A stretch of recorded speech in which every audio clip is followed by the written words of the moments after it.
בוקר טוב לכולם, אנחנו שמחים לארח אתכם ליום השני. Everyone, we're happy to have you for the second day of the 22nd Herzliya Conference. So this conference actually focuses on two axes, national security and also national resilience, which we cannot do without, just as we cannot do without with our power. And the question is, will we reach a safe harbor? But it's a question mark. If national resilience is impacted, is harmed, that could also harm national security. So now we are at a tremendous junction historically,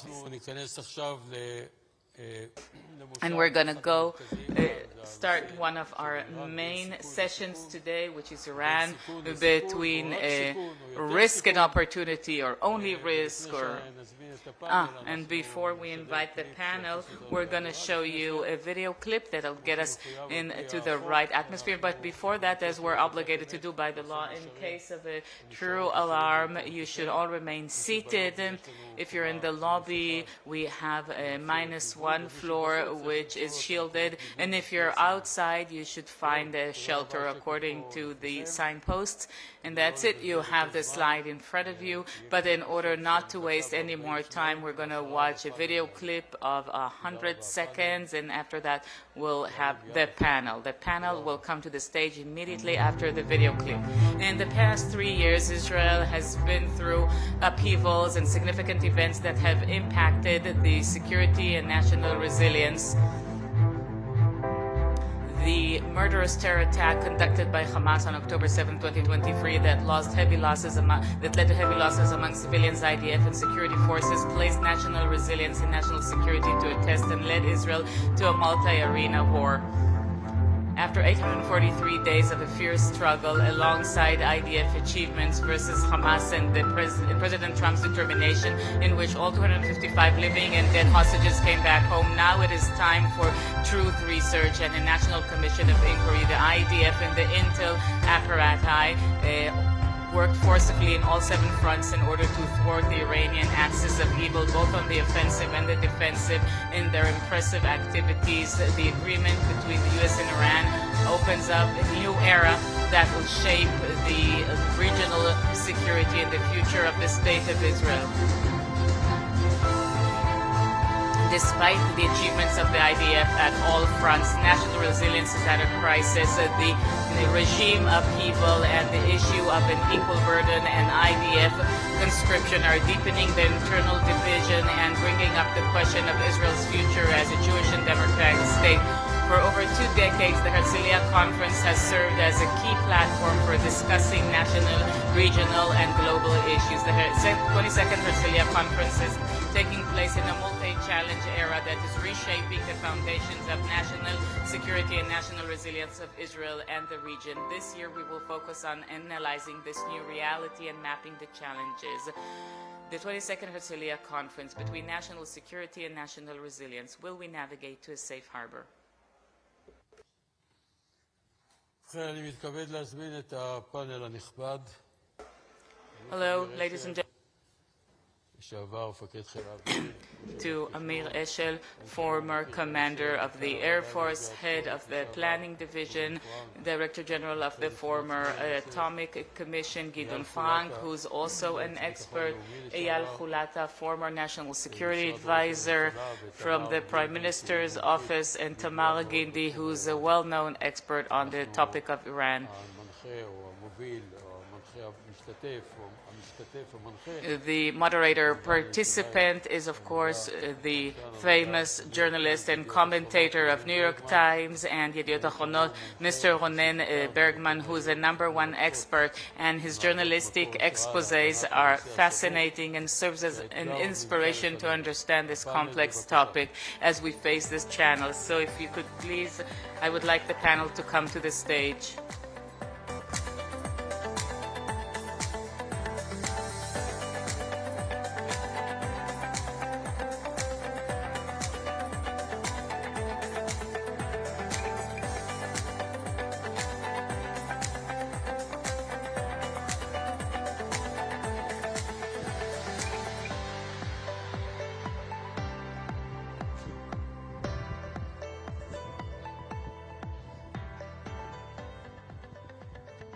עמוס, איזה שפה מדברים? What language are we speaking, Amos? פעם צפיתי I בפאנל watched the panel 3 4 years ago and 4 years ago. 3 years ago it was Amir, and 4 years ago it was Eyal. But I'm not going to tell you what you said and what I said because it's just going to embarrass us. Anyhow, good morning, everybody. We are here to talk about the future and the present, but not so much about the past, at least not the distant past. We're going to talk about the near past, and we have little time. I promised the organizers that I won't take a lot of time from the next panel, and I would like, please, perhaps one thing about Iran that I remembered on my way here back. I mean, I've been writing about it for a long time, and in 2004, the editor from Yediot Achronot desk called me, and she said, I told you, you don't need to invest in Iran, you're just wasting your time. That was back in 2004. What happened? I said, and she said, Iran said that they're willing to sign an agreement to dismantle its entire nuclear project. And I said, I have more faith in the Iranians than you do. I'm sure that they're going to preoccupy us for a long time. And I guess my bet was correct. And here we are today. Perhaps the circumstances give us less reason to smile. But I would like to start with an identical question. You can answer it in 4 words, 2 and 2, but maybe you can also elaborate. And the question is simple. I don't know about the answer. Is our situation better or worse than what it was on February 27th? It's prehistoric maybe, but that was Friday before the beginning of the most recent round or campaign with Iran. Mr. Khulata, please. I get to be first, so that means I have the freedom. Then I'd like to compare to 2004, 2003. That's a problem. You know what? Even 2002, back then they told us in the Mossad that we shouldn't concentrate on Iran because before we do anything, they'll already have a bomb. So according to my clock, let me say, we were told that the gun said that we need to prevent them from reaching a nuclear bomb for 40 years, so we're halfway. So in a broader perspective, we can maybe argue about where we're at. But as for the specific question, and I'll answer you shortly about February 27th, our situation isn't so good in the sense that a moment before it began, there were very high expectations regarding what could maybe be achieved. Iran was weak, and right now, Iran is capable of being the only country that I know at least, which is, under a big attack like it was during these 40 days. The entire leadership, the Air Force and the Navy, it doesn't matter what we think about their Air Force and Navy, and she finishes this not only as a survivor, but she's even capable of saying, I won. I don't know of any other country in the world like that, but that's Iran. And if you know Iran, it's not unexpected that this happened, and the fact that she managed to prove it places it at a major position of advantage. It doesn't indicate on what's going to happen in 6 or 12 months, but anyhow, the conception determines quite a lot.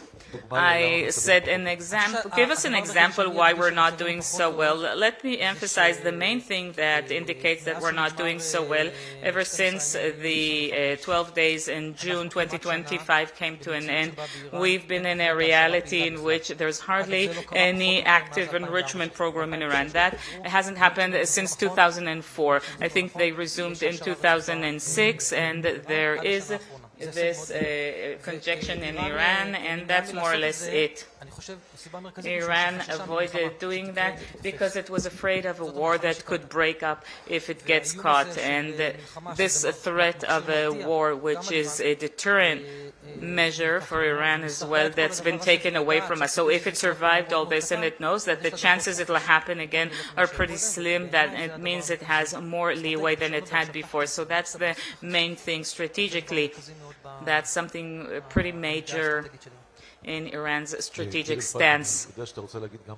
I know that you'd like to say something positive, so I'll keep you until the end of this round. Amir Eshelar, we worse off or better off? You talked about 2004. In 2004, it was 7 years since the Air Force started to focus intensively on Iran, and nobody had asked it to do so, by the way. So if we're going down the memory lane to 2004, that's when coming out of the JCPOA. No, that's way before that. 2004. Oh, I thought you said 2024.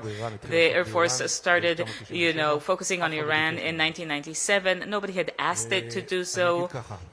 So let me just say, better or worse, picking up on what Eyal said, my answer is, of course, mixed. But when the answer is mixed, there are significant military success in harming Iranian capabilities. I'm not going to go over all of them.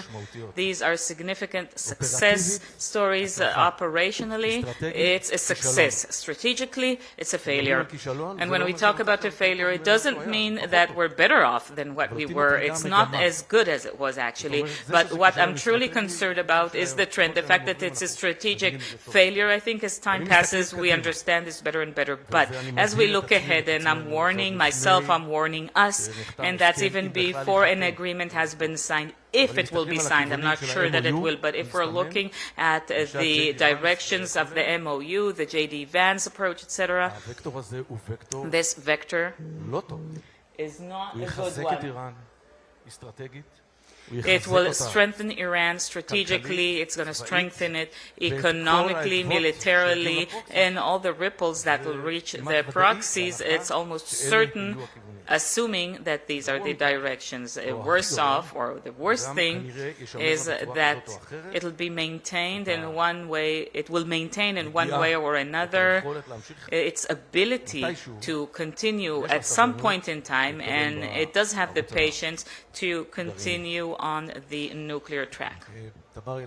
Tamar Eilam Gindin, I'm asking you as a representative of the Iranian people in our panel, is the condition of the Iranian people better or worse right now? At this point in time, just like the entire world, except for the Islamic Republic, is worse off economically, and also that big sacrifice they made when they sacrificed in January, that bloody month, between 30 to 70,000 people who were directly massacred by the regime, by proxy forces, not Iranians, by the way. Those who did the massacring were militias from Pakistan, Sudan, Afghanistan, and other places. When they sacrificed all these people, it wasn't in order for Trump to achieve a better nuclear agreement. I don't know if he did achieve a better nuclear agreement. What he did was to reopen the strait, and that reminds me the stories of superheroes who kind of solved the mess that they themselves had created,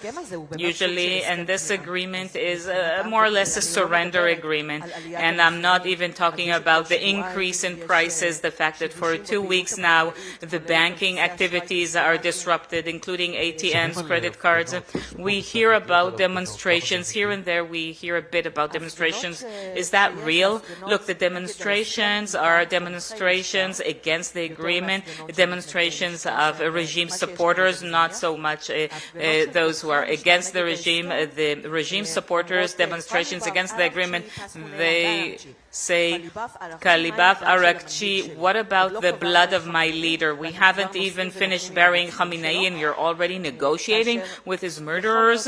And perhaps this indeed is an indication of the rift in the regime, because we see how the regime promises one thing and then immediately the Revolutionary Guards show who's the boss and do what they promised that they would do. For example, shooting at the Gulf countries after opening the straits. But it could also be something which is a type of, a market negotiating tactic, which is the tactic of goldsmith. You go to one goldsmith and he gives you a very, very high price, and then another seller comes yelling at him, why are you robbing him, giving him such a price? Come, I'll give you a better price. So yes, the good merchant and the bad merchant, but the good merchant also gave you a price that's much higher than market price, but you think it's a good price. Gideon Frank, before I ask you Are we better off now or in February? Could you give us an update about the state of their nuclear project? How far away are they from a bomb? It's a simple question. I think it all stems from an exceptional military activity and an absolute lack of strategy. Now, what are you asking? You're asking what is the situation? What is their state? Look, the situation is that actually we've destroyed much of their enrichment power, a major part of their enrichment power. 460 kilos are still somewhere. So it's not absolute success, that's for sure, that's clear. And you can see this thing very clearly when you ask yourself, and I trust the opinions of various American experts, and you ask yourself, how was the situation before and after? That is, how long would it have taken them to reach a bomb? So before we started this adventure, the situation was about within less than a month they would have one bomb, and in 6 months they'd have at least 4 more. We're talking about a facility. We're not talking about placing the nuclear head on a weapon. No, we're talking about not nuclear bombs, nuclear cores. Now the maximum they can say is to say it will maybe take a year to reach the first one, the first bomb. That's it. Why? Because of the serious question marks about how much enriched material is left and what kind of remnants there still are. What about their motivation? The motivation, I mean, the leader stopped them. He didn't let them run along with it. Those who did one. The previous one did, but now, like they said in the famous Israeli satirical comedy, you get somebody who looks the same, dresses the same, but with a younger groove. Look, I'm thinking about their strategy. I'm looking at their strategy.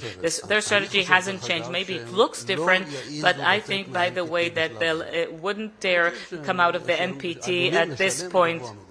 The price they might pay is just too high, but what will they reach? They will reach an ability of reaching nuclear arms within a month. They can't do it now, but in 1 year's time, maybe they will be able. So there are 2 things that we need to remember, and now I'm fast-forwarding. First of all, I think that they won't dare pull out of the NPT. There's only one country that pulled out of the NPT, and it paid a very heavy price. That's North Korea. So why should they do it?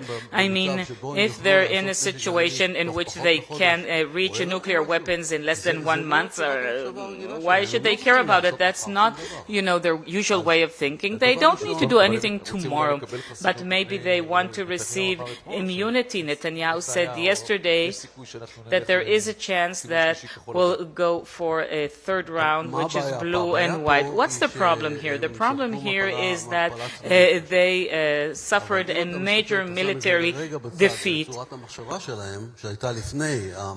But if you set it aside for a second and think about their way of thinking before that, as far as they're concerned, it's better to be a month or 2 months away from nuclear arms capabilities than going through. Why go through their problem is that they lost militarily, seriously, and today they're at a completely different place. But it's important to understand that the schedule they're looking at and their patience is nothing like our world. 15 years? That's not a long time for them. What's the problem with 15 years? So that's one point we need to take into account. And another point we need to take into account, and the point I'm referring to, is the fact that they won't rush to leave the NPT. That's my opinion. That's your way of saying that things aren't as bad as people think. No, I didn't say that it's not so bad. It's good that you're optimistic. It's nice. I'm telling you what they're doing in order not to suffer too big of a blow. Look, I'm almost sure that they're not going to rush into anything. They're in no hurry. And what about Trump's commitment, who said, I'm going to achieve something better than the JCPOA? Well, I think the exact opposite on that point. Look, what happened, I mean, if you look at what happened and when he made that change back in 2018, right?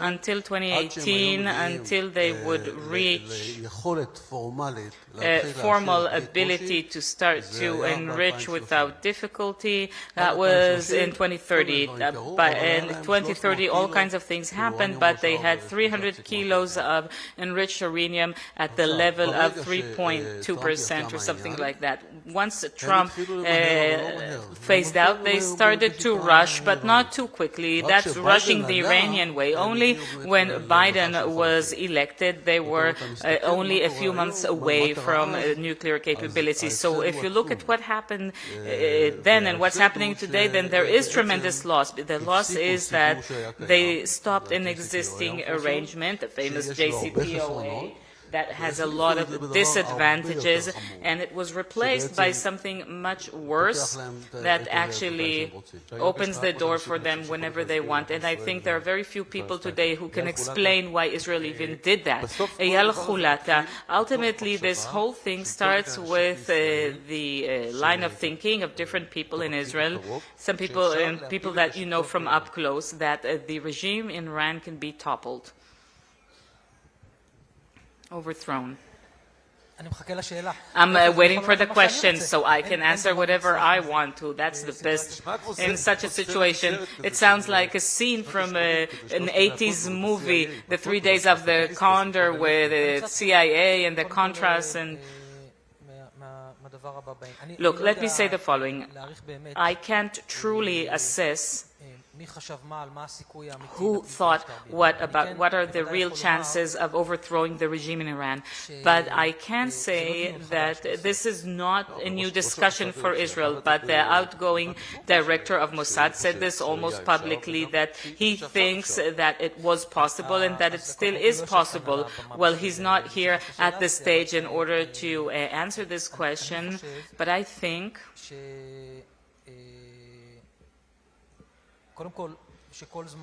that as long as Iran is controlled by a revolutionary regime of the type that we're dealing with, then our ability to fully and significantly prevent the way in which they've chosen not just to become nuclear but to also use weapons of mass disruption, it's a major issue. I think it's an important and essential discussion. So let's start with that first. What kind of harnesses of restrictions should Israel impose on a country striving to achieve weapons of mass destruction,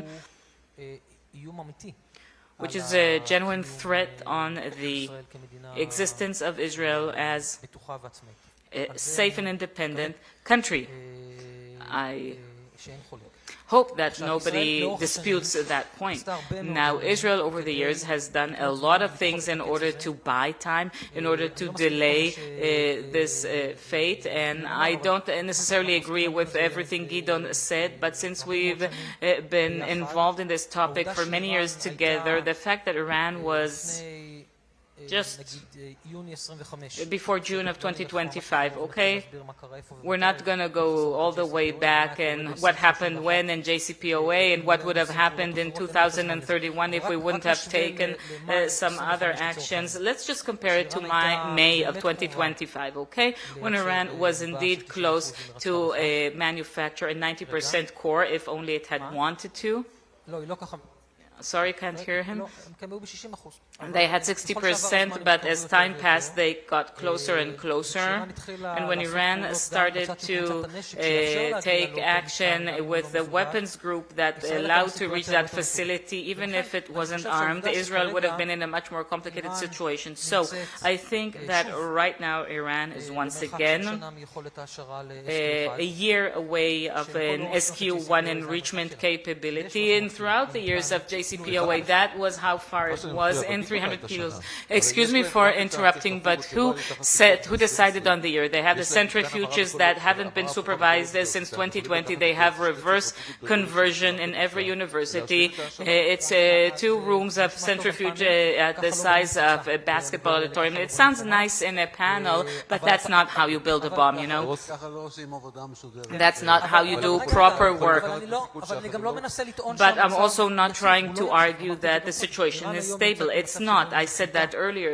Today, Iran is in a situation that if it decides to go ahead with this, and the most important thing is we don't have a credible military threat that Gideon talked about earlier, which was very important. It's been eroded simply because it happened. Well, you don't know, maybe the numerator, the timer is already running, so I hope that elements of Israeli intel are doing a good job as they did before June of 2025 on this topic. But you're right, indeed, it's a very dangerous situation. Why does this go back to the regime? Because I totally understand why, under these conditions, you need, and it's important to be engaged in how do you create even greater restraints on the decision makers in Iran, for them to be preoccupied with the defense, not the offense, and its survival in the most profound way, and not the sense that they can do whatever they find fit on this matter. These are important restraints to prevent the decision-making process. So when you ask about the Mossad's job, I would say that before I hand out tasks to Mossad, I wouldn't want to guide what they should do. If you want to really consider doing these things, you might as well do it quietly in the dark with minimum fingerprints in a way that would create a certain denial spectrum for the decision makers. As soon as the State of Israel wants to eliminate the leader of a country in an overt attack, we did this to terrorists, but it's the first time we do it to a terror country, to an enemy country. Israel crossed the line that it avoided doing for dozens of years. It's true. It didn't try to topple the regime. There were various stories that ended with tragedies. We won't open this, even in the 1990s, but it never happened. We did it now, and this has implications. So as to your question, who needs to be involved, before I even enter the question if it's at all possible and in what ways, I would rather have it in the dark with fewer risks than rather overtly, publicly, in a way that there's no leeway to contend with mishaps and lack of success as it happened. Amir Eshel, I don't know how this war will be named. In the last round, I thought that we look back in wonder, thinking, what did we have here? Maybe we should call it the what the fuck war. Can we call it that way? Amir Eshel, when a military commander, because two things were mixed here, the commander, where does the line go, or the general, the chief of the general staff, or the head of the intel, or the head of the operations command can say, what you're doing is wrong, it's dangerous. Do you not feel that there is a corrosion in the willingness to say that? I think that every officer of this family that you addressed, and not only, is not only responsible for the how. Yes, for sure they're responsible for the how, but they have a duty. It's not their privilege, it's their duty to relate to the what. What for? And not only what for, but all the adjacent questions. And this is why I said I have criticism, yet I do not know what's happening behind closed doors. That's an issue that came up very strongly in the Iran Festival in 2011, 2012, and it was argued that the heads of the security organizations, as well as corps within them, expressed their opinions about the very action, its feasibility, etc., etc. The Prime Minister and the people around him thwarted the action itself. I once said that, and I'll repeat. The Prime Minister, no matter what name they have, if they want something to happen in the State of Israel, it happens. The fact that the statement that the army thwarted it, it's not based. I know what I said. I know what I said from the professional point of view.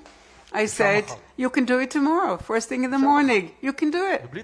Without any scenarios of 500 casualties or anything. And I asked him, is this what you want? The conditions are ripe? Okay, I wanted to break it down to the very operative level. There are people sitting in the first row who know this in person, and this is why it is not something that you can do, it's a duty. But what is truly troubling me is how do you express your opinion in situations in which there's no strategy? There's no strategy. Look, a dime store strategy. There are 4 questions. Broadly speaking, that you ask before you embark upon such a thing, a war or a big operation. 1, what do you want to achieve? 2, is it possible to achieve it?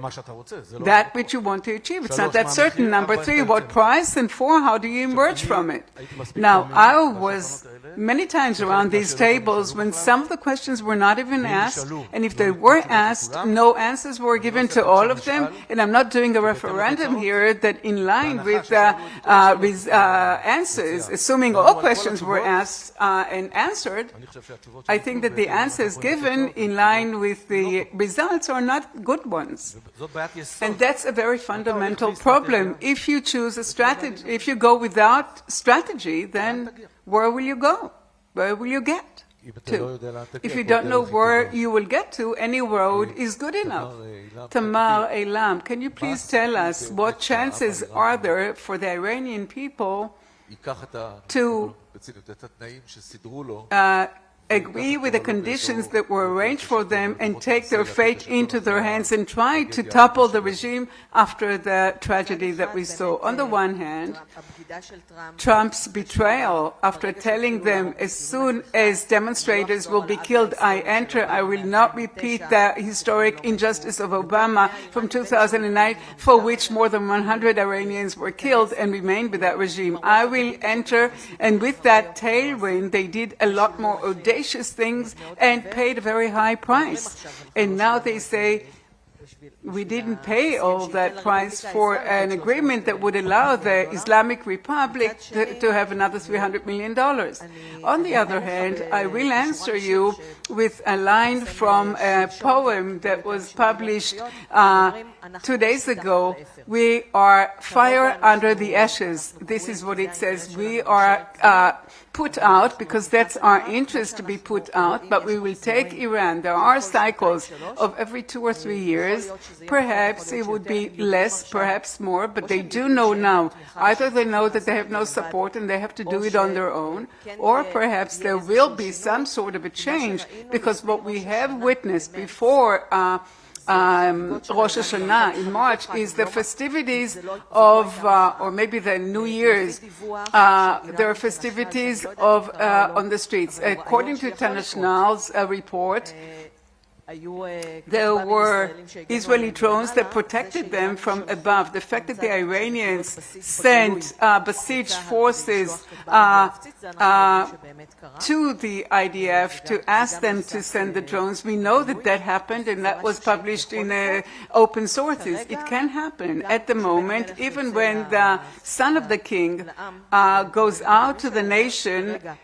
He says, you stay home right now. The regime has a massive oppressive power, too big. Those proxy forces who in January entered and were denied now are conveying or are posting clips from Iran. The presence of these forces is massive, and I would like to remind us all that on the eve of the New Year's in 1978, Jimmy Carter court the Iran of the Shah, an island of stability in the Middle East. In January 2011, there was a senior commentator that wrote a lengthy post on his blog why everyone thought that Mubarak would be toppled, and I was the only one to know that he would survive. That was before the 25th of January, and a story I like to tell, but its point is that someone told me about a trip to Iran in 1978. She and her mom were on the Caspian Sea looking north to the Soviet Union,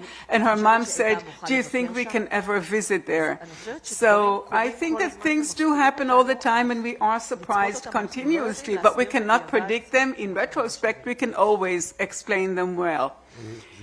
That reminded me of 2 things. One, and I see that the digits turn red. I don't know what that means, but one is that Moshe Vardi, apropos the story, I didn't hear that. The Israeli drones were there and perhaps were not there. He said that whenever an enthusiastic journalist would come along, would tell a story, and indeed it's an amazing story, they would say, I would like to take the opportunity to use this one last second that we still have and ask you really very briefly, what do you think that the State of Israel should do? Just one thing that the State of Israel has to do now so that this strait that we're in, not just the Hormuz, but our dire strait would actually be alleviated. What Israel has to do is rebuild its plan to struggle against the nuclearization of Iran. We need to reorganize our working assumptions, what we know, what we don't know, and what needs to be done. It's totally in our hands. We need to see to the strategic part. And with respect to the strategic part, I'd like to speak my opinion. Iran is not going to leave the NPT tomorrow. It won't happen.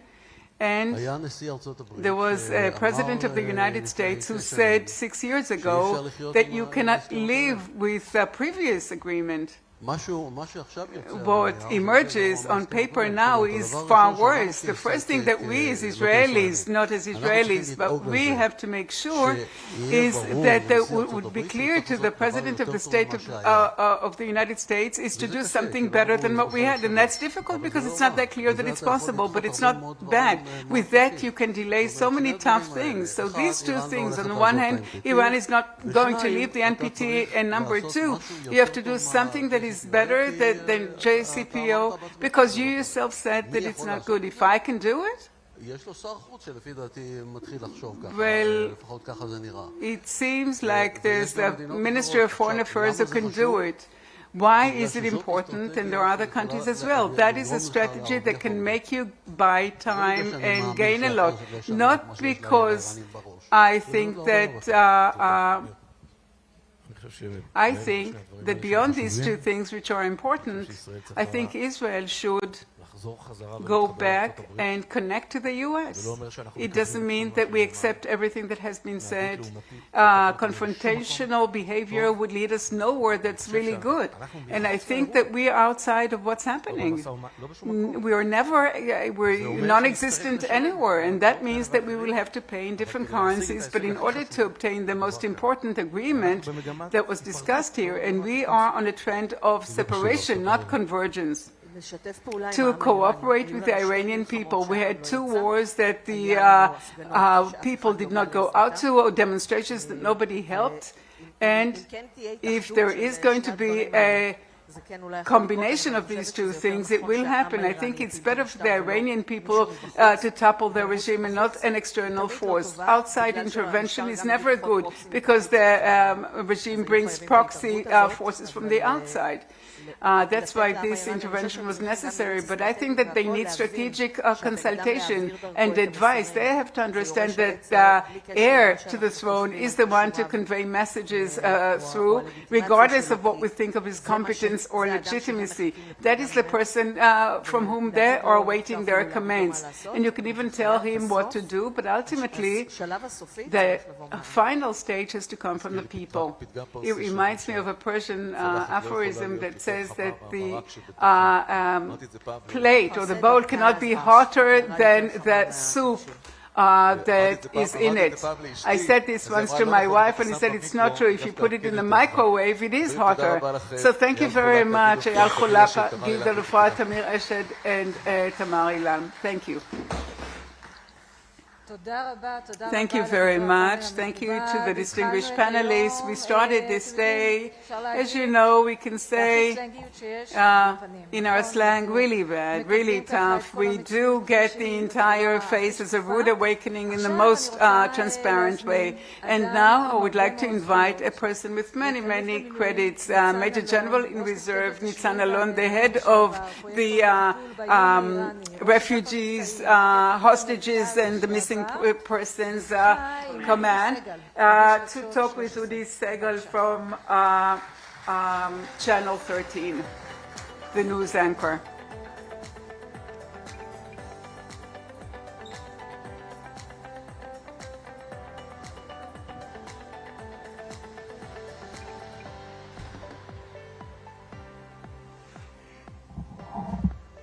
Hello to Major General Nitzal Alon, Major General in Reserve. Have we won? Who?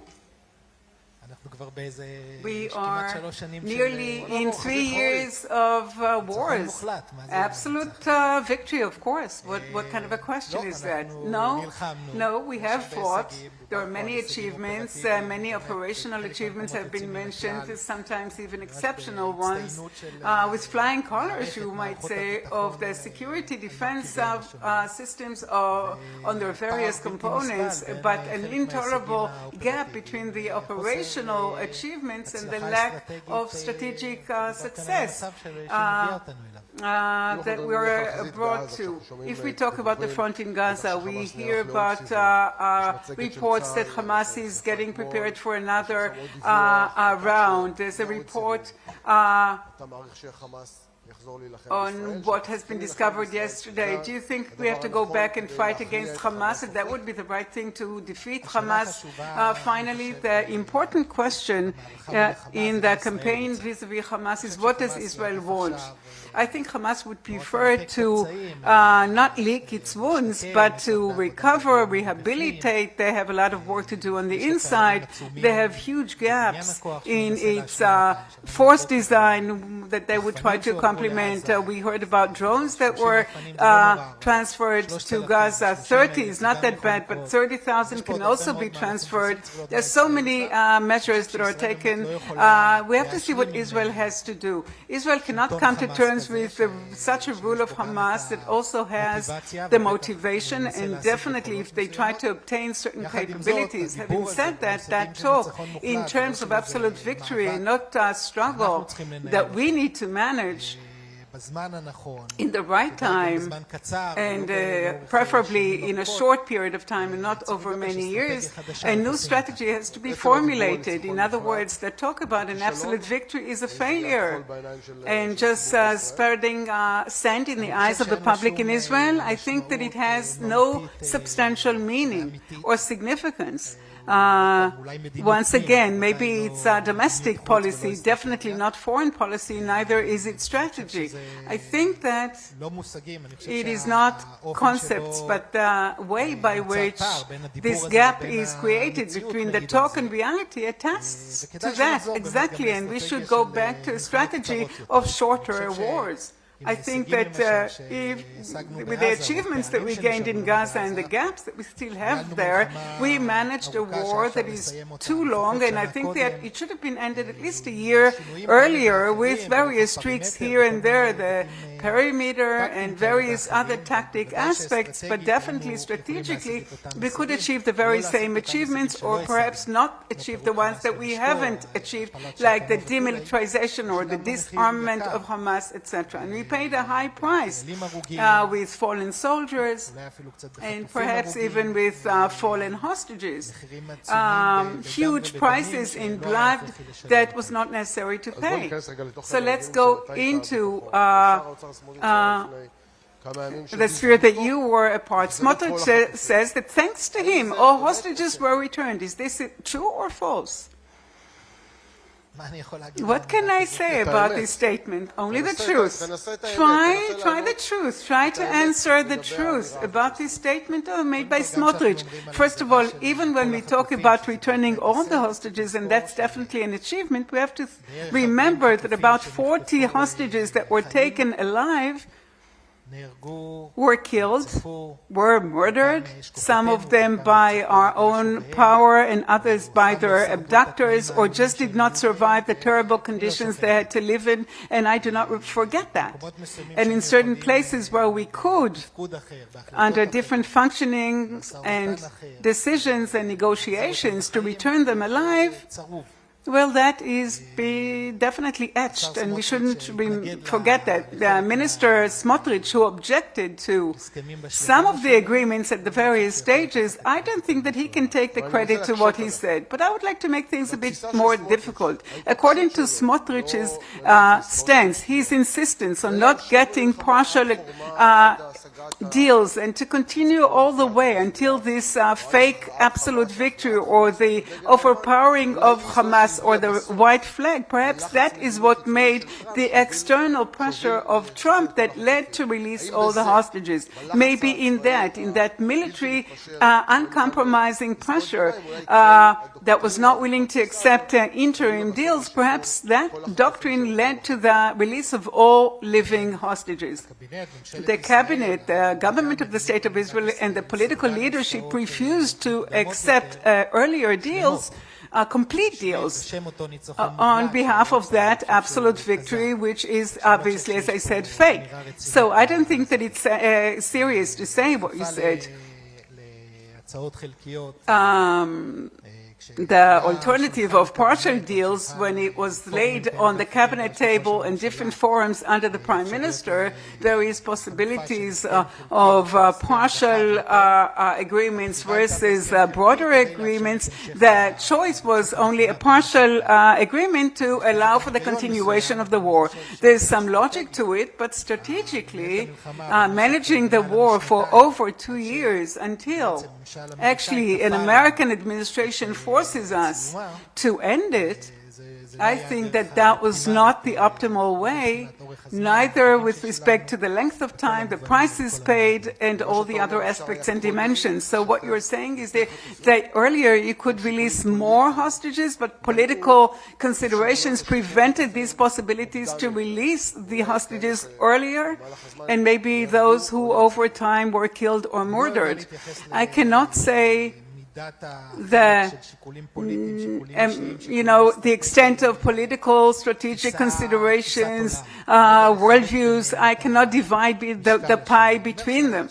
But I can say that there were proposals laid on the table, like the ones that I believe the other side would have agreed to at earlier stages, and you could shorten the war, return all the hostages, perhaps with tactical differences in a number of fewer tactical achievements in comparison with October 2025, but with a strategic achievement that is similar to what has been achieved and not achieved now. Do you think a national commission of inquiry that would hopefully be established ultimately, do you think such a commission of inquiry should need to look into this question if it was possible to release the hostages earlier?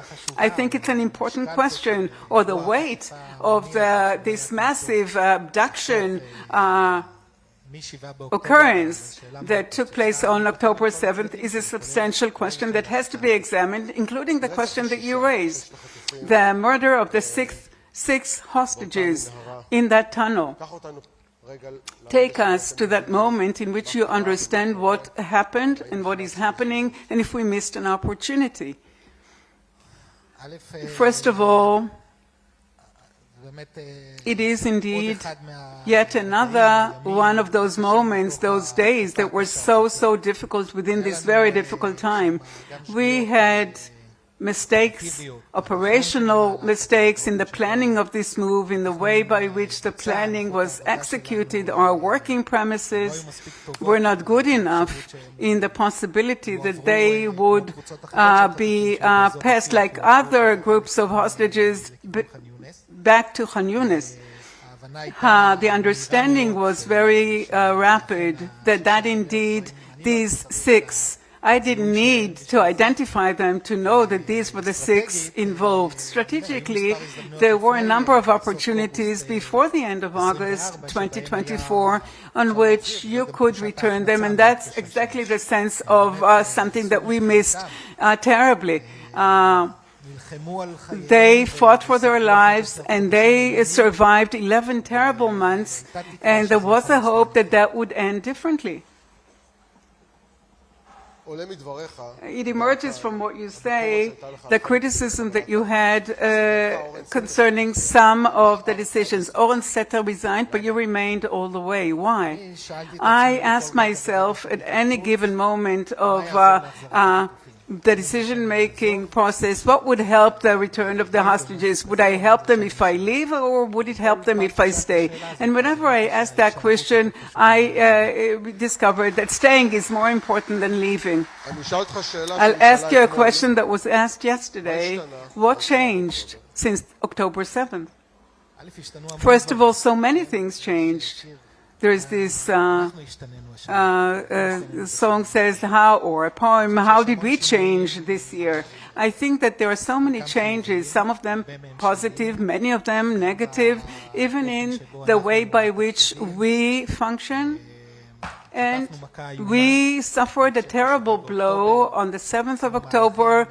We then took measures that are truly inspiring since then in some dimensions. We saw the civil society, the Israeli public, the Israeli society in so many aspects of it at its best. And I'm full of wonder when I look at the positive internal forces that we have. But having said that, you see so many negative phenomena of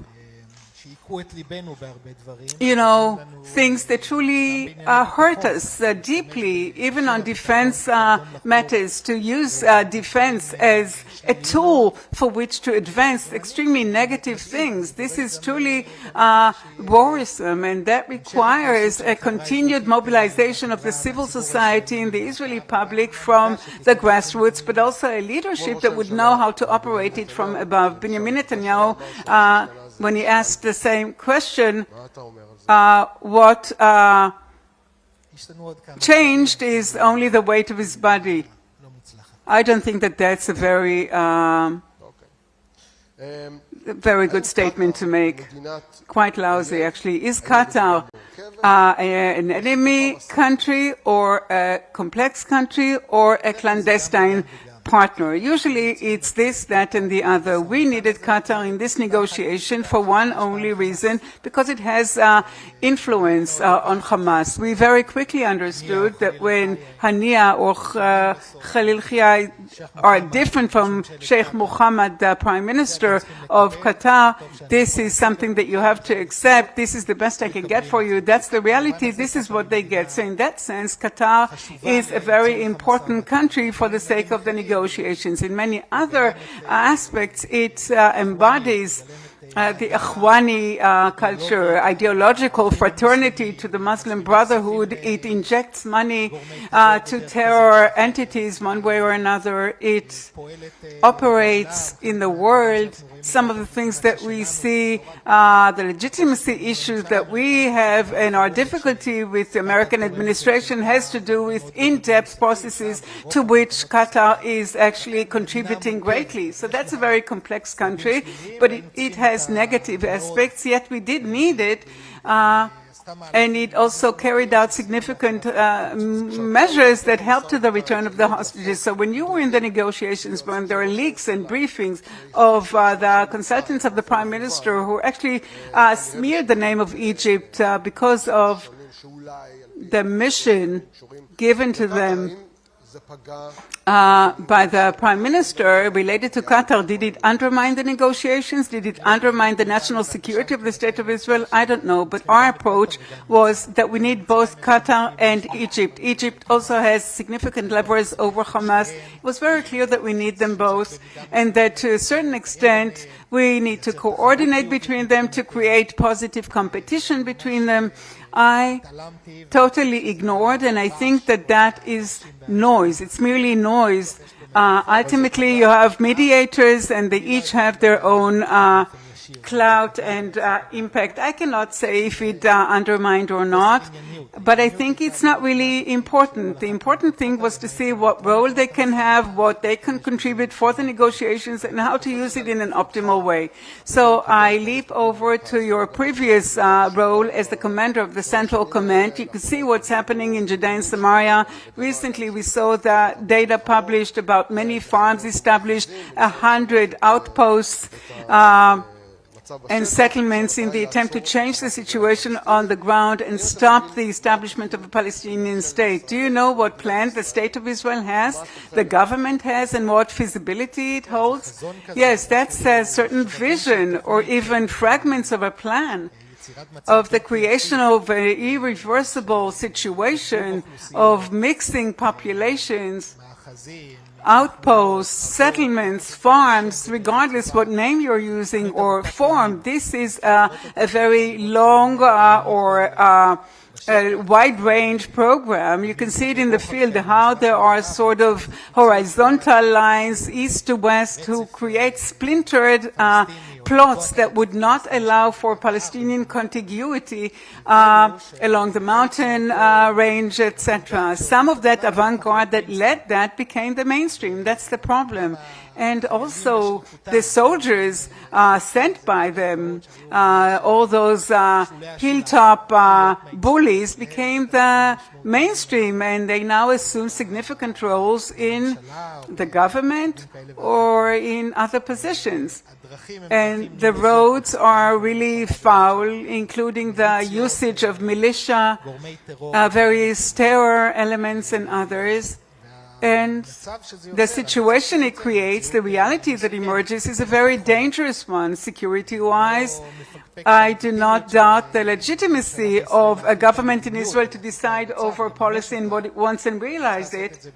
But it needs to be done, or it has to do it in a certain way, and not through operating some sort of a proxy. So the reality today is a dangerous one. It could lead us to some very dangerous security situations. It could also lead us to a strategic reality of an apartheid state, that the solution, perhaps, or the drive for transfer will be more significant. So as an Israeli society, we have to say how we want to look like. We're running short on time. We'll have to finish soon. But you talked about a doctrine.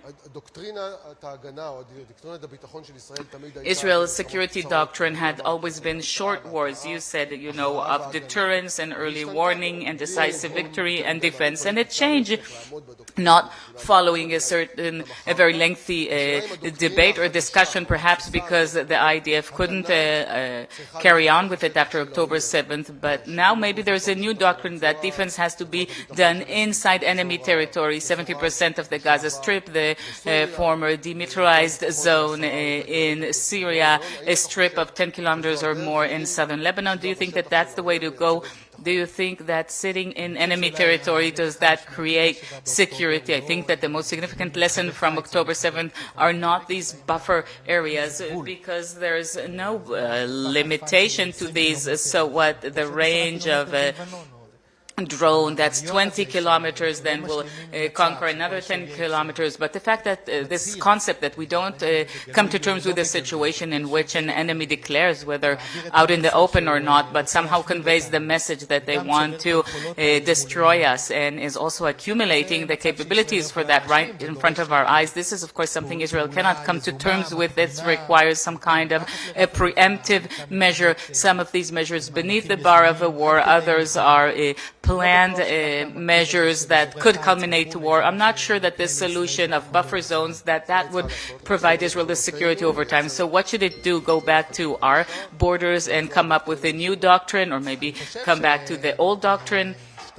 Look, I think that territories that were conquered in one way or another could serve as some kind of a bargaining chip. Once again, we're going back to this reality that's between operative, tactical achievements and how to translate them into strategic success. It could be some kind of an instrument that's part of a negotiation, whether, for example, in this case, we have the Lebanese government or the Syrian regime, but it needs to be done on time. For example, our leverage over Ashara or our being assets in the view of the Syrians was much higher than it is now.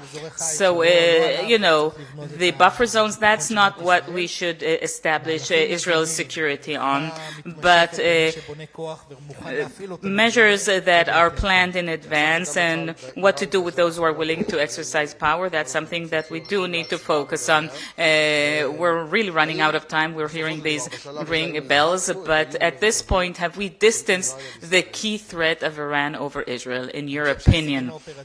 I think that the operational achievements that we've achieved have definitely distanced this threat. I cannot say anything. I don't know if anybody can about regime change.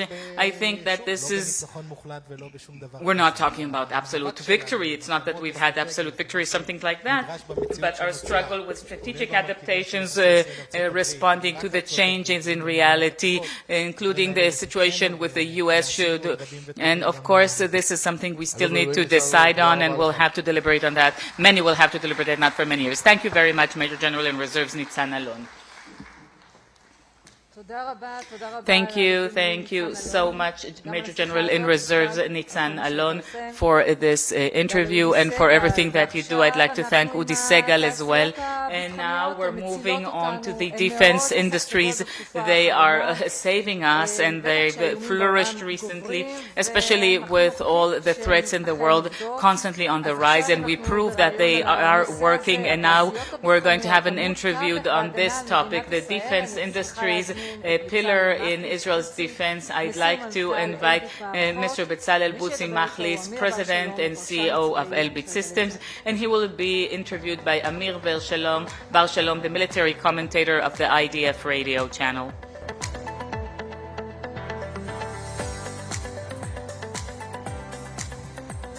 טוב, השעון שלנו כבר רץ, בוצי, אנחנו חייבים לרוץ. So our clock is ticking, so we need to get going, Butzi. I'm going to do something now that an interviewer usually doesn't do.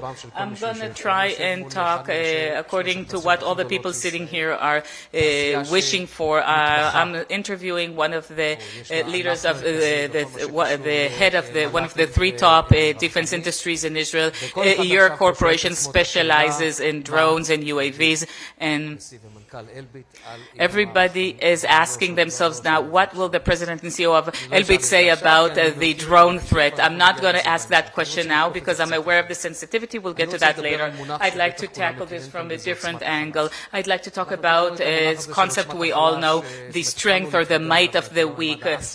We started learning about this concept from the asymmetrical aspect of wars in the end of the first decade of this millennium, and then it evolved after from terrorist organizations. We actually had terrorist militaries, Hamas, Hezbollah, and then I started asking myself the question, is this yet another twist of this concept in the Ukraine-Russian war? Because there we know who is strong and who is weak, but all of a sudden we see that the weak is becoming strong. Is that also the might of the weak, and it's the power of the weak, and that's achieved through drones and UAVs. So I'd like to ask you about the change in the campaign. Of course, there's an evolution here of threats, but I'd like to hear you. How do you view the change in a battle in the campaign? And if you could talk about the issue of drones as well, because we see, and you need to say things in a very clear-cut way, and because I don't like filters, because that threat stopped Israeli ground activity in Lebanon. So good morning. First of all, I'd like to say that, when we talk about changes, they're not only related to the changes in the campaign and battlefield, but the amount of changes the world is undergoing today is immense. And we must understand that these changes are not temporary. They're going to continue. And we need to be prepared from them in a long-term view. We need to know how to change faster than we did in the past, because these changes are here to stay. They're not temporary. Another thing I'd like to comment on, and the previous speakers have talked about that, and that's the length, the duration of the war. It's longer than what we thought or what we planned. We need to build ourselves differently, assuming that there will be wars in the future, and we can see it in our region, in the war here, but also in the war in Europe. And that requires a different kind of thinking, a different kind of industrial preparation. We see significant changes in alliances in the world. We see what's happening between NATO and the U.S. And that's a significant point that needs to be taken into account as we think about the future. It also has to do with the economy of war. The economy of war is significantly changing, and it's an important parameter in the ability of militaries and countries to persevere. And it also is related to the cost of munitions and the cost of the solutions presented by the militaries.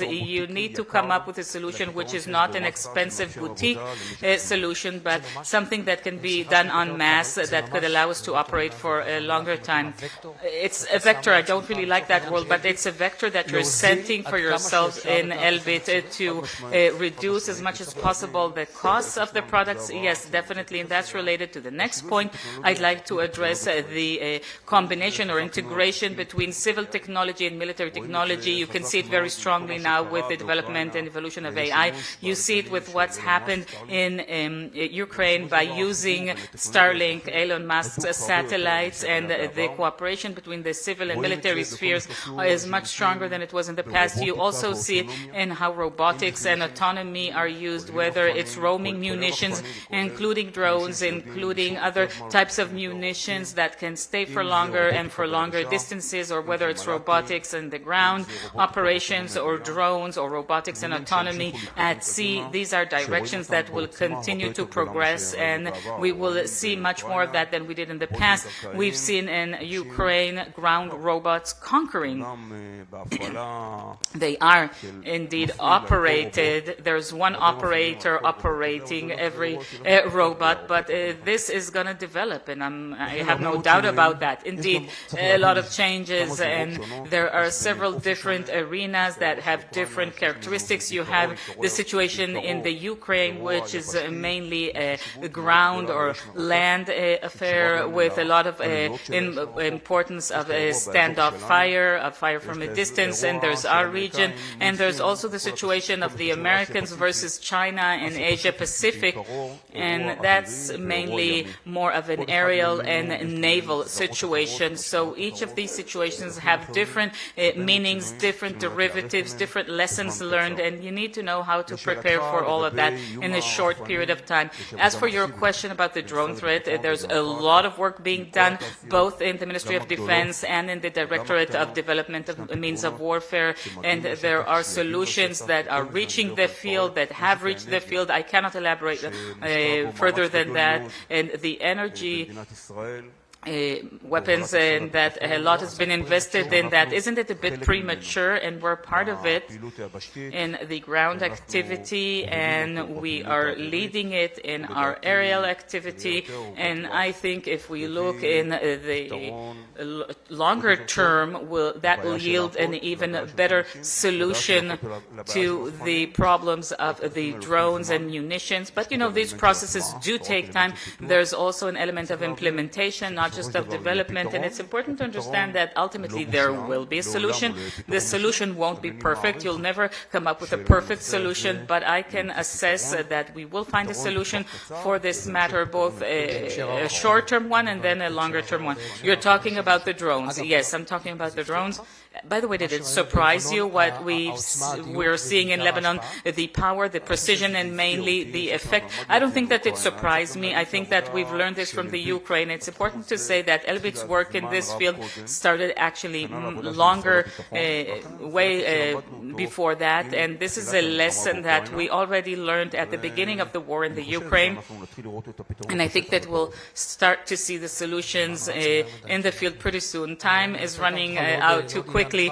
But I'd like to bring up another topic. We know that the state of Israel, I guess in the next 15 years, is going to look different with respect to its self-manufacturing capabilities. Definitely, we're starting to talk about the reduction or complete removal of American aid. Where's Elbit with respect to that? Are you preparing for that? Maybe to double or triple your manufacturing lines? Well, the answer is yes. Elbit, as part of the procurement of the Israel defense industries, which were acquired by Elbit 7 years ago, we are building a new facility at a place called Ramat Beka, and this facility has doubled in the past 2 years together with the Ministry of Defense in order to bring about a situation that the ability of Israel to manufacture its own munitions independently will be vertical, and the paces in which we can manufacture munitions will be much higher than they were in the past. And so the question is, and it's not just true for munitions lines, also also for manufacturing lines, for communication lines, and for drones. And this is why there's a lot of work being done in order to reduce the dependency on foreign suppliers on the one hand, and in order to speed up the manufacturing piece, in order to reduce costs, just like we discussed earlier. And of course, it's very difficult to achieve absolute independence. We will always depend on certain critical components that we don't have in Israel. We'll depend on them on overseas. But with respect to the critical elements, I think that we are making some very good progress in achieving that end, that to manufacture things independently, and also speeding up production. Do you have enough manpower for that change? I have to say that Elbit has hired about 2,000 employees this past year in 2025.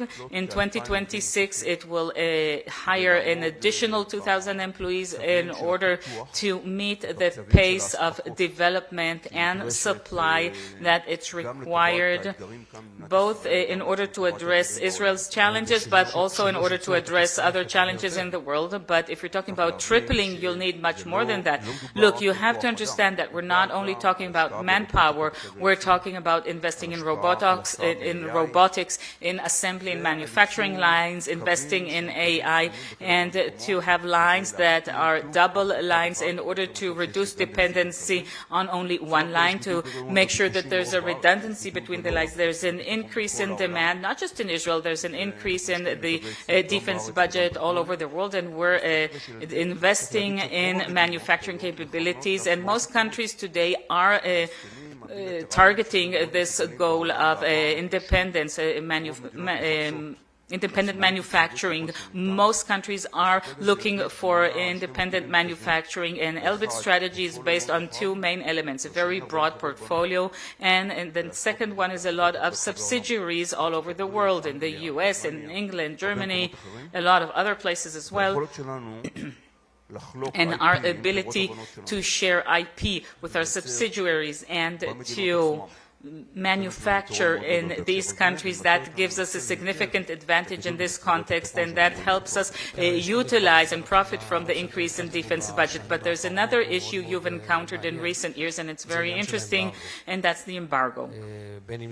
Whether it was a more quiet embargo with respect to the supply chain, or an embargo which is more unequivocal, like Eurosatori and the Ariel Salon. And I always enjoy saying this in every discussion, that President Macron should never forget which system protects his airplane when it flies over certain regions.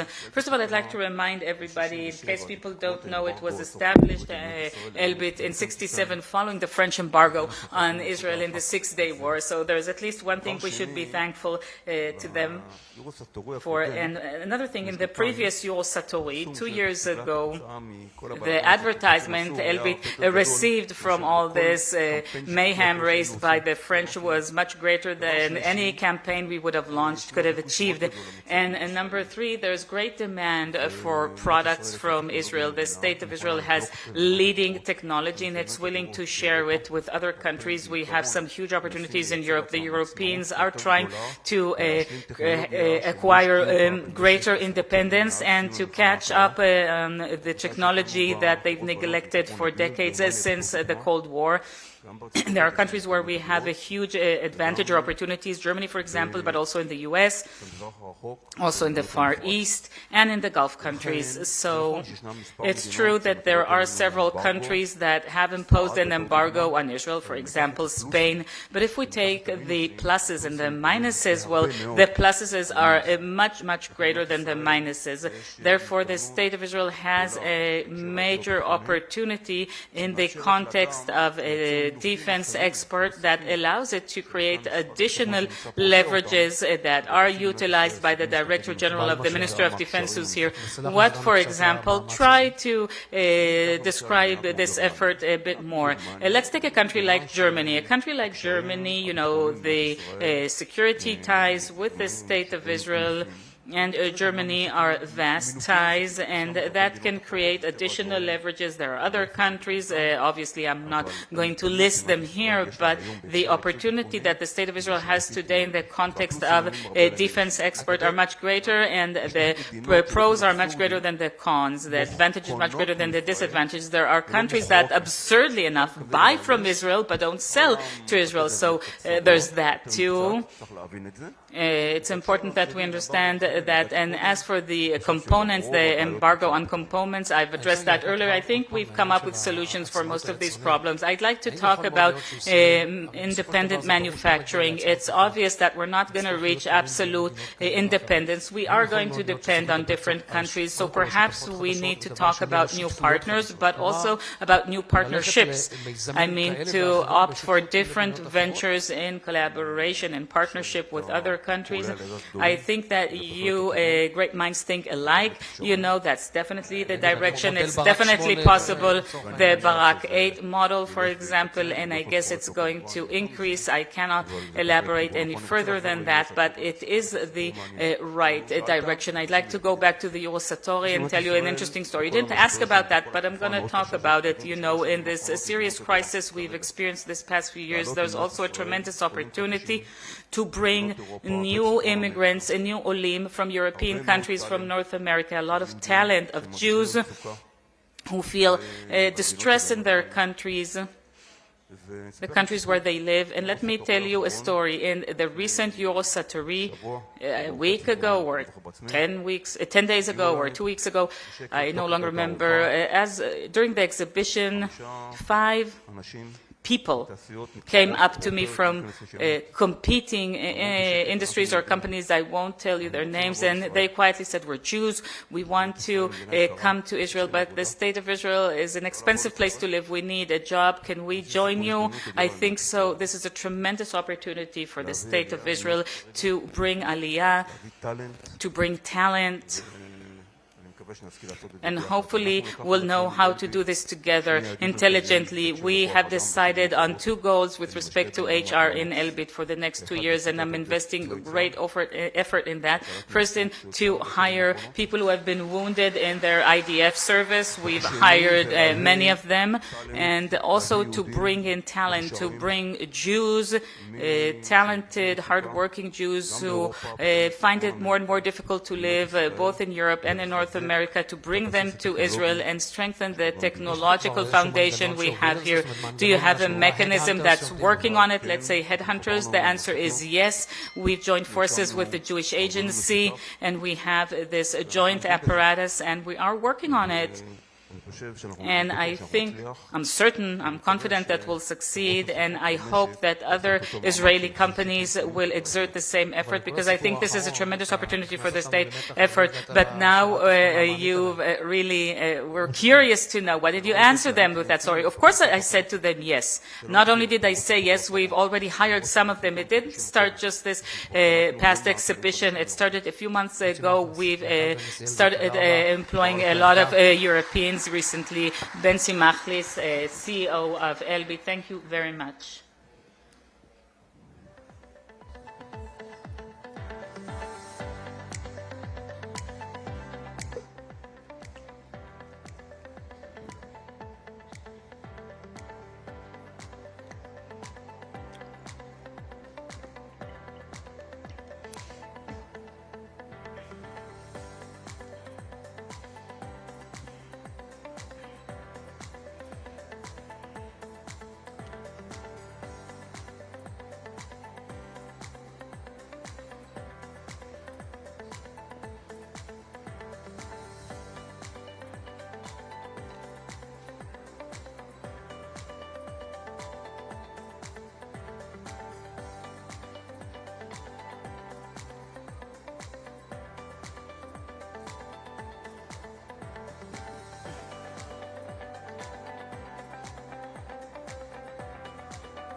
Okay. Okay, good morning, good afternoon. I'm going to replace our MC for a second so that she can rest. I'd like to invite the General Manager of the Ministry of Defense, Major General in Reserves, Amir Bar'am, a man of great achievements, and he's an excellent role model as the Director General of the most important ministry. Hello and good morning, everyone. Thank you once again, Major General in Reserves Amos Gilad, for the fascinating strategic event.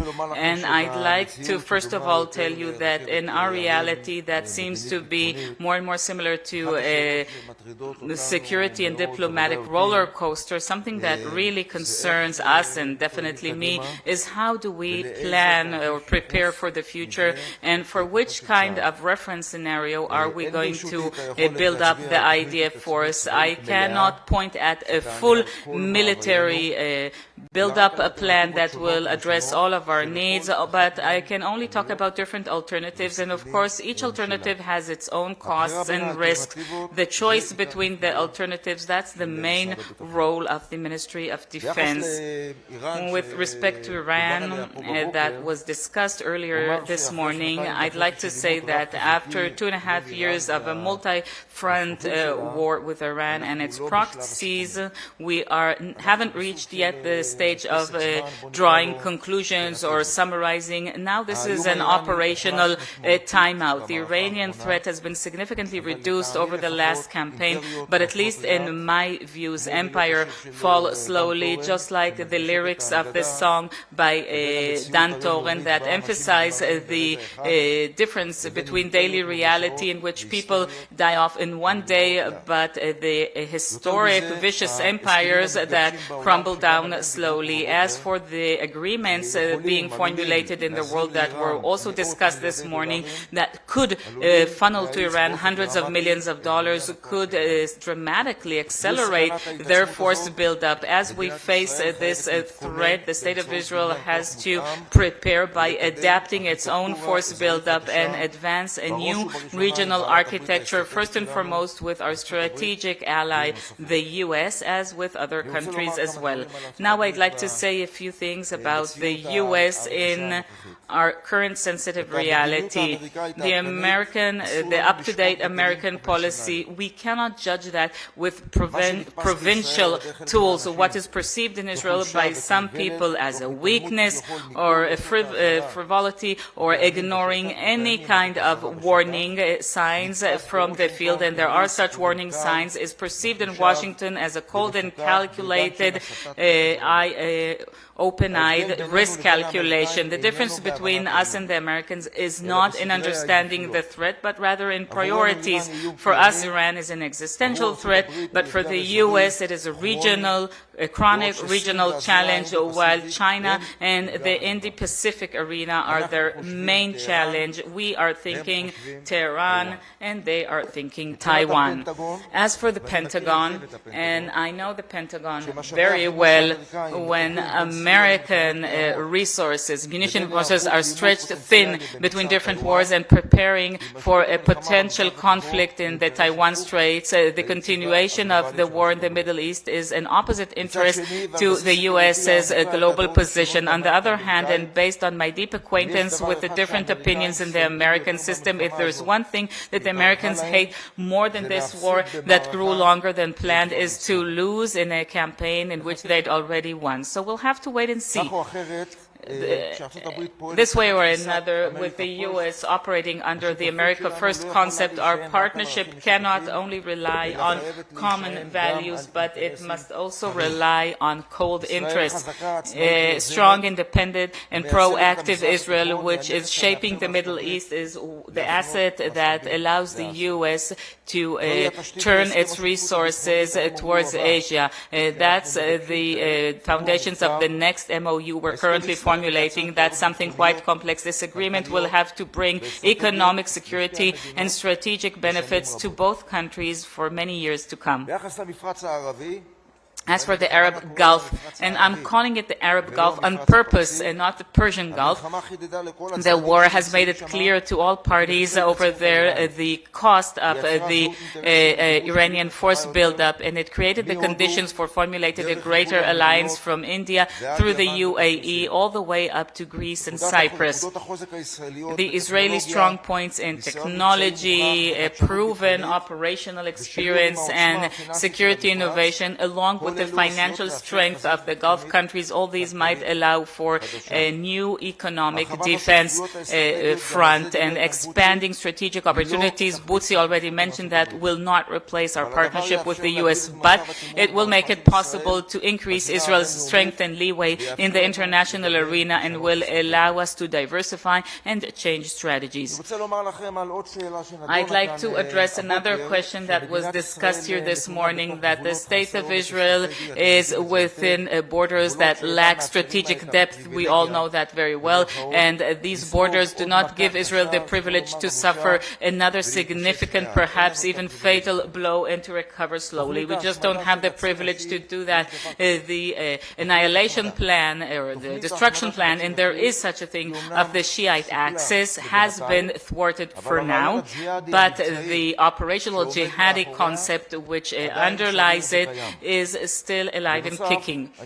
In addition, our experience and the world's experience in the Ukraine shows us that the concept of short surgical wars is insufficient. I'd also like to see short surgical and cheap wars, but the Fukuyama's end of history has not arrived yet. Yet on the other hand, artillery is back, has made a comeback, and I'd like therefore to discuss the complementary contradiction between the digital era and the industrial era. So if we're talking about force buildup in wartime, we need both types. The mass is still relevant, one which is measured by self-manufacturing capability and procurement, and it results in the number of shells and drones and spare parts that reach the battlefield over time. That will decide wars. Therefore, all along, we require to have significant force buildup through armament and not just to complete our supplies. And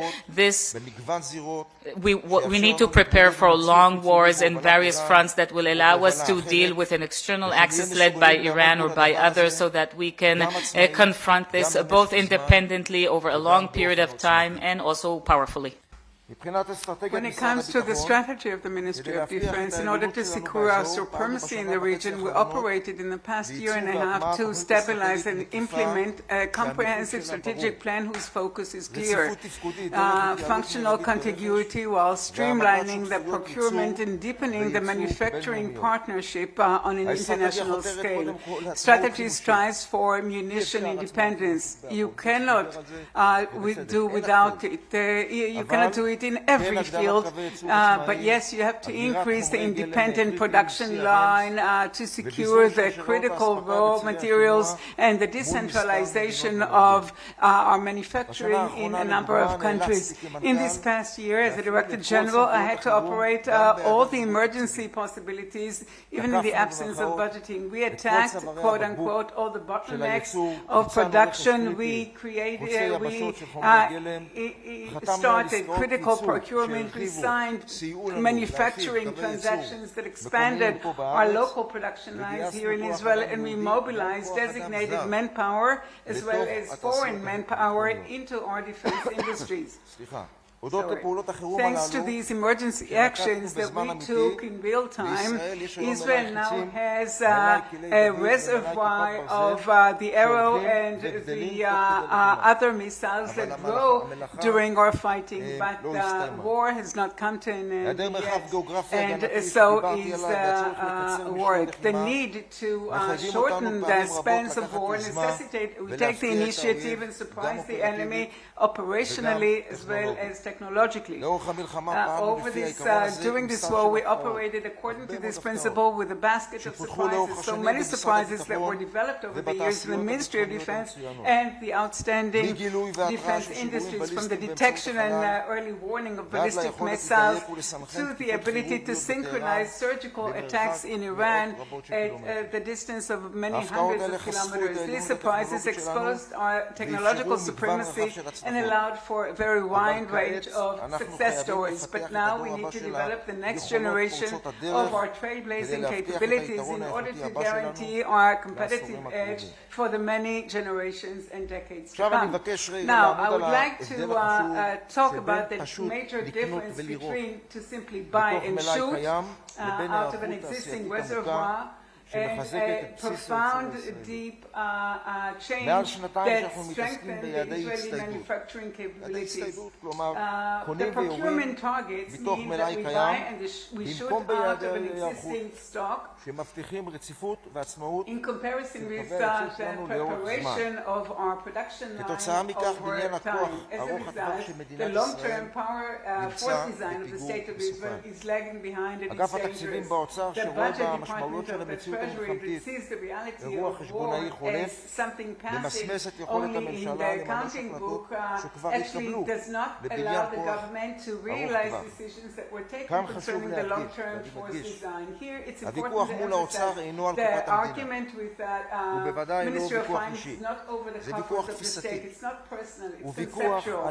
It is an argument over risk management, but also the understanding of the geopolitical reality that is truly misleading and not easy to grasp. The time that the Iranian enemy will invest in the second half of 2026 and they will invest huge amounts of money, we are going to regretfully following a bureaucratic via dolorosa that there's no realization of strategy in, neither is there industry management. After nearly 3 years of war, if we continue to operate in this way as a country, the risk to our ability to withstand our enemies will become great.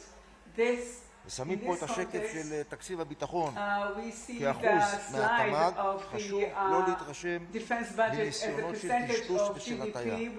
כלכלת ישראל חזקה ואיננו עומדים בפני אותו עשור אבוד של אחרי מלחמת יום הכיפורים. תסתכלו על הנתונים שלא יפחידו אתכם. לכן בעיניי זו חובה לצאת למימוש מיידי של תוכנית בניין הכוח בסך 350 מיליארד שקל של שר הביטחון וראש הממשלה. מדובר במיירטים, בחימושי התקפה, במשאבי מודיעין לזירות משתנות, בהחזרת כשירות למערכים שנשלטו ביבשה ובאוויר, ברציפות תפקודית systems that were damaged to return the strategic contiguity and functional contiguity and the operational power out of the Air Force bases. This is something that we wish to do with the development into space, into remote seas and underground. This is the main lesson from the multi-sectorial war. The plans are all ready, but it's not going to be free of charge. You cannot do force design at such a large scope without budgetary certainty for the decade to come. At least 1/3 of the program would be financed with the streamlining of the IDF, and there's a lot to do there. 1/3 would be financed out of that, and with the money that the Ministry of Defense injecting into the system as a result of the reform to increase the defense export, which is a massive reform, is not enough. We need state mechanisms to realize these programs.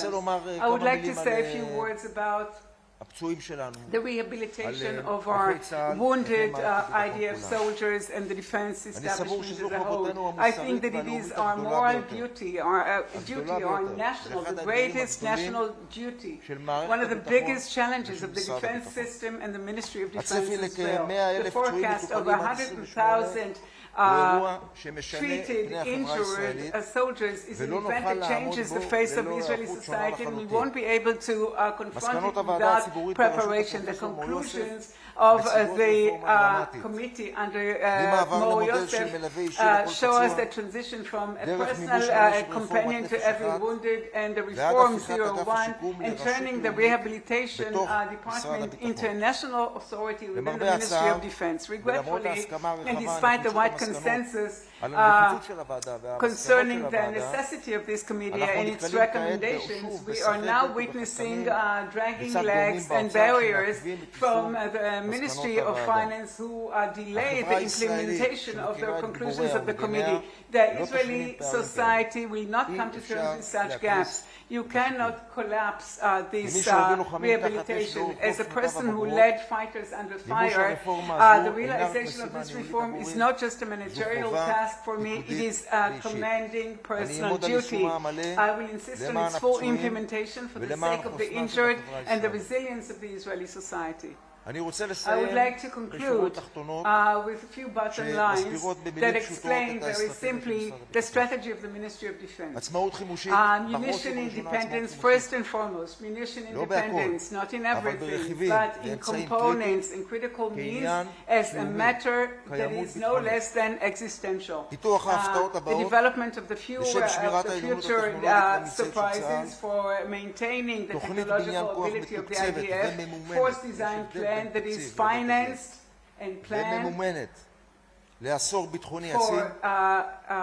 high-intensity defense decade, improving the functional contiguity for space, sea, and underground, increasing the defense export to bring in more systems to the ideas to strengthen the defense industry in the Israeli economy, diversifying alliances and partnerships, and establishing a national authority within the Ministry of Defense for the treatment and rehabilitation of the injured in wars as an ethical, moral duty as well as a social one. Thank you to you all. We will win.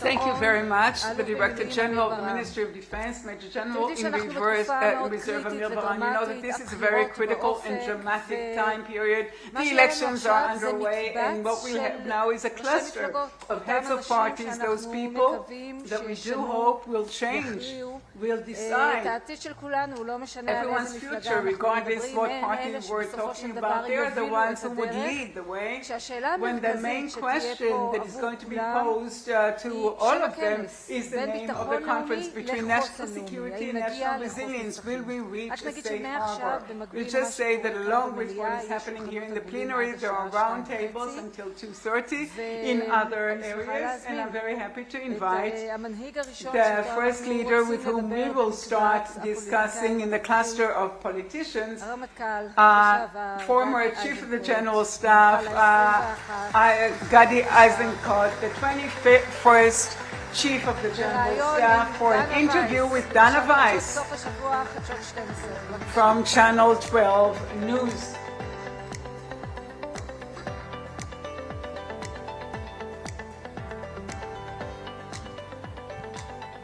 Good morning. Thank you very much for the privilege to be here in this very important conference, the Herzliya Conference. Good morning, Gadi Eisenkot. It seems to me that yesterday was the first time that you stood on a stage and declared, I will be the next Prime Minister of all the citizens of the State of Israel. Thank you. Yesterday we launched the Yashar Party in the evening. I said that, having said that, I say that there's only one goal that is above any personal ambition, and that is to win this election and to bring to Israel a Zionist, apolitical government. I would like to take expressions from the legal world. Is this a developing version, or is it a narrow one? Is it something that you started your path with and said they will see me, but I'm going to be a prime minister? Or is it something that came to you because the surveys were more positive? I'll tell you something that was not told. A month after the war, 5 weeks after, members of Knesset came to me from the coalition and spoke to me about the possibility of actually having a constructive lack of confidence vote and to place me as head of the government. Give me the names. I'm not going to disclose their names. Very serious people were involved in that, and I said that I would see this as a privilege, and I would actually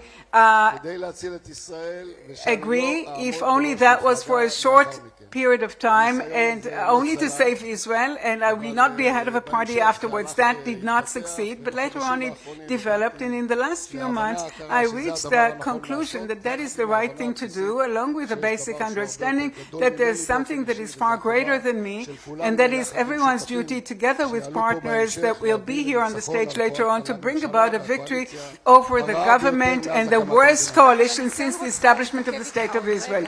I would like to pause with you for another second. There's also a strategic matter. You keep talking about the fact that you're a strategic person. I ask myself, where is Gadi Eisenkot, Deputy Chief of the General Staff, who had the opportunity to be Chief of the General Staff and said, I'm not ready yet, and allowed Benny Gantz to do the job, and now you're saying, truly, it's the first time that I'm leading a party. I'm already leading a party, and I already announced myself to be a prime minister against the existing, or the one who was prime minister before. And I checked the numbers.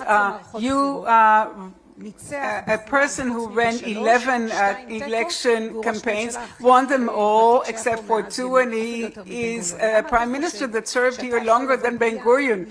Why do you think that you can come without that experience and make that quantum leap when you say that the most important thing is that Israel cannot afford another such government? I'm the same Gadi that was invited to the prime minister of Netanyahu's office on the 3rd of February 2011. He told me that the 20th Chief of the General Staff was disqualified, and this is why I would be Chief of the General Staff. I said, I allow you the possibility to do that, but I'm the Major General Commander of the Northern Command. There are 3 deputies, and I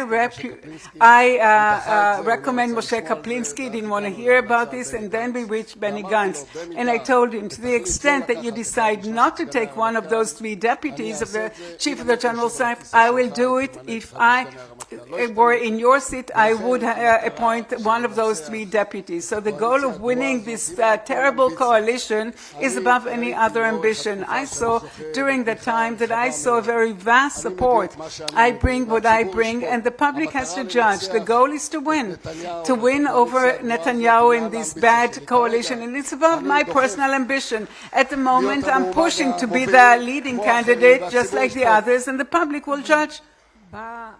But Naftali Bennett says the following thing: I am right-wing.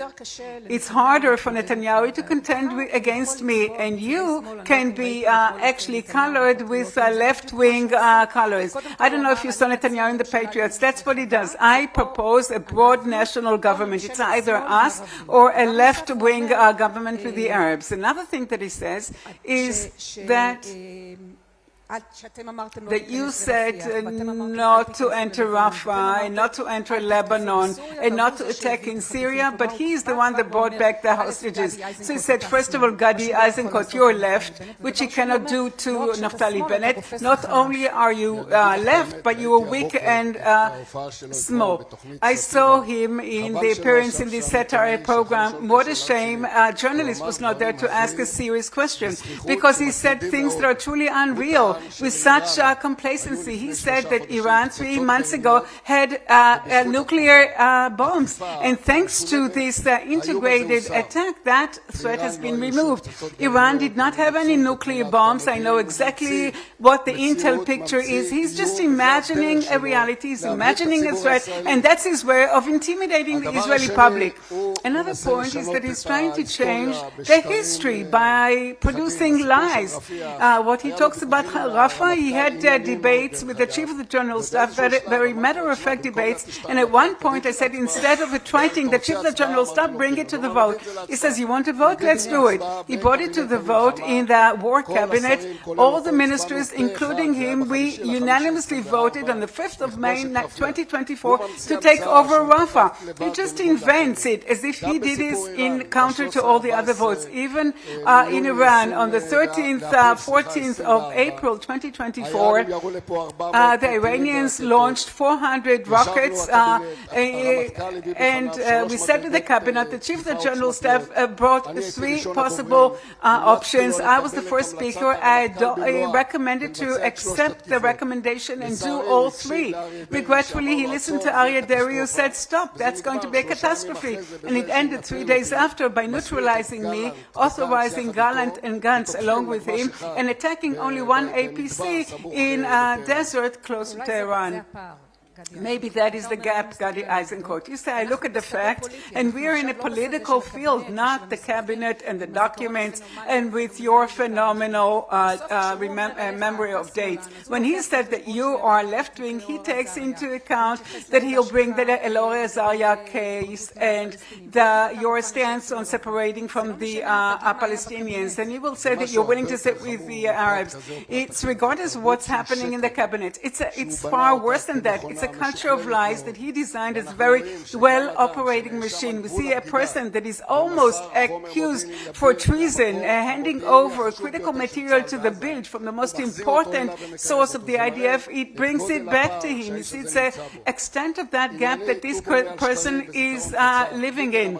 YouTube doesn't care about lies. He wants me to discuss the Palestinians. When I come to the discussion with a document that he, with the help of the National Security headquarters, he says that the government policy, the 2 states solution, the same Netanyahu who talked about that option, I'm talking about the end of 2015. Even then, on an official document, he says 2 countries for 2 peoples. That is the stance of the government. The public doesn't know it because that's out of the national state of affairs report. So he builds on a short-term memory, on lies, the assumption that they will go with the Arabs. And even today, when he tries to pass this, the basic law of studying the Torah, which is actually a law of evading duty, shirking military duty, he's helped with Arab parties and people he persecuted to pass that law.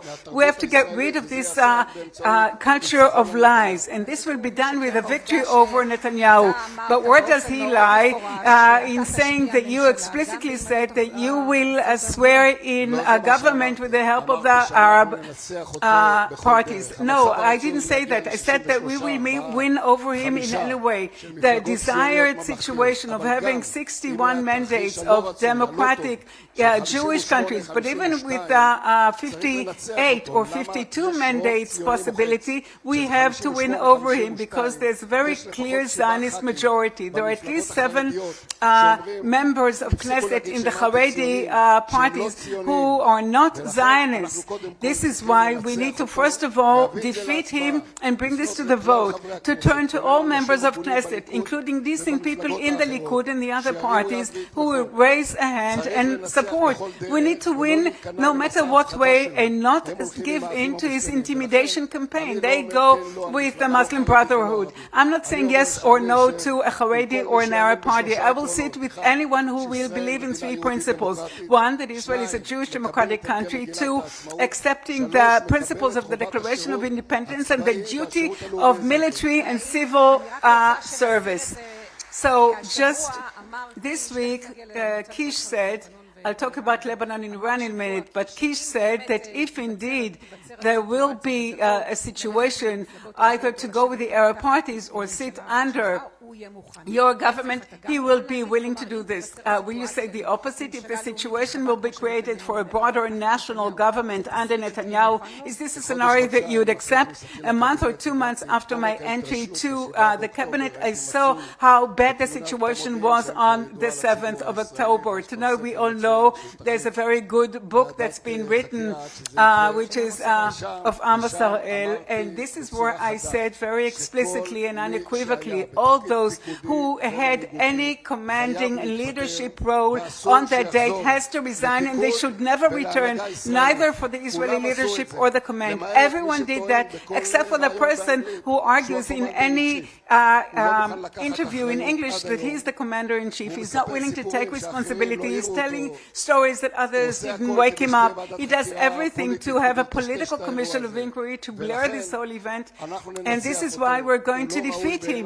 He's unworthy after this failure of the 7th of October and the fact that tomorrow it's going to be the 1,000th day of the war, and it continues because he doesn't want to reach the end state. He doesn't want to take advantage of the incredible achievements of the IDF, hence he has to be defeated. I'd be very happy if he had a fragment of a moral that or ethical conduct that Begin had after the first Lebanon war and lay his resignation letter and establish a national commission of inquiry. I do not expect him to do any of that. Member of Knesset Eisenkot, it brings me back to the issue of Lebanon. You said Netanyahu is not exhausting the political achievements, the military achievements. There was an interview with you that was published on Friday, and you said that Lebanon is a political graveyard for prime ministers from Menachem Begin all the way to Ehud Olmert. Now Netanyahu is deeply sunken in it. And 2 hours later, you came with a report concerning a very significant agreement with Lebanon that has a recognition and de facto recognition of the two states, speaking about peace, and also the acceptance of the Israeli presence in the security belt until the disarmament of Hezbollah. That can definitely be considered a significant achievement. It's not an agreement. It's a framework agreement. This is a positive development. Having said that, we know the Hezbollah organization. I was the head of the operations department at the end of the Lebanon war. I was made the head of the Northern Command, and I know how it is difficult to implement this. The Hezbollah is running Lebanon very clearly, and the Lebanese government will not have anything to do with it unless there are outside forces, American, French, multinational force, other levels, pushing Iran out and bringing the moderate Sunni countries in. Netanyahu, in that satirical show, said that I objected to Lebanon. So I can tell you here, between us, that I knew a program that we prepared in 2015. The Mossad initiated it, that the beepers were just one development in it, at the very tip of it. It was a lot more significant that I pushed for its execution after 2 months. Immediately after the first transaction, I came to him and I spoke with the heads. You mean the first hostages? No, I'm talking about the Lebanon plan. The beepers were only a part of it. There was a much more comprehensive plan that was wasted because of his lack of willingness to create the transition immediately after the first deal to move to the north. So 1,000 days after the beginning of the war, and you can see the incredible achievements of the IDF, except for the Beaufort and another enclave in the north, we were along the same lines of the end of the Second Lebanon War after 33 days. Hence, Netanyahu had a reason and a wish not to strive to end state out of a position of power. And once again, the Americans push us against Iran and Gaza and Lebanon as well. So if I listen to you and I see what you see in the last few months, you're not proposing a different policy. You're saying, yes, we have to remain in Lebanon in the defense area and remain there until the disarmament of Hezbollah. And in Lion's Roar, you said that this is the most realistic war that we had, and now you're criticizing its results. I've been accompanying the Iranian threat since 1999. I was appointed military secretary to Barak and Sharon. This is a genuine threat to the state of Israel, the worst of its kind, and I'm troubled by the fact that the Iranians, despite their defeat, will emerge with a strategic victory, and they will take all those 440 kilograms of enriched uranium and reach those explosive warheads within a very short time. This can be done, unlike what Netanyahu said, that nuclear bomb, which requires something totally different. The main problem is why was he operating in a way that ran counter to the principles of security of the state of Israel. After 1,000 days, we don't strive to reach any end states out of positions of power. So there's no initiative. We have a war for the sake of war, and I know war because he's simply tied up by by two partners, Itamar Ben-Gvir and Smotrich, and that relates to his personal political wish. This is why the State of Israel does not know how to take advantage of those fantastic military achievements to turn them into diplomatic achievements. So if you are the Prime Minister, how do you make this work? First of all, to renew the intimate discourse, and I'm impressed that that has been damaged. The strategic floor of the State of Israel was diverted. There's no National Security Council or foreign policy the cabinet that can ask the right questions, the right knowledge. So the first thing is to re-establish the political diplomatic relations and to talk less and go back to a shadow war that makes very severe working premises that the Iranians would want to strive to reach nuclear capabilities and handle this. Another one is to work with the Americans to reach a regional agreement because various affinities were created between all arenas, and that necessitates a regional agreement in which we will detach the connection between Lebanon and Iran. Also on Syria, we can reignite that process, and the security belts that were created in Lebanon, Syria, and Gaza are a means and a lever to advance the national interests of the State of Israel, not to remain there for generations to come. There's a fragment of Israeli society that wants it, but it's not recommended. That's a means that is necessary now, but we need to use it as a lever to advance long-term achievements for the State of Israel. So if you, I just want to sum this up, so as far as you're concerned, the security belts are just temporary as a lever, but once an agreement is achieved, you will withdraw from all fronts. The withdrawal will be done only after clear-cut arrangements with supervision. My model is not UNIFIL because factually it failed. The model has to be the multinational force in Sinai that has American commitment, even if the forces are not only Americans, that we are going to leave only after the security arrangements, after the Hezbollah has been disarmed south of the Litani and integrated into the Lebanese army, after the Lebanese army government has been strengthened and the American commitment to the security arrangements, only then will it be done out of a position of power. Unless we do that, we'll see a guerrilla war developing, and I do hope that we won't do it as a result of pressure and change within the Israeli society. We mostly talk about the outside events. I'd like to say a word about the domestic challenge, which I believe is more important in uniting the Israeli society vis-a-vis all these challenges. See what's happening this morning. In order to gain 3 more weeks, Benjamin Netanyahu is selling the most important thing, the mutual responsibility of Israeli society and the duty of the military of conscripting young people. He's pulling the carpet under their feet. Naftali Bennett has just entered, the head of the Yachad party, former Prime Minister. Good morning to you. Tell me, what kind of relations do you have? When did you speak last time? This morning we had a meeting. We had a short meeting. We do maintain an open, permanent discourse in meetings and correspondence as well. We have one joint goal, and that is to save the State of Israel and to bring about a government that is Zionist, apolitical, non-partisan, that would work for the citizens. The personal issue is less important. This goal unites us both, and we will work together and do everything we can to win, and I'm sure we will win. And what is the chance that you ultimately run together in this constellation or another? From the goal that I defined, every action that I do will derive, not my personal ego, not the wish to be the greater and the most significant. There's one goal that leads me. Anything that would lead me to it, I will do. And there are still 114 days, more or less 2 months, to see what is the best way to pursue, to defeat this terrible government.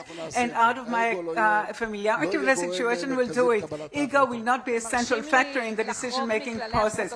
Do you allow me to, can I ask you a question out of the rules of the protocol? If you need to ask one question of Gadi Eisenkot, what would it be? We didn't hear. What chance, Naftali Bennett, that you will sit together with Eisenkot, but as number 2?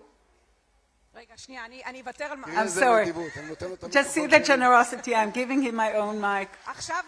Now you can see that you're not journalists, because there's only one thing that a journalist would hold on to, and that's the microphone. I nearly gave you mine and I took it back. Gadi Eisenkot is a dear person who devoted his life to the security of the State of Israel and paid personal high prices, the most terrible and weighty ones there are. I have no doubt, 100%, not 30% or 60%. We are going to work together. We will do everything, every possible thing to save the State of Israel in the coming elections. These are the most faithful elections for the very existence of the Jewish democratic state in the land of Israel. Nothing will stop us. Thank you.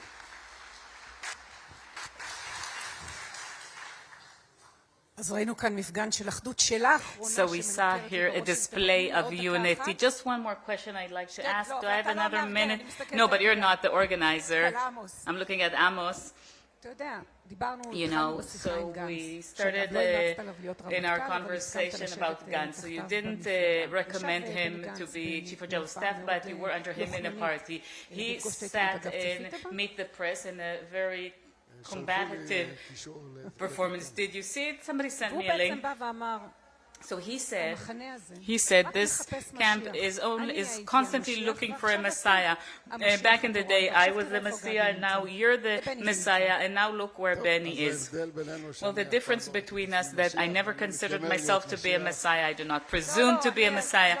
No. Yeah, I'll make it more difficult. It's not that you presume to be one, but your constituency seeks a Messiah, and then you are crowned as such, but it's not enough. I can only offer what I am and who I am. I've served in the military for 41 years. Politics wasn't an option for me.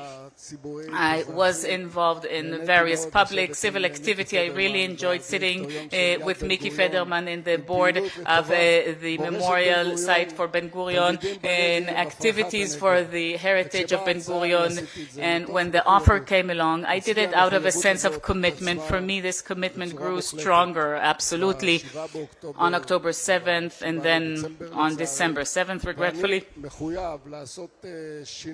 And I'm fully committed to bring a change. And I'm not going to comment on the statements of Benny Gantz. I wish him the best of luck. We served together for many years, and I don't want to get dragged into this exchange of blows to gain another vote or two. It's unnecessary. It's not needed. We have a common goal, and I do hope that you'll do the right thing for the victory. And what is that right thing? The right thing is to win the worst coalition since the establishment of the State of Israel, not to consider Netanyahu as a partner, but to triumph over this government and replace it. And I'm really surprised by his desire to see him as a partner. I think that he must put down the keys and go home. He did good things, he did terrible things, but he has failed miserably.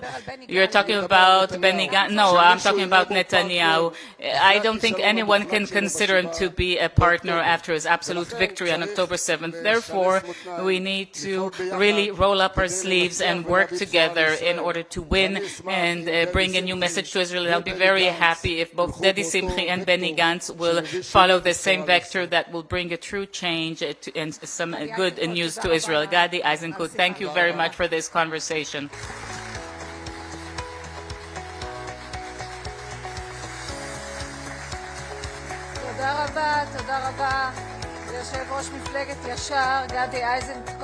Thank you very much, Gadi Eisenkot and Dana Weiss, who really gave us a lesson in journalism. If you want to know how to interview, that was a true exemplary case. So we're continuing with the leaders. So we've already said hello to Naftali Bennett, former Prime Minister, chairman of the Beyachad Together Party, and he's going to talk about the exact same topics between national security and national resilience. Please.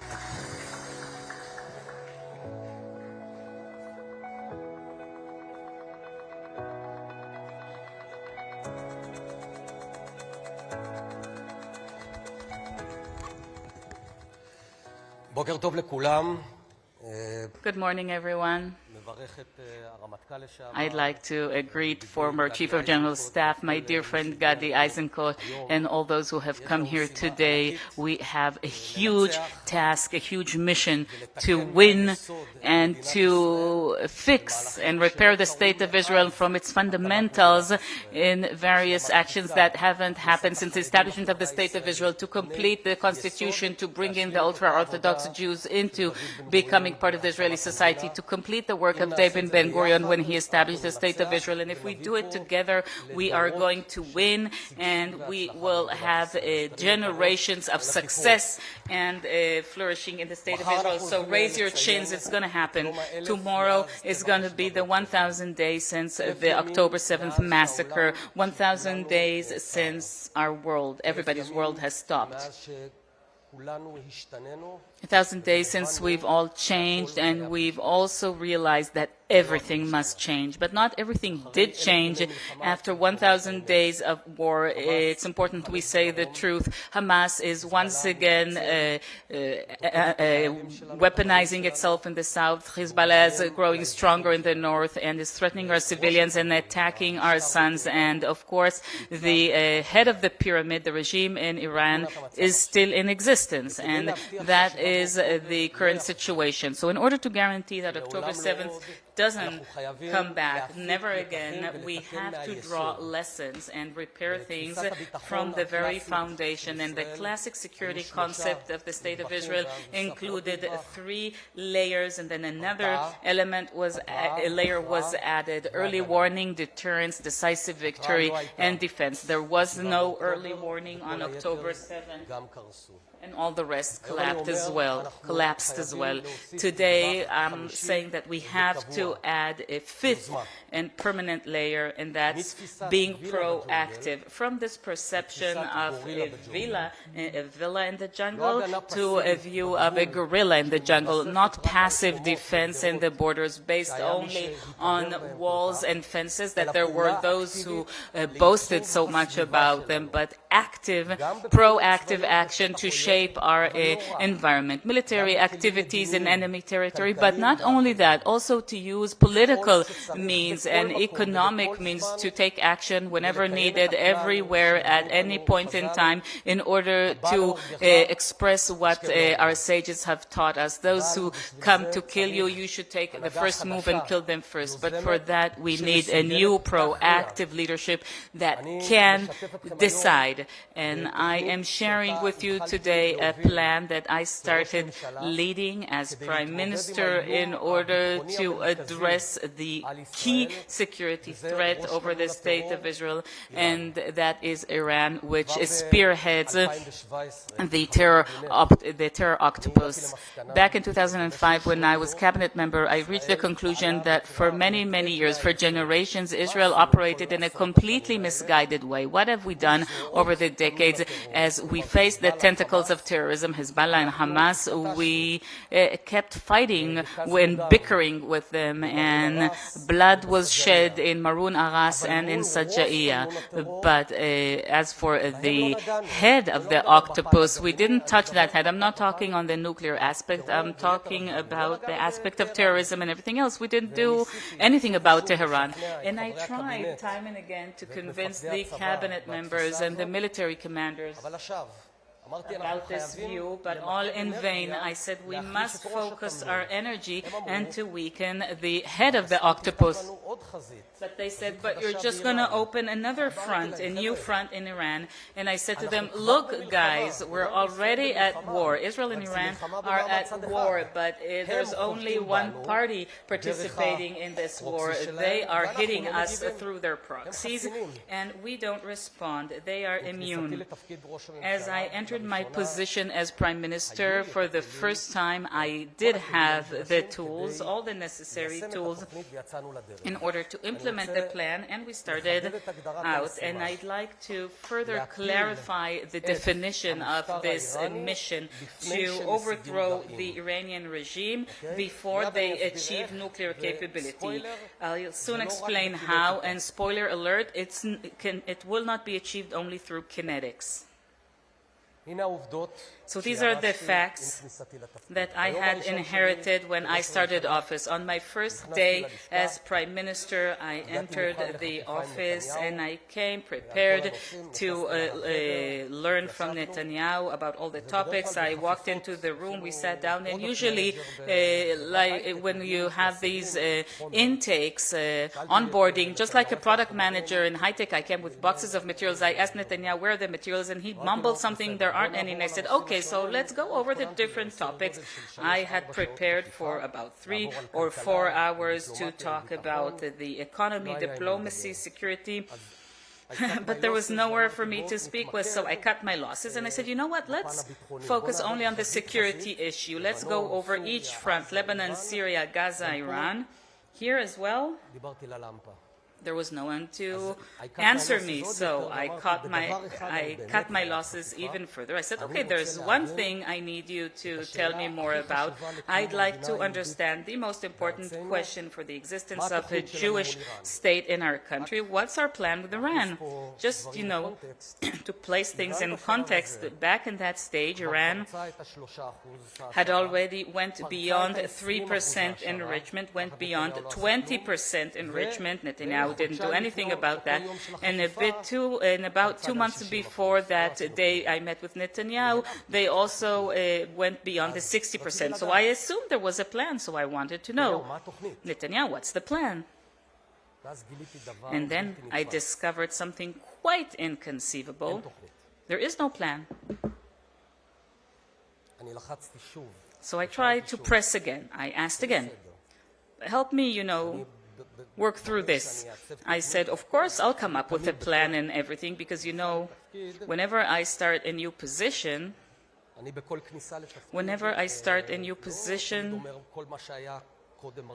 I don't always say everything that was before me was bad. I'd like to know what the status is. So I didn't receive any answer from him, no plan. So the entire onboarding process for the most complex job in the world, being the Prime Minister of the State of Israel, lasted about 20 minutes because there was nothing. And over the following days and weeks, I did whatever I could in order to understand, through conversations with the National Security Council and others, to do some reverse engineering to understand what's the plan for now. So let's understand the background. In 2015, after the JCPOA was signed, the IDF and Netanyahu stopped all the preparations for destroying their nuclear capabilities, out of the realization that we will encounter this problem only in 10 or 12 years. And they didn't allocate any money for the establishment of production lines and facilities in order to manufacture the special means and munitions. It takes years to develop them in order to handle Iran. Okay. In 2018, something dramatic happened. Netanyahu convinced the U.S. to quit the JCPOA. Okay, but what Netanyahu didn't do, and it's difficult to believe what I'm telling you now, but I stand behind every word I'm saying. Netanyahu, at that moment in which Iran and the U.S. pulled out of the agreement, he didn't convene everybody and say, okay, let's start working on preparing an operational capability. And they didn't budget. The worst problem was that they didn't even allocate 1 shekel for building the production lines for manufacturing the munitions that we cannot do without for that purpose. So they didn't come up with any plan for a situation that the Ayatollah regime will acquire nuclear military capabilities. I wanted to be clear, between 2018 until I entered office in 2021, 3 years, as it was rushing forward, Iran crossing the 20% line, the 60% line, Israel did not come up with any response to a situation that they would acquire military nuclear capabilities. I still don't understand how that could have happened. How was that possible? Where was Netanyahu? Where was the government? Then I tried to understand. I guess they were relying on the fact that the U.S. will carry out the attack. But even if that's the plan, I mean, you don't really know for sure that you'll manage to convince them, so don't you prepare any kind of plan B. So I started my role as Prime Minister, and over the first few months as Prime Minister, I was facing a terrible situation, because I knew something that all Israelis didn't know. Outside the aquarium, outside the Prime Minister's office, we went to immense growth and reducing of crime and all that. But inside the aquarium, inside the Prime Minister's office, I knew that the state of Israel was exposed and didn't have any response. So I immediately decided to take action. The first thing I did, I invited the CEO of Rafael, the CEO of the IAI, the Israel Aviation Industries, because I wanted to make sure that I wasn't missing anything. It's true that you're not really manufacturing anything. They said, yes, that's right. Why don't you manufacture? I asked, because we didn't receive any production order. I said, okay, so start producing, start manufacturing, start now, because it takes about 2.5 to 3 years. And they said, look, Mr. Prime Minister, you need to issue a written order. And then, together with Lieberman, who was Minister of Finance, and with the blessing of the Minister of Defense, even before we passed the budget, we wrote something on paper in handwriting, and we issued a procurement order in order to jumpstart this process of production chain in order to manufacture these munitions. I can tell you today, if it weren't for that decision, which took place approximately in July, August 2021, Israel would not have had the munitions in order to attack in October of 2024 in Rising Lion and Lion's Roar operations. The second thing we started, I summoned the director of the Mossad and the head of the NSC. We started coming up with a program to weaken the Iranian octopus head. We prepared dozens of operational paths, some of them soft, not only kinetics. In the 1980s, I'll explain about my strategy. In the 1980s, these were the last years of the Cold War, but we didn't know that in advance.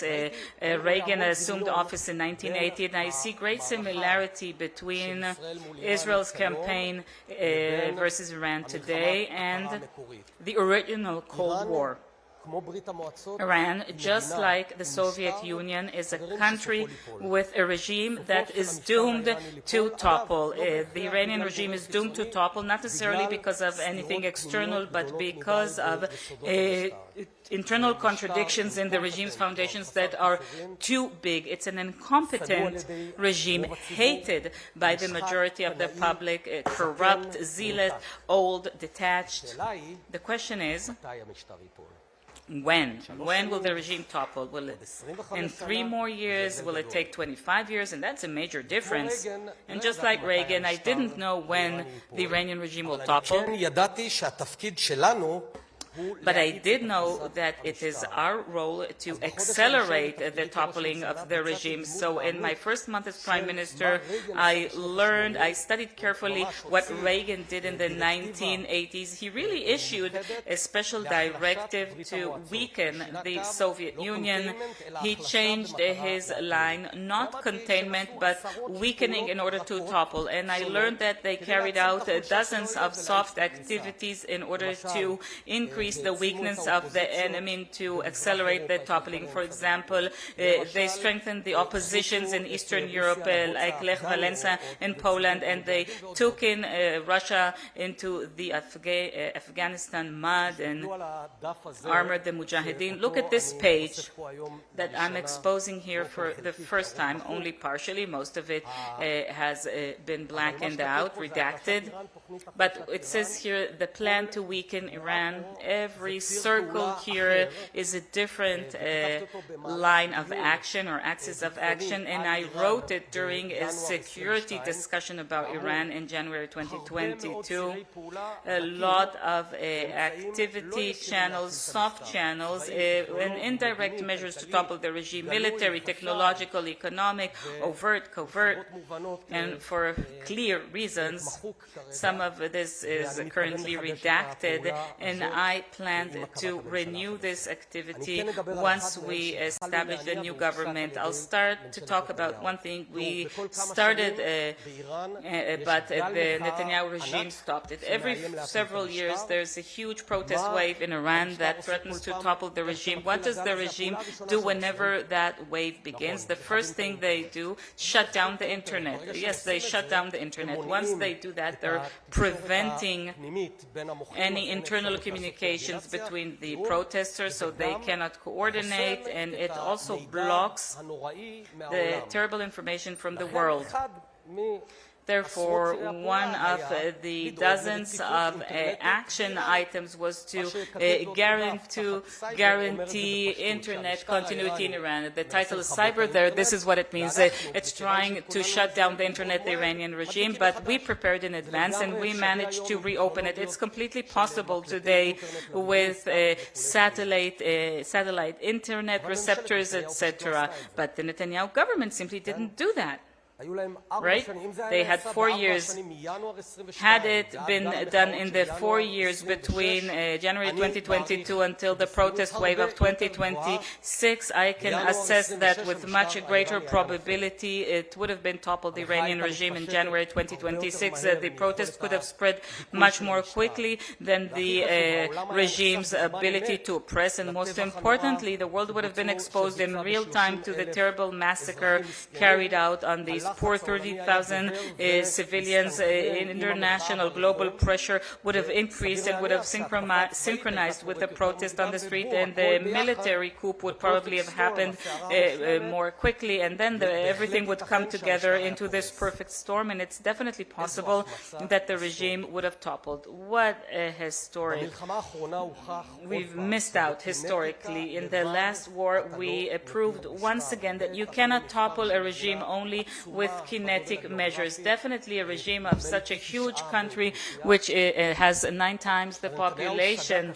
So he made a grave mistake, Netanyahu, when he completely froze and abandoned the action plan against the octopus head. And unfortunately, we're now facing a situation that none of the war's goals have been achieved. And only now they're doing this reverse engineering. And yesterday, Netanyahu said that Iran already had nuclear bombs. That's what he said that yesterday, but it's a lie. It's a lie. It's simply not true. But to reverse engineer, but he simply reversed engineer. God willing, in the next government headed by me, we're going to renew the Octopus Plan, and Israel's strategic goal was to topple the Iranian regime before it achieves nuclear capability, not just to postpone nuclear arms, but to accelerate.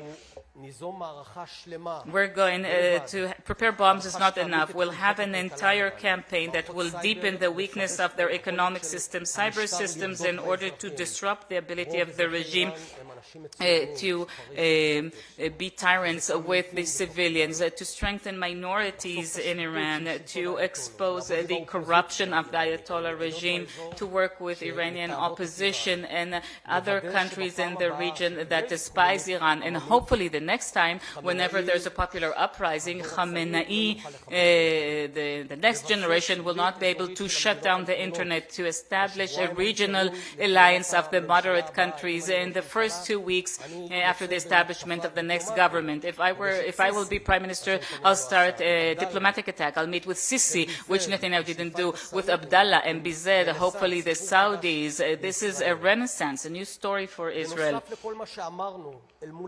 In in addition to everything we said about Iran, but there's another side to the equation, and that's Israel. It's not enough to weaken our enemies. We need to strengthen ourselves, because what's going to determine the outcome of this multi-annual campaign against Iran is not just the number of F-35 aircrafts that we have, but whether a second grader in Yerucham is studying mathematics better than a second grader in Isfahan. And today the answer to that question is no. The high-tech, people in high-tech, academics and doctors, are they staying here? Can we bring back those who've left? Are all Israelis under the national burden and serving in the military? Do we have a proper diplomatic campaign without irresponsible ministers, real buffoons, will undermine and attack our efforts every year without being called to order? Is our leadership showing strength and power to our enemies and not weakness? And as for our brothers from the inside, love and not revenge. Today our government gets up in the morning with one purpose, and that's to poke a finger in the eyes of those who didn't vote for them. Will we be strong and united from within? And I'll say this very clearly, because a country that's splintered, that's divided from within, cannot win an outside campaign or battle. And, you know, those who are currently promoting these divisive laws for dodging conscription that discriminate between people's blood have lost the right to call for a national unity government, because evasion and unity are the exact opposite. So don't you talk to us about unity while you are advancing in the Knesset, as we're speaking, divisive and evasive laws. The entire Israeli nation is seeing this disgrace happening in the Knesset, how they're harming the IDF soldiers and the reservists and our children, and we'll never forget that. And when we start a government, we're going to cancel the entire package of these looting laws, divisive and evasive attempts that have been promoted in recent months. Today, we have a privileged group at the top of the Israeli pyramid. They're not working, they don't serve in the military, yet they receive a lot of money. At the bottom, you have those who do serve and they're being trampled on. We'll simply reverse the order. At the top, we'll have those who serve in the military and work, and at the bottom, and that'll happen soon.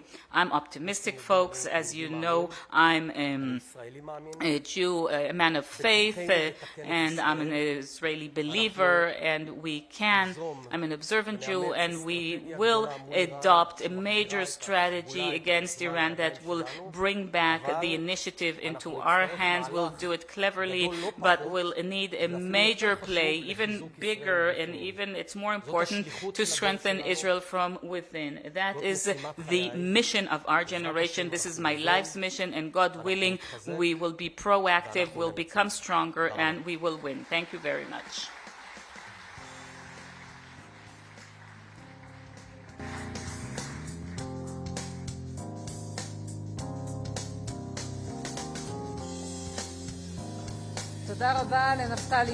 Thank you very much to Naftali Bennett, former Prime Minister, the chairperson of Yachad. We continue with the heads of parties, and I'm happy to invite Member of Knesset Yair Lapid, head of opposition, the 14th Prime Minister of the State of Israel, please.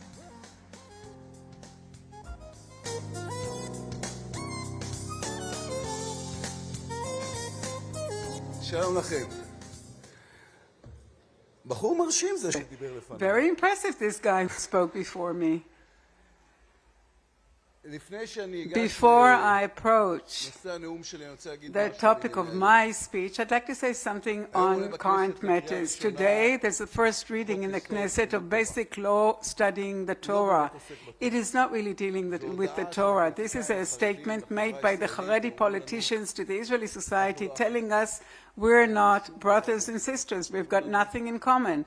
They tell us that they don't care that our children die.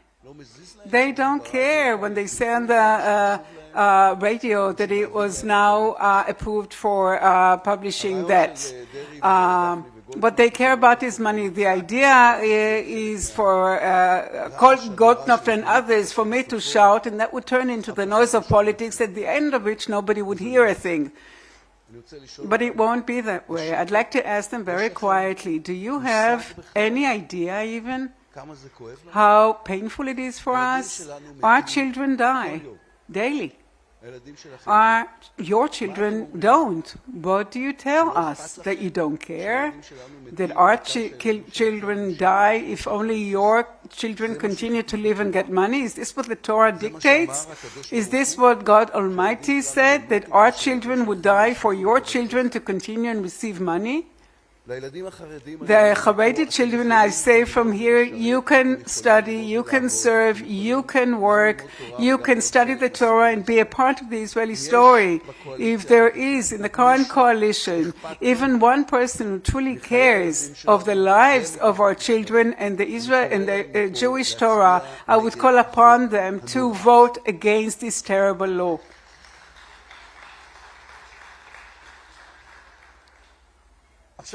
Now let's take a deep breath and we can go back to the original topic of my speech, which is the foreign relations of the State of Israel. I'll start with two unequivocal statements. It's dangerous, but I stand behind them. The first one is the foreign relations of the State of Israel have never been at such a low, all-time low. That's really the peak. That's what's happening when you replace 3 ministers of foreign affairs in 3 years, and during 2.5 years nobody bothered to appoint the head of public diplomacy. And what happens? Instead of professionals, they just bring in those close to you who want to find a job. And that's what happens when Netanyahu says, I know it all, the president of the State of Israel, of the United States is in my small pocket, I control everything. What we saw in the last 2.5 years is a catastrophic combination of amateurism, arrogance, and acute reading of reality, and a total preference of the political to the diplomatic, and the result is a terrible catastrophe. The second statement is that it's possible to rectify this. Relatively in a short time, not everything, there are long-term damages, but you can rectify this, you can fix it in life in general, in the diplomatic sphere as well. If something falls quickly, it can be made upright again. You can fix this, we can in a year time be in a totally different situation. I'm not saying that we're going to be the most beloved country in 2027, but I can say that we can introduce rapid, positive, highlighted change that would be felt. Israelis will be able to travel to Rome for a vacation without being yelled at on the street, free Palestine, and the government would be able to expand the Abraham Accord or the Negev. That would be a part of a national strategy of national security and the Israeli economy. There is a second phase which is far more complex and difficult. After the immediate change, we have to run a very methodological diplomatic work based on the understanding that the world has changed drastically. The whole idea of the role of superpowers and future alliances, we have not yet reached the surgery room, the operating theater. We're still in the intensive care.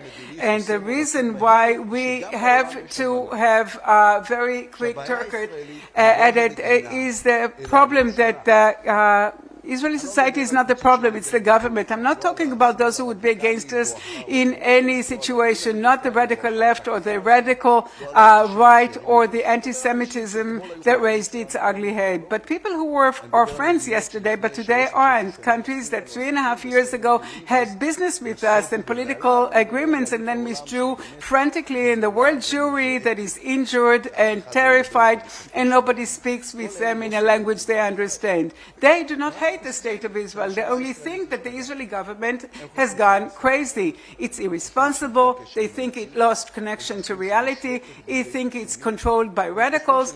And he thinks that if Netanyahu was a reasonable person, today he's no longer one. And we know that they're not that erroneous. The world is awaiting to see a different Israel. An Israel that is self-confident, true to its values, open to its partners, strong but not arrogant, moral but not about innocent, Jewish and democratic without apologizing for none of the two, a country that is not managing its fears but builds its hope. But before that, we need emergency treatment, resuscitation of our national policy. This is made up of a very clear list of do's and don'ts, what we can do and what we should not do. Let's start with the don'ts. Not to do list is before you. What not to do if you're the Israeli government and you don't want to see a total collapse of the international standing of your country. If a minister in the government says that we need to drop a nuclear bomb on Gaza, you have to fire them. If they say that there are circumstances, if a minister in the government says that there are circumstances in which you can starve a civil population, fire them. If there's a minister in the government standing with a bondaged activist lying on the floor in an incarceration facility, waving a flag and yelling, get rid of him. If children die in war, just say that it's sad. It's not pleading guilty. Hamas is guilty, but just say it because it means you're humane and you say that children should not die in wars of adults. If the President of the United States attacks its rivals, regardless of PC, doesn't mean that you too can. He's the President of the biggest superpower in the world, but you're not. To boycott country and to announce this severing the ties would help us in no way. Iran is an enemy, Hezbollah is an enemy, Hamas is an enemy, France is not an enemy. It actually vexes us, but it's not an enemy. The UK is not an enemy. John Ossoff is not, he's a senator, a Jewish young senator from Georgia, extremely charismatic, we're friends. It's a bit too progressive for me. He likes Israel, but he doesn't know what the government wants. In general, the Democratic Party is not an enemy. Witkoff and Kushner are not enemies. They free the hostages. J.D. Vance is not an enemy. He is the Deputy President of the United States. And here is the to-do list of the government that will be established in a few months. The first thing to do is to send home those radicals that break us down around the world as well as in home and say to the world that that was a terrible time, we're not proud of it, but it's over. To take care of the Jewish terrorism in Judea and Samaria quickly and in a very unequivocal manner. It's not even that difficult. Just send 2 border police battalions and 300 police officers and that would come to an end. The Jewish terrorism is truly shameful, but also because those crazy people cause us damage all over the world. Not to boycott people who do not like us, but to insist on meeting with them and have them hear our side, to operate our technological abilities of the startup nation in order to provide solutions for the Qatar propaganda in the academia and young audiences, and to remember that the Jewish communities in the world are not a burden, but rather an asset that no other country has. These are the people who can tell our story in Melbourne, Manchester, and Miami, to send to every television screen people who speak good English, understand how the viewers think, and not deal with the question what the base in Israel thinks. A lot less Orit Struk and a lot more Noah Tishby. To rebuild the relations with the European community based on open dialogue and a joint struggle against anti-Semitism, to use us as being an asset, cyber, intel, to use our assets in order to tighten alliances with the Indians and the Emirates, or the Hellenic alliance with Cyprus and Greece. These are the artery blockages. These are the tourniquets. These are the most important. In the last 3 years, everyone talked about public diplomacy. You probably noticed that that's not the place that I attribute most significance in my speech. That's not the most important thing. It is important, but not the most important. For us to have a new contract with the world, we need a new contract with ourselves. This is what 5 minutes ago Naftali Bennett talked about, the day on which we will once again be a country with a direction, a vision, a government that speaks the truth and operates responsibly, the world will start relating to us differently. When Israel, once again, is a country of hope, of responsibility, of initiative, of alliances and vision, the world will be on our side. It will remember that which we have forgotten almost. Israel, when it's loyal to itself, is an inspiring country. Thank you very much.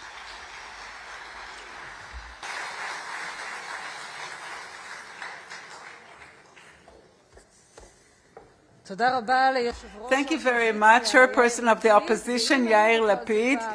And if we were in the opposition, let's move over to the coalition. I'm happy to invite member of Knesset, minister in charge of the rehabilitation of the North and the South, Ze'ev Helkin, and Yael Chanalde will talk with him, the correspondent of the North in Army Radio.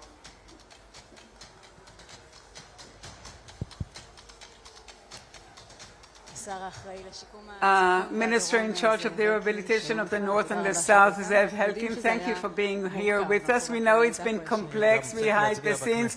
I do need to vote in the Knesset here and there. Yes, it's important. So our session deals with the tension between national security and national resilience. And you are perhaps in a cardinal point, especially since you are preoccupied with rehabilitation, the seam line, the confrontational line, and also a member of the cabinet at the same time who is in the midst of the decision-making processes. With your permission, we'll start our discussion with the question, the security question. Today, a resident of the confrontational line is asking himself, when he sees that MOU, that framework agreement with Lebanon, what on earth has changed? Once again, we're looking at the Lebanese government, and we expect it, after failing time and time again, to disarm Hezbollah. Why would it succeed this time, and why would they be able to once again live quietly and happily? First of all, I do not know if that changed, but something did change substantially, unlike the line that Iran tried to leave. The Lebanese government acknowledged the fact that the IDF would have to stay put until it disarms Hezbollah. In other words, a new situation emerges, which can be said is even surprising. Even the Lebanese government, and definitely the Americans who pushed for it, understand that Israel cannot just clear out of the security belt before the Lebanese government disarms Hezbollah from its weapons, and then Hezbollah is locked in. If everything continues the way it is in this armistice, it would in actual fact recognize the existence of the IDF in that security belt. But if it breaks the ceasefire, Israel will regain its position and fight against it. Israel came out with counter statements. The question is not statements, it's practical. 3 months ago, a resident in the north could see Hezbollah people not armed, because we would have eliminated them during the previous ceasefire.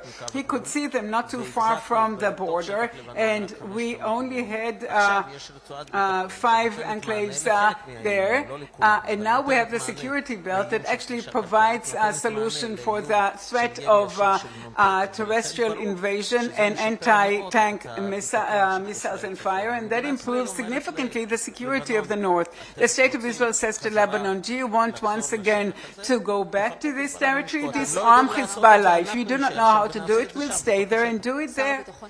But the Minister of Defense said that he gave an instruction to establish posts that would stay in Lebanon 50 years to come. Is this the expectation, to endlessly stay there? We will stay there as much as it is necessary to give security to the north. If Hezbollah will remain armed and maintain its aspirations to harm the State of Israel, you wouldn't want to bring them closer to the border and return to that situation in which hundreds of meters from Israeli houses that would be Hezbollah presence. Ultimately, the ball is on the Lebanese side.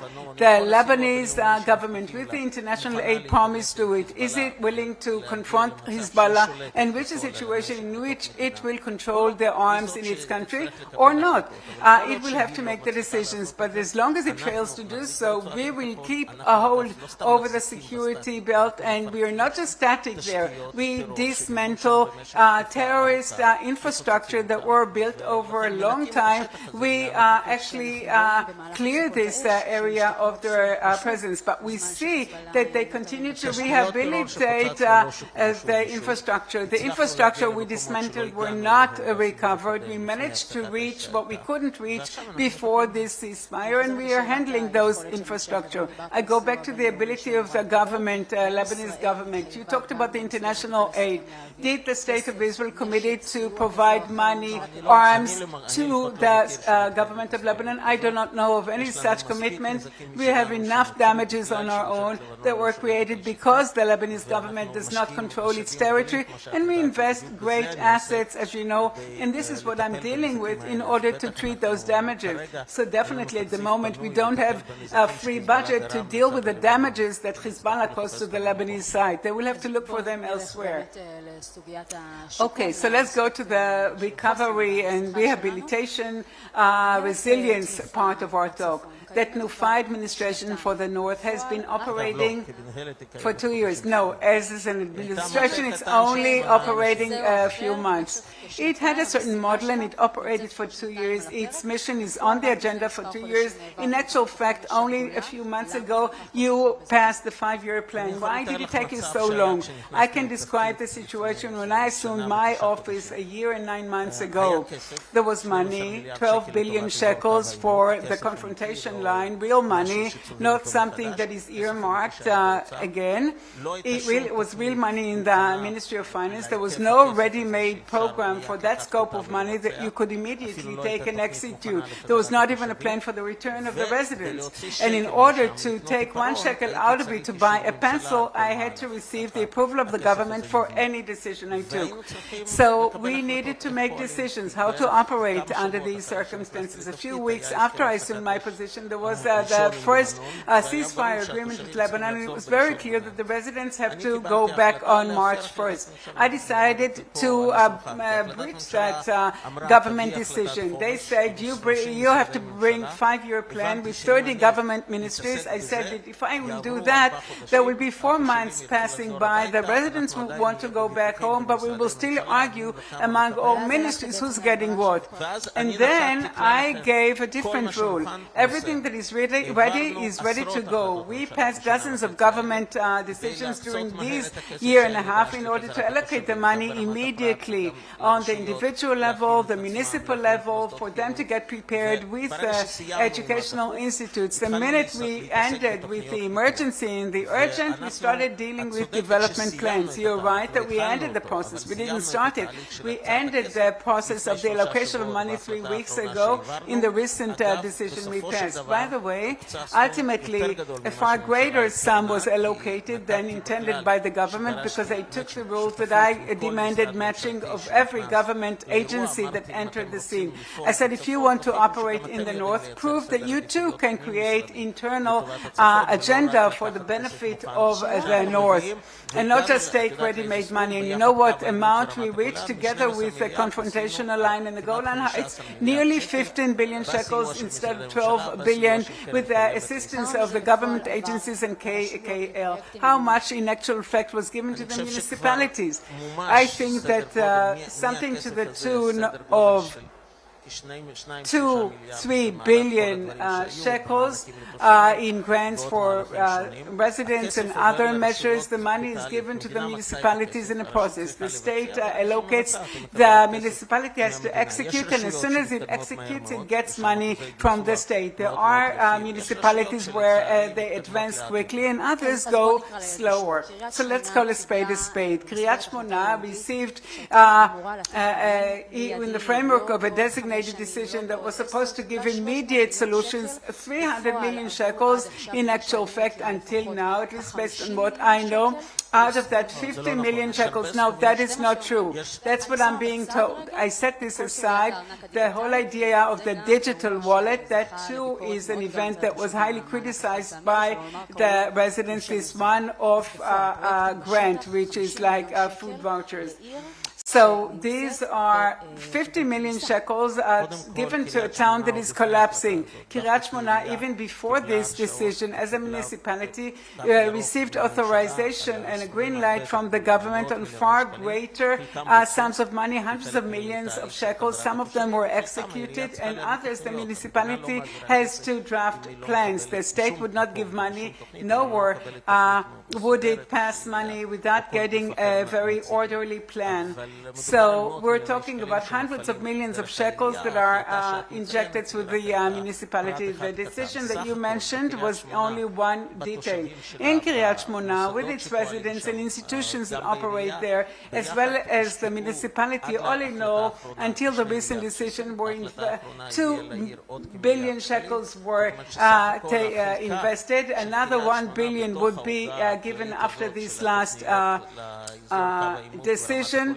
So all in all, it will amount to 3 billion shekels, and that's a part of the 5-year plan. Some of it will be executed, has been executed in 2025, some of it now in 2026, and also there's a question about immediate solutions, because in these 5 years, ultimately the public is leaving, and we see a year and a half that are lost in the recovery of the north. But we're short in time, and I would like to relate to the growth engines in the plans that you passed. Ultimately, the residents and the mayors say, beyond the decision to announce Tel Chai as a university, we do not see any growth engines, genuine ones, in the plans. You can tell me now the train and medical developed services. These are things which are basic in the life of a person anywhere else. First of all, what a shame you weren't with me last night in Nahariya. In the meeting that we had, you would have heard different things from the mayor. The story of the university is not just making it a university and declaring it a university, even though that is not a simple matter. Here they established a university within 1 year. I do not know of any such precedents. The Higher Education Council has never done that before. This is a decision that was taken in 2005. They spoke about it for 20 years, and they did it in 1 year, just as it always is in the state of Israel. But the country here did not just pass this regulatory process, it placed it on the table for that to happen. 700 millions were required to establish this university. This, I believe, is one of the most important growth engines. When Kiryat Shmona would turn into a university town, it would change reality. And I'll skip over to Western Galilee.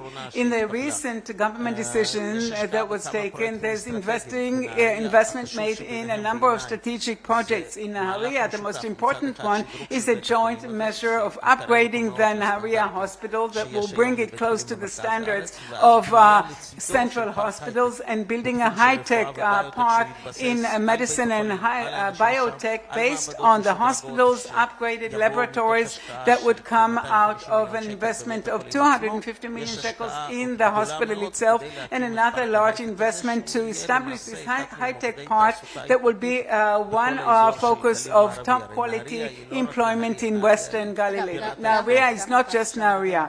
We can talk also about focusing on Western Galilee that is in any case close to more functioning parts like Haifa. Unlike the Eastern Galilee, where Ziv Hospital remains outside of your plans, it received a solution from another program because it's outside of the confrontation line. They received a solution from a complementary plan. It did not remain without government aid during this time. You asked about growth engines. You can talk about the healthcare system, but that's a different topic.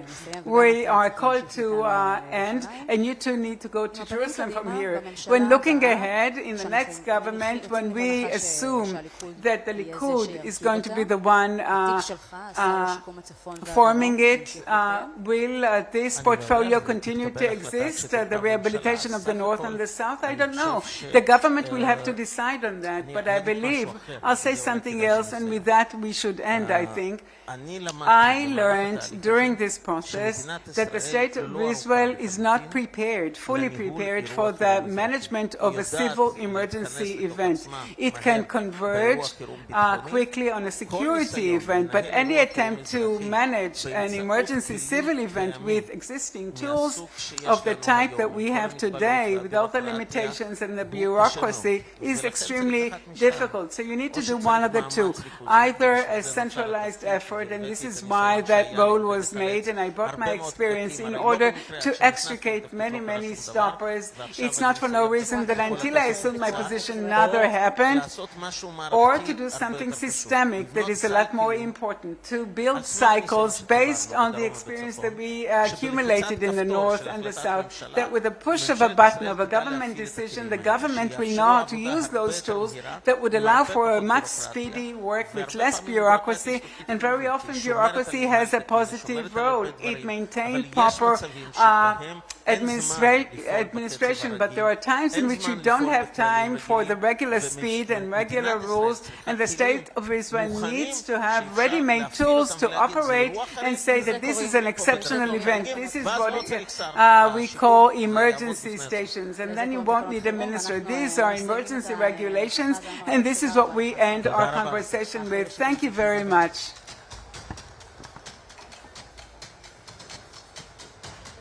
And thank you very much to El Haddad. And we are now looking at resilience from a different perspective, from the economic perspective. Economy is extremely important when it comes to what's happening in the country. We're wondering what's happening as of now. Shlomi Shuf, the head of the accounting program, vice dean in the Erison School of Business Administration at the Reichman College, and to invite him for a talk with Sefi Zinger, chairperson of the Securities Authority. Please.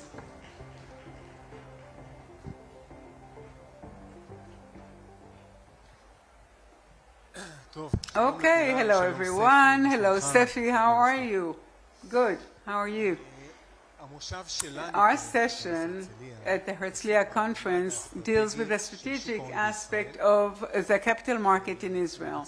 And I would like to start with the question how you, the chairperson of the Securities Authority, see it happening in actual fact, theory into practice. So good morning, hello everyone.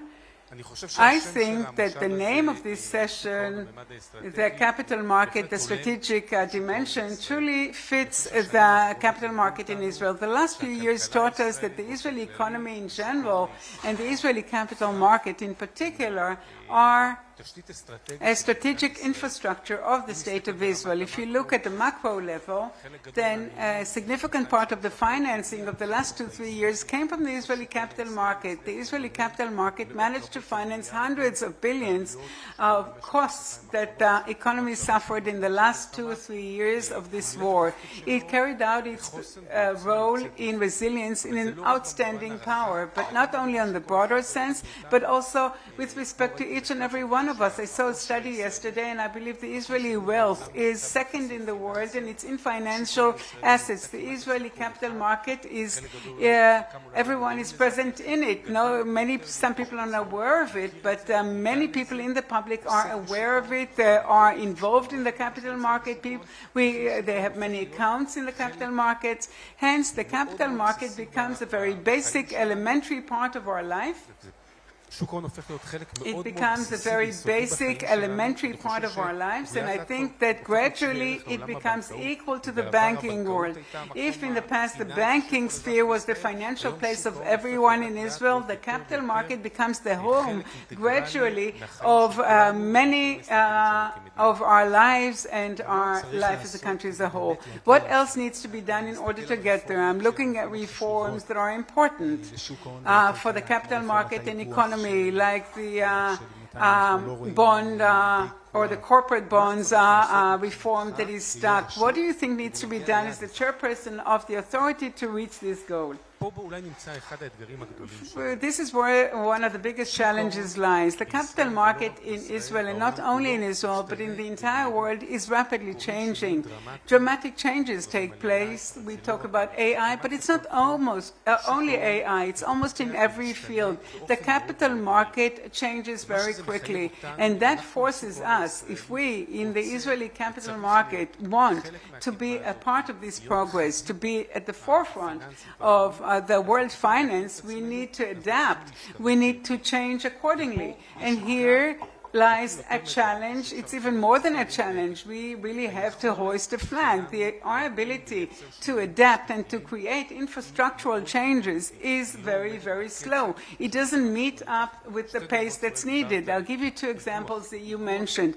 These corporate bonds, this is an infrastructural bill that is very important to the world of Israeli financing, or the broker-dealer bill that deals with the layer that is perhaps the most important one in the financial world that is not regulated, supervision of the brokerage regulation. These are two examples for infrastructural billing that the ability to pass it is very limited. These bill drafts are waiting for 2 years at the Knesset. This is where the challenge is. And this is the flag we need to raise. Under the current situation, we find it very difficult to advance our financial world and to adapt it to advanced reality. I think this requires some fundamental, basic kind of thinking that says that the Israeli capital market is strategic and it needs to receive sufficient and adequate inputs in order to enable it to progress and to continue to be in the forefront of global finance world. And you mentioned AI, which is a tremendous revolution that obviously will impact every aspect, and also the capital market, whether it's the reporting of companies or analysis of investors, the Israel Securities Authority, how is it preparing for this revolution in the context of everything you've said, all those elements that are holding us back? Can you keep up with this immense or crazy pace of the technological revolution? And that's definitely another challenge that we're facing. And here as well, our goal is to be at the forefront. That is, we have a potential. We're a very technological country, I mean, the Israelis use technology, we use technology, we produce technology, and we're a small country, so we have the ability to be at the forefront of this area in the world, and there are tremendous challenges, but also exceptional opportunities, and one of the greatest opportunities is related to the general public. Like I said, you can see more and more people in the securities, in the capital market, you see more and more accounts being opened, and one of the challenges of this world is the way how to invest intelligently, to give them financial knowledge, to be able to supply investment consulting extensively. That doesn't exist right now, and AI perhaps could be one of the best solutions that will effect the most dramatic change in a world in which the accessibility of the capital market to the general population. You know what? I'd like to say something else. The general public's accessibility to the capital market doesn't happen linearly. At the first stage, we see the very rapid ability to maintain a securities account. In the past, you had to go to the banks. Now you can do it on an app during the break between courses in university, or when you just take 5 minutes at work. So the accessibility has grown, but the knowledge is behind. The financial knowledge is lagging behind. So there's a gap. A lot of people with access, but very little knowledge. AI can and should be the tool that will bridge this gap. So exactly in the context of what you just said, how do you, on the one hand, improve the financial literacy of the public? We see a lot of young people participating in the capital market, and I think that just today I read this analysis in one of the financial newspapers, a kind of test that shows that these young people come to these investments not following genuine economic analysis, but because of the FOMO effect, their fear not to be part of, and that could have an impact on the price of assets and inflating these prices, and it can also impact them because they're entering this without knowing what they're doing, and they might gain losses. So how do you deal with the problem of both literacy and the young people, the network or social media influencers? This is perhaps one of the best examples of what I started to say about the need for significant reforms that are not just pinpoint reforms, not just about one section, but a series of things that will address all topics, because the general public is in the capital market, so there are certain sections of it we need to focus on. First of all, the mediation. The mediation should be more accessible to the general population. We also need to address the segment of simplicity and the ability to generate good competition, the ability of Israelis to understand the products, what they're buying, what they're paying for what they're buying, and also from the consumer's perspective, protecting the Israelis. All these things require three elements. First of all is the broker-dealer law that will address the entire section of regulation that protects the people and indeed licenses properly the world of brokerage. The arbitrage committee, it will soon be published, God willing, and it focuses on the simplicity and accessibility. And other reforms we're holding, for example, on commissions, they're supposed to address the mediation section. And you're correct, it's a major challenge, and we as regulators following this challenge need to operate across the board. Thank you so much, Sefi. Good luck with all the reforms. You're going to Jerusalem from here, I am hearing, in order to launch the arbitrage reform. So good luck. Thank you. Thank you very much. Okay, thank you very much to Sefi Zingel, the chair of the Israel Securities Authority. You're going to stay here in order to talk about the index of public trust, which is a very important element. Thank you, Sharon. So, just like Sharon said, we are now going to present our new index. The Herzliya Conference addresses issues of national security and resilience, and rightfully so, but national resilience isn't only measured in military, technological, and political capability, but also the economic, financial resilience and the ability of the Israelis to believe that the main systems are functioning even in times of uncertainty. And here we encounter the angle of trust. It could sound maybe a bit soft or psychological, but in the strategic perspective of the state, it's very significant. Financial trust is not just an outcome of a functioning financial system, but it's also one of the elements that enable it to operate, to grow, and to serve the public over a long period. Without a functioning capital market, we wouldn't have been able to finance this war, nor won't be able to finance future wars. A strong economy doesn't only rely on good regulation and good products, but it's based on people who are willing to participate in the game. At the Reichman University, we decided to establish for the first time in Israel the index of public trust in the financial system. The purpose of this new index is not to generally ask whether the Israelis like or dislike the financial system. It's not a popularity contest, and fortunately enough, we're not in an elections campaign. What we want is to methodically measure the levels of trust in financial institutions and regulators, the stability of the capital market, the fairness, the transparency, and the feeling, and whether Israelis really feel that this system is indeed working for them. This index relies on leading financial indicators, indices from all over the world, but it's been adapted to the Israeli situation. It's based on a survey between the general population, the private investors, and the institutional investors. Let's see what we've come up with. Bottom line, the overall score for trust in financial system in Israel, that's 57.4, and that's out of 100, depending on how we look at it. If a passing grade is 55, just like we had in high school, okay, so we passed the test.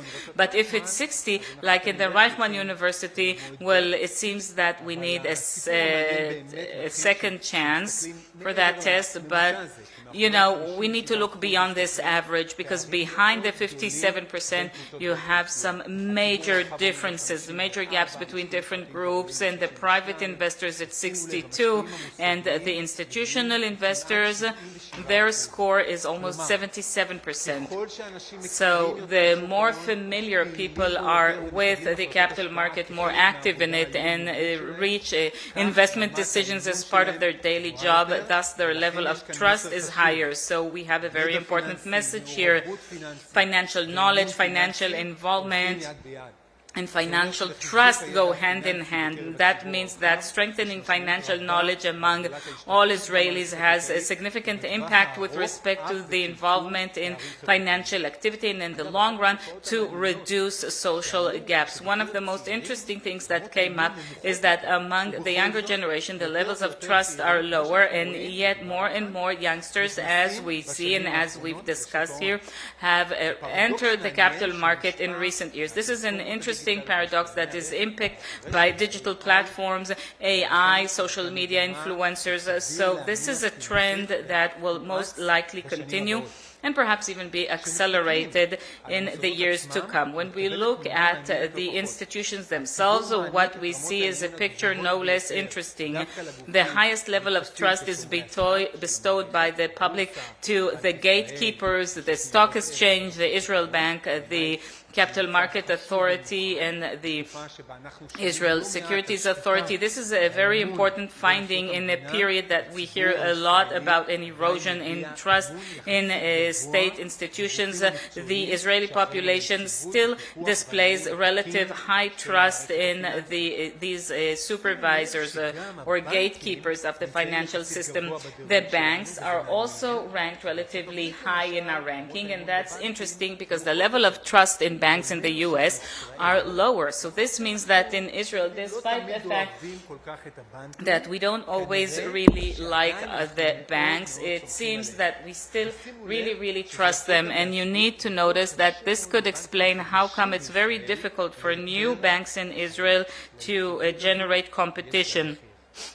There's a price to this competition. So as you can see, another finding, perhaps interesting, perhaps not, it's up to you, at the bottom of the rating of the institutions are the insurance companies. So I guess we still have our work cut out for us there. So thus far, we've discussed the levels of trust in the financial system in general. But one of the questions that most interested us were what happens, or what happened to financial trust in the backdrop of the war and security events. So we did a specific earmarked measurement that checked how the general population perceives the functioning of the financial system in times of crisis. We discovered that the levels of trust is not that high among any of the organizations, but the Israeli population definitely makes a distinction between the different institutions. Number one are the financial regulators, then the stock exchange, and the banks, and only then the Israeli government. So if we look at the full half of the cup, we can say with some cautious, or perhaps even very cautious optimism, that despite the war situation, we don't see a collapse of trust in financial institutions. From the perspective of the general protection of the individual, we don't see any indications of panic or people running away from the system. Only 12% of those answers said that they consider transferring their funds to overseas. On the other hand, only 18% believe that the State of Israel will provide a proper financial safety net. So what we see here is a certain dualism between the trust in the system's stability and low level of trust in the perception of protecting the individual in times of crisis. And that's the dynamics of living here, you know. So at the backdrop of these findings of the index, the question is how do we strengthen, conserve, and expand financial trust in Israel? And here we see the role of the regulators and the supervised organizations and the entire financial system. And the following session or panel, following my conversation with Sefi, we are here exactly in order to address these points in that panel. תודה רבה, שלומי, שוב על הסקירה המעניינת הזו והמדד. שלומי, אתה נשאר איתנו? Shlomi, you're going to stay with us because you're going to moderate the next panel, and it will address exactly these things, the Israeli capital market, the strategic index, and he will conduct the panel. I'd like to invite the participants in the panel, Yotfat Harel Buchris, partner manager in Bloomberg Capital Israel, Moran Moshe Chavtzis, senior deputy to the chief economist in the Ministry of the Finance, Chagai Schreiber, deputy CEO and chief investment officer at the Phoenix.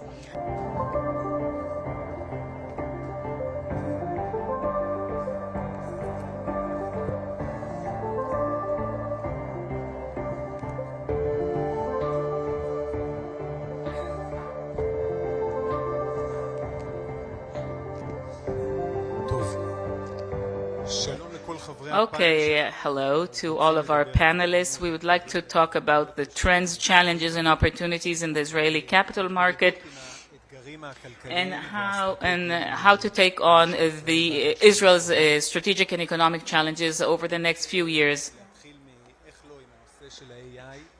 So let's start with AI. Of course, I mean, nobody in this room doesn't think that it's the most significant element.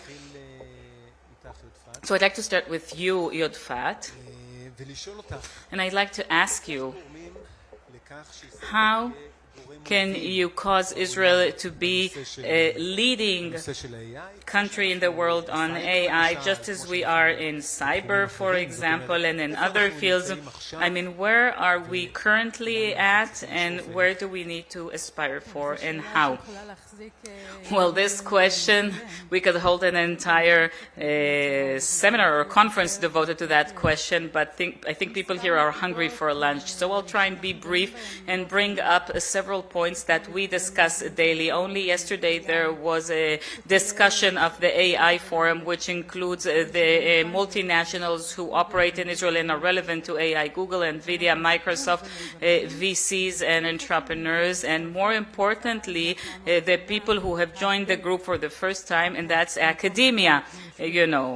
Speaking of the place where we're currently sitting at, because in AI we have a combination of all of these factors, and to all that we need to add the institutional finances that will be added, and this is why it's good that Chagai is here, and the government, and that's the big secret, what we saw in cyber, and this is why it succeeded so much. An ecosystem was created, it evolved from the schools, and then the army didn't really touch upon academia, but it was padded with a lot of money. If we look at 2025, out of $16 billion of investment in the high-tech industry, $4 billion went to cyber, only 30% went to AI. So we need to grow there significantly in order to become a significant actor. Now, when we say AI, we need to divide it up. Which AI? Strategically, we've lost in the game of models. We're not there. The amount of money is too big.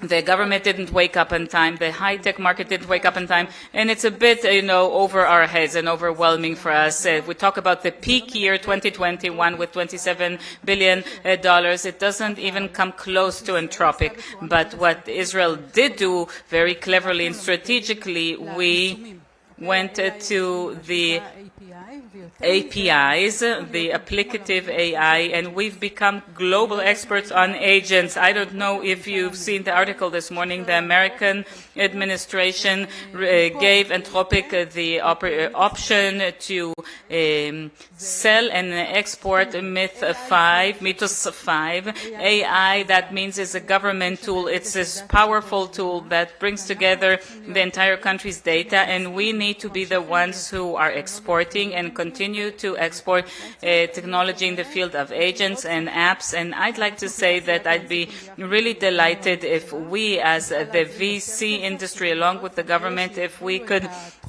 transfer more money in order to be the ones leading in infrastructure, not just apps. Apps is something that we go over so quickly. Look at how many apps you have in your mobile, but we need to invest more money in order to be at the infrastructure level. That's work that should be done together by VCs, the government, and institutional funds. So we brought them all here. Well done, Shlomo. You're the only one who can achieve it. It's not me, it's the conference.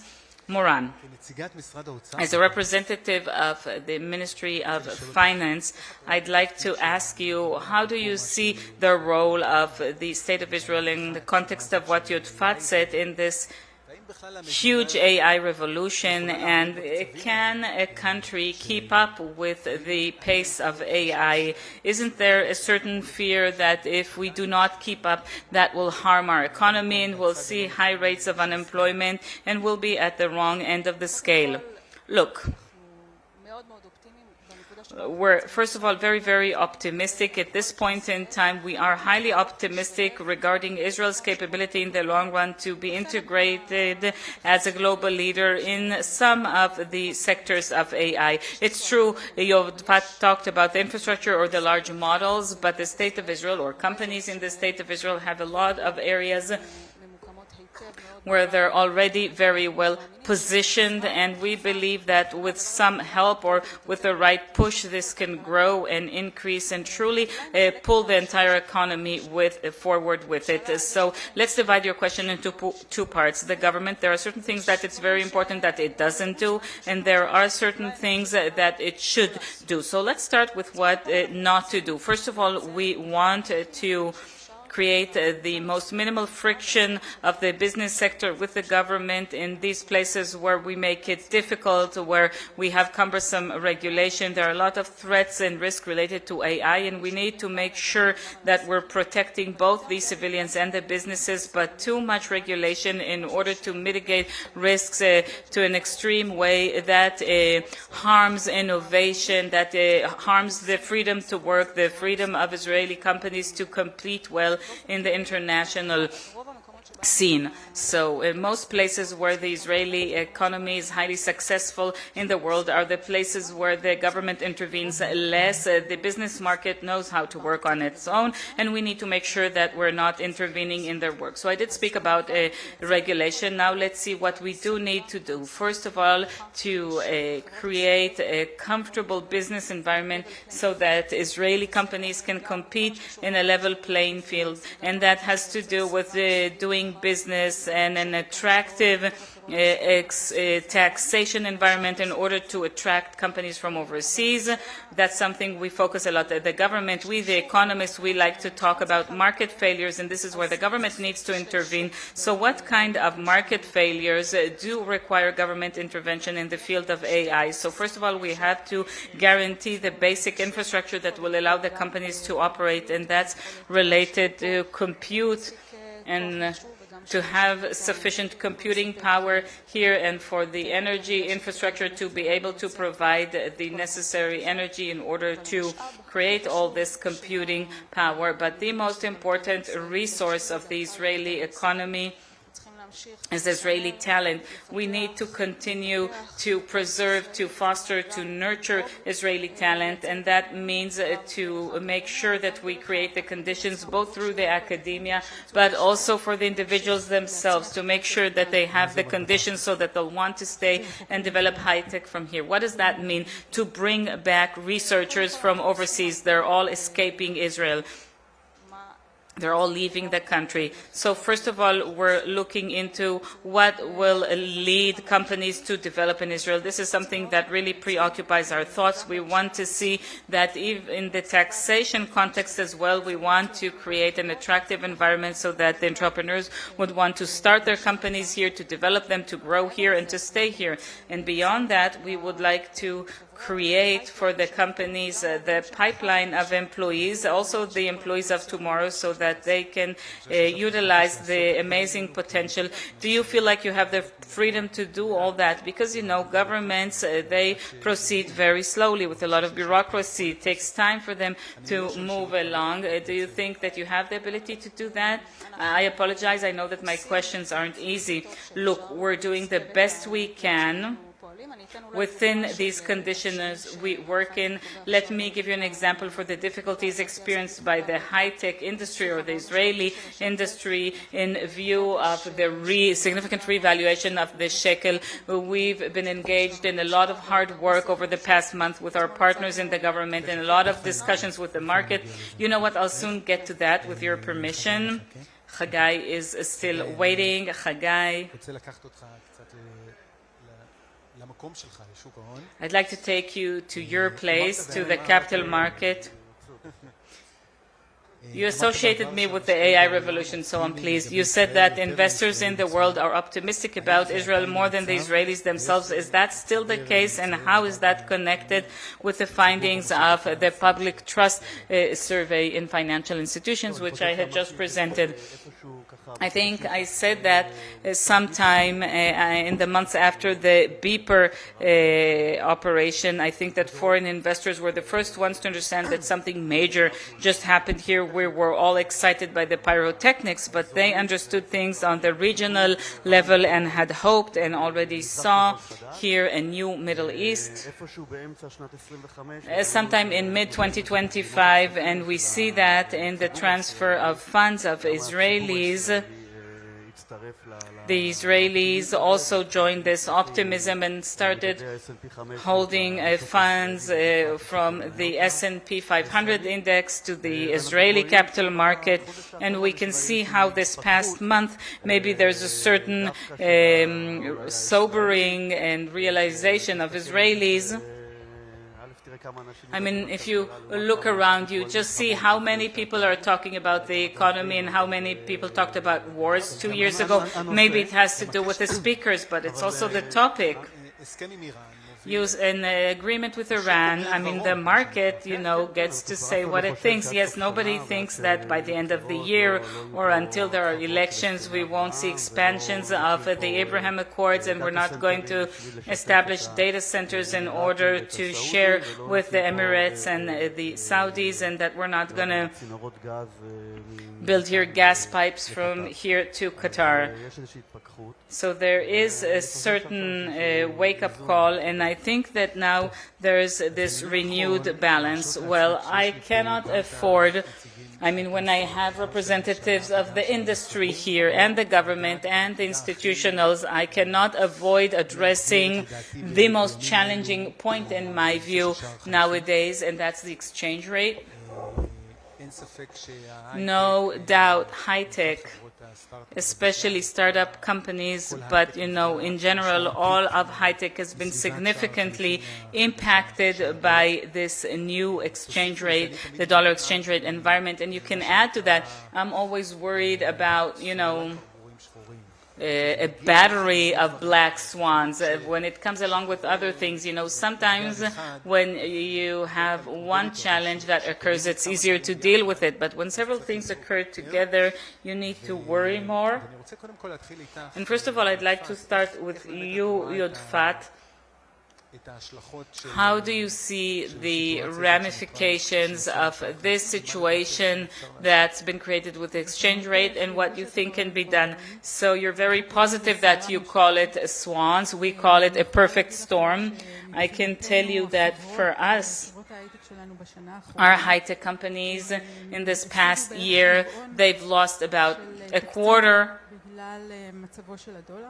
from their budget because of the state of the dollar. We're talking about 2024. Back then, the dollar environment was an exchange rate of 3.70 agorot, and today the dollar environment is lower than 3 shekels. You can do the math better than I can. The foreign investors are saying, hold on.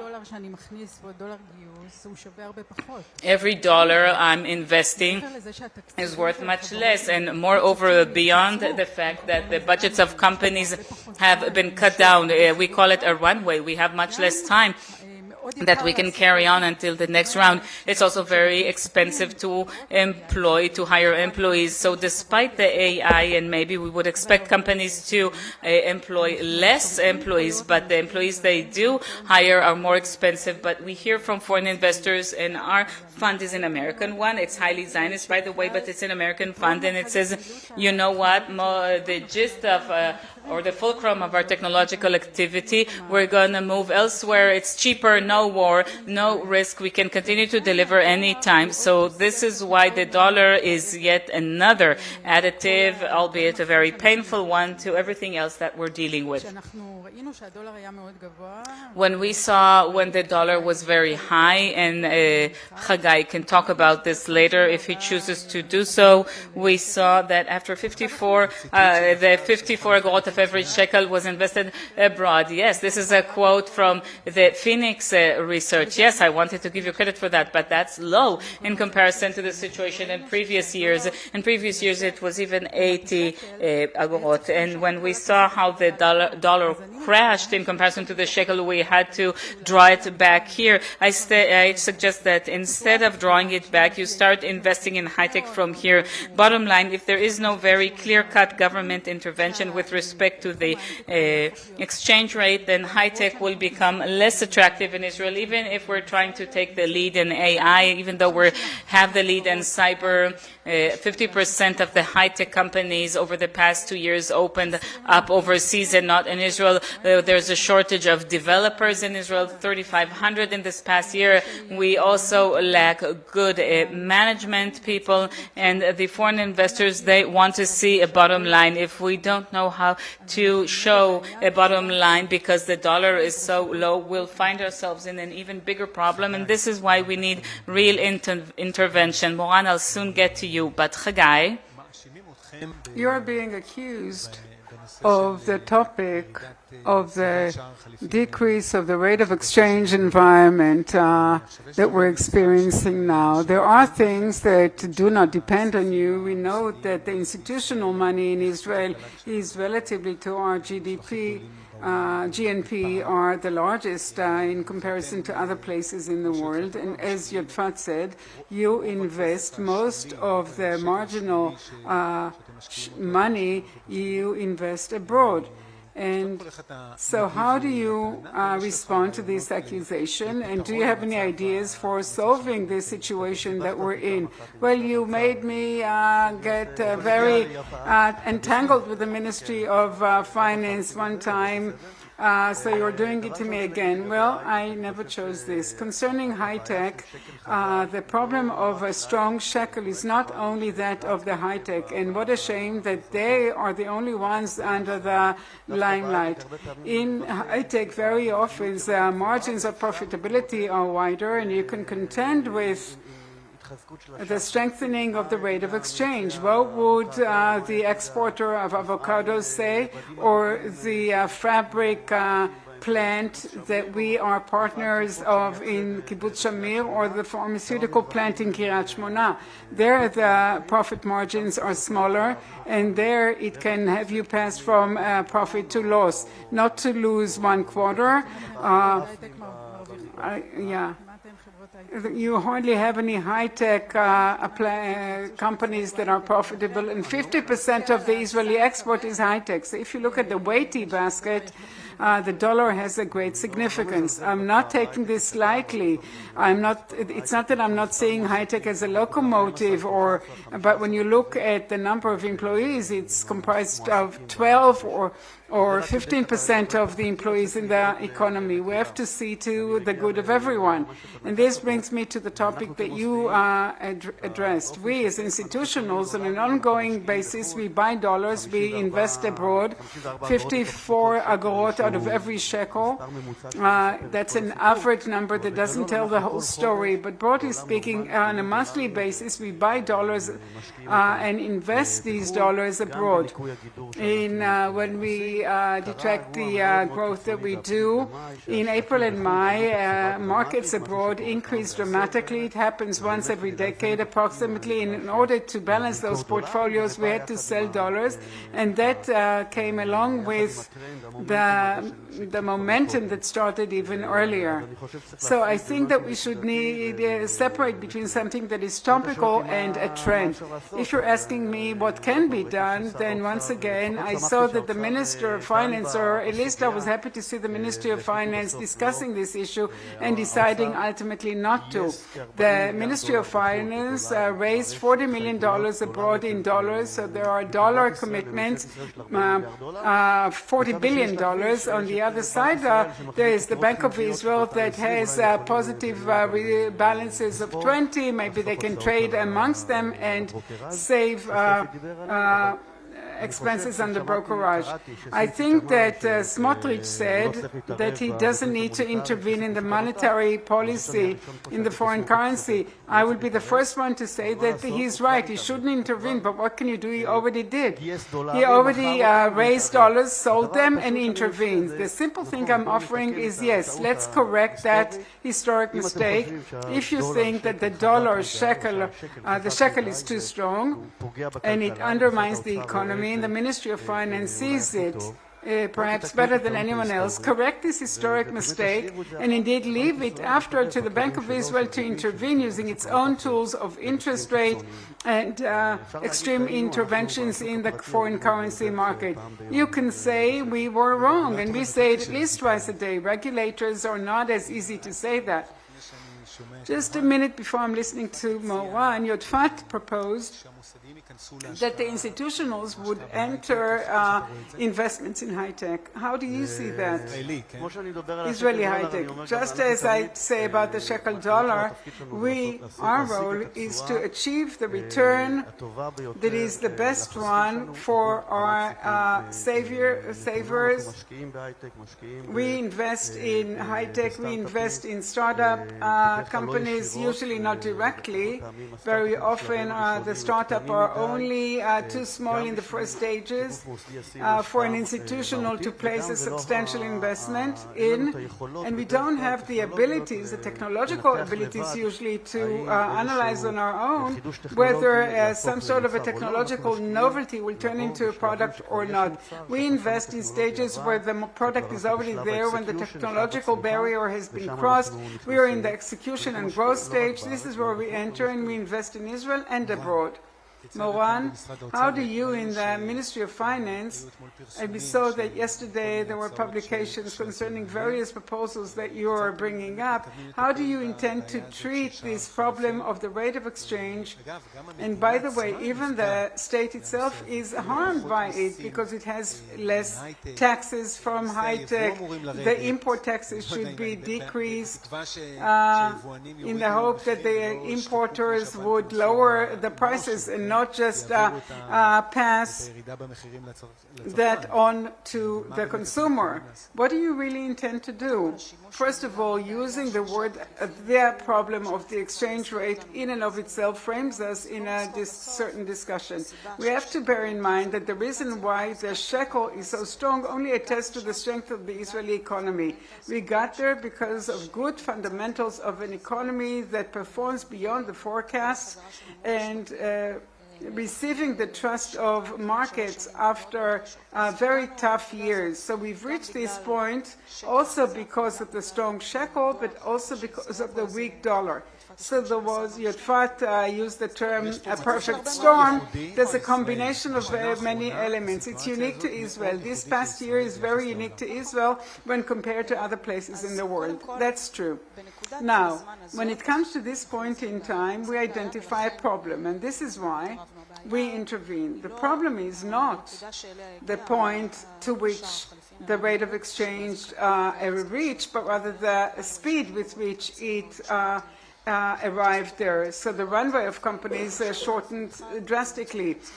Companies that did deals according to one rate of exchange find themselves in a totally different budgetary reality, and this is why the steps we focused on in the plan that the Minister of Finance addressed yesterday is short-term aid. I won't talk about all the components of this plan, but we identify potential loss of Israeli assets with those startup companies whose runway was shortened. If they do not manage to fundraise in the next round, we will help to extend the runway vis-a-vis matching done by the private sector. The strong shekel is also an invitation for streamlining and increasing the investment in the industry and increasing the productivity. Here too we're going to assist the exporting industry to take advantage of this time. Beyond that, as long as we live in this new world and we don't really know where the exchange rate will be, I don't know if we go back to the levels of 3.8, but even if the current equilibrium of under 3, we don't even know if that's permanent or not at this stage. But if we are going toward a new equilibrium, we will have to revisit the whole topic and see what measures, structural measures on behalf of the Ministry of Finance, because quite rightly I detach the monetary policy from our thoughts. What can we do in order to preserve the competitiveness of the Israeli industry or economy? One last word about the proposals of the Minister of Finance. Would it help high-tech? What was published yesterday was very, very short. 1.6 billion was the sum, and also that matching is needed, and beside that, no data was provided. I do hope it's merely a teaser. At the moment, it seems too little and irrelevant. I do hope that when the plan will be published in full, we'll discover that that's not how things will be and that we'd be happy to collaborate with them. We do want investors to continue coming here. We do intend to raise another fund, but the risks grow and expand. The fact that entrepreneurs do not open their startup here and the fact that high-tech leaves Israel and we lack researchers in AI, these require everyone's intervention. Among us in this hall that we're sitting in, high-tech is a part of Zionism, okay? And I'm not saying this as a cliche. I'm not saying this because I'm just a bleeding heart.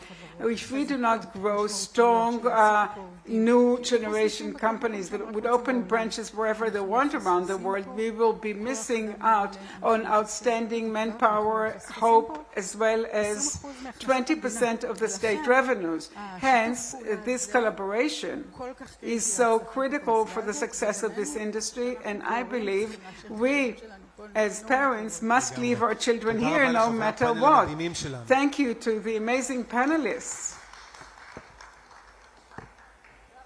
Thank you very much. Thank you very much to all members of the panel. Thank you, Shlomi, for the review of the index, the panel, and the talk before. Thank you all. We are now advancing toward the last review before lunch. Okay, so we have another review before lunch, and then we'll be back to the security issue. The security environment changes, and that necessitates changes in the future war perception. I'm happy to invite Major General in reserve, Tamir, Head of Strategy.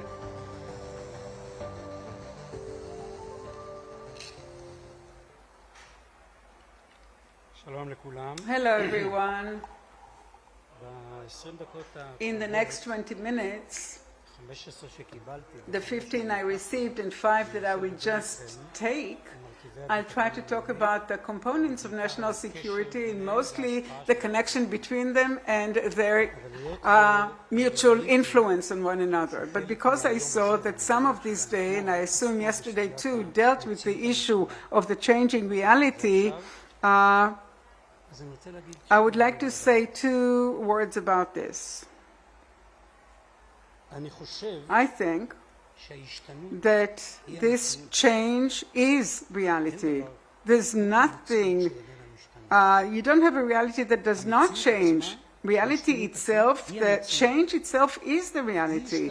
A lack of change over time would be shattered against the surface of reality. If you understand that, and it's true for all components of life, not only security, it's true for security, technology, economy, education, geopolitics, everything, If you understand that, so then you have a very substantial challenge. And the challenge is how to identify the lack of change in order to avoid that shattering against the surface of reality. The second thing after detection is to turn that perception of reality in an active way to be relevant to all that you do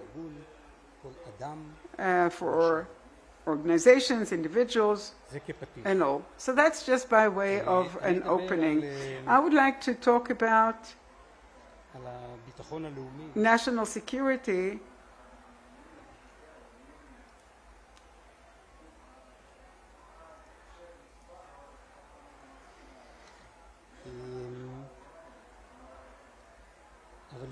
But before I do that, in the context of what I said earlier, I would like not to give you a test, but rather something more intuitive to just pique your curiosity. I think that all of you who see this think one thing, but I think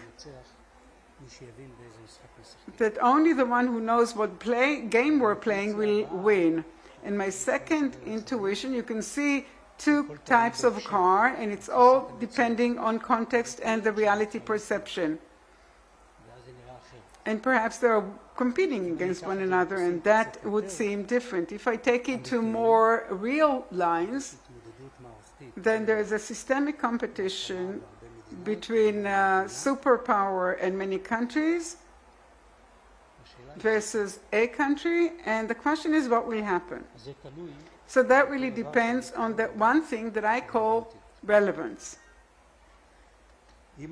If we are to agree on what we are actually struggling with, we will know what it means to be relevant in action and also in the force design and the security that we wish to obtain. As I said, I will talk about the security of the State of Israel. Security of Israel, for it to be stable and sustainable, it has to contain a combination of a number of components.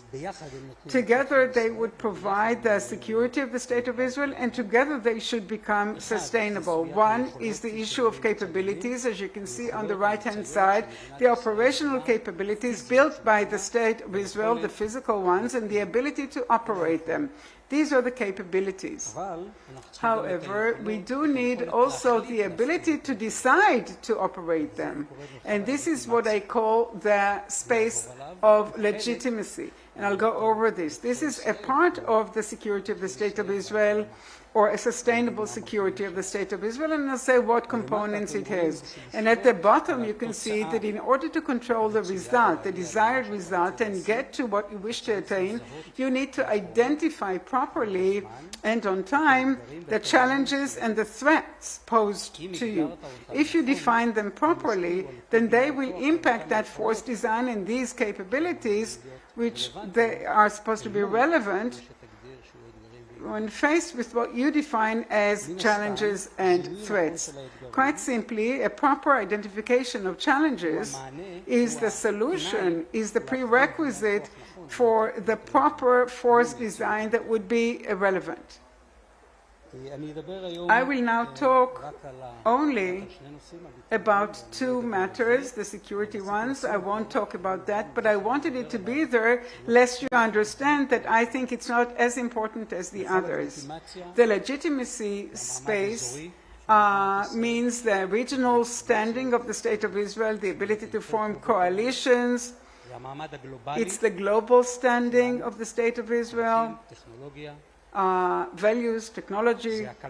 It is the economy, the economic resilience, and the internal resilience that I call Israel within itself. That creates the space of legitimacy.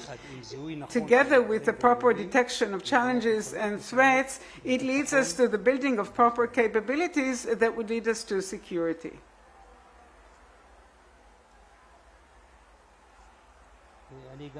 I will now touch upon the issue of challenges and threat, and I will try to elaborate on them a bit more. As I said, they are the ones moving the guidance of the building of power. If I look at the nuclear threat, that's very clear. I needn't elaborate too much on that. It's very clear that we need to prevent this capability and not allow it to happen. But if I move to the left and I talk about Iran, Iran, in my view, is both a challenge and a threat, and I'll tell you what the difference between the two is. Our challenge is to prevent Iran from dictating the agenda, the regional agenda, the economic agenda, the geopolitical agenda, as well as the security agenda in the Middle East. This is our challenge. When faced with this challenge, we need a work plan that involves all the components I address. But I would like to put it this way, there's this tendency to think that the nuclear threat is the only existential threat in the world.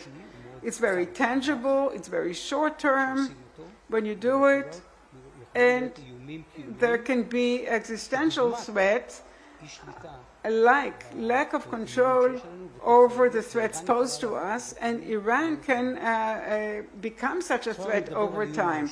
Now I'll talk about the threat of fire. 50 years ago, the fire threat to the State of Israel included militaries, as you know, tanks and soldiers, and also air forces. There were hundreds of aircrafts against us and thousands of tanks. That was the fire threat to the State of Israel. The security conception of the State of Israel, or the force design and the operation, said that we're contending with these challenges outside of the borders of the State of Israel. The war would be in the Suez Canal, in the Golan Heights, and the aircrafts would be destroyed on the land or in the fire on enemy land. The State of Israel, its economy, education would not be impacted in real time by the war, because the war takes place outside of Israel. As of now, and it's been like that for many years, the threat to us, there are two threats: the missile threat on various types of missiles and terrorist armies along our borders. I would like to say that our perception concerning the missile or fire threat has to be identical to the one we upheld in the past. So you will say, fine, is it possible? So I'll say three things. One, it's a bad question. The question is, do we have an alternative not to do it? That's the first question. My answer is that we don't have such an alternative. And this brings us then to how do you realize it? Is it possible? Is it possible economically, technologically, and with respect to the human capital to do it? And human capital, can we provide a solution for that? So I'll tell you what the condition is. First of all, we have to define this as a conception. And I'm telling you that definitely we can create a solution for that. I'm not that certain, though, that it's more complex from these threats that we had in the past, of thousands of tanks and hundreds of aircraft. It's only a different challenge. It's only in our heads. So this is my message concerning the threats. With respect to terrorist armies, the State of Israel needs to protect hundreds of kilometers from the infiltration of terror armies. This is a threat posed to us.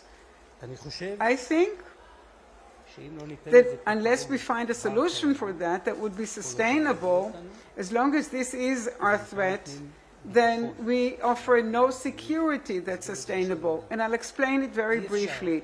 You cannot, everyone's using the slogans of we lack, where there's a shortage of soldiers in the army, to protect 365, 24/7 over the borders of the State of Israel in an effective, efficient way. If we want to do that with soldiers, we'll have a deficit of civilians. And if you have a deficit of civilians, that's a totally different country. So that means that we need a solution, a relevant solution, to face this challenge. And I'll talk about this perhaps later. The issue of advanced armies is a very unique one. I won't go into detail, but we have to maintain the technological edge compared to potential enemies that might rise against us in the future, and that's in the qualitative sphere, in every sphere, the land, the air, the sea, and this is actually the economic enabler of the State of Israel, not only the State of Israel. Our challenge is to allow freedom of marine passage, and we have to see what threats might harm us and build the force design accordingly. And you have the underground issue, which definitely supports our challenges or reinforces our challenges further. I'd like to say the following. Ultimately, a challenge or a threat that we probably properly detected, namely it's there and we're not addressing, has not disappeared. It is bound to arrive. And we had plenty such examples. I'd like to illustrate.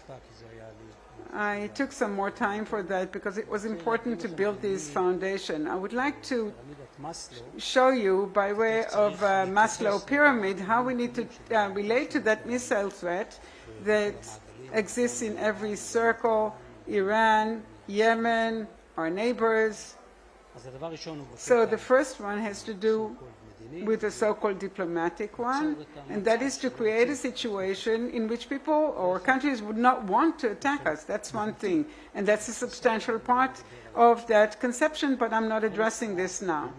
The upper part of changing capabilities is more military-oriented. We have to rule out the capabilities of the enemy and make sure that they're always below our capabilities. You cannot allow a threat to develop that would develop beyond your ability to handle it, because then you'd have an unstable security situation. The next thing is in the missile world, and I'd like to give you an example for that. Not only would there be no missile entering the territory of the State of Israel, no missile can be even launched toward the State of Israel, and that has to do with the challenge I addressed earlier. If we conceptually handle it that way, we'll find a solution, but it has to be on the systemic level, and it has to be robust.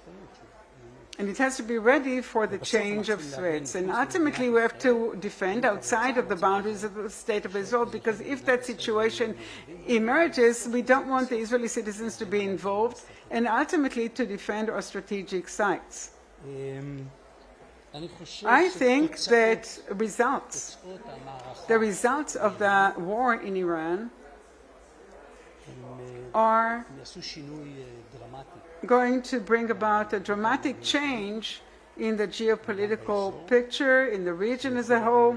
It can end in a very bad way, and it can also end in a better way. The indications now show that it's going toward the negative side, and we have to get ready for that. What does that mean? That we need to be prepared for a multi-arena war, to provide solutions along our borders, and all that while this arms race takes place of a great magnitude. And that is the challenge, actually, that we're facing. I do hope that it's going to be the other way around.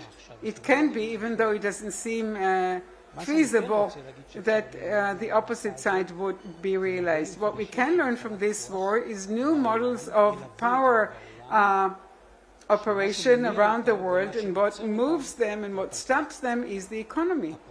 Apropos relevance that we brought up earlier.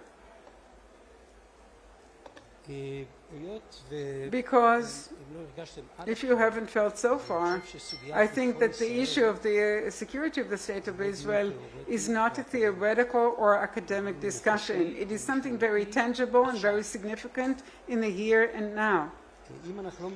Unless we understand that, the Iranians show it to us on a square in Tehran. You see on the right-hand side, In 2015, they have the clock that counts down to the end of the State of Israel. 11 years passed by in 2 wars with Iran, and on the left-hand side, we published a new one. The more time passes, and they write it in clearer Hebrew. By the way, the one who would count the days would get to the very same year, 2040. Those who build the force and behave in a way to build it, and those dictating it, is a regime, a radical religious regime. There's no reason in the world not to think that that's exactly what they intend to do, and they will do, if they can only do it. If we understand that, then now we have to find solutions for it. You cannot just shove it aside. It is bound to arrive, this threat.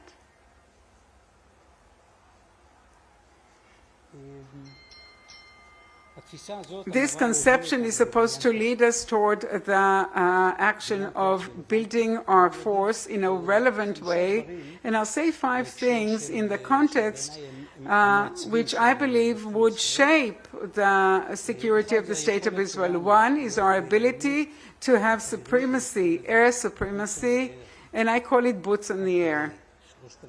3,000 kilometers high, away, because that is our strategic power, and via this strategic power, in a very aggressive way, not in any other way, can we see to it that Iran would not be the one that rules the Middle East. This is our strategic power. It has to be effective and efficient, and it has to provide solutions to those threats for us to have boots in the air, but also solutions for the range and what's in between, which are challenging. The next one is the defense. We said that missiles would not reach Israel. Ballistic missiles and other methods of missiles have to be intercepted very high and very far outside of the borders of the State of Israel. These are the strategic restraints. And the next thing is to have the space as an additional medium in addition to the sea, air, and ground. This is critical, and there are various challenges posed to us there: intel, defense, and spectrum. And also we need to have a systemic capability that would be well established in hunting down all the threats posed to us in those target countries. The underground has to be addressed systemically as well, but I will say that I cannot talk at great length on every detail because of the forum, but the underground has to turn from the solution of the enemy to the problem of the enemy. The entire issue of border defense I would include in the low altitude, ground to ground. And the drones enter the missiles in a different way. The drones are a different layer of threats. And just one word about that. What does it mean that it's ringing, that we have 2 more minutes? Okay. So I'll just get going then. Technology, mostly the AI, but all the issues of the spectrum, not only will they allow us to change this space, but the security space, but they will do it also very quickly in very few years. It's not dozens of years that we'll have to pass. This will bring about a growing efficiency and large masses and higher effectiveness. The combination of this technology with autonomous robotic capabilities for defense as well as offense, that is the direction. They will do things better, quicker, more economic. And if I gave earlier the example that we need to defend hundreds of kilometers of borders, we don't take it personally. That's just our job. And what does it mean? We lack civilians.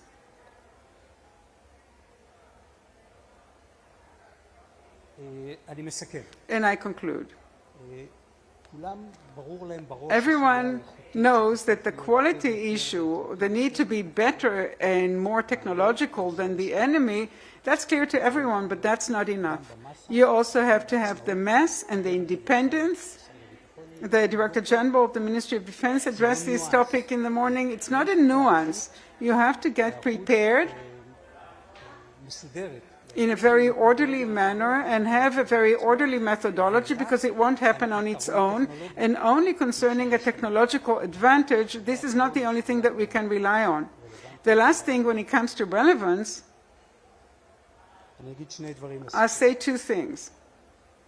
One, we need to change the entire approach to threats to see what we want to achieve when it comes to the security of the State of Israel. And I said that it is possible, but it's only up to us.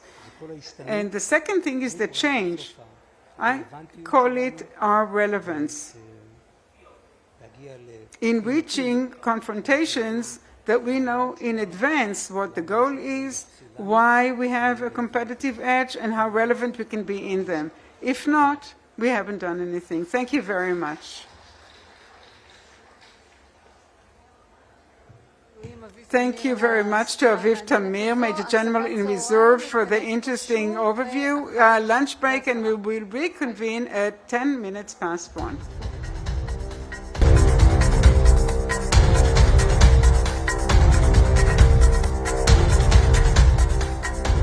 הכנס הזה יעסוק בסוגיות מרכזיות וחשובות מאין כמותן, ביטחון ומדיניות ועד חברה וכלכלה. אנחנו נמצאים בצומת שאין לה תקדים בהיסטוריה. אני עומד בפניכם היום מכיוון שאני מזהה איום ממשי בהדחקה הקולקטיבית שלנו את התמורות שעוברות בחברה הישראלית.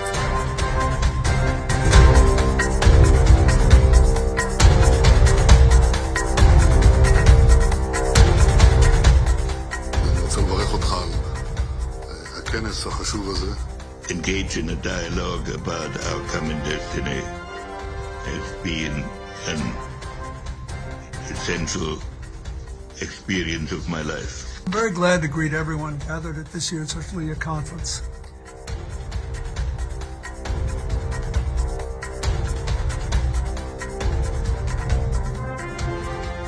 It is a time for war and a time for peace. עת מלחמה ועת שלום. There is not going to be the kind of solution that we all want, capable of bringing about that long-sought peace of mind for everybody. איראן היא האיום המשמעותי ביותר על היציבות האזורית והעולמית. בראש מפת האיומים של מדינת ישראל ניצבת איראן. באמצעות משמרות המהפכה היא מאיימת על קיומה של מדינת ישראל, חותרת לערעור משטרים ומנסה לבסס את שאיפות ההגמוניה האזוריות שלה עם מספר רב של שלוחות באזור. In a situation where there was this normalization pathway, it was especially Iran who wanted to do everything to prevent that. Every friend of Israel is a friend of the United States, and every enemy of Israel is an enemy of the United States.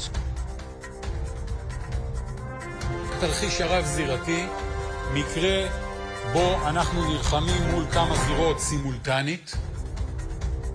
A normalization with Israel will create an arc of prosperity and no more conflict. צריך להפסיק לדבר בסיסמאות חלולות שנשמעות כסלוגן ולבנות תפיסה שיודעת לומר את האמת לציבור הישראלי. בשנה שעברה הצגתי כאן את הקווים המנחים של תוכנית ההתנתקות. איראן נמצאת במצב מתקדם ביותר של תוכנית הגרעין שלה, שמכונת ההעשרה שלה משוכללת ורחבה מתמיד. המלחמה שמדינת ישראל נמצאת בה עוד מה9 חודשים האחרונים היא מלחמה עם מדינה, והמדינה הזו איראן.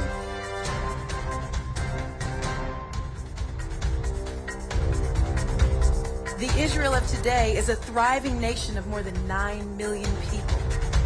But the leaders in this room know that over the past 75 years, this nation has been under constant existential threat. התשובה צריכה להיות מי אנחנו רוצים להיות, מה צריך להיות החזון שלנו.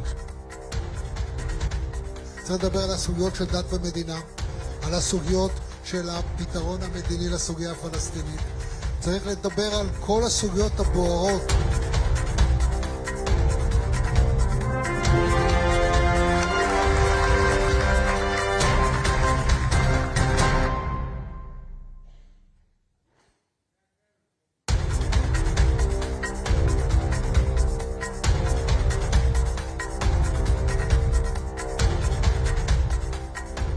הכנס הזה יעסוק בסוגיות מרכזיות וחשיבות מאין כמותן, ביטחון ומדיניות ועד חברה וכלכלה. אנחנו נמצאים בצומת שאין לה תקדים בהיסטוריה. אני עומד בפניכם היום מכיוון שאני מזהה איום ממשי בהדחקה הקולקטיבית שלנו את התמורות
for you because I identify a tangible threat in the collective suppression of the transformations that the Israeli society is undergoing.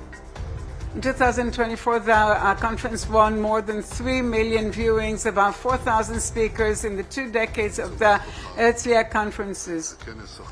This is an important conference. Our common destiny has been an essential experience of my life.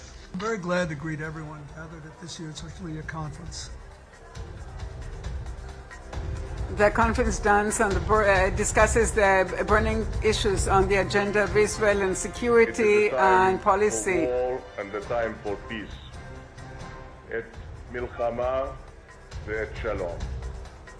There is not going to be the kind of solution that we all want, capable of bringing about that long-sought peace of mind for everybody. Iran is merely the most significant threat to regional stability as well as global stability. At the head of the map of threats of the State of Israel lies Iran. With the Revolutionary Guards, it threatens the existence of the State of Israel, strives to undermine regimes, and tries to establish its hegemony with a large number of proxies in the area. Where there was this normalization pathway, it was especially Iran who wanted to do everything to prevent that. Every friend of Israel is a friend of the United States, and every enemy of Israel is an enemy of the United States. The multi-arena scenario, it's a case in which we fight against a few arenas simultaneously. Normalization with Israel will create an arc of prosperity and no more conflict. We have to stop talking using empty words that sound like a good slogan and build a conception that can say exactly the truth to the Israeli public. Last year, I presented here the guiding lines of the disengagement plan. Iran is in an advanced stage of its nuclear program, whose enrichment intentions.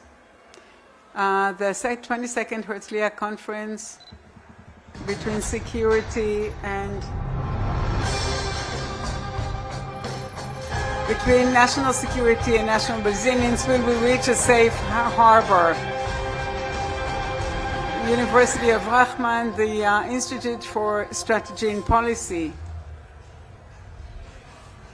The 22nd Herzliya Conference. Hello. Planned a long speech, but because of time constraints, I will shorten this.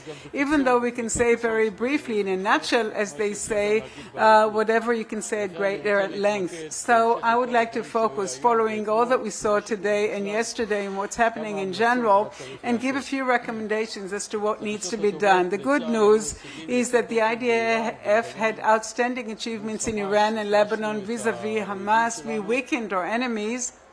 However, in order for there not to give ourselves to delusions, we have to know what reality is. We each can say, how do you know what reality is? I do not know, but I would like to propose my version to reality and what needs to be done. I'll start by saying that the Iranian strategy was very, very clear. The vision to eliminate the State of Israel, the vision became a plan. This was a very secretive issue in the intelligence milieu, but it was released to the entire public. I'm not sure people know what we are talking about, but this is what the plan was, to destroy the State of Israel and to take over the Middle East as part of a fight between religions. I'll skip over it and I'll only focus on Israel. This program had 3 aspects. The first one was the proxies, namely those that Iran sends, and there's like this pesticide side, you know, like the one that hits those palm trees, those tall palm trees, and topple it. You cannot see that past, but it actually blocks the water passages, and one day the tree falls. That's the whole idea how Lebanon, the Republic of Lebanon, that is a member of the United Nations, a beautiful country, but it's non-existent. The one that took over like cancer or a pest are, that's how it is how we do in different places in Iran, in Syria. In the previous Syria, the Iranians planned to place an army of 100,000 Shiites. You eat up the regime from within and you create an empire of proxies. The idea was that the proxies would fight us and the Iranians would deter us from attacking them. That was the idea. Where are we today? The threat is weaker, but it's there. Just look at what's happening in Lebanon. A wonderful agreement has been signed. Truly, it is wonderful that the former Chief Justice of the Supreme Court, if I had brought this contract to him, he would disqualify it. They wouldn't even admit me to the preparatory school. It says that Lebanon would strike peace with Israel. Am I in favor? Of course. Will it happen? It won't happen. It's like a person who signs a contract, say he buys a property, and it says in the contract the buyer commits to paying 2 million shekels. The seller would consider whether to pass on the property for that pay. If you ask the president of Lebanon, do you want to transfer that asset? Yes. Can you? He will say yes, but. What does it mean, yes, but? The answer is no. Why not? Because he's incapable of doing it. As simple as that. In other words, Lebanon is incapable of enforcing its sovereignty, and the same applies for other places. And the result is that the Lebanese challenge is there. By the way, the U.S. signed contradictory MOUs. One side one with Iran, that Iran will determine what will happen with Lebanon, and Rubio, both are candidates for presidency, signed the opposite agreement that the Lebanese would determine and they would defeat Hezbollah. The common denominator is that Hezbollah will stay put and the challenge will remain, and we are dependent on a security belt that would be defined by Hezbollah as an occupied territories and would be subject to terrorism. There's no strategy. I keep thinking of the motives of the political echelons. They don't know the simple things. Nothing changes in the rules of the game with respect to Lebanon, only the names of the heroes. We killed all the leaders, but it stays the same. That's the first layer, namely the threat remains. The second layer is that of the ballistics. It's not even dependent on this agreement or that agreement. A total ignorance of the whole idea. I argue that they would do anything within their power to develop great power and also additional ones based on drones and UAVs. The drones, which are only very nascent, are developing quickly. I won't go into all the details. The next threat would be great. The ability to recover is huge. And the third layer is extremely important, and that's the nuclear.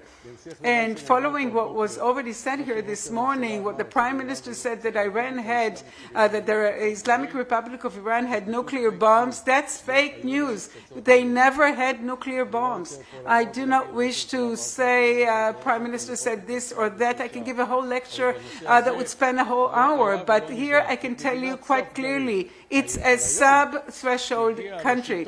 But the day Mujtaba Khamenei is in power, whether he's 30% of his body there, whether he needs aesthetic treatment to his face or a general recovery, his name is Khamenei. His father was killed, his wife was killed, his son was killed, and he himself became sort of a rehab case. What I need to say is that I truly am concerned. That's a main target that has to be clarified by the Intel. They can strive to obtain nuclear power. Nuclear power in the hands of Iran. First of all, they have their plan to destroy Israel. I'm not here to intimidate anyone, especially after lunch, even though it's more convenient because everyone is sleepy. So I'm waking you up with the help of this vision. The combination of nuclear power in the hands of a regime like the Iranian regime, there are those who say that it doesn't make sense that they would use it. It doesn't make sense, but according to their sense, they will use it. I am always reminded of Yitzhak Rabin, Prime Minister and Minister of Defense, and the former Chief of the General Staff of blessed memory, who said to us in the Intel, don't collect Don't force the logic of the enemy on you. I will do that. I'm in charge on us, and you're in charge of the enemy. How can we know that they will never use nuclear power if they don't have nuclear power? And I can give you a high probability assumption that they will not use nuclear power if they don't have it. But if they do, God forbid, have nuclear power, and I relate here to what Gideon said, Gideon Frank, that it's important for them not to leave the NPT. I'm not talking about the day after tomorrow, but when they become a threshold country while denying the NPT, nuclear facility, okay? Assuming there is a nuclear facility based on my familiarity with our Arab neighbors, say Egypt or Turkey who are not Arabs, or Saudi Arabia who are Arab, I do not manage to imagine them when Iran has the potential of having nuclear power, even if they don't have it. Nuclear power, that means a missile with a warhead, a bomb. So that's a missile that would be here in 12 minutes. They didn't have it during the war, and they don't have it. And as Gideon said in the most professional, almost scientific way, they won't have it, but they can be a threshold state, and they can strive to the model of North Korea. Because North Korea has nuclear weapon, nobody wishes to come near it. And this is why this is a central challenge. And this is how I can continue on additional security matters. I would like to mention Hamas in particular. It's impossible that under the title of absolute victory, Hamastan remains. That's an example to the gaps between all that verbiage and an opposite reality. After all the atrocities and the abductions and the destruction of localities and kibbutzim and the burning of people, Nazi acts, I don't call this Holocaust, because in the Holocaust we didn't have a defensive force. Today we have a great army. This is why it's not a second Holocaust, but it's Holocaust deeds. They will continue to exist. I don't see any threat to them. They only flourish and prosper. They, Hezbollah, Iran, everyone's still there. It's simply inconceivable. The next government has to put as a mega goal that organization, that political entity called Hamastan, to eliminate it. It's easier to say it here than to do it there, but it is possible to do it there, and we have to do it, and I would rather opt for political or diplomatic means. We live in a post-military operation arena. Israel is not built for those lengthy wars under the titles of absolute victories and releasing Israel from political or diplomatic threats. We have to understand, we have to use our prudence, which is a major component. The military power with prudence create a strategic power. Without that, all the military achievements, which are glorious, except for the failure of October 7th, all these will be emptied of meaning. They will be undermined against vis-a-vis Gaza as well as Lebanon or Iran. So the major recommendation concerning national resilience. Without national resilience, there's no national security. We titled them both. And there's a question mark regarding to the safe harbor. If the national resilience is carried on in its undermining process, using the Torah as part of a reason why one should not serve in the army, I think in Deuteronomy or in Exodus, they specifically talk about this. This is really the wrong thing to do. If national resilience would not actually eliminate this, we will undermine the national security of the State of Israel. Israel has to be a Jewish democratic state that is liberal, and if we are a democracy, a formal democracy as they call it in political science, Russia is also a democracy. There's the Duma, the executive power, the parliament, but they're all within one power. National resilience is a central thing, and it has implications on national security. And I would quote Justice Barak was here with us, that the government took over the Knesset and the Prime Minister took over the government. So who expresses an opinion? Who has the courage to express professional opinion? Without all that, disasters such as October 7th can happen again. And there are other aspects of national security. I committed to being brief, and I would like to say the following. National security and national resilience are on a crossroad. This is our last chance that we'll have this year and would be decided in politics the way it is decided concerning what image will the current or the future leadership is, but without the combination of national security and national resilience, which are the muscles that maintain the body as well as the brain, we're prone to be weak, or we'll reach to a safe harbor, which we put a question mark next to it in this conference. So these are only the main bullets. I thank you for your attentiveness. And now we will switch over. By the way, you should know that we have guests from the Middle East. I wouldn't break the name them because it's prohibited, but it does give us hope. We have to reestablish our diplomatic relations with Arab countries. That's a true miracle after these bloody wars. There's no alternative to these ties. For example, the peace that former Prime Minister Sadat signed with Anwar Sadat. I wouldn't elaborate on that because we don't have time. We are going to listen to a recorded interview with Amos Hochstein, who was a senior advisor of the President of the United States, did the mediation vis-a-vis Lebanon and the efforts to bring about normalization between Saudi Arabia and Israel, which turns into a Fata Morgana. We see them drawing away from us, and we are broadcasting the key parts of the interview. And the interview as a whole would appear on the website of the Institute. Thank you very much. Good afternoon. We are honored and privileged to host this afternoon Mr. Amos Hochstein, Honorable Amos Hochstein. He used to be the senior advisor of the President of the United States. Good to have you here. And I would like to open with one key question. How do you see the future after the war between United States, Israel, and Iran, and after the MOU? What is the horizon? How do you portray the horizon? Well, first, it's good to be back at the Herzliya Conference.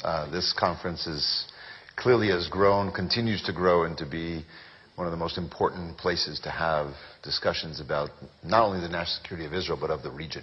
So it's really good to be back here. Look, we're at a critical moment right now. We made a decision in the United States to go to war, an unprecedented decision to go to war against Iran twice in the last year. Once exactly a year ago in June, which was a narrow to join the Israeli attacks on the nuclear facilities, which was a narrow in scope and narrow in time. And then we repeated it with another war in February, which we're now towards the end of, or at the end of. The reason I bring up the June war is because at the end of that war, we declared, both the United States and Israel, that essentially the nuclear capacity and the capabilities of Iran were either obliterated, as President Trump said, or as Israel said at the time, were set back years, significant damage. It was a victory. Only a few months later, we're now trying to understand, why did we even go to war in Iran? And the issue is, today we talk about the nuclear issues, but here's what happened. We went to war when the protests started in December and January. The Iranians took the extraordinary measure to massacre their own people, perceived to be weak, and the decision was to go for a regime change war. The president said help is on the way. We messaged the Iranians that when the supreme leader Khamenei was killed by the Israeli attack, that the president said he would name the next supreme leader. And when that all collapsed, we had to go to we ended up in a war we didn't know why we were there, what we were there for. And it ended with the MOU as abruptly and suddenly as it started. The war was a mistake.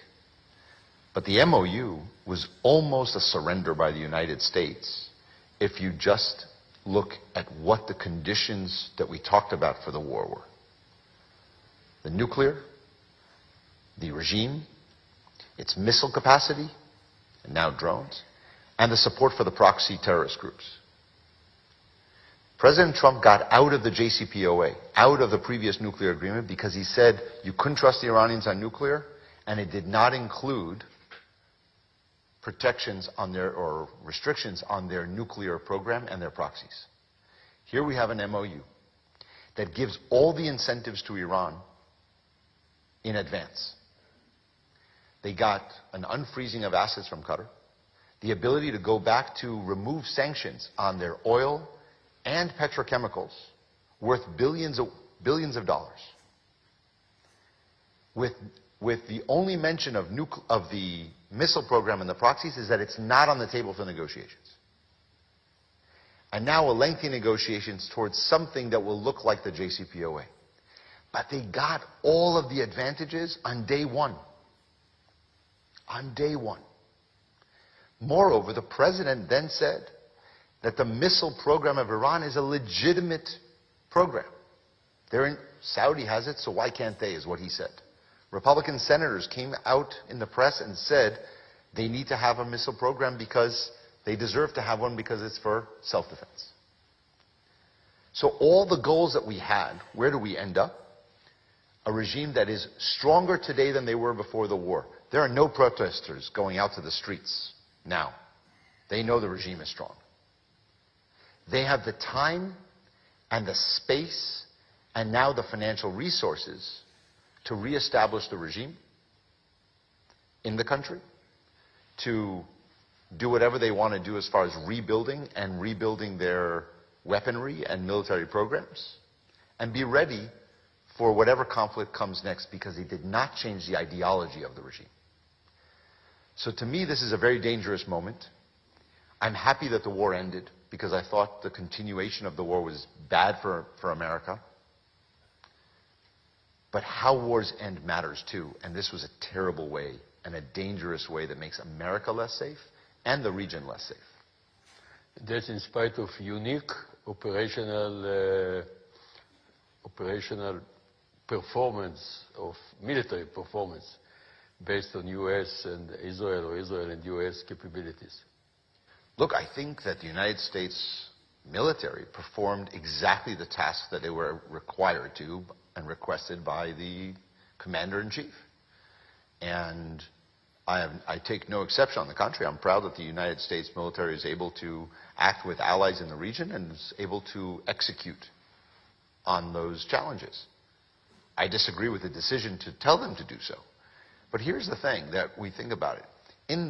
The United States is still the greatest military and the largest military on the planet. Israel is the strongest military in the region. Nobody argues that. Not their friends and not their enemies. But Israel also has probably they've demonstrated the best in the world at remarkable operational capacity of intelligence-based military operations. They're excellent. But winning a lot of battles or winning a lot of operations doesn't mean you win the war. It just means you won that battle. It just means that operation went well. It doesn't mean the overall strategic imperatives were not achieved here. And I think not only made America less safe, because our adversary Iran today believes itself to be stronger. I think that's true for Israel too. It is more isolated. It is pushed more into a corner. And its enemies are not any weaker today than they were before the war. So what we need to expect for now, let's say 10 years from now? Well, that's what I'm worried about. How does this negotiation move forward? Clearly, I agree with President Trump, which means that President Trump agrees with President Obama and President Biden about the fact that the JCPOA was probably a good deal. He's finally saying it, because it was a narrow deal. It didn't deal with missiles. It did not deal with proxies, which was the criticism. It dealt with the nuclear program. And when you get out of a program like that, and an agreement like that with verifications, you have to replace it with something. We replaced it with nothing. So what are we looking forward to? Hopefully, over the next many months, they can reach an agreement with Iran on enrichment. And hopefully they can get a verification system that is as strong or stronger than what we had before. And that will last for the next 15 years. But Iran gains something very big here. The MOU gives them all the incentives, and they only have to do one thing: open the Strait of Hormuz. But the strait was open before the war. In fact, it's never been closed. Even in the 70s and 80s when we had challenges, it was not closed. They believe that the MOU allows them to maintain control, even take aside the issue of whether they charge money for the tolls. Even without money, they can still exert control, and the MOU, if you read it a certain way, gives them that control.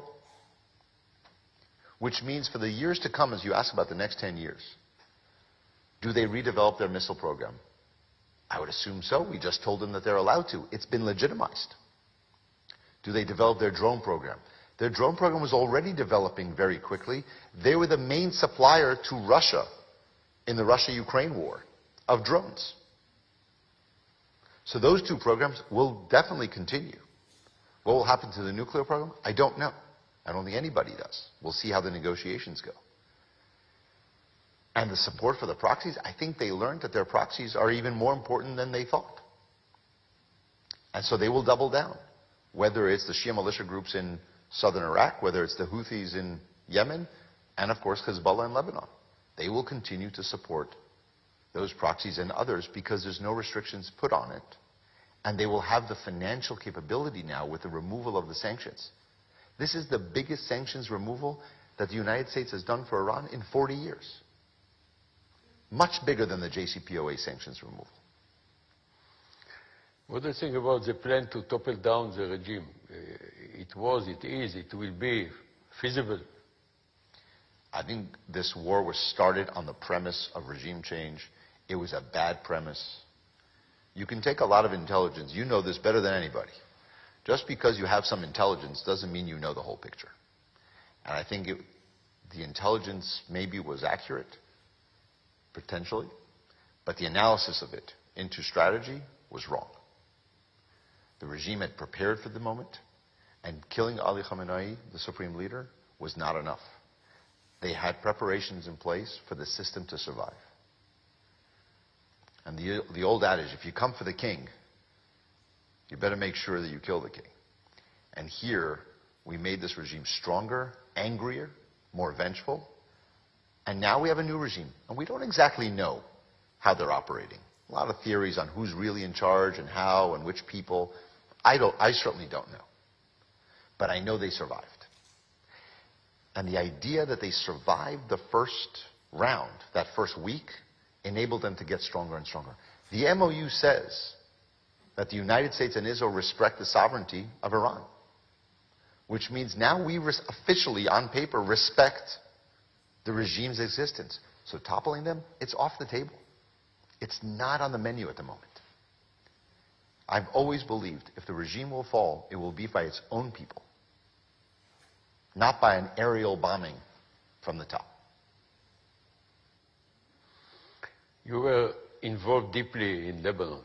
That's a great challenge forever.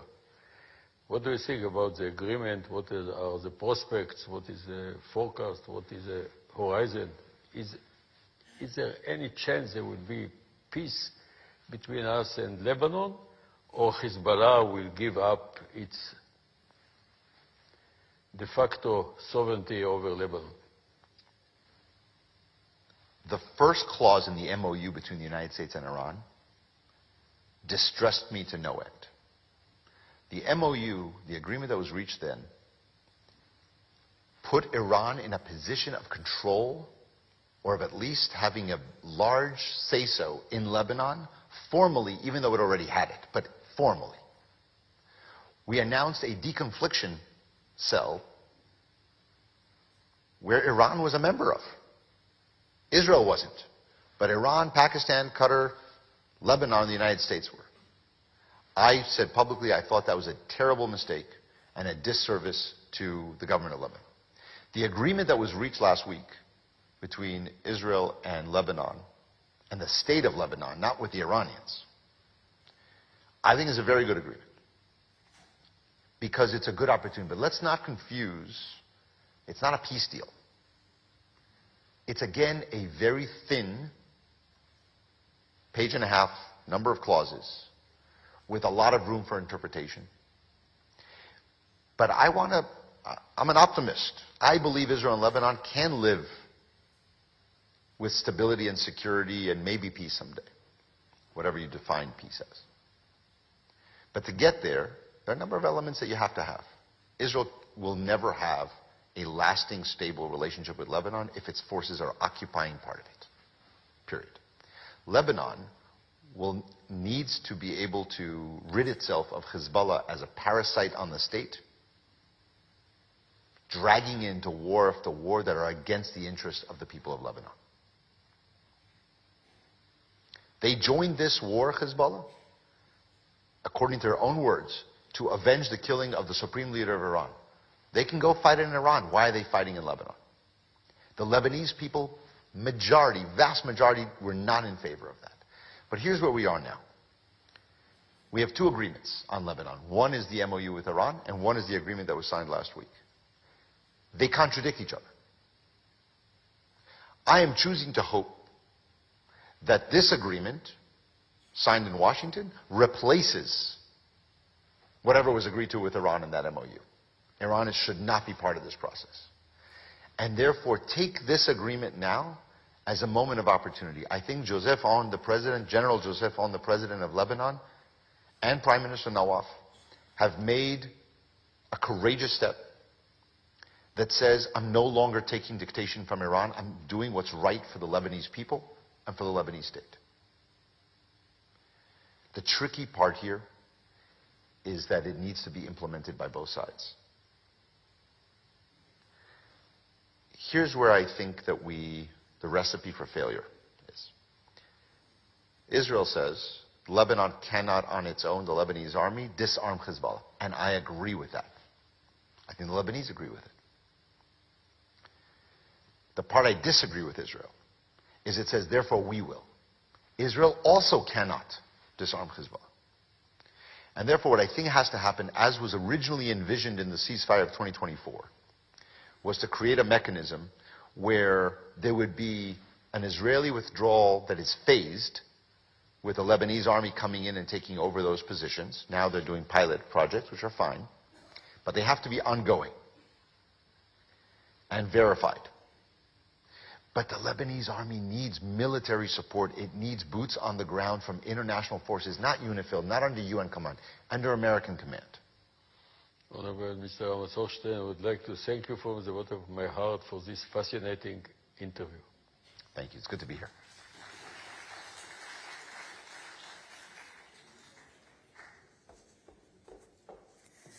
Thank you very much for this interesting interview, and of course thank you to Amos in general for the amazing work he does and this wonderful conference in these past 2 days.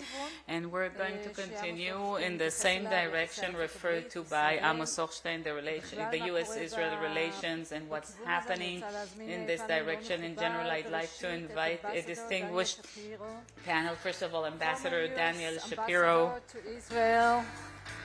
I'd also like to invite Brigadier General in Reserves Michael Mike Herzog, of course former Israeli ambassador to the U.S. Ariel Sandel, the head of the headquarters of the Republican Party in Israel, Dr. Shai Har-Tzvi from the IPS, and our moderator for this panel, Tal Schneider, political and diplomatic correspondent for Zman Israel, the Times of Israel.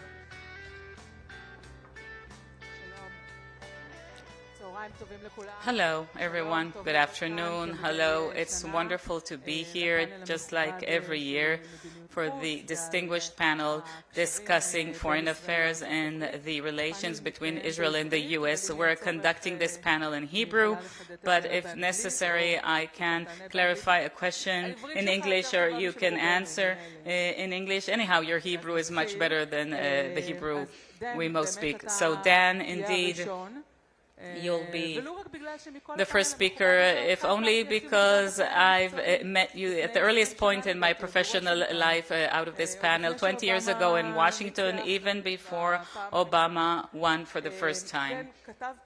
Dan, you recently wrote that I'm talking that the recent war in March 2026, we shouldn't have even gone out to this war, but it doesn't mean that now we need to embrace Iran as long as it is controlled by a dangerous and hostile regime. I'm translating from your Twitter.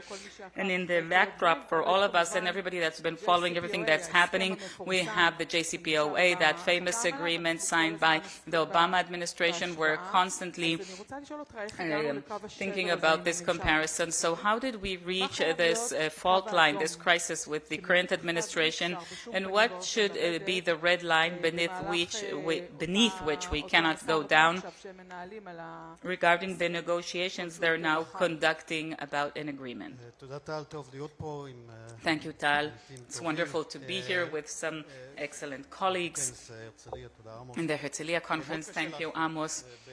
It's very difficult to compare between the JCPOA and the MOU. The JCPOA was a comprehensive and detailed agreement with broad international support after years of sanctions that exerted a lot of pressure on Iran. And there was also the threat of a military force back then.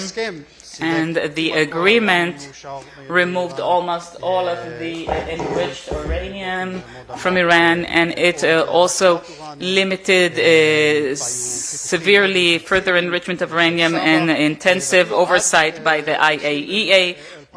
And even up until 2018, when President Trump, in his first term of office, seceded from the agreement, both the IAEA and the American Intel and the Israeli Intel agreed. Could you do me a favor? They agreed that Iran complied with its commitments in the agreement. There were some problems. The sunset was definitely problematic. And there wasn't the element of the ballistic missiles, but that's the JCPOA. The MOU is not a nuclear agreement at all. It's an agreement to open the Hormuz Straits. And that was the most important thing for the U.S. for entering this misguided war. I really agree with Amos Hochstein. We've transferred all the levers to the Iranian side, and we came out of this war despite all the damage that the American military and the Israeli military caused in Iran, but we were the ones who had to quit the war with the introduction of Hormuz Straits, and there's only some promise on negotiations on the nuclear issue in 60 days. But it's not going to happen in 60 days. It's going to take 60 days and then another 60 days. It'll be extended based on the political schedule. Just like Amos Hochstein said, there was an issue of deciding on the sanctions in advance without any genuine threat of Trump resuming the war, definitely not around the midterm elections in the U.S. with the oil prices that will go back up. So we don't know what will happen with the nuclear issue and the enriched uranium they do have. So we're saying there is no red line because there is a political line, or perhaps we need to talk about the lowest place. It already seems pretty low how far they went, but the question is where to? What is, an absolute red line? It depends. I don't think that there's going to be an agreement, not in 60 days and not in 6 months. When you listen to the what Vice President J.D. Vance kind of feels about the agreement, he thinks that maybe there is a change in Iran's worldview, and perhaps he can live with much smaller restrictions on nuclear issue because he trusts the Iranian, he trusts the same regime with the same ideology. But I don't think he's going to reach any agreement, at least not in the next 6 months. Now, I'm addressing you. You know what? Let's pick up from where Dan finished. So after the midterm elections, I think it's going to take place on November 2nd or 3rd. Okay, just a few days after our elections here in Israel. Do we see this date that afterwards there will be some kind of expectation of the Trump administration to bring back to the tables threats, sanctions, or threats of war, and even if they are going to pose threats of starting a war, that's not necessarily helpful, as we've seen. And I also wanted to ask you, from your acquaintance with the Republican Party, people in Israel are asking, where did the good old Trump we knew disappear? Where is he? So these are two questions.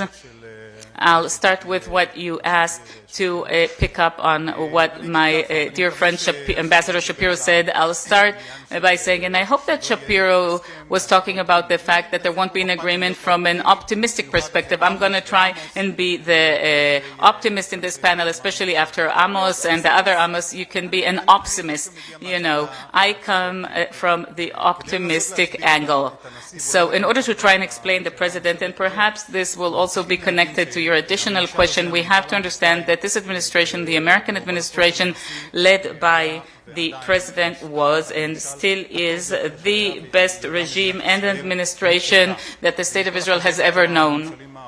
And with all due respect to all the recent administrations, including what Obama did and what Biden did, ultimately the strategic connection between this administration and the Israeli government, we've never seen anything like that, and I don't see it in the future unless we continue the campaign in the White House in 2028 as well. Look, here's the thing. In order to understand what the president is playing, I think that as an outcome of the agreement signed in Lebanon, and it's a major difference between the agreement signed between the U.S. and Lebanon and the memorandum of understanding.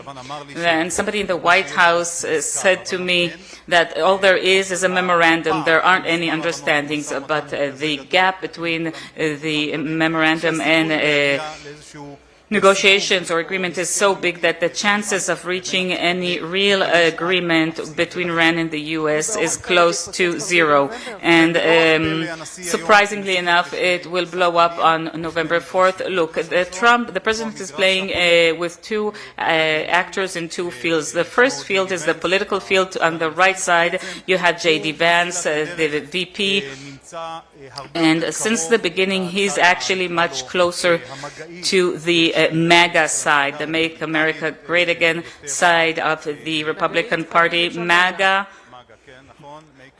MAGA, Make America Great Again, that's more isolationist.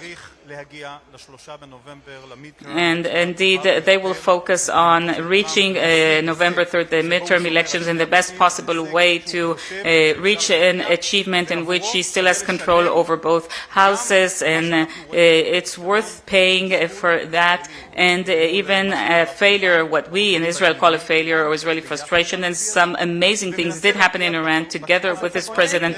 So you're building Iran, and then it will be difficult to take away from it what it has received. No, it's not receiving anything. So far, it's only talk.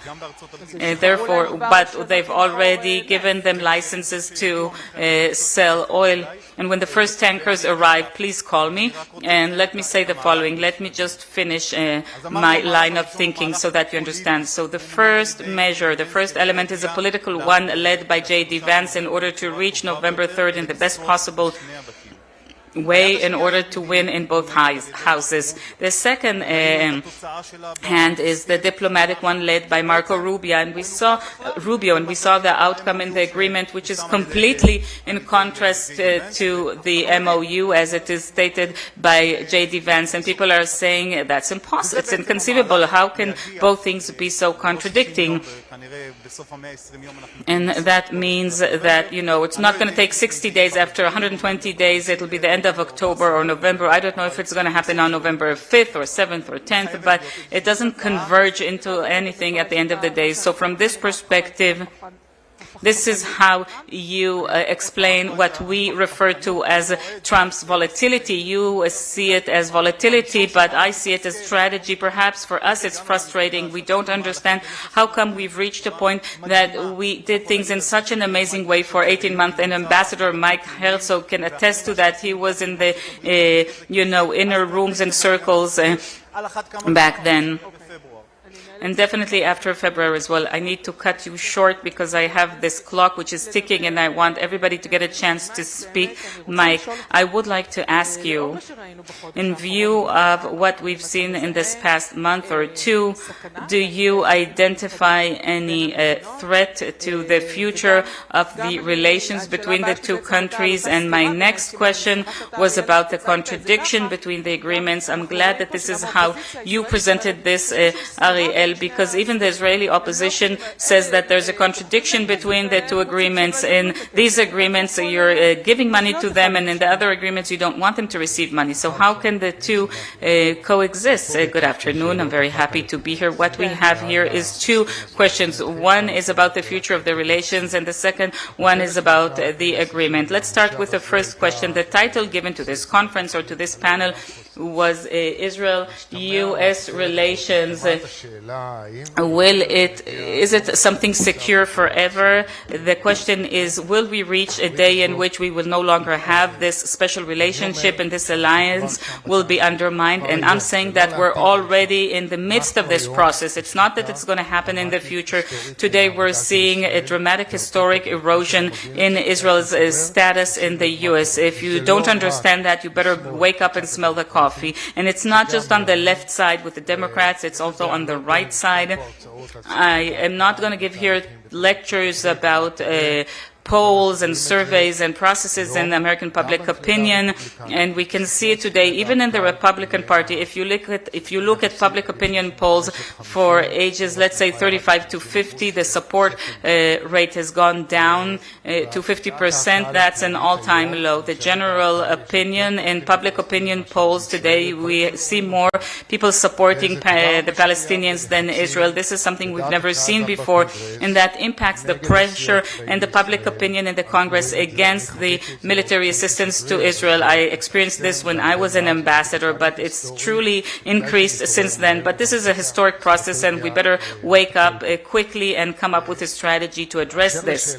As for your question, do you have a strategy to address this? I do have a strategy, but since every speaker gets about 1 minute in this short conference, I'm not going to specify it, but I think that the Israeli government is looking at the here and now, what to say to Trump tomorrow, but it doesn't look beyond its nose, the tip of its nose, and it's a matter of top national urgency to come up with a strategy. 20 years in the future, Netanyahu will say that the fact that he wants to quit the FMS, that's part of that strategy. I agree, and I recommended this strategy, and I started this process back when I was an ambassador, but it's a small part of this strategy we're talking about.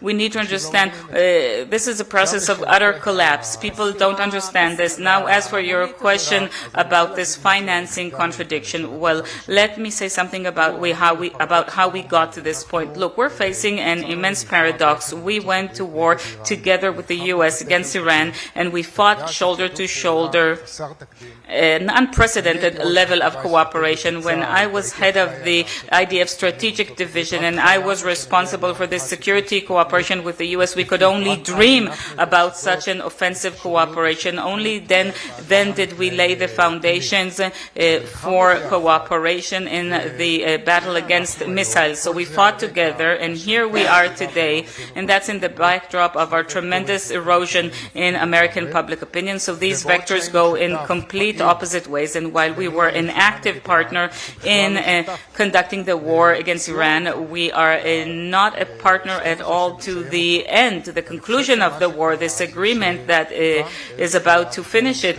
I think what happened was that Trump reached a conclusion at a certain point that he should cut away from this war, that he is paying a price. There are the midterm elections and the oil prices in the U.S. and the global economy. He himself said that he doesn't want to be like President Hoover.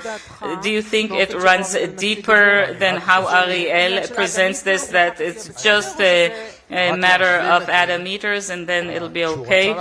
Look, when he wanted to opt out, him and his people, they reached the conclusion that Israel doesn't want that. So everything we did was interpreted as if we're trying to place an obstacle to that end. And now, assuming that there won't be an agreement, and I also think that there won't be an agreement between Iran and the U.S., 60 days, 120 days, then what? Well, first of all, it's very clear today to the Iranians as well that the U.S. has no incentive to return to this war. Will they have such an incentive after the midterm elections? I think Trump really doesn't want to do it. He'll do it only if the Iranians, with their hubris, are going to stretch the rope so thin until it tears. In such a situation, then it could very well be. So you're saying that the Iranians could manipulate him. So, Shai, we are thinking about things from the American perspective and their desire to achieve some foreign policy achievements. And it's no secret that many administrations, the Biden administration and the Trump administration, did want to have some achievements with Saudi Arabia. And in view of this desire, do you think that the Palestinian issue will actually cause friction and conflict? I mean, the next conflict between, we don't know if it's going to be the Netanyahu government, maybe we'll have a different government here in Israel, but will that be the next point of friction? Thank you. You know what, before I answer that, I would like to say something about the Iranian issue. What guided Trump? I think it was a strategic choice, because we need to think about the other options he had. There was one option to continue with intensive combat, and he thought about it. Okay, what's the achievement? Let's say you continue with the war. Can you reach the necessary achievement? And I'm not even talking about the damage that Iran could cause the Gulf countries in Saudi Arabia. They could have significant amount of damage, and I haven't even reached the oil prices. Whether to continue the siege, and we thought that could impact international economy. So we always need to look at the broader context, whether there were other alternatives. And there is the issue of midterm elections, and I completely agree that after midterm elections, the game could change, and of course that depends on what the Iranians will do. But I think in Trump's state of mind, he just doesn't want to go back to that. He doesn't want to go back to war, but it's important, of course, to see what the Iranians are going to give, and I agree it's very difficult for me to see any agreement, definitely on the nuclear issue, because I don't think that the gaps can be bridged over. Look, Trump's dream is to get an achievement with Iran, and the jewel of the crown is the Abraham Accords, and the jewel of the crown is Saudi Arabia. But there is a small problem. We keep hearing MBS. And he even went a few steps forward after that famous interview in September 2023. He did, when I was a correspondent, I covered Netanyahu and Biden's meeting, and in that evening we sat at the hotel watching MBS on TV, talking about the upcoming peace, not exactly peace, but he talked about normalization. It was an amazing moment for a correspondent. No, he didn't talk about a Palestinian country at all. He did talk about prosperity, but he didn't talk about that as a condition. I mean, ever since that horrible Saturday, we see the very adamant Saudi position, and it's very, very clear that they're on the track of establishing a Palestinian state. And if Trump at the end of the day will say, this is where I want to reach, I need to see how I can operate with the Israeli government so that it at least gives something, let's call it, let's say, Bar-Ilan speech 2.0, quote unquote. But MBS, the way I understand him, as long as the current government is in office, he's not going to do do anything. We're talking about after the elections in Israel and after the midterm elections. And here, the results of midterm elections are very important, because if the Democrats are going to take over one house or both houses, that will impact how much Trump can tinker with it and how much he can give. So maybe November, December, January, these could be critical months for that issue as well. And also with respect to resuming the war, because from January it could be a completely new game in Washington. And of course the struggle or the conflict between Rubio and J.D. Vance. We saw that with the agreement with Iran and the agreement with Lebanon, and by 2027 it'll probably really start being relevant and pertinent to the elections, the American elections. And you know, Dan, when we talk about the campaigns and the elections, Israel's status in the U.S. and how that actually fits in. I mean, the subject of Israel's status in the U.S. affects the elections both here and there. Mike accurately described the situation in the U.S. regarding Israel's position in both parties. There are voices that talk not only about the conditions for military assistance, but canceling all military assistance and even preventing Israel from procuring American equipment. And they're even bringing up the question I think is ridiculous, whether the U.S. should still support the existence of the State of Israel as a Jewish state. It's, this question has come up. There's not a majority in favor of it, but you see how activists from both parties are bringing these matters up. So anybody who thinks that Israel doesn't have the tools to influence this debate in the U.S., if you think that, you're wrong. There are the upcoming elections in Israel, but if anybody thinks that the situation will change or improve with the same leadership and the same policy and the same prime minister who is connected to so many disputes, and since the speech in Congress against Obama, the Obama agreement back in 2015, then or the current war, which is highly unpopular on both sides, or ministers in his cabinet, whether it's ministers in his cabinet, extremists like Ben Gvir and Smotrich. So as long as that's the case, the approach, the attitude won't change. If the Israelis will decide on whom to vote for when it comes to security, law and order, economy, etc., if one of the things they care is the relations, the U.S.-Israeli relations, and Israel's position in the U.S., they'll take that in account, perhaps. Let me further emphasize this. Here in Israel, we're not constantly exposed to the domestic American discourse. You lived here for 11 years, 12 years, I think, so you're completely Israeli. You kind of hold both slots, and now you live in Virginia, and you've lived with both societies. And here in Israel, in recent years, we've underwent a certain conviction that the personal relations between the leaders are a very strong foundation for the entire country's foreign relations, and that kind of fell apart and collapsed recently because Netanyahu kept arguing that thanks to the personal connection, he's reached some phenomenal achievements. So what do you think? It didn't completely collapse or implode. Maybe it will resume. How do you see it from the sidelines?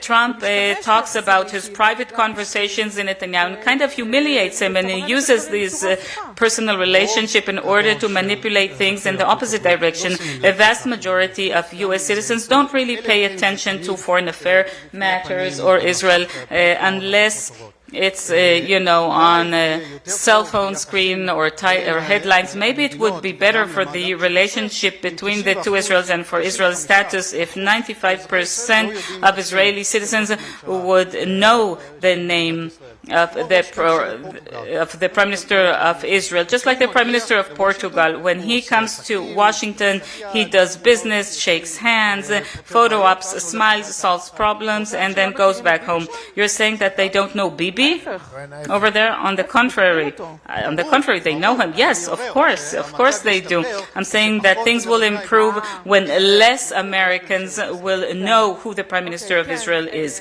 Okay, now I understand. I said that I have to be the optimist here. Look, I see that you want to respond, but I'd like you to talk about the young people in the Republican Party. That's supposed to be your expertise based both on your age and the flags. So, I mean, we've seen it for many years on the progressive side. All of a sudden, we see it, how both blocks, especially the youngsters, kind of converge and come together. How did that happen? I have to respond to what was just said here. As a strategist and a campaigner, I have to say that when you throw a stone into a pool and it has these ripples, ultimately we're harmed by these ripples because we are in an intensive campaign going on for 3 years now. You cannot look at American support for Israel based on this definition. Is it secure forever? Based on this situation right now, we're still in the center of the picture. Anybody opening up a screen, big or small, sees Israel, sees Netanyahu, sees the problem. So right now, our situation isn't good, and we can admit that. But it doesn't mean that this is the real situation. In order to get the real situation, you need to look at things from a much farther perspective. I don't understand how can it be both not good, and I'm just saying that right now the situation isn't so good because we are in the midst of the event. When you're in the eye of the storm, you cannot look at yourself and say, I feel bad. Of course you feel bad. Everybody sees that. But you need to see, we can't see right now what our real situation is. And it doesn't mean that we shouldn't do. We have to do this. The fact that the Israeli Prime Minister can pick up the phone and call and speak with the U.S. President, the fact that they have excellent relations, it's not enough. The fact that the state of Israel doesn't matter with which administration, the only lobby firm that they had was AIPAC. It's simply not enough. The countries, I'm not just talking about European countries, Saudi Arabia, Qatar, the UAEs, they're really working hard on both houses in order to introduce the case for their countries, but we're doing nothing because we don't have the ability and the resources. And now we can get to the Republican Party. One of the problems that we in the Republican Party, especially when facing the younger population, is making the information accessible. What do we want? There's a major problem there. Israel doesn't do enough. It can't be all about public diplomacy and making things accessible. No, it's more than that. It's doing birthright and masa. Even evangelists who did have a Christian or Judeo-Christian or religious affinity for Israel, that's dropping as well. They no longer want this connection. So once again, let me say Israel is not doing enough. Definitely, in order to connect this younger population who are on their cell phone all day long, just like the situation here in Israel. And, usually at home on Sunday when they talked about the sanctity of the land of Israel, Jerusalem, in the Bible, it's not there. And if we want to bring them back to us, we need to work at it. We're not working on it. Israel isn't allocating sufficient resources for that. And I'm not talking about the Democratic Party where the extreme right, that's Bernie Sanders, and all the others are going in that direction. Still within the Republican Party, we have true lovers of Israel from end to end. So MAGA is definitely a significant entity, but it's still only 15% out of the 100% of the Republican Party. Could you maybe explain to me or to the audience, Mike, how it's supposed to work if we don't have the American Assistance Fund that we've grown accustomed to since 79 or 1980, since the peace accords with Egypt? How can we find ourselves in a place that we need to increase production lines, to invest more in the weapons industry, unfortunately to acquire even more heavy tools? And we received from the Biden administration 1,000 aircrafts and trucks, and despite the fact that they're saying that there was one batch of munitions that didn't arrive, there were 14 other batches that did arrive. How are we now expected, with all the threats we're facing here, how are we supposed to face it without? I mean, setting ourselves free, like Netanyahu said. Look, the organizing concept is rebuilding the entire field of security cooperation in a way that the FMS, the annual assistance we receive of about $38 billion and another $500 million for missile defense, to phase this out over a decade. It's not something you do overnight. It's a process that lasts a decade that will enable Israel to recover its capabilities following the war. We've been in war for 3 years now, but instead of that, to build new elements, new layers of security cooperation in which both parties are placing stuff on the table, technological cooperation, R&D cooperation, cooperation on the industrial base. Israel is part of the supply chain of the U.S. I mean, there are so many areas in which we need to build it differently. Now, this assistance of the $3.3 or $3.8 billion a year,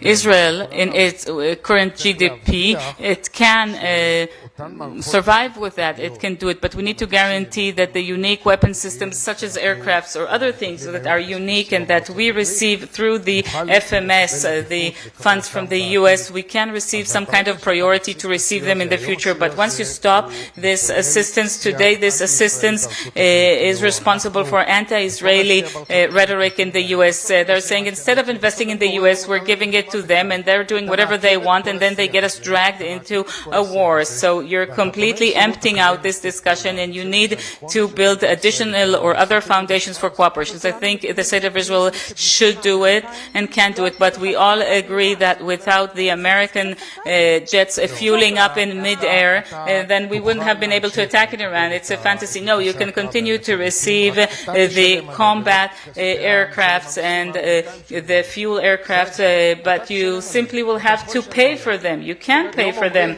Today, they're saying in the U.S., you're a rich country. Why do we need to pay for that for you? Shai, that's all that's left. I wanted to hear from you about this financial element between the countries. When maybe one concluding comment, because this bell is ringing. One sentence: Israel cannot do without the U.S. Israel has to do everything in its power to make sure that the special relations remain intact, that the strategic alliance remains intact. There aren't any other alternatives, and that's the responsibility of the government, the next government, to bring back the relations to be as they were. Thank you very much to all of you, and thank you to the audience. I have the honor now to invite Ambassador Michael, the European Union Ambassador to Israel. Michael, please.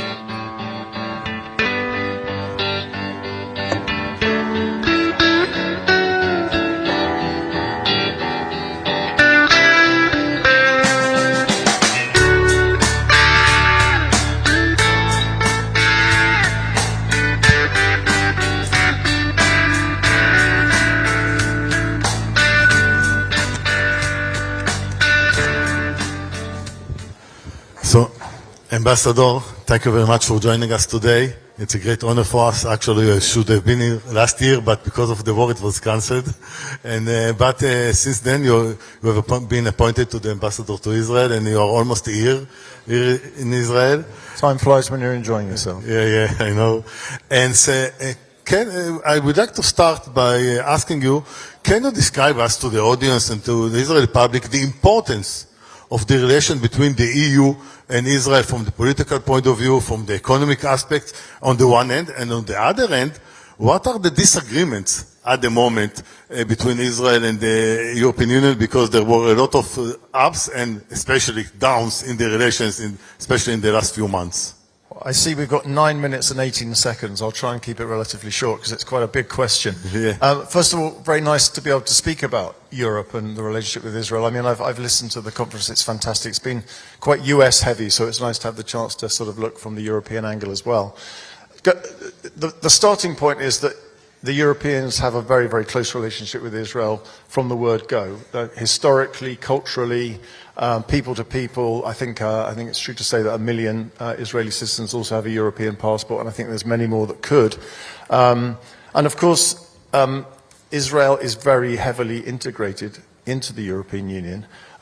We are your biggest trading partner. I think the trade is something like a third of Israel's total trade in goods. We're the second biggest investment partner of Israel.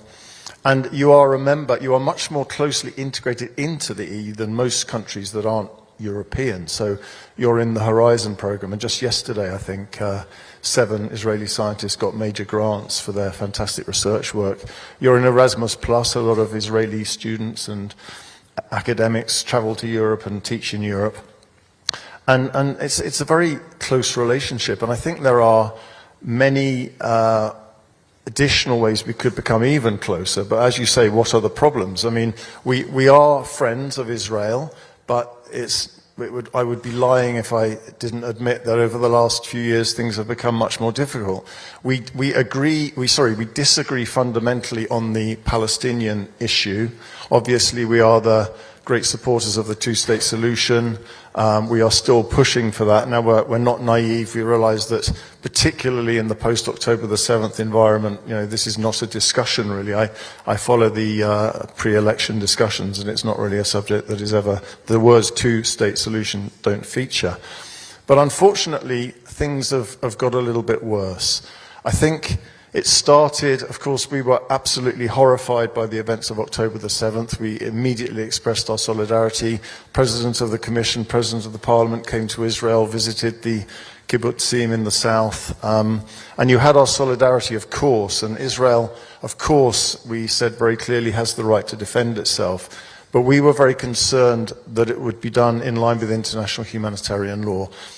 As the war in Gaza went on, our feeling was that there were too many civilian casualties, that maybe the thing was slightly out of proportion. There was the 2-month period, of course, when humanitarian aid was banned from Gaza. So that was when the mood politically, I think, started to change. Since then, of course, things have got a lot worse in the West Bank as well. We've seen the terrible settler violence by a minority of violent people in the settlements. And of course, there's the whole fundamental issue of the settlements. According to us, they are illegal under international law. So we disagree fundamentally on that. And recently, the rhetoric, I think, on both sides has got very loud, very unfortunate. I think there's possibly, it's fair to say, a slight misunderstanding on both sides. And it's got to the stage, obviously we're in a pre-election phase in Israel as well, where the rhetoric is getting very, very nasty. And unfortunately, it's caused things to be rather messy. But we're hoping that we can get over that. We have, I think, much to contribute to the implementation of the Trump plan. We have many ways, and I can get into it later if you like, in which we could potentially deepen our cooperation if we could just tone down the rhetoric. And I don't think anyone's expecting that to happen before the elections happen, but hopefully after the elections we can have some sort of a reset, perhaps, whatever the government looks like. Can you share with us if there are some steps being considered in the EU to try to change the policy and the behavior from your point of view of our government in Gaza or in the PA? Well, yeah, you're aware that in September last year, just a couple of weeks after I arrived in the country, actually, proposals were made, for example, to suspend the trade preferences that Israel enjoys with the European Union under its association agreement. There were proposals for sanctions on settlers, on certain extremist settlers, and on a couple of ministers. There was a freezing, a suspension of some of the bilateral cooperation, a small proposal to stop some of the funding for Horizon. But I should hasten to add that none of that has actually been agreed. We haven't been able to get the necessary majority in the Council.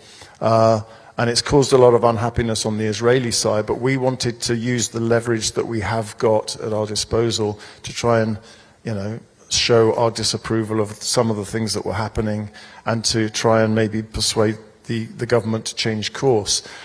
We have managed to get some sanctions through against violent settlers and the organizations that represent them. But at the moment, we haven't taken most of the measures that were put on the table. So, unfortunately, I think it's fair to say that the sanctions against some of the settlers have caused people to sit up and take notice. We're not naive enough to think that it's going to change things overnight, but we think this is such a simple issue to solve. And, you know, unfortunately, now that we're in the pre-election period, as I said before, it's all got very heated.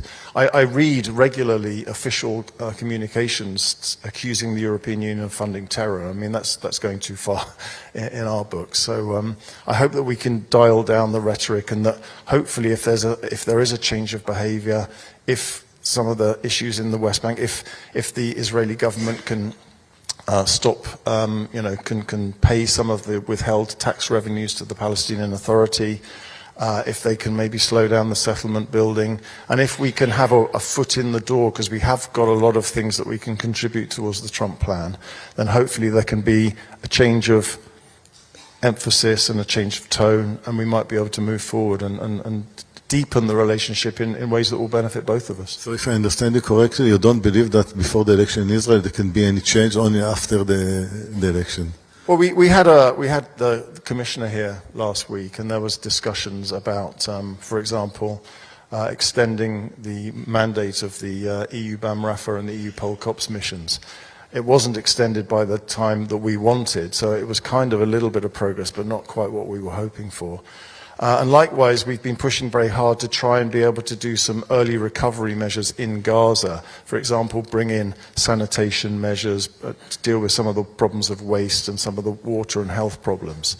So there was a potential for a slight opening there. Hopefully that will actually be built on, because we've reached a bit of an impasse where nothing can be done in terms of the rest of the Trump plan until Hamas disarms. And of course, Hamas is not playing ball at all, and that is completely unacceptable. But we hope that we can do things concurrently, hopefully, so we can actually try and help the situation in Gaza. And if we go around a little bit, how do you see the EU contribution to try to stabilize the situation, for example, in Lebanon?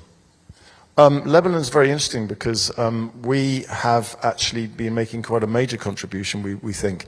For a start, on the humanitarian level, I don't want to talk about figures all the time. It's a bit sort of, theoretical, but we have actually made 100 million euros in humanitarian aid available to help the people who are displaced in Lebanon.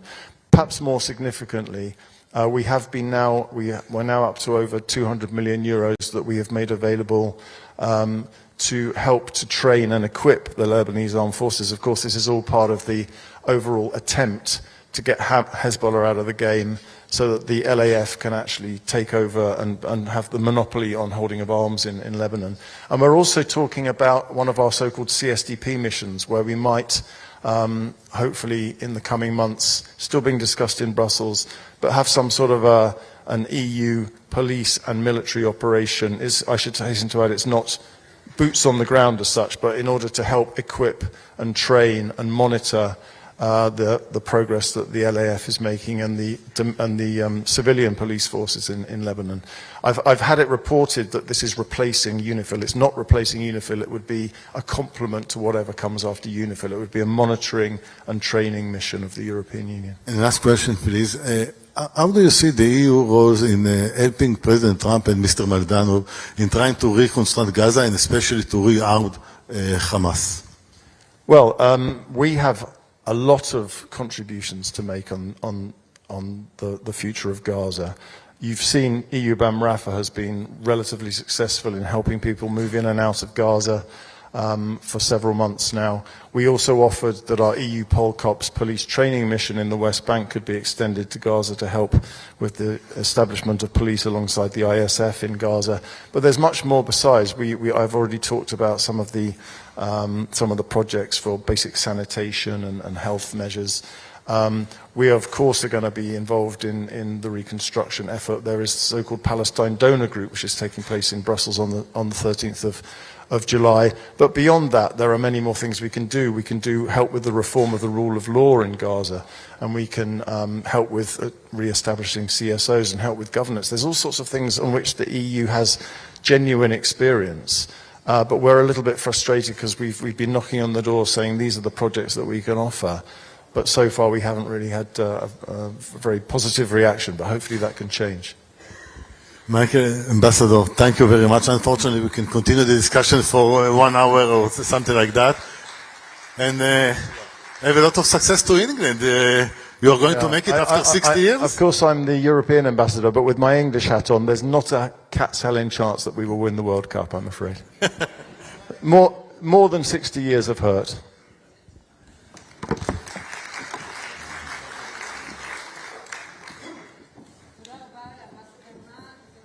Thank you very much, Ambassador to the Israel and Mr. Shai Herzliya. Do you remember we will go back to more heads of parties and we'll speak to them as well? So we're going back and asking the same question. Every time we talk to politicians, the same issue comes up, which is, of course, the matter of this conference between national security and national resilience. And I'm happy to invite MK Avigdor Lieberman, former Minister of Defense and head of Israel Beitenu party, who will be interviewed by Nurit Kaneti, a journalist from Galei Tzahal, the IDF radio station.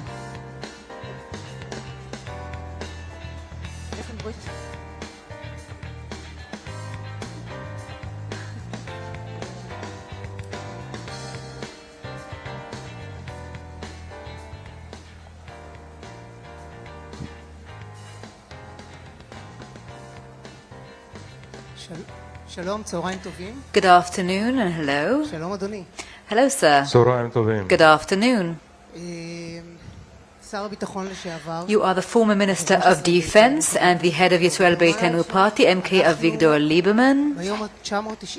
This is day 999.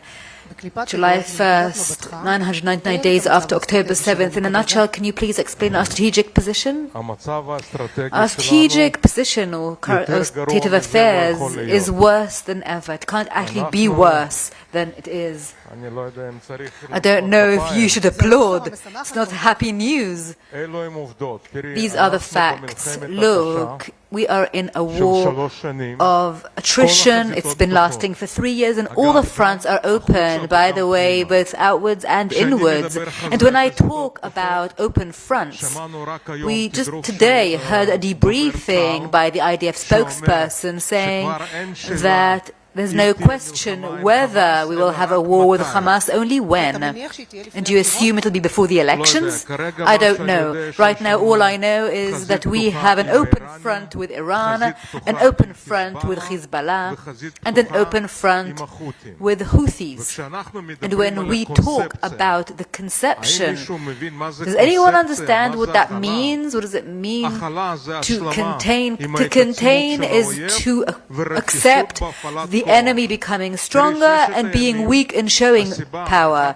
And in the 6-day war, one of the reasons that broke out that war was because the Tiran Straits were closed, and now Bab el-Mandeb has been closed. The Red Sea is closed down.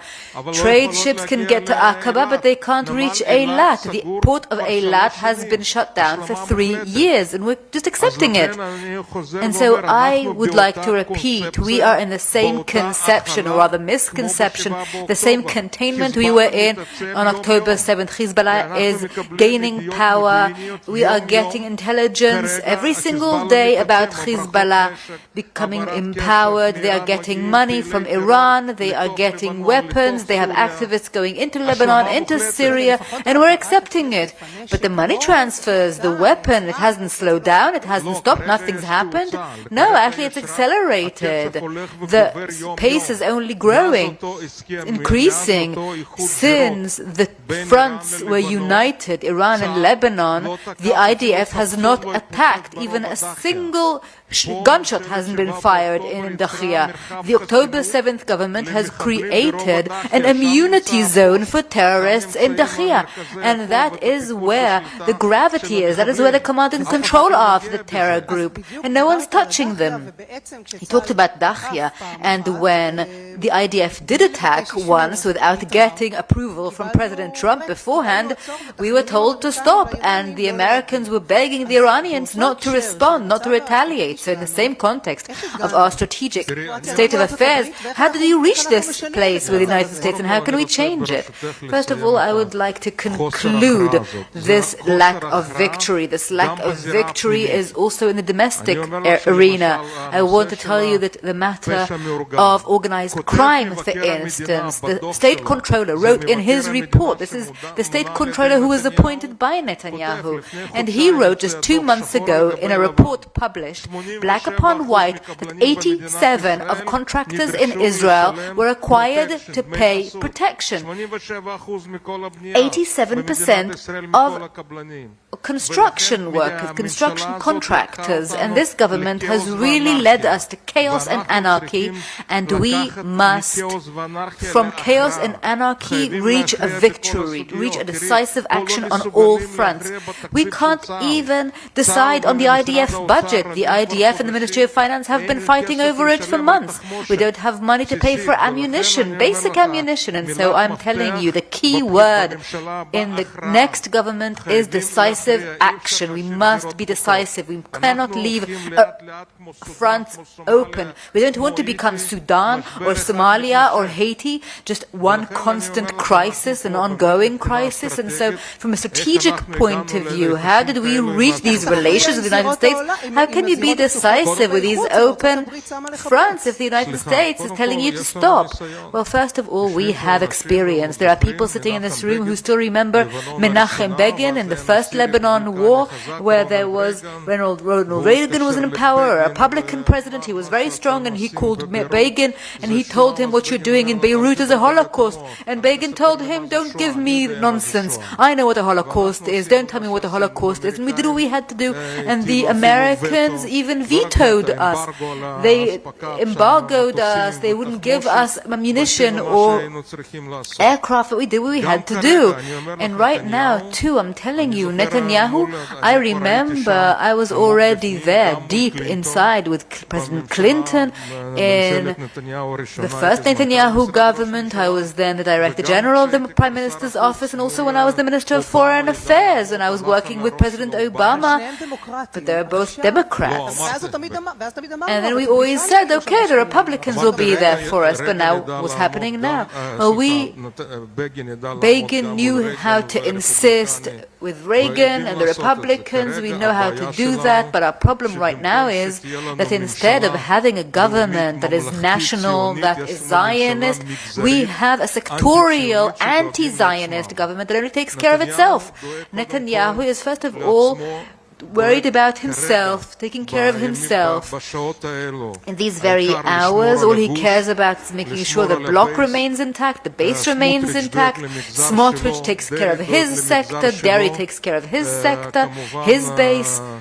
Of course, Goldknopf also takes care of his base. So the next government has to be a national Zionist government, and we must first of all have our own retrospect and look inwards. And I don't want to argue with Trump. I don't have anything against him. Look, he moved the U.S. embassy from Tel Aviv to Jerusalem. He recognized Israeli sovereignty in the Golan Heights, brought back the hostages, gave us 3 years. The fact that this government can't do what it needs to do in 3 whole years, I can't say anything against him.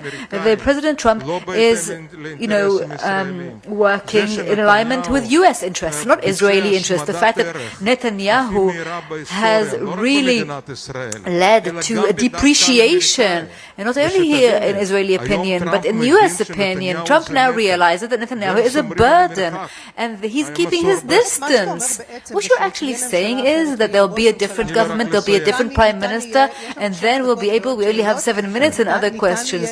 So you can go back. Yes, without a doubt. The main problem we currently have with the United States is that the Americans have taken polls both here in Israel and conducted polls also in the United States. And as far as Trump is concerned, Netanyahu is impacting him negatively. His status, his chances of winning the midterm elections and for Congress and the Senate. And also, according to the same polls, Netanyahu is going to lose the elections here in Israel. So Trump is turning Netanyahu into his, the poor doormat who the bully is bullying, and he wants to distance himself from Netanyahu. Okay, so you're talking about the United States working with its own interests and the different fronts, and so Trump is actually embracing Erdogan, and that's another conflict or another sort of lack of friendship between Israel and Turkey. But Turkey is actually gaining power. It also can align itself with US interests and NATO interests. So have we reached an impossible situation with Turkey as well? Look, we've said this before. Let's go back to geopolitics. Something is forming here. Two very dangerous axes. The first axis is Pakistan, Qatar, Iran, and it reaches the United States. The second axis is Turkey, Syria, again the United States, Iran. We've heard Trump say that the Turks were close to going into war against us when we were fighting Iran, and he stopped them. But this axis, Iran, Turkey, Qatar, Syria, that also should be of great concern to us. What we should have done is to look for allies here in the region and to create a counter-axis. We know, for instance, that several Sunni states do not like Iran or Qatar. Yes, the Gulf states, says Nurit, and we have someone to work with. And even this morning I spoke to some people, and I have enough connections, and I am in touch with many here in the Middle East, and what I'm saying is that a normal government should have created an alliance with all the sane, reasonable people. We should have generated an axis with these moderate states, united all the reasonable people in the region, and created axes. And the same is true for Lebanon. What distinguishes the peace between Israel and Lebanon from a peace accord? What is in the way? Hezbollah. We have to defeat Hezbollah. And what does it mean to defeat it? To eliminate this terror organization. And how? You have to create the same coordination with those domestic Lebanese parties who already have a problem with Hezbollah. There are Christians, there are Sunni, there are Druze. And when Nasrallah said that they need to assassinate Rafik al-Hariri, well, nobody forgets that. Nobody forgives the Gulf states and Saudi Arabia. They have a long account to settle with the Shiites in general and with Hezbollah in particular. And if the state of Israel could perhaps have been a kind of organizer, a kind of entity that puts it all together inside Lebanon and regionally, there's no one else to do it. This whole cabinet, I mean, who is Netanyahu making decisions with? I was just telling, I sat with Amos Gilad, and I said we used to have a set of 6 people. I didn't agree with any of them. We would argue a lot, but we were smart people. We all worked together. We all did things together. It was Dani Meridor, Bogi Elon, and others. There were 6 of us. We had a forum, but who is he now consulting with? I have no idea. So let's talk about what will happen later. You talked about a broad Zionist government. We know from previous interviews and statements by you that you don't want to sit with the Haredis. You don't want to base yourselves on Ram and the Arab parties. So how do you describe this broad government? I'm not talking about a broad government. If you want to divert attention from it being 1,000 days from October 7th, you hear all these slogans. The Iranians had an atom bomb is one statement, one such thing. A broad government. I'm not talking in slogans. Are you also saying it's a lie? The Iranian atom bomb? Of course, it's a complete lie. Absolutely a complete lie. And moreover, I'm saying that we need to focus. The Iranians have already invented a new war, a much more dangerous war. The Hormuz war. They have turned the Straits of Hormuz into a bomb that is threatening the 20 or 25% of oil and gas being traded globally. So, on the domestic level, we have seen the Chief of General Staff of the IDF with terrible things being said about him, an anti-Zionist coalition, that Aryeh Yazdi, that rabbi who has who get 700,000 shekels in a personal budget and also millions from another budget. How is it that the normal government, and by the way, the penal law from 1977 says that if you incite against IDF service during wartime, can go to prison for 15 years. In our government, we would have arrested him that same night and put him in custody until the trial is over and then send him to prison for 10 years. And that's what we'll do when we're in government. What sort of Zionist government, as you've described it, how can you form this government? Will the Likud be a part of it, and who will head the Likud in this government? First of all, we have no problem with Likud. We have a problem with Netanyahu, a person who is incapable of assuming responsibility, who runs away from responsibility. Do you think Tali Gottlieb and Shlomo Kari are partners? First of all, you have to understand that when he talks about a broad national government, he had one. He signed an agreement with guns, a legal agreement. And who violated this agreement?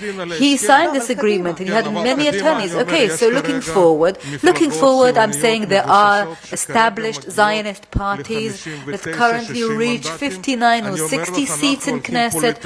I think we're going toward Hungary. There's going to be a huge victory, at least 63 seats or more. You believe there'll be elections? Will they be at the time set?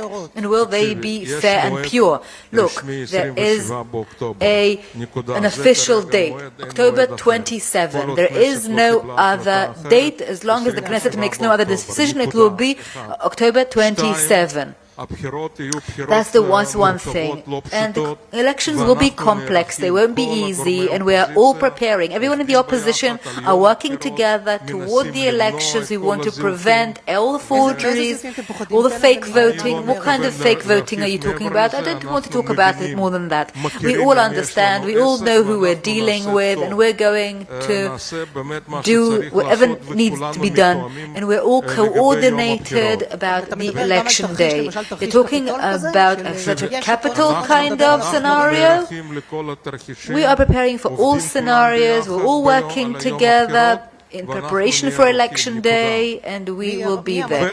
Who is going to form the next government? Who will be prime minister? I have two goals in these elections. The first goal is to replace the October 7 government. The October 7 massacre government must be replaced. And as for who's prime minister, we'll work it out. We'll work it out. But first and foremost, we have to change it. What if a party with 10 seats like you will stand up and say, I don't want to go into this coalition unless there's rotation? Look, I'm telling you, we knew how to work things out in the past. And what will happen if three parties will get the same number of seats? We'll have no government. There will be a government. We know how to resolve issues. I've been talking with all my friends in the opposition every day. Every single day I speak to them all, including Ra'am, or no, Mansour Abbas is not a part of it. I'm talking about the Zionist state coalition, and everyone who was part of the October 7 massacre government will not be able to be part of the next coalition. That's another point. But you said that you are okay with the Likud. Look, not all the Likud is Netanyahu, and we see there a lot of tension within the Likud party, a lot of conflict, a lot of tension. Some of the Likud voters are reasonable, are normal people. Also, some of the members of Knesset are. And I'm sure that if we have anything missing, we will make it up with these reasonable people within the Likud party. There are people there we can work with, and we will form a Zionist government. But aside from MK Distal Arbayan, who is now going against the media, who else do you see in the Likud? Look, I have many members of Knesset that I see there who are voting against Netanyahu's position. We have seen the basic law of blasphemy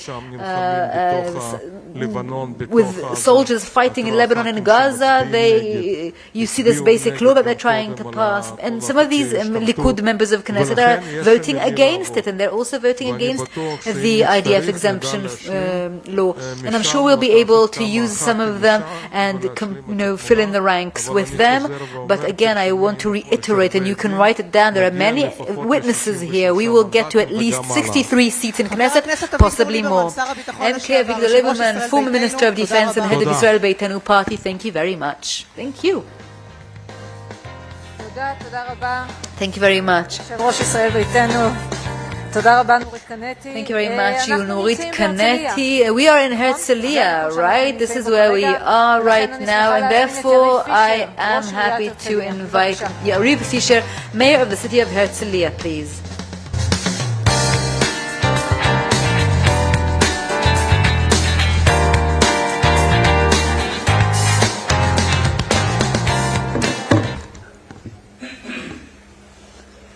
I think I will carry on from where Avigdor left off. Good afternoon. When Avigdor says that there is no governability in the state of Israel, when he talks about protection, I'm telling you it's not only in the Arab sector. And when the mayor of Tel Aviv tell me, check what's happening in your area, it's happening everywhere. And we need a strong Minister of Internal Security, and it's here in Herzliya too, and we're fighting it as well. I want to tell you a personal story that has to do exactly with what's been said here by Ambassador Shapiro and also by MK Avigdor Lieberman. When I was sitting in this area, but it was also the former Air Force base, I was a first-year student here at Reichman University, and I had a dream to set up a company. I was going to be a big entrepreneur. And I went to the Tel Aviv Central bus station. It's a long story, I'll make it short, and I discovered that in the aviation market there's only one airline, a huge market failure.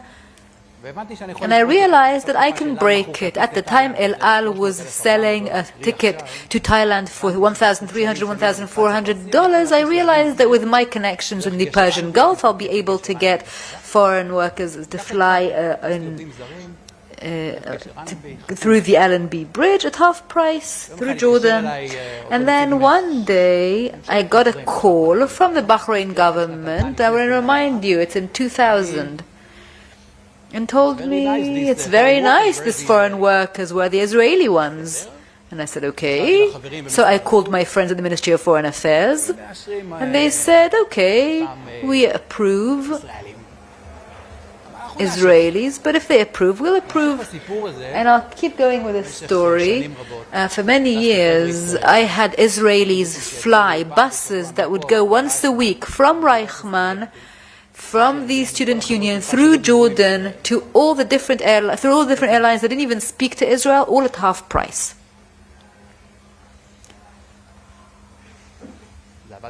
It worked wonderfully. The reason I'm telling you this is to show you that there is a completely different reality in the Middle East. The term Middle East should not be just wars with no expiry date. There was a time, and I was a part of it, where the Prime Minister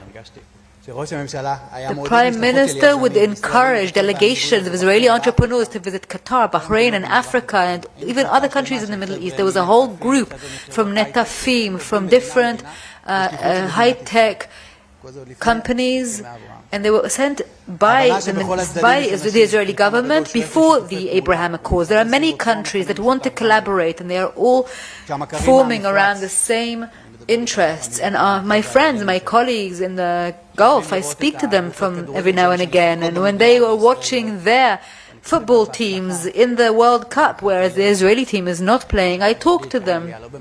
And I heard the EU ambassador say that England is not going to win. But there is a group of young people who know their stuff, who talk to one another.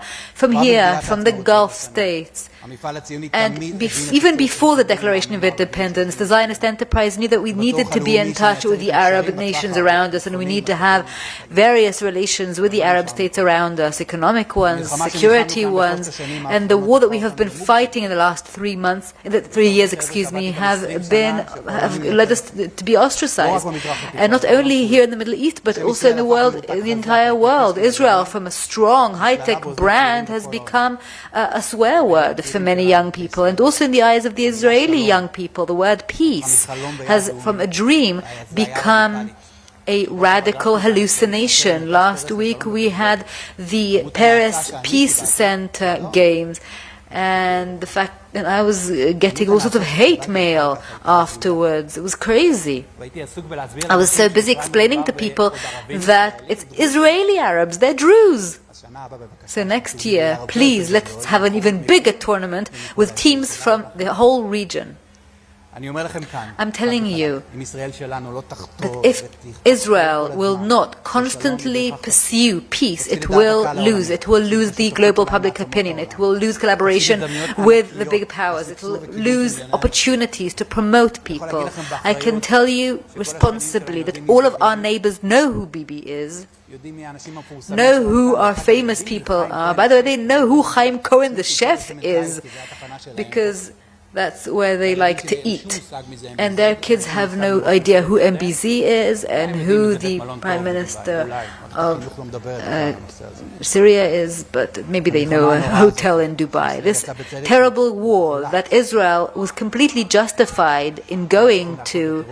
And of course we had to hit the terrorism hard. Of course we had to make sure these threats stopped. But in our neighborhood we have quite a few neighbors who are leading their countries, politicians and business people who have a shared interest for prosperity, enough to see their own quality of living, to see that we really need to be taking money and partnership and to be leading this.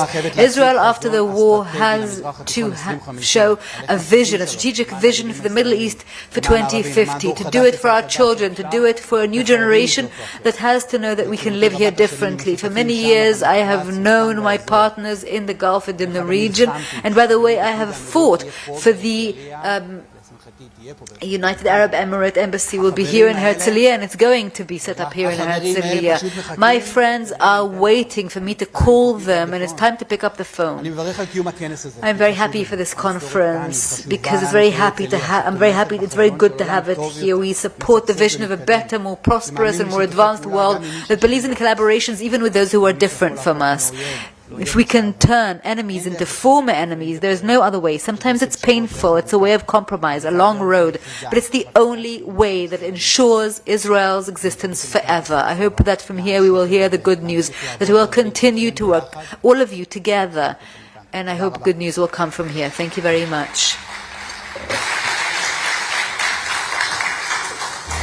Thank you so much, Yari Fisher, Mayor of Herzliya. And now, no doubt, he is one of the most influential people, definitely in the judiciary, but not only there. In the past 50 years, I'm delighted to invite his honorable former Chief Justice of the Supreme Court, Professor Aharon Barak.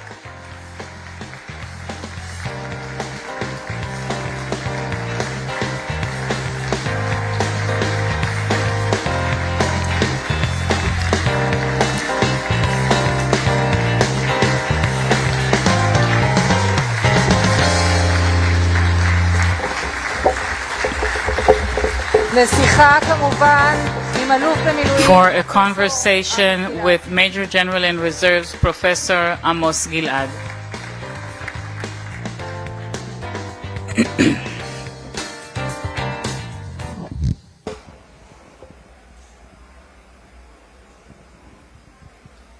It's indeed very moving. I'm not accustomed to interview the Honorable former Chief Justice of the Supreme Court, such a legendary person, and thank you very much for agreeing to come, and thank you for your patience. There were some changes in our schedule. The emphasis we would like to place here in this conference is not necessarily on the legal aspect, but rather national security and the way you perceive it from your experience. And you said something that I cannot forget, many such sentences, but this is a source of inspiration. By the way, the applause you've just received, it simply inspires us and tells us, indicates in which direction this country needs to go to. It's not just an appreciation of you personally and everything that you've done. That's the way I perceive it, at least. You've said that the government took over the Knesset, and that's contrary to the concept of democracy. And then there's one person who took control of the entire government slowly. In political science, we call it politely formal democracy. You have a similar democracy in Russia as well. They have a parliament. They have a full separation of authorities there, but hopefully we won't get to that model. How can you decide in such a model? We've just seen we went to war to topple the regime. Who do you consult with? Where's the cabinet? Where are there decision-making institutes? Isn't there some bad spirit that took over in the professional institutions that are supposed to consult? I'm saying this from my experience. You, of course, have a much broader one, so go ahead. Hello, everyone, and thank you. As you all know, I belong to Reichman. I've been teaching here, I think, since 2010. I've known Amos, I think, for 43 years, perhaps even longer than most of you have known him. But I won't say why and how. That's still a military secret. If he wishes to tell, he can do so, but I'm not going to do it. Maybe we can reverse this interview and make it all about me. Yes, we are a democracy that is in a dangerous situation or under threat. We are a democracy that's on a collision track with a non-democratic reality, definitely a non-liberal one.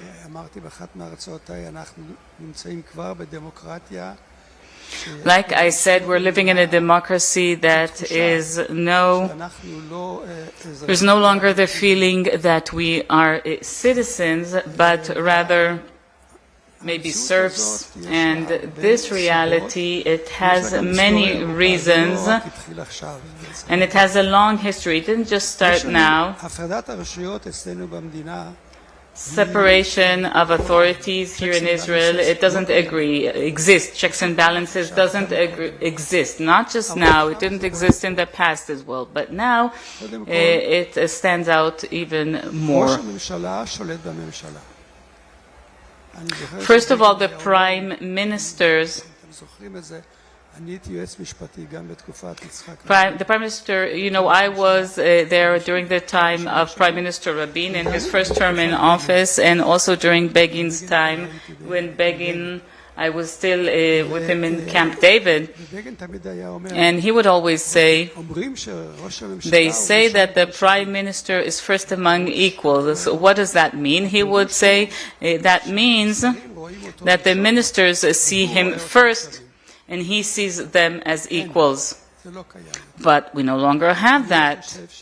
That doesn't exist.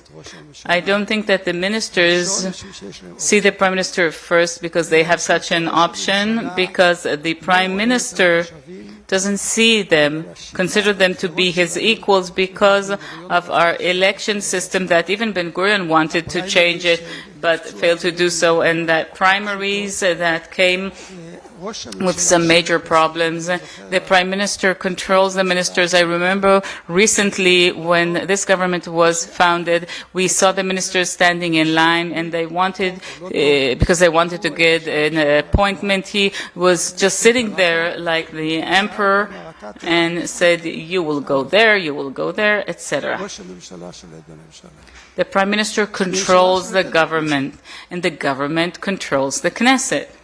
A Knesset member is a chair of a committee, and he's not willing to cooperate with the position of the government. If that's the case, they replace him. That happened during COVID, if you remember. I don't remember her name. She headed the education committee, and her policy was contrary to the government's position, and they immediately replaced her. We don't have checks and balances inside Israel.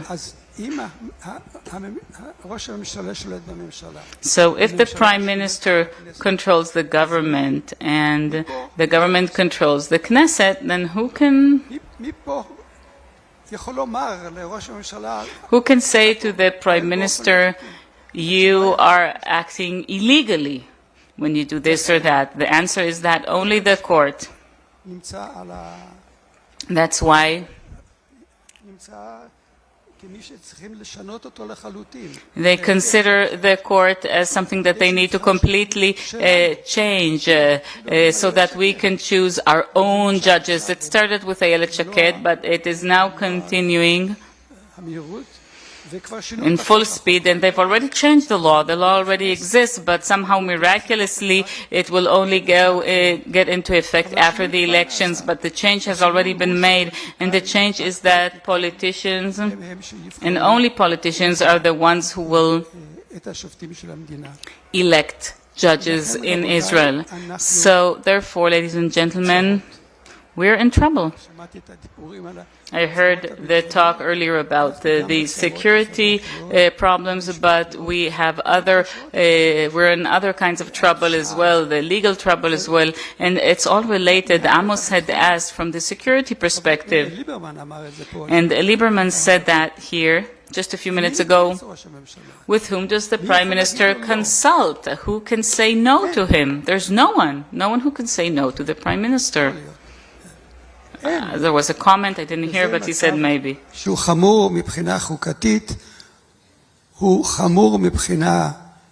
Our situation is very difficult from a constitutional perspective, from a legal perspective, and from a security perspective. That's your topic here. So we must have change. And everybody asks me, are you optimistic? And I say yes. I am an optimist by nature. I'm optimistic. How come you're optimistic? I'm optimistic because there's a light at the end of the tunnel. What is that light at the end of the tunnel? Elections. This is what makes me optimistic. Nothing else does.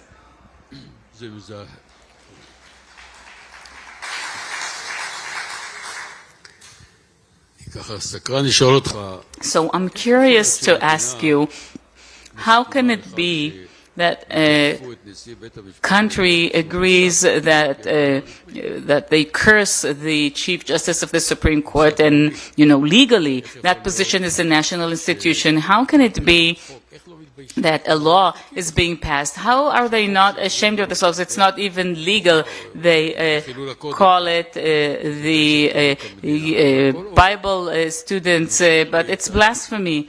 How come everything can pass? And that reminds me of that famous verse of Chief Justice Chayut, and she said, the fortress hasn't fallen yet, but it seems to me that there are a lot of cracks already in this fortress, and it's about to be completely collapsed. And how come 11 versus 0 voted the way they did in the court? And I have many other questions, but I don't want to talk too much. I want to hear what you have to say, how you see it from a broader perspective. And I have to mention the Attorney General. And you were very prominent when you were in this position. She looks like Samson, the hero to me, but she's slowly finding herself all on her own, and we, put all our hopes on the elections. But what if things don't change?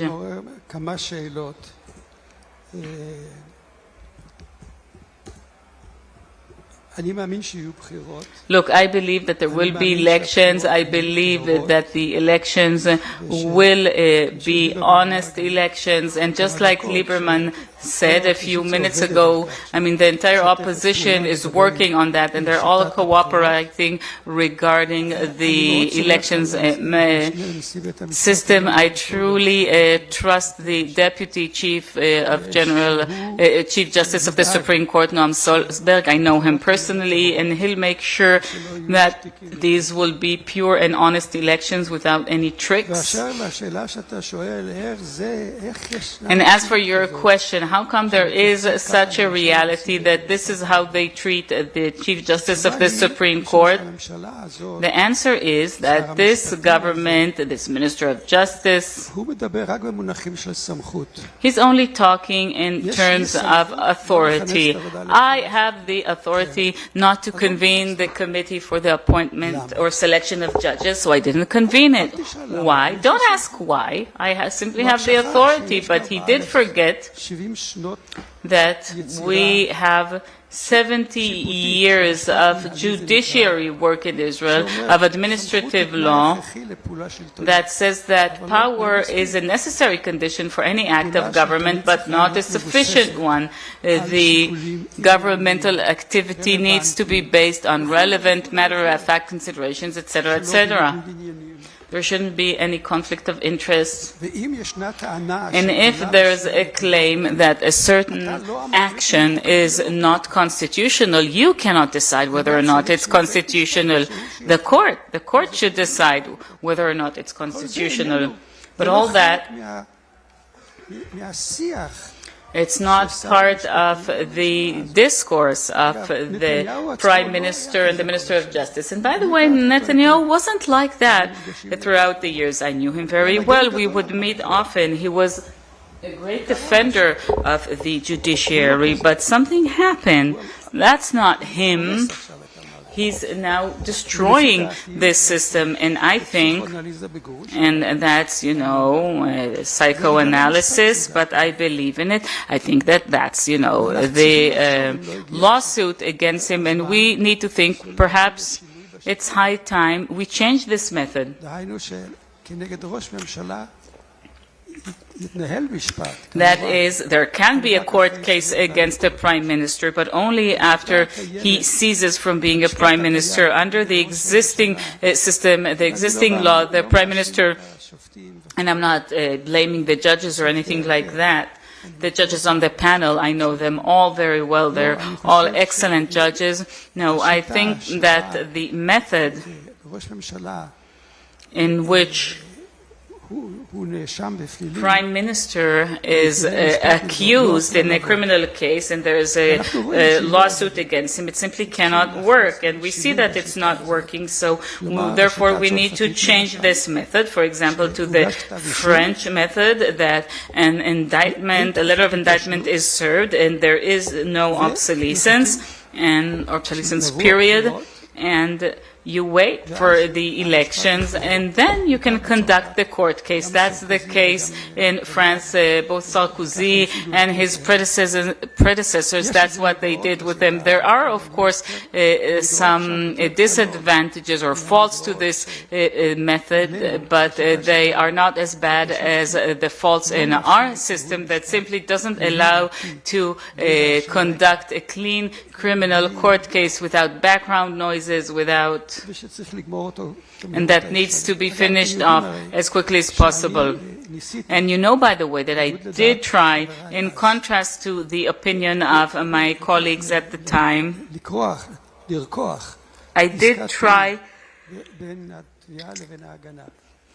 to come up with some kind of a plea bargain between the defense and the prosecutors, and it was Bibi who approached me to do it. Rabello approached me to do that, his own personal representative.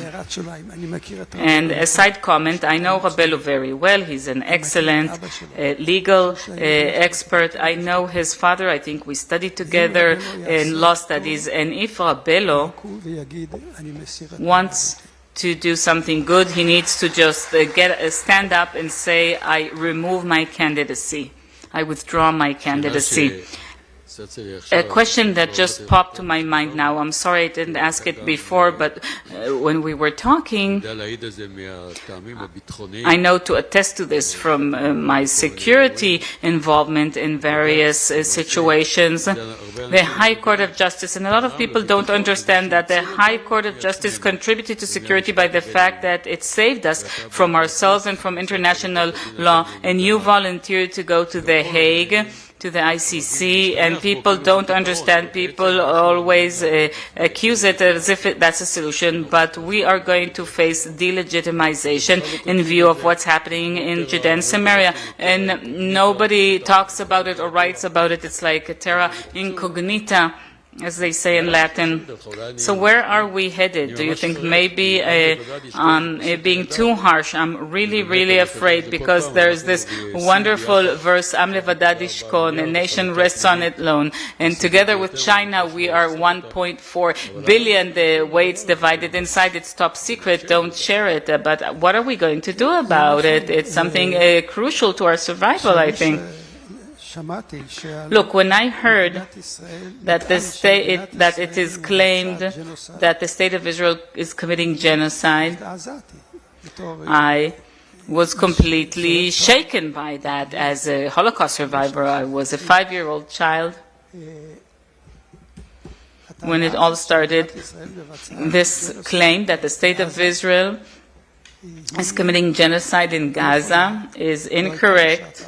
It wasn't correct at the time. It's not correct today. We did destroy a lot in Gaza. We exercised international humanitarian law in our activities in Gaza, but we did not commit a genocide. There's a huge difference between violating humanitarian law and genocide. Genocide requires premeditation, intending from the outset to destroy an entire people as a national unit, and that wasn't our intention in Gaza. We did violate international humanitarian law, and by the way, the General Prosecutor of the ICC, the International Criminal Court, I wasn't there, I was in the ICJ. When he issued the arrest warrant, he wanted to issue an arrest warrant. He asked the ICC judges to issue such an arrest warrant against the Prime Minister and Minister of Defense, and he said that we, the State of Israel, violated humanitarian international law. And then they asked him, why didn't you base it on genocide? And then he said, because there is no genocide. He said that. And he was right. There was no genocide. And I fought so that they won't put that stain on us. And I said to my peers, to my colleagues at the ICJ, they wanted to place Cain's mark on Abel. That's what is going to happen.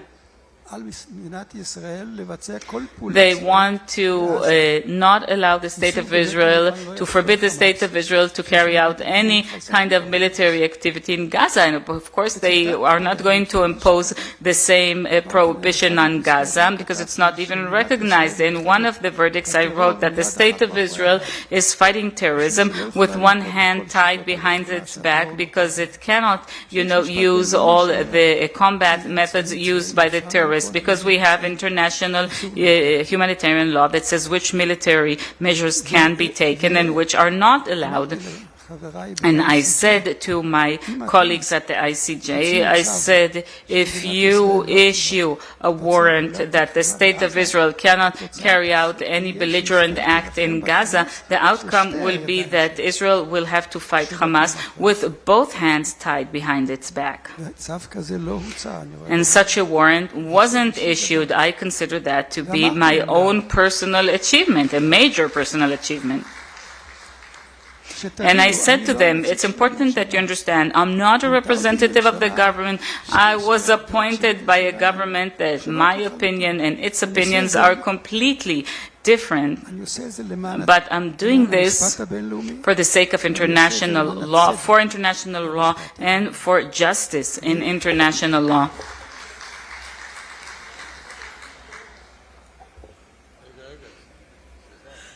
Excuse me, sir. Excuse me. Please don't interrupt. I wanted to ask before we conclude, I mean, we could sit here and talk for like 10 years at least, but let's say if the Attorney General finishes her term and they'll split her role and people will disregard the law and the forces that are against the Zionist vision will grow stronger and their resources will get scattered.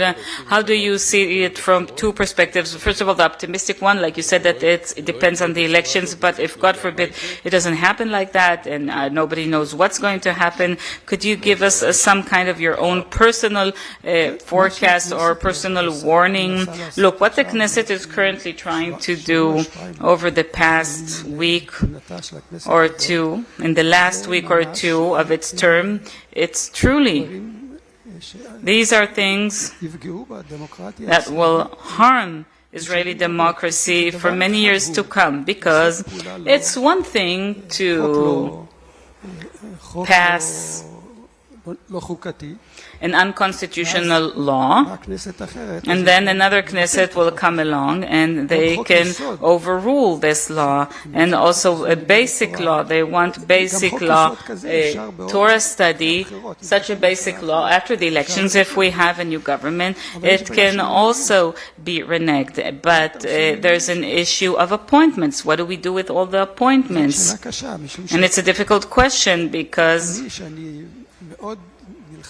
I, who really fought against the judiciary overhaul, the judiciary reform since its beginning, I've always fought it. I always say, in order to cancel what this terrible government is doing, we need to operate within the confines of the law. We cannot operate with their methods. In Poland, for example, they're faced a similar question because their justice government destroyed the Polish democratic system. But in the recent elections, they didn't win. But their president, who gets a right of veto, he's from the previous period.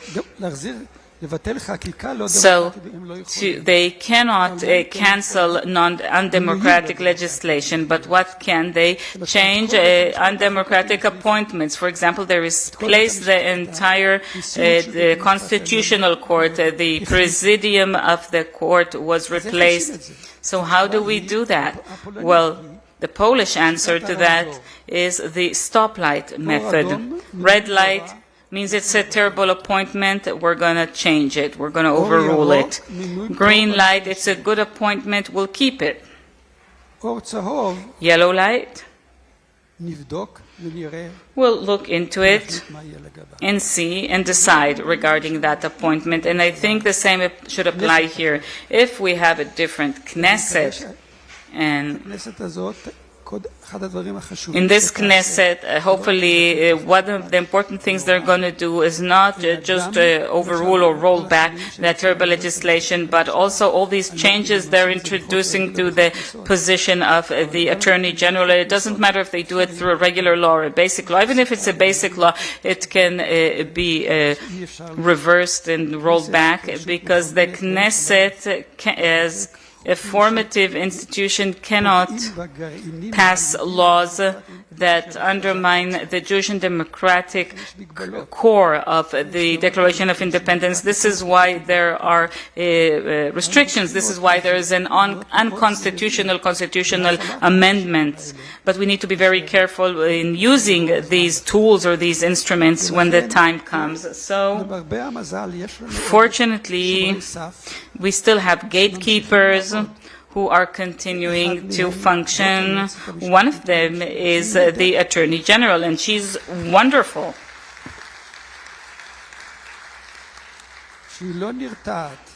She is unafraid.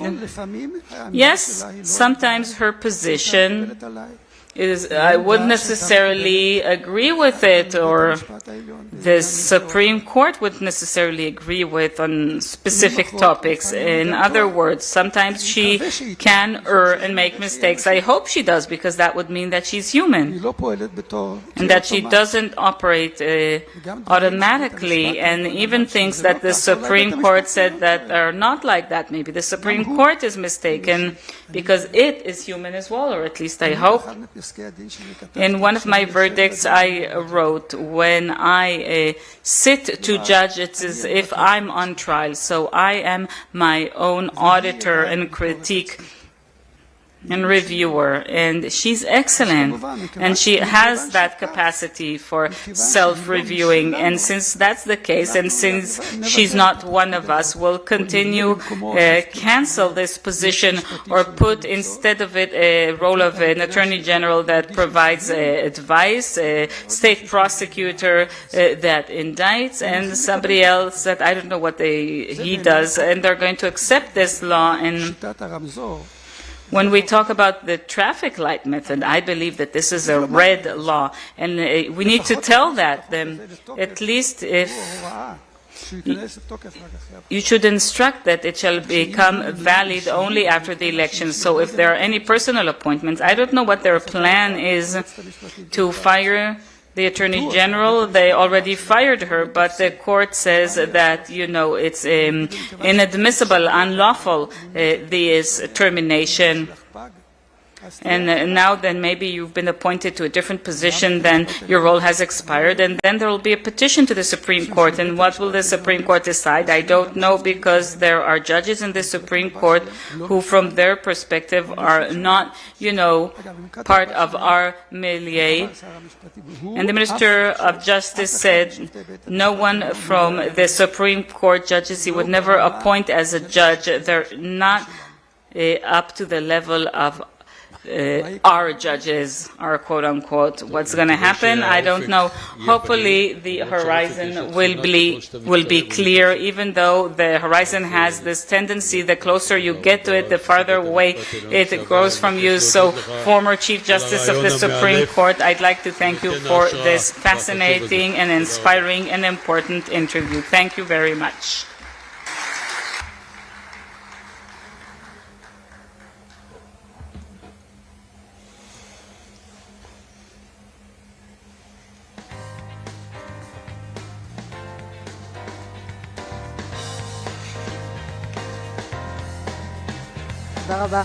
Thank you very much.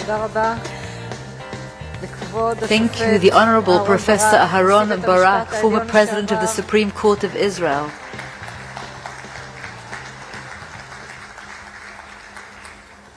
Thank you very much to Major General in Reserves Amos Gilad. Throughout this conference, we keep talking with heads of parties, and we are about to invite yet another head of party. And I'd like to remind you that with every such politician, the main issue is the main issue of this conference between national security and national resilience.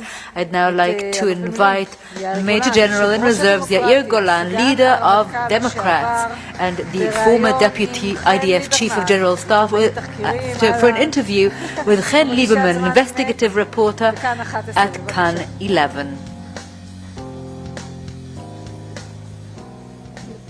Hello and good afternoon. Thank you for coming. Thank you, Major General in Reserves Yair Golan. Good afternoon. Last night I was sitting there watching TV and I heard Prime Minister Netanyahu in the Patriots program on Channel 14 say that we are strong, that our situation is great, that we have strengthened our deterrence, and that the agreement with Lebanon is fantastic. Do you agree with anything he said? No. However, we really should look at reality in a sober manner, because the facts are known. The IDF on all fronts has made remarkable achievements. Some of them are even trailblazing. However, Israel's strategic state of affairs is at great peril and risk. I don't want to exaggerate, but I would say that it's the worst situation I can remember. Let's go one front at a time. In Gaza, where we were supposed to decisively defeat Hamas. Hamas is becoming stronger every day for one simple reason, that we have not initiated a single step for after the war so that an alternative regime be built for Hamas. And as long as there's no alternative for Hamas in Gaza, it will continue to grow stronger. That's obvious. And we do have great opportunities there because we control more than 60% of the territory, but nothing is happening. Even Trump's 20-point plan or Maldanov's 15-point plan, nothing is happening with them on the ground. And as far as I'm concerned, it is a strategic shame. And in Lebanon, I am all for agreements. It has nothing to do with politics. You end all wars with agreements. That is the way of transitioning from war, from security to national and political feats. But it's obvious that the current Lebanese government cannot go through with this agreement. We need to help it.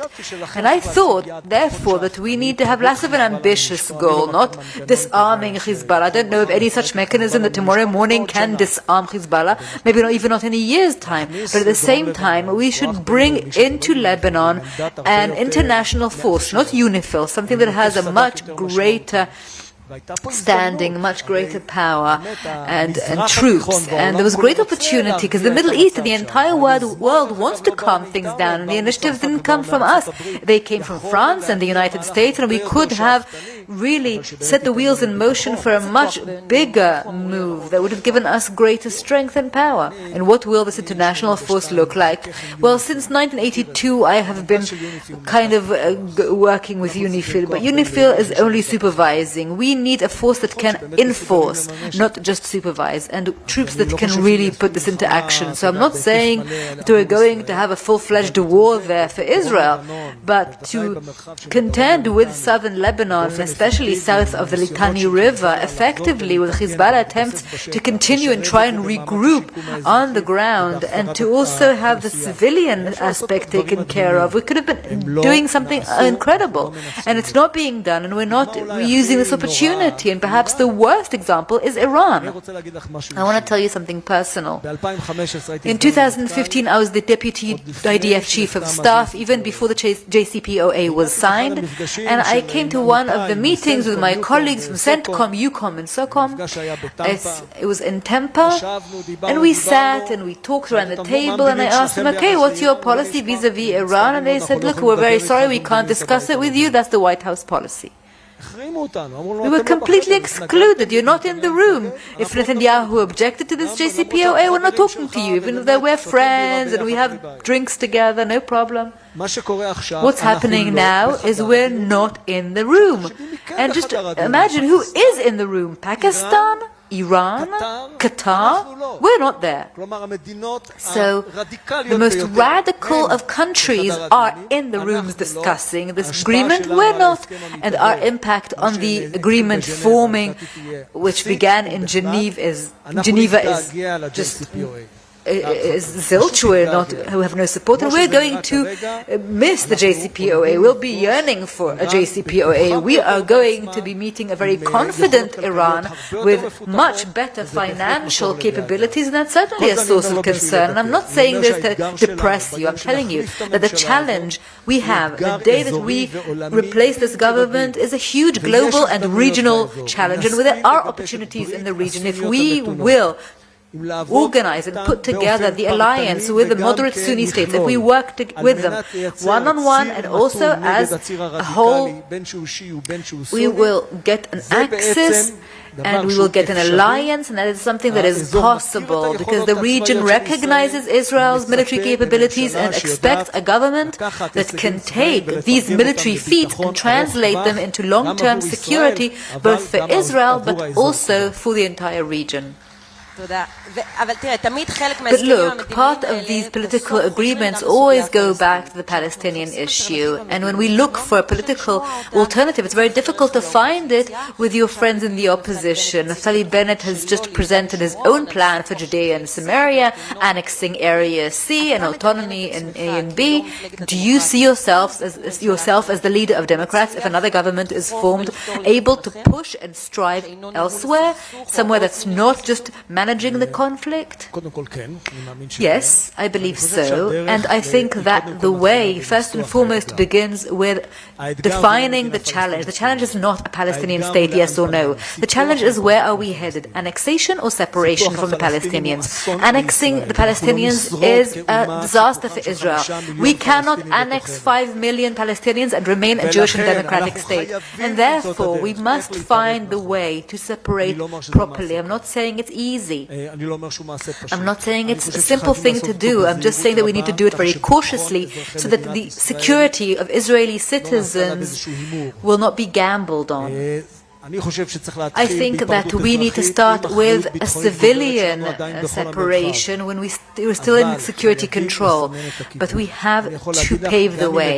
And I have to say that I keep talking to leaders, senior leaders in the region, from different countries in the region. I have fascinating meetings with them, and I can tell you, throughout the region, they don't expect to hear about a Palestinian state. They expect to hear that Israel is going toward a political solution, a solution by peaceful means to resolve the conflict in the Middle East, to show that Israel is part of an axis with which you can negotiate and that you can rely on, you can trust Israel. And they're telling me, even under these conditions, we will be there with you. Even though in Trump's 20-point plan, we see that one of the points is to strive for a future Palestinian state, a path towards it. Look, if we really want to ensure our existence, the aspiration, even if it takes years, is two-state solution, 2 states for 2 peoples that coexist alongside one another. I can't think of a better option, but I realize there are difficulties and there is a way to be paved. And so the way to do it, and what we should be telling the Israeli public, is we have a historical alternative. The failure of October 7 is perhaps the most painful of reminders that we could have been given. We should not be looking to annex. We should be looking to separate from the Palestinians, and to do so in a safe way so as not to gamble with Israeli security and the security of its citizens. Okay, so before you can argue with this, all the parts of the coalition that may be formed, we need to have such a coalition. And when the Israeli people look at the polls, they see before them 2 scenarios. The first is that the opposition, the leaders of the opposition, just do not deliver on their promises not to rely on Arab parties, especially Iran, or to go for round 2 and a sort of transition government of Netanyahu. Which of the 2 do you think is more realistic? It's not just about what I think, but what I hope. And I hope that all of my friends will sober up and say something simple. We cannot have the future government rely on any of the current coalition parties. There is no room for those who sanctify taking things over, for the extreme nationalists who want to ruin and destroy our home, and there's no room for those who have such deep we have to do things properly, we have to correct things properly, and therefore we need to have, we cannot go with corruption. None of the current coalition members can be a part of the next government. And if it's true, I want to say that we should get Mansour Abbas on board. If that's what it's going to take, let's do it. We've already sat with him in the government. Oh, it was fine, we know him, we don't care about the criticism. And I think that when you look at the future of Israel in the long range, anything that can make ties and solidarity and national unity stronger, even with the Israeli Arabs, they're 20% of the population, they're not a small sector. Just do it because it's the future. But right now it sounds like you have a minority opinion, at least publicly among the opposition leaders. And we heard Netanyahu's proposition of a broad national government.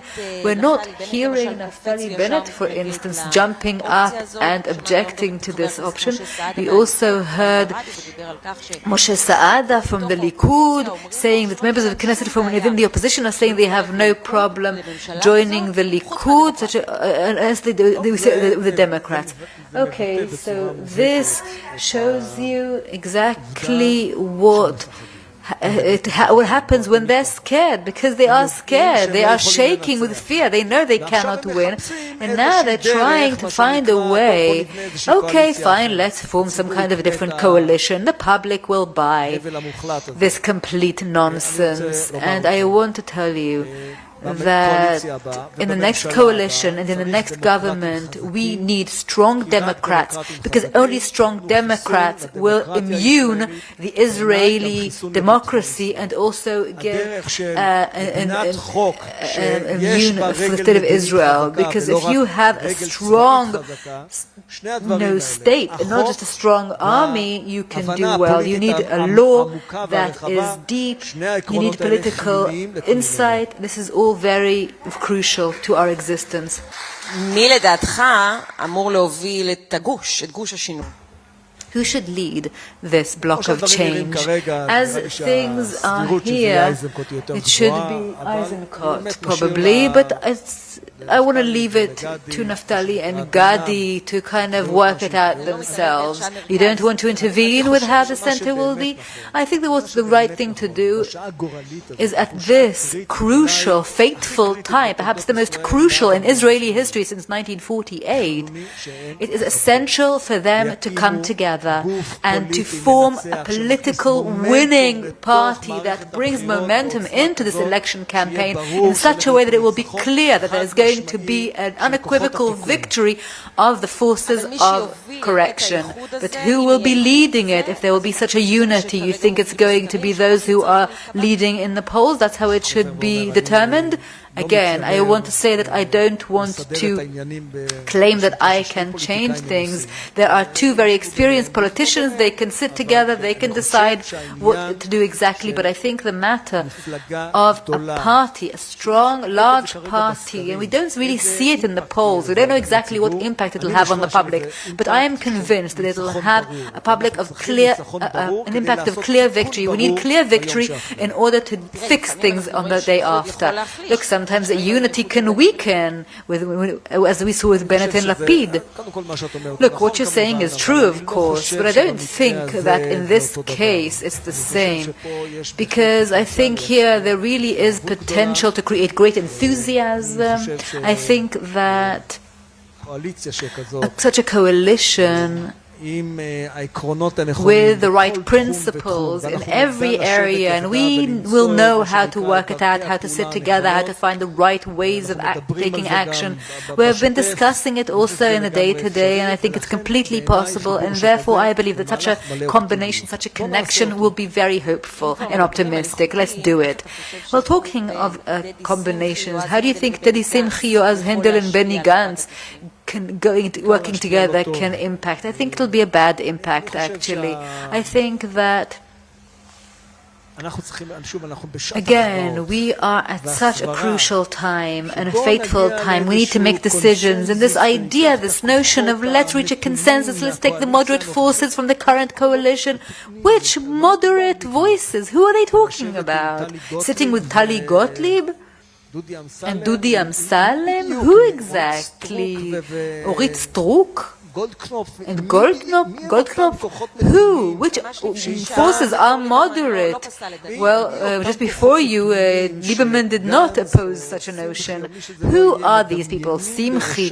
Who are these moderate forces that you can imagine forming a broad coalition wall to wall with? I think what's most important is to say you have failed. You have brought a terrible disaster to us. This is not just a security disaster, it's a social and national disaster, and it's actually turning out to be a financial disaster. So, go home and let other people lead this country. One final question from the sectorial bloc policy to your other policy. You have so many candidates, and we had Mossi Raz and Avi Dabush. They are Meretz candidates, and they cannot go on the Meretz ticket because they didn't fill out a form or something about that. So what are you going to do? Well, first of all, it's a really huge party with us. We have 87,000 who have been voted, 100,000 probably reach people who are runners-up, or they're part of the party, or what? I think that there really is a problem that we need to solve. There is a constitution for our party, by the way, who is a member of Meretz or not. We insisted on that. Who will register people correctly and sign them up correctly? That's Meretz. I'm sure this is just a small bump in the road. We will find a solution for it that is fair and appropriate. And okay, it's part of the tension before primary elections. It'll be okay. We're going to have democratic festivities. I believe that when we fix this democracy in such an effort, we need to instill a democratic culture. And part of democratic culture is democratic parties. Also elections for your committee, building committee, or your classroom committee. We're going to build a strong, stable democracy for the long range. Stability, yes, that's exactly what we missed. Thank you very much, Leader of Democrats. תודה רבה ליאיר גולן, יושב ראש הדמוקרטים, לחן ליברמן. Thank you very much, Yair Golan and Chen Lieberman. And if we talked about national resilience and national security, as we have been for the last 24 hours, let's talk more about national resilience. And an important part of national resilience is the public sphere, the public sector, the backbone of Israeli democracy. I would like to invite Nehemia Peres, managing partner and co-founder of Tango VC and chairman of the Paris Center for Peace and Innovation, and Sami Peres, journalist of the Marca and Haaretz, and also our moderator, Professor Niron Chashai, Dean of Arison School of Business and chairman of Arison ESG Center here at Reichman University.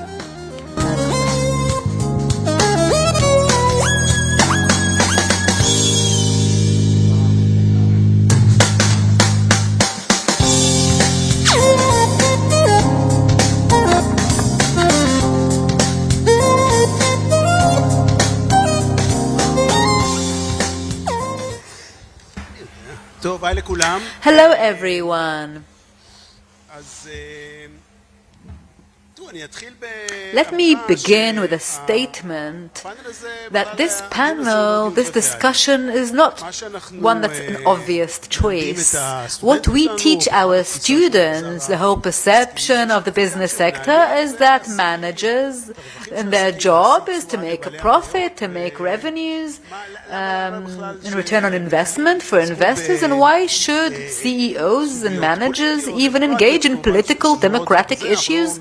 We are not promoting any sort of political agenda here. But when you think about it a little more, you realize that it's not so easy. On the one hand, if I now want to advertise on Channel 14 and I think about it, I'm saying, okay, maybe I should advertise there too, because I have customers who also maybe watch Channel 14. So I can't not advertise on such a channel. But on the other hand, if I think that in the long range, Channel 14 contributes to the destruction of democracy, then perhaps it's not the right thing to do. And one of the things that we should remember, and there is evidence of that showing, that countries where democracy is weakening, their economic growth also weakens, and we can even show, studies show that it happens through corruption as a mechanism, because the more, when there's less oversight and supervision over the government, less courts. You heard Professor Aaron Barak before talk about a meaningful court, then a slow process begins that gradually impacts the economic growth. And for businesses, when there's no economic growth, it's a big problem. So there is a question here that to me is not an easy one. I'd like to begin with you, Sami.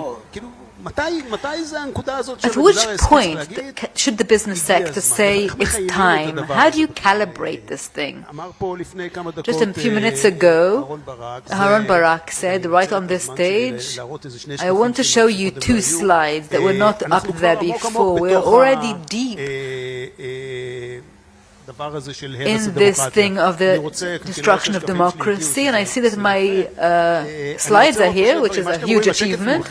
So on this slide you can see that there is a natural experiment in Korea. North Korea and South Korea have split up, and which one has the growth and which one has less growth? Can you guess? You can't see the slide. Okay, never mind then. Of course, because I have to press here. Okay. So can you Can you guess which graph, which line is North Korea and which one South? I'm sure you have. And now let's look at the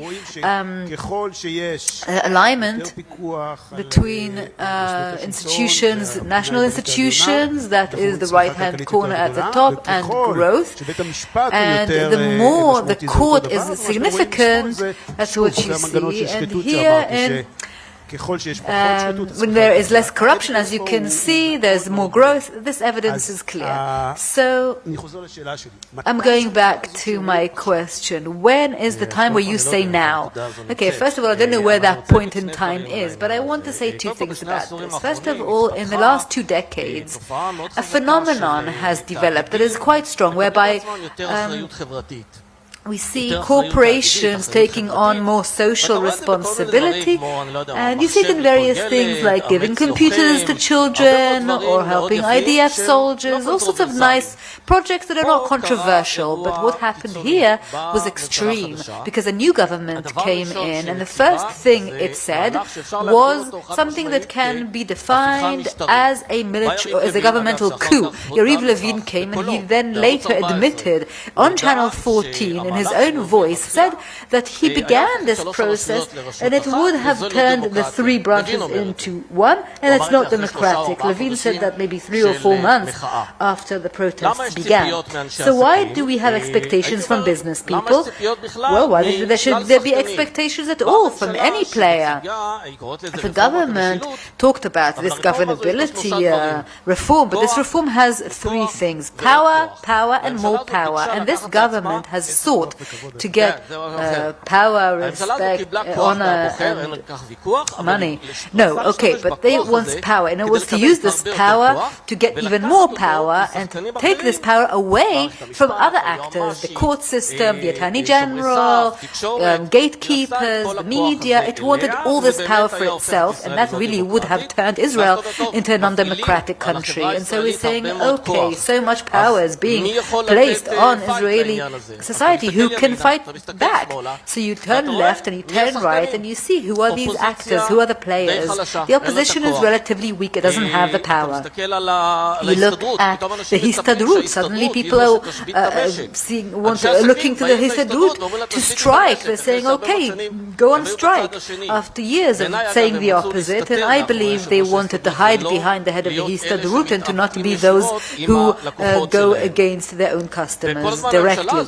And this whole time the government is telling each and every relevant player it's political. Please don't intervene. Please don't intervene. In the Histadrut, it's not your issue, it's not your problem, mind your own business. So who's going to come with me? Who's going to follow me to battle? Instead they look to the business sector. And I believe that if the business sector, the Histadrut, these players would have been much more effective, they would have gone on strike for 4 days, 5 days. That would have led to great suffering, but perhaps everything would have stopped, and perhaps we would have been able to discuss a change in the judiciary system. I mean, it's possible, you can make a change, but when you go about it in such a way, you should really set up a professional committee, have people from this side and that side, analyze all the problems of the judicial system and try and come up with solutions. But that's not what this government did, and so we expected the business sector to use its own power to curb this.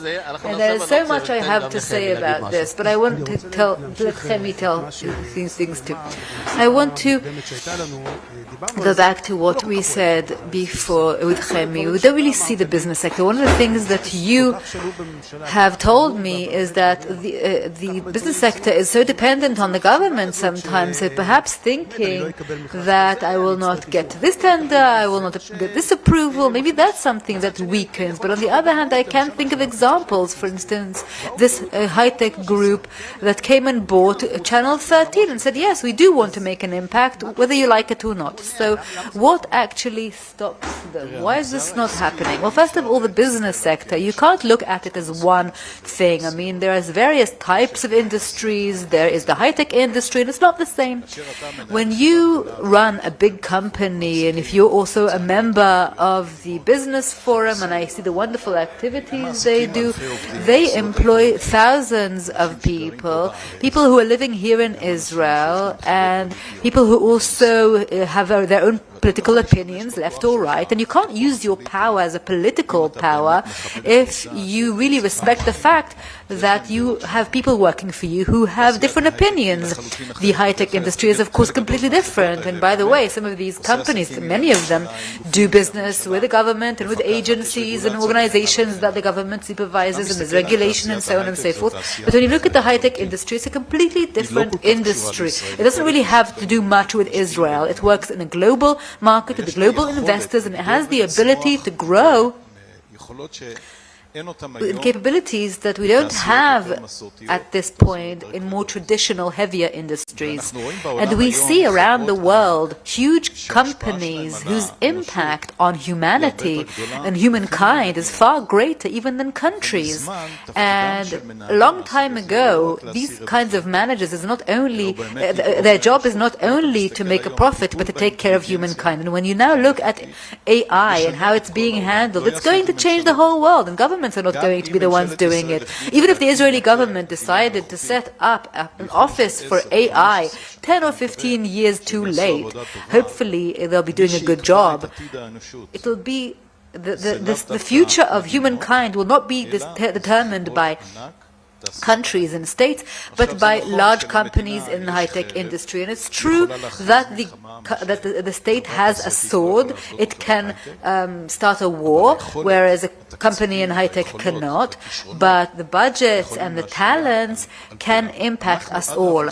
And until the governmental coup, and I'm talking about the high-tech industry in Israel, until the governmental coup, we represented a disconnect from Israel. We said we're not representing the state of Israel. And my father used to say there are three elites in Israel. There are the defenders, the builders, and the engineers.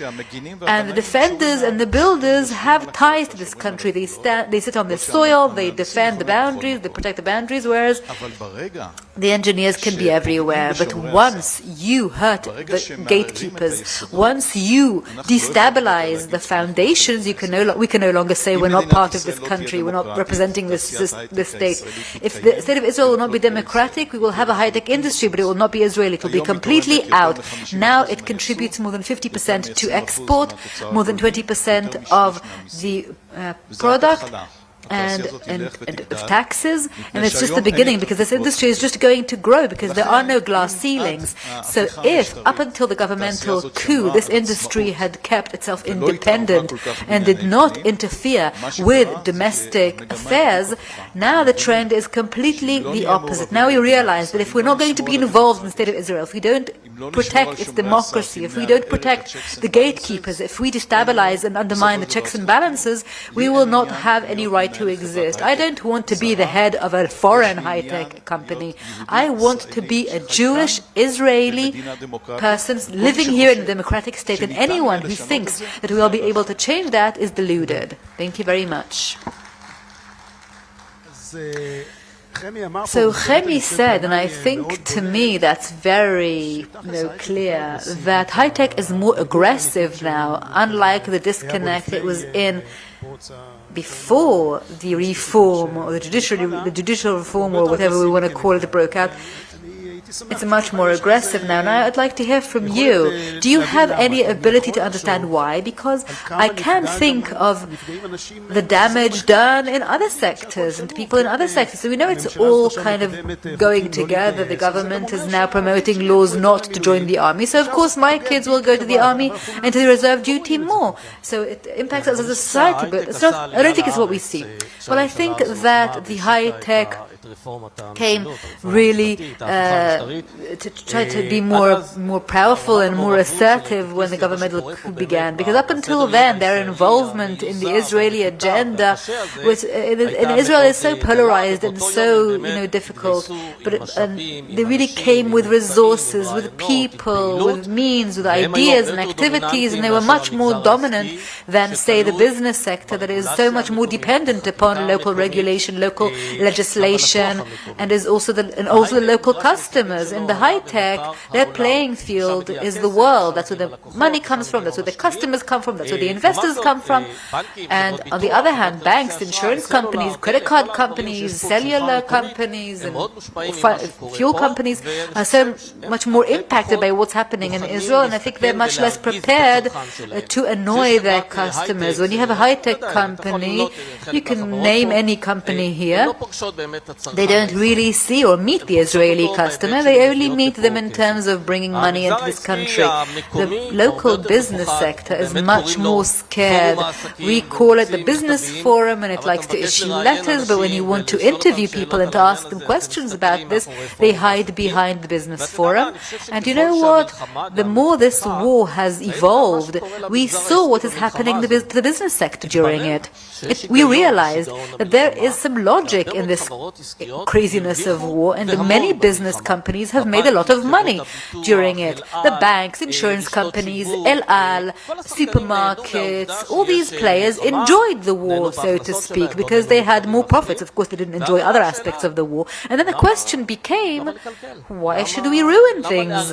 Why should we destabilize this and undermine this when we have so much revenue, so many bonuses and all that, so much yield?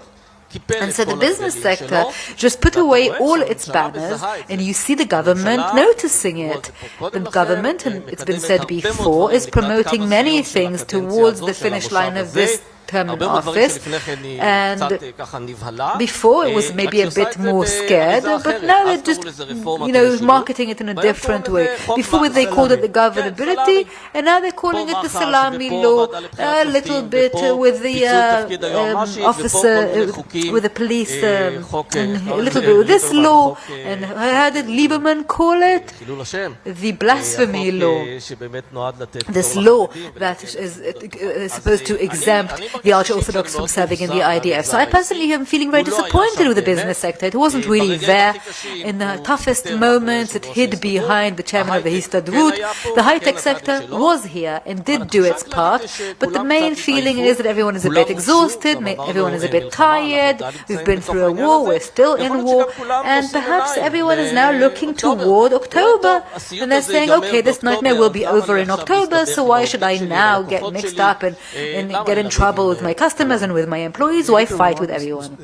Okay, I will just say, as a side comment, that the amount of answers, I'm sorry, no, it's the wrong time. There should have been a lot more people here in this panel, many people declined, so I just want to thank you for being here. Maybe we're the last choice, that's why we're here. Okay, Chemi, I'm missing the how. So Sami talked about the strike. Okay, so we had one good strike when Gallant was fired, but then not so much. So what can we really do? Okay, let's say we strike. Look, Professor Aharon Barak described the helplessness and frustration when you're in a democratic country and you want to play by the rules. If a minister in the government cannot say anything against the prime minister and tell them, listen, sir, I'm not going to do this, and if the opposition is unable to stop things, then how can you expect the business sector to stop it? How can the business sector, I mean, it has limited power. And what happened to the business sector in Israel, I'm not talking about the high-tech right now, they did amazing projects. They really got on board. They wanted to protect Israel, to take care of the reservists and the wounded.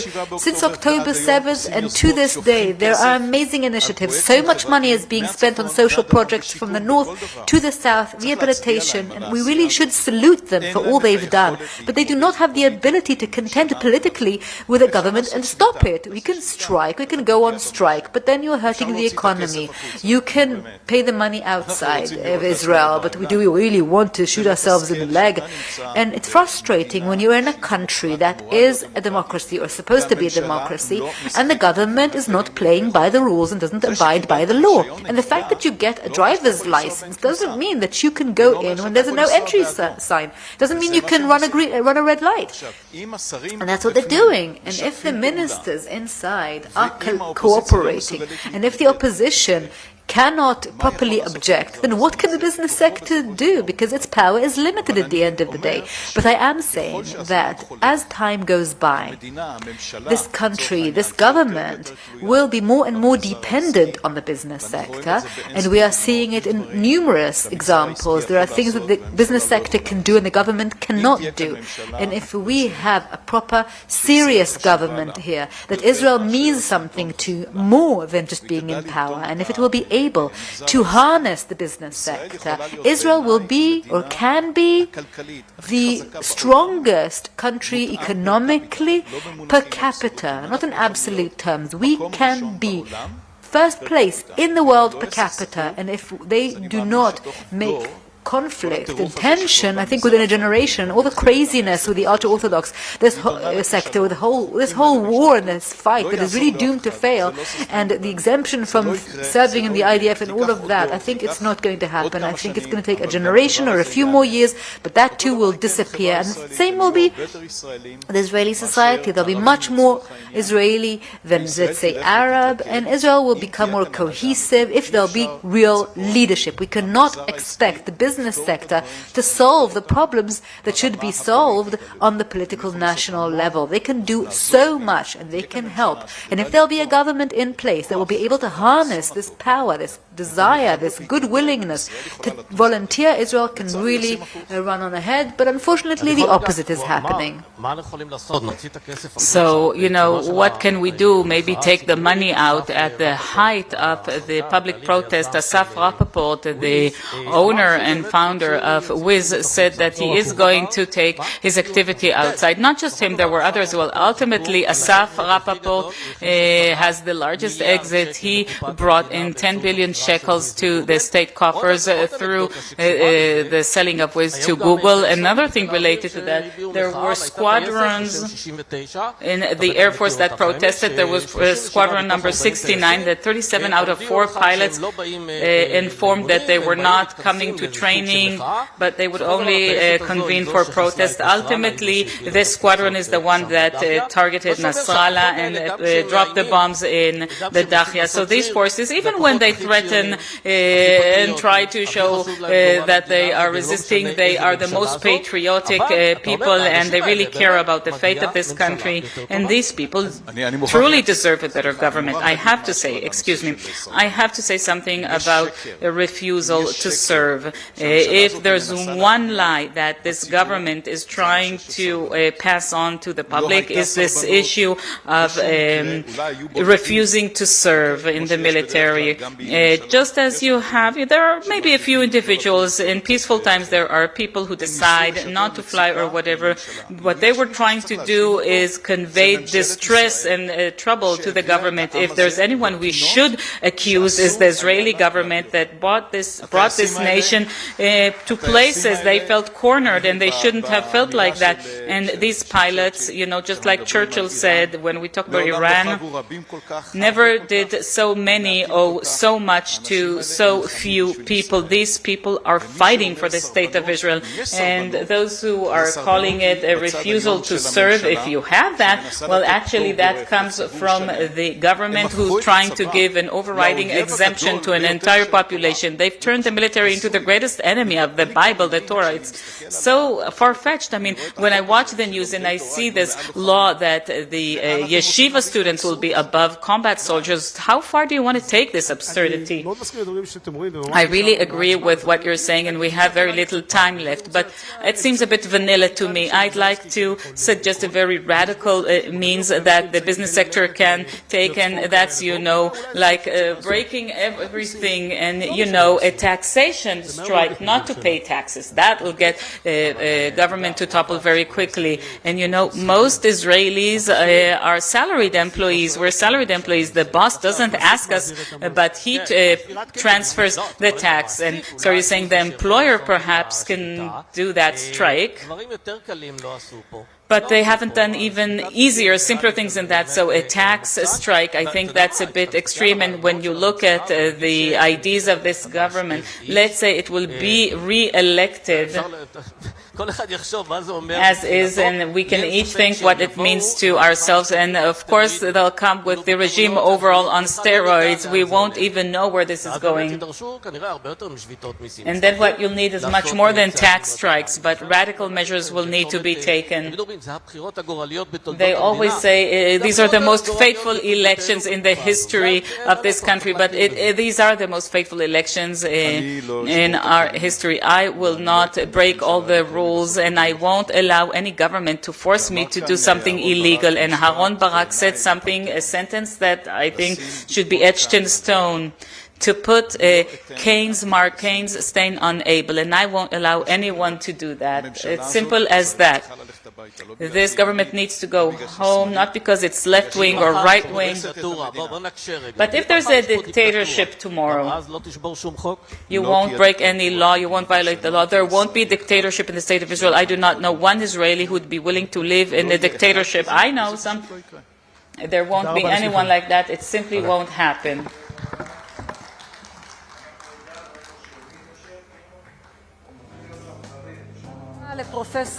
Thank you very much, Professor Niron Chashai. Thank you, Chemi Peretz. Thank you, Sami Peretz. And we heard yesterday this combination of words that made people shiver here. It was commission of inquiry. In the next discussion, we'll talk about the ramifications of avoiding a commission of inquiry. So I'd like to invite a very notable panel. Ori Egoz from the Dvorah Forum, Eyal Eshel, the dear Eyal Eshel, the father of Roni Eshel of blessed memory, who served as a spotter at the Nir Oz military base, Nachal Oz, and was killed as a hero on October 7th. He's one of the founders of the October Commission. Rafi Ben Shitri, the father of El Roi Ben Shitrit of blessed memory, who was killed in a battle over Nachal Oz, former mayor of Bet Shean, member of the October Council, Borden Eyal Naveh, one of the founders of Brothers and Sisters in Arms, and Lieutenant General in Reserves, Attorney Ori Egozi, a former military justice. And this will be moderated by Dr. Dana Wolf, the head of the Security and Law Division in the Lauder School of Governance for Governance, Diplomacy and Strategy at the Reichman University. Hello everyone, good afternoon, and thank you all for coming. This is yet another session, another panel that addresses a topic that I think should not have even existed in a democratic country where the government plays according to the rules of the game, and that's the establishment of a National Commission of Inquiry. Today's timing may be coincidental, maybe not, that the government is supposed to inform the High Court of Justice the outline that it is planning for some kind of a commission of inspection, and even the High Court of Justice, with respect to the State Comptroller, said that there is no substitute to an independent National Commission of Inquiry. And I'd like us to examine the tie between the avoidance of establishing of Commission of Inquiry and its implications and how that harms Israeli resilience. I'd like to start with you, Eyal, please. We saw you standing this week, and whenever I see it, and my heart starts to pound, standing courageously facing Minister Smotrich, who expressed a certain understanding but went on with his processes to establish a political commission. And I'd like to ask you a very direct question. What are they so afraid of? From your opening statement, I think that had a National Commission of Inquiry been established after October 7th, maybe a month, 2 months, maybe 6 months after, I think that the entire order that's being disrupted here in this country would have gone elsewhere or in a different direction. And I think that if a National Commission of Inquiry would have been established here, we wouldn't have seen all the situation with the drones in southern Lebanon, for example. I think we could have prevented all the soldiers who have been killed so far. We would have prevented this re-entrance into Gaza. Could somebody please explain to me what's happening in in southern Lebanon today. I mean, everything went from bad to worse as a result of one thing. They're simply afraid of dealing with the truth, and the truth is painful. I think that we're all facing a broken mirror. Some of it has already, parts of it have already been shattered, and given the fact that we're constantly talking about a broken mirror cannot be fixed, then it needs to be replaced. It needs to be replaced, and the sooner the better, and perhaps we wouldn't have reached this, argument or debate with Smotrich, who wasn't supposed to be there. There weren't and other people weren't supposed to be in different places and in such conferences. People, it's all just talk and talk. Nothing is happening. We're just dwelling in this marsh here, and we are hemorrhaging, bleeding to death, Dana. It's been 1,000 days, yes, 1,000 days time, and nothing has happened during these 1,000 days. On the contrary, everybody's trying to forget about it, to push it into a corner, and I think that we have etched it as our, guiding light, at least the three of us, that we are here to fix, to repair, to change, and I truly believe that it is going to happen. And once again, I already said the sooner the better, but let's let time do its magic. I'd like to ask you, Rafi, there's a proposal. I understand that the government is trying to advance the legislation of national governmental commission, and they think that this is the only way to obtain public trust so that the judiciary won't try to just settle a score. And I'd like to ask you, do you think that this is a logical, rational solution, or is it just some kind of a targeted killing? No, it's not a logical solution. What the government suggested is the absolute cover-up or whitewashing commission. They're just trying to continue to cover up, to escape, and to blur things. That parenthetic, not to say pathetic, commission that a Norwegian Knesset member from the bottom of the Likud slate is trying to establish. This commission has one purpose and one purpose only: to help the government escape its role, evade its role on October 7th. Tomorrow it's going to be 1,000 days, and that's exactly on the 17th of Tammuz fast, religious fasting. That's the day that the wall was broken. On October 7th, the walls and defenses of the State of Israel were breached, and the entire region was neglected and abandoned. 1,400 people were killed in one day. These are numbers that the last time the Jews knew such a number was in Auschwitz, and the only thing the government does about that is to do everything it can in order to dictate a different narrative, to tell a story. They didn't wake him up, they didn't pull at his coat, they didn't give him time to put on makeup, and throughout these 1,000 days he's only been preoccupied with doing one thing: establish a narrative, to tell a different story and escape his responsibility. Responsibility is a formative principle in Zionism. Zionist leaders throughout Zionist history have always assumed responsibility for better or worse. Even when difficult things happened, the leaders knew how to look the people straight in the eye and say, we are responsible. But what we see here is a government that's completely busy telling a different story, trying to escape its responsibility and cover it up, but we won't allow it to happen. Tomorrow it's 1,000 days, and yesterday the Prime Minister, with his half smile, said, they asked him what had changed since October 7th, and he said, I lost some weight. Well, I lost my son, my only son, in a heroic battle. He lost weight.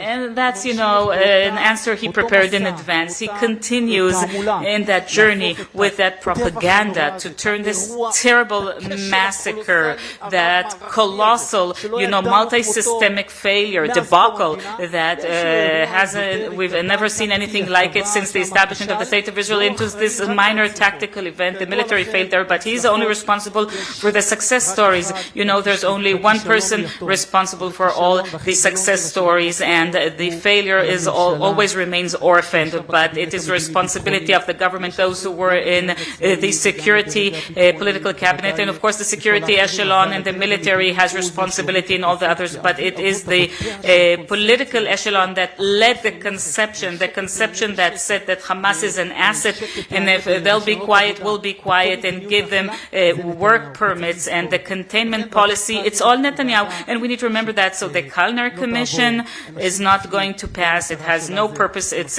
sole purpose is to exempt the political echelon from responsibility. We won't let it pass, and even if it is passed, you know, a minute and a half after the establishment of the next government, a National Commission of Inquiry will be established as it is defined by law, which will be appointed by the Chief Justice of the Supreme Court of the State of Israel, just as the law states. Let me just add one sentence, because Rafi mentioned the wall, the fence that was breached. I'd like to remind all the distinguished audience here that the wall was breached in 2019, the beginning of 2019 in Nachal Oz, where we lost our two children, our two sons, and then nothing happened.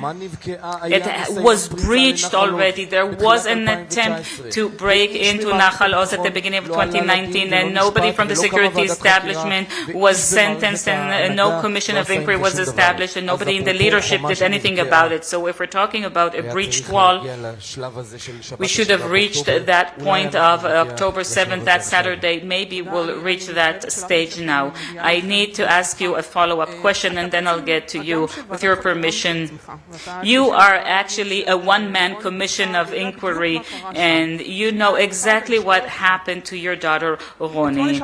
I'd like to ask you, the state comptroller sat here today, and an interim injunction was issued by the court yesterday, and he's going to continue in his position. There are certain things I have conclusions about, and I cannot, you know, make that known to the public. What don't we know? There are so many things we don't know. Perhaps if you could elaborate. I completely agree with you. There are so many things we don't know because they don't publish it, because we are afraid, because it's all motivated by a lie. We've been accustomed to speak in a language of lies, and that's why we're not contending with the truth, because none of them in Jerusalem, in our parliament, doesn't want to look the painful truth in the eye. But yes, there are so many things we don't know. So many things, just like Amidror or Smutrich doesn't want people to talk about it, but there's one person, and his name is Ari Amidror, a lieutenant general who's still serving in the military. And could somebody from the military system please explain to me, to us, how come this person is still in the military? How come he hasn't been kicked out of the military a long time ago? Yes, he knew a lot. I believe that way too much more than Khaliva knew, because he knew everything. He was the intel officer of the Gaza division. I'd like to remind everybody, the intel officer of the Gaza division, and he didn't do anything about it. So there are many things that we don't know yet. Lieutenant General in Reserves Attorney Ori Egoz, a former military judge. What are the ramifications of this conduct of the public? Because the message conveyed to the public that the State of Israel no longer has objective institutions. Well, I've been listening to everything that you've said, and, you know, this pain. It's truly shattering, but I'm trying to look at this from a perspective of mediation, and I feel like I'm in two worlds. There's a very large population. I'm not part of that population. I can't, you know, I don't believe that. They don't believe the Supreme Court and the establishment. It's true that it's an outcome of an incitement. Somebody did so intentionally. It's true that people don't believe that system. But when the judges in the Netanyahu court case said that they should drop the bribery section, suddenly they all started quoting them. So it's clear that it's not rational, but in practice they've managed to convene convince a very large population in the state of Israel that they cannot trust the Supreme Court. And then there's the other side. We're on that side who do trust the Supreme Court. We want a National Commission of Inquiry. We're saying it's not that the Chief Justice Amit or Deputy Chief Justice Solberg will be on that commission. They simply appoint the heads of the commission. So if one side doesn't believe the other side, you won't be able to convince, but there's the law. Okay, so what can be done when you're starting to resolve something like that? Even, let's say, in a business scenario or a family scenario, let's try and find the elements that we do think need to exist in order to have this, because at the end of the day, maybe we can say that this is like a parent who discovers that his child suffered from some kind of a medical malpractice. Who's going to research that? Not the head of that department or ward. You want the professional opinion authority, somebody who's impartial. So you need to have all these elements in a commission. Ultimately, all the commissions, even the commission after the Second Lebanon War, it was a government commission, but they appointed professionals. I'm in favor of a National Commission of Inquiry, but I'm saying if the goal is, it's as if we're on this aircraft that just crashed and we're saying let's continue to fly because we can't find a way to resolve this. It's not just 1,000 days. By July 1st, the Supreme Court gave the government an instruction that it needs to inform what's going to happen with this commission, and in the ruling, in the verdict, he said we have the authority, and that's today we have the authority, but we don't want to intervene because the Supreme Court understands the public complexity. And I find it very regretful that we've reached this absurd situation. I'm saying it doesn't make sense. The Paritetic Commission suggested, I looked at the government discussions with 3 members, 3 from the opposition, 3 from the coalition, and that means that you've neutralized half of them if every decision needs to be agreed by 3. To say that we're looking for objective people, nobody in the state of Israel who's older than 18 is not objective about October 7th. You can't use the term objective in this context. But what do you need in such a commission? People who don't have any vested interest. Because every person has an opinion about October 7th. It's the most traumatic thing we've ever experienced. We're all afraid for our children and grandchildren. You cannot be objective about this. You won't find a person without an opinion. But what you do need, somebody who's not personally involved in their results. And then they can look at the situation from an objective perspective and analyze it, because people have become, obtuse. People on one side, they hear the term National Commission of Inquiry, they're not even listening. So we need to kind of go back to the essence, because ultimately the essence is inquiry, to truly inquire what happened. And number 2, to make sure that it doesn't happen again. We just saw a report yesterday that Hamas is growing stronger, and we see what's happening in the north. They're planning the next October 7th, and we're sitting here like a group of Jews and arguing about how to investigate and inquire, and they're advancing, making progress. It's inconceivable. I think it's our responsibility, people in panels in the media, we need to constantly reiterate, not necessarily to use this term National Commission of Inquiry, because those who need to be convinced, they don't listen to it. We need people who are without vested interest. Somebody from the government who's trying to escape from it, is he doesn't have vested interest, and somebody who said he lost some weight. There's a reason how come Israel doesn't have proper public diplomacy. We independently for the past 3 years were holding a press conference here or there in the UN. How come it doesn't have proper public diplomacy regarding what happened on October 7th? And then it clicked a few months ago. There is no proper public diplomacy because somebody doesn't want people inside the state of Israel to understand the depth of the horror and terrible things that happened on October 7th, and they don't want people in the world to know about it, because if they don't know much about it, and it simply drives me crazy. And now we're being accused that we're doing genocide in Gaza. We'll soon talk about the mechanisms, the apparati, but I'd like to ask you, Eyal. Hello, and thank you for coming.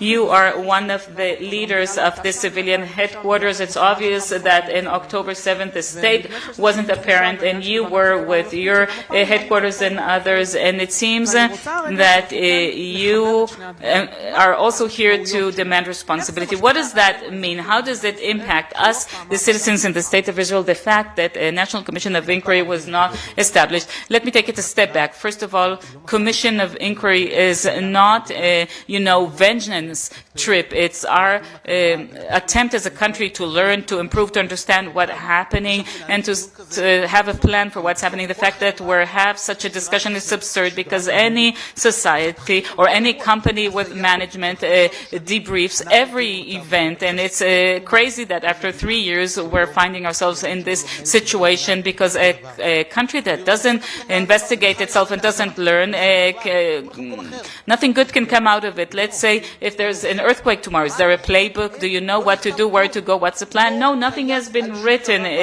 We don't have any plan. We'll once again establish the headquarters, we'll recruit all of you, we'll start working. We, on October 7th, this was, a sneak peek, a glance. We opened the hood of this country's engine, and we looked into it, and we saw that there's nothing. Years of destruction, years of a civil service that doesn't work for us, the citizens, and you need to see it and understand just how deep this runs, and how in 3 years they haven't even started writing anything. And the head of the ISA said maybe the next October 7th will happen in Eilat or Judea Samaria. Do we have a plan? Do we have compounds? Do we have rapid response teams? And there was nothing. In education, for example, the Ministry of Education didn't have a plan. We needed to establish kindergartens and places for teenagers to hang out. There was tremendous shortage of equipment. Forget about ceramic vests. There wasn't even places to place the soldiers in the left. They lied in the mud there. We took the tarpaul from the protest and built some improvised tents. There was no plan for anything, agriculture, industry, nothing. This country today, if God forbid something should happen, it hasn't learned anything. And this has nothing to do. The Commission of Inquiry, it doesn't belong only to the bereaved families who want to know, because they've sacrificed the most precious thing to them. And it's true for all of us. We won't be able to progress and move ahead. We won't have any real resurrection unless we really study what happened. I'd like to tell you.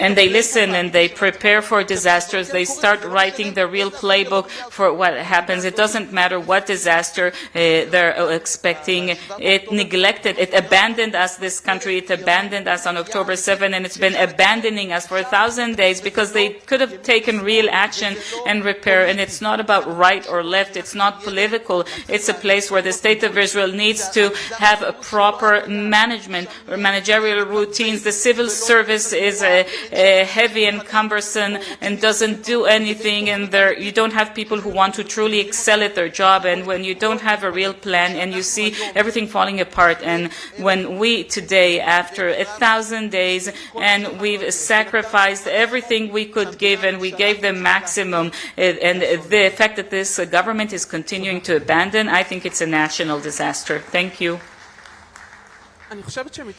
I think that from what Lieutenant Colonel Egoza said, there's a basic lack of understanding why we need a National Commission of Inquiry. How come the paritatic isn't good? Because what we want is an independent commission. And democracy, the judiciary, is a professional and independent system, right? This is why we need a National Commission of Inquiry. Is there a place? And I'm asking you, as people who are fighting for it and you care about it so dearly, is there any other mechanism you could have accepted? It's a question that constantly comes up. Please explain the meaning. Why is it so important? Look, the demand for a National Commission of Inquiry is not a political one. It's based on ethics and values. First of all, to do justice with those who paid the most precious price. Number two, to guarantee the security of future generations. If we do not learn, we cannot repair. We won't won't be able to draw lessons, and a national commission of inquiry ultimately will have to give personal recommendations, and people who will, there will be such personal recommendations about them, will never consider to be part of Israeli public life. Since the establishment of the State of Israel, 20 commissions of inquiry were appointed, and lo and behold, nobody ever said that we do not trust this judge or the judiciary. We all know where we live, where we've been living in the past 3 or 4 or 5 years. This delegitimization campaign, demonization campaign has been going on for the judiciary, and this led to this reality that people are saying that they don't trust the judiciary, but we need to understand what's at stake here. Instead of discussing the kind of country we want, we're arguing here about the kind of commission we'll have. If we do not trust the judiciary, then, what are we doing here? If the Supreme Court for us is, how do they call them, the people with the gowns or whatever? We've lost the foundation and basis of our existence in this country. One of the core values of democracy, trust in the judiciary, a judiciary that's independent and impartial and unbiased and non-political, and tries according to the justice and law. Only a national commission of inquiry has all the powers, according to the law, to summon every witness, every testimony, every documentation, every minute. They have very broad powers. It also has judicial power as well, to a certain extent. It can force every witness to appear. The commission suggested by the government is a political one. They're trying to come up with this political conjuncture with representatives of the opposition and coalition, and they'll constantly fight and never reach a decision. There will be 2 reports, one for the left, one for the right, and that's it. We will never ever know what truly happened, how it happened, and how we found ourselves in this situation. Ultimately, there's a mechanism that's set by the law. It's already there. You don't need to reinvent the wheel.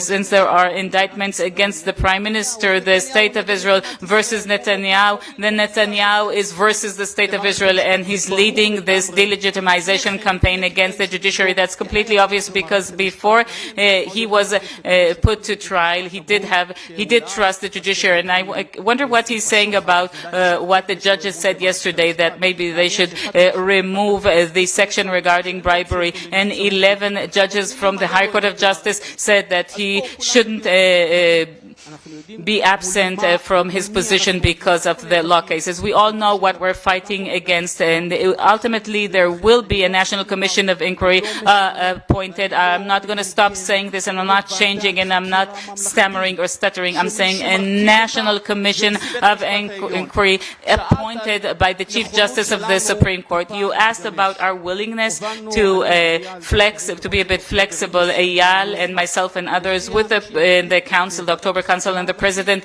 we had this initiative that maybe the deputy of the Supreme Court will appoint Justice Noam Solberg. He's a right-wing settler. I was convinced with all my experience, with all my political experience, that they'll immediately grab this proposal. Solberg will appoint the commission. 5 minutes after the announcement went out to the press, the response of the Prime Minister's office that completely rejected this initiative. We said, you don't trust? We do trust Justice Amit. You don't trust him? So let's take his deputy, Solberg. And the President of the State of Israel also agreed to this compromise, and we came out with this feeling that this is it, it's going to happen soon enough. But the Prime Minister's office rejected that as proposal as well. So we did reach out. We were willing to make compromises, but ultimately we know what we're facing. Let me just say one more thing, and then I'll conclude this part. People who don't have anything to hide are not afraid of a national commission of inquiry. You need to inquire the Qatari funding, Qatargate, and the entire concept, and the political echelon has a tremendous responsibility. The military echelon, the security, they did look us in the eyes, and they did lower their gaze, and they did take responsibility. They're all, out of their jobs by now. The commander of the Southern Command, the commander of the division, except for the Gaza division intel officer. I have a lot lot of complaints to the IDF and the ISA, but they're at home. They said, we're willing to appear in front of the National Commission of Inquiry, but the political echelon are escaping responsibility. With a very clear voice. He also said that when he came to see me at the Shiva, he was the first one who came and said, I too, Gadi Eisenkot, even before his son fell in battle, I too will need to face the State Commission of Inquiry and give my answers. And just one sentence for you, Ori, because you mentioned this. This happened in The Hague, where he stood up and said that in Israel we have the best court system in the world. So when it's good for him, it's fine, but when it's not good for him, I know. But when he doesn't like it, and nothing's okay. That's what we look like. That's what we look like also in the face of the rest of the world. We are hated, we are divided, so there's not much left. And by the way, he also exposes the IDF soldiers. Because there's no State Commission of Inquiry, they are legally exposed. That's a different matter altogether. Let's end with some hope. We have 2 minutes, 1 year from today. Every day that goes by and there's no State Commission of Inquiry set up, and these are big events, October 7th and also the Swords of Iron War. It's an incident that needs to be investigated and something so big that we haven't had before. And every day that we don't have this commission makes it less relevant. A year from today, where are we going to be? A State Commission of Inquiry that takes responsibility, or are we going to keep giving this heavy burden to the bereaved families? I think that in my vision, first of all, there is so much material. I'm talking on the civil side. We went to Amazon at the time. We went to everyone, and there's so much material that we can start building. And I hope that when the government that will be formed, that Rafi will be a part of, with God's help, it will be a good government, and they'll start building long-term plans and allocate budgets, because it's not just partying now, starting things now, but we need to break down this. And when we built this forum, we didn't see red tape. We brought human capital of the best kind to address these problems. We learned everything. People were able to learn how a ceramic vest works and how we bring jets and equipment. There's so much that we can do and so much material that we can accumulate in order to prepare for this and to prepare a thorough plan with a proper authority, with a proper organization for emergencies. And it can come from another direction. It can come from security. It can also, of course, come from a climate crisis. It doesn't matter what, but we can build it. We have great human capital at our disposal. We see good people joining the political system. We see people that are starting to stop and leave the high tech and starting to work. I'm sorry, Chemi.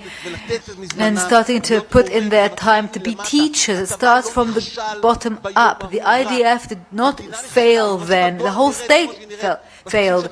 If the postal authority looks the way it has been for the past 30 years, then the IDF looks like that. It doesn't get built in a moment. And this country needs excellent people who speak the truth, who can trust, who we can trust. The fact that we're hearing conspiracies, the fact that they're breaking us down, it's brought a betrayal these last 3 years. It has ruined the court. We need good people, genuine people with a backbone. That will be the beginning of our recovery. It's going to take a long time. Eyal talked about material they've accumulated. I'm talking about material that we have accumulated in our civil commission of inquiry. We said we would give it to the State Commission of Inquiry once it is established. I hope it will be. I sincerely hope that we will not have to meet again on Saturday, October 7th, on a different day, at a different date. Looks like we're headed that way, but I think that the IDF organizational culture is really sick. It's almost on its deathbed, and that needs to be fixed first and foremost so that we will be protected when the time comes. And I truly hope that the generation that is growing up now, the children growing up today here in this country, will have the right, and they should have the right, to have other leaders and other commanders. So the way that the IDF looks today, it has a long way to go, and I certainly hope that we will not be seeing one another in another Herzliya Conference following another such disaster. Thank you very much. I think that ultimately we are talking about, I think we're all pretty much on the same side, and we need to find a way to talk about those who don't think the way we do. And I think that we need to think about the things that are shared by all, because at the extreme ends of the spectrum we're not going to reach anything. But you need to find the heart of what Ronnie is saying and what Rafi has said and what Eyal has said. The heart that all Israelis are actually traumatized. There is data that after such incidents there are only just a few percentages. From the surveys I've read, it surpasses the 30%. Great trauma in the public. Rachman University looked at the percentages of post-trauma not only among the ones who serve in the IDF, but their family. Yes, of course. Yes, that's actually a headline today in Yediot. So I think from this point, most of the Israeli public don't listen to the extremists. The majority of the Israeli public don't want this to happen to their children or to themselves. And then you have to say, okay, a commission of inquiry is not designed to point fingers.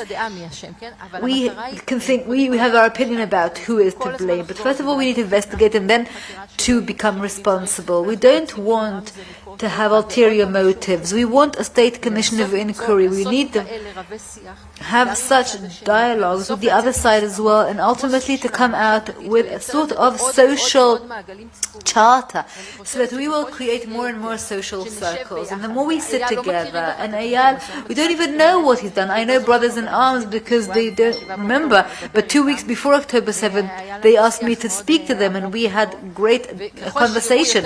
But the more we see things like that, people sitting from throughout the spectrum, across the spectrum, sitting together and discussing things and talking, it'll be harder to break us, it'll be harder to try and pitch us one against the other. And please God, let us never have another October 7th. Let us have a commission of inquiry that really finds out what happened properly.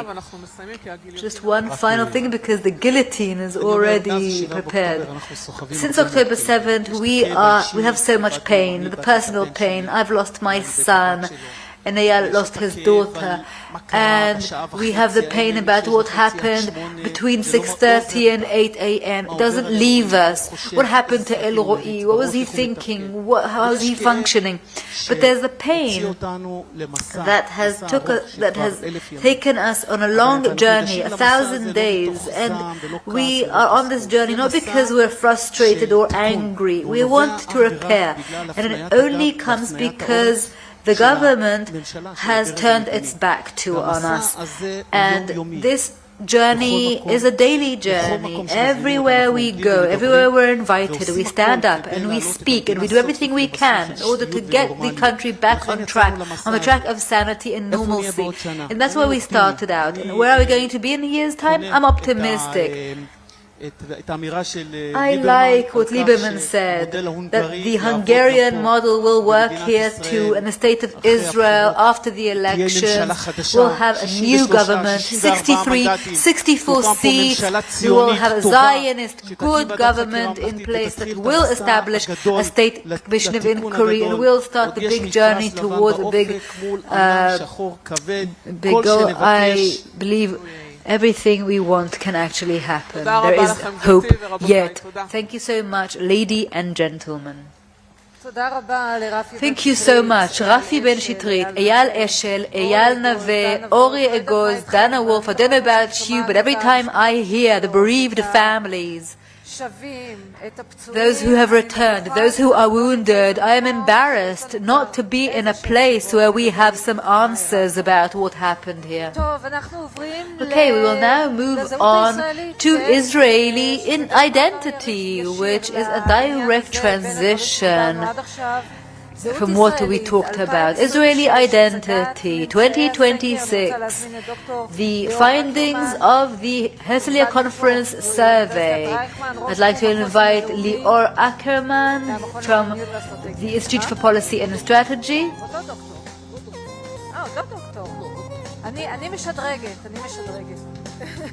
He says he's not Dr. Ackerman. She presented him as Dr. Lior Ackerman, but he does not hold a doctor's title.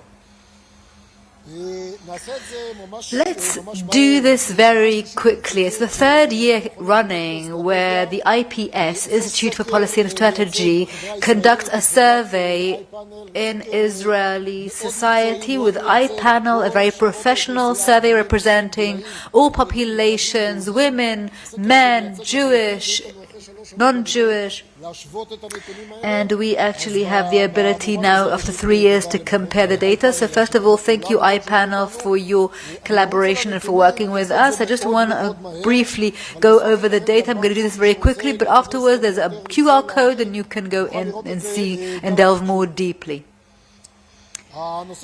So the first thing, personal safety. What's important here is not to delve deeply into all the details, but to understand how many people, what percentage do not feel safe here in Israel. We have an increase of 10% in personal safety from last year and from the year before, but still most Israeli citizens do not feel safe.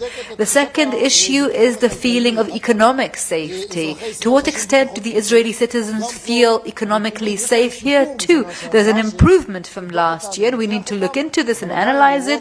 But most Israeli citizens in Israel do not feel they have a financial safety. And if you're looking for the reasons are on the right-hand side, exactly what the reasons are and what are the factors. As for social cohesion, this really connects to all the panels we've had, and certainly to the last one where we've discussed cohesion, and also yesterday's panels about becoming united and working together. Now look at this. Just 14% of Israeli citizens in Israel believe that we have some form of social cohesion, or to a large extent that we are united. And this is a finding that has been consistent. It's declined a little over the years because of various perceptions and incitement of politicians, and you can see here all the reasons. So in terms of unity, our situation is not great, to say the least. As for trust in the government, it's quite consistent, between 18 and 24%. About a quarter of the Israeli citizens do have considerable trust in the government. But 3/4 of Israeli citizens do not have trust either at all or to a medium level, for the reasons on the right-hand side. As for willingness to contribute to society and the state, here we have a decline in the last 3 years. Still, the majority of Israeli citizens think that most of the citizens of Israel want to contribute. Maybe we should be a little worried about going down to 63%, and also the amount of people who have left the country. This could be a point of concern. And this question, again, was asked to all. It was a question we asked everyone, including the ultra-Orthodox. What do they think about the equal shouldering of the burden, and also drafting the ultra-Orthodox? 75%, 72% rather, 3/4 of the Israeli society think that everyone should be shouldering the burden equally and being drafted to the IDF. As for trust in the Israel police, we will soon see after this presentation, we will have a panel on internal security, but just a third of citizens of Israel give trust the Israel police. This is not news, but it's actually a point of concern. It's been consistent over the years, and there are many reasons for it, and we'll discuss them soon. And as a continuation of the panel we just had, we're talking about the level of support among the Israeli public for a state commission of inquiry for October 7. Here you can see that again, 3/4 of the Israeli public believe that a state commission of inquiry should be set up as defined here, as has been said here, appointed by a Supreme Court justice, and not once again a different kind of commission. As for the importance of the relations with the United States, this data, the answers to this question, and the Smotrich and Ben-Gvir, please note that you said that the United States and our relations with it is not so important, and yet 93% of the Israeli public believes that there is great importance to these relations.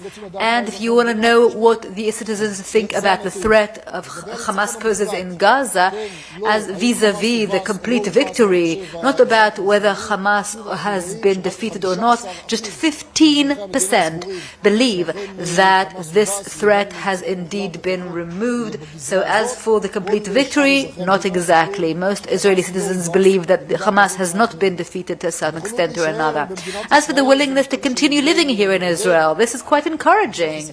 As an Israeli citizen, I would want to see a much higher percentage here, but still it's quite stable, it's quite consistent. 75% want to stay here in Israel. Maybe this is a point for optimism. Despite everything that's happening, most of the people living in this country want to keep living here.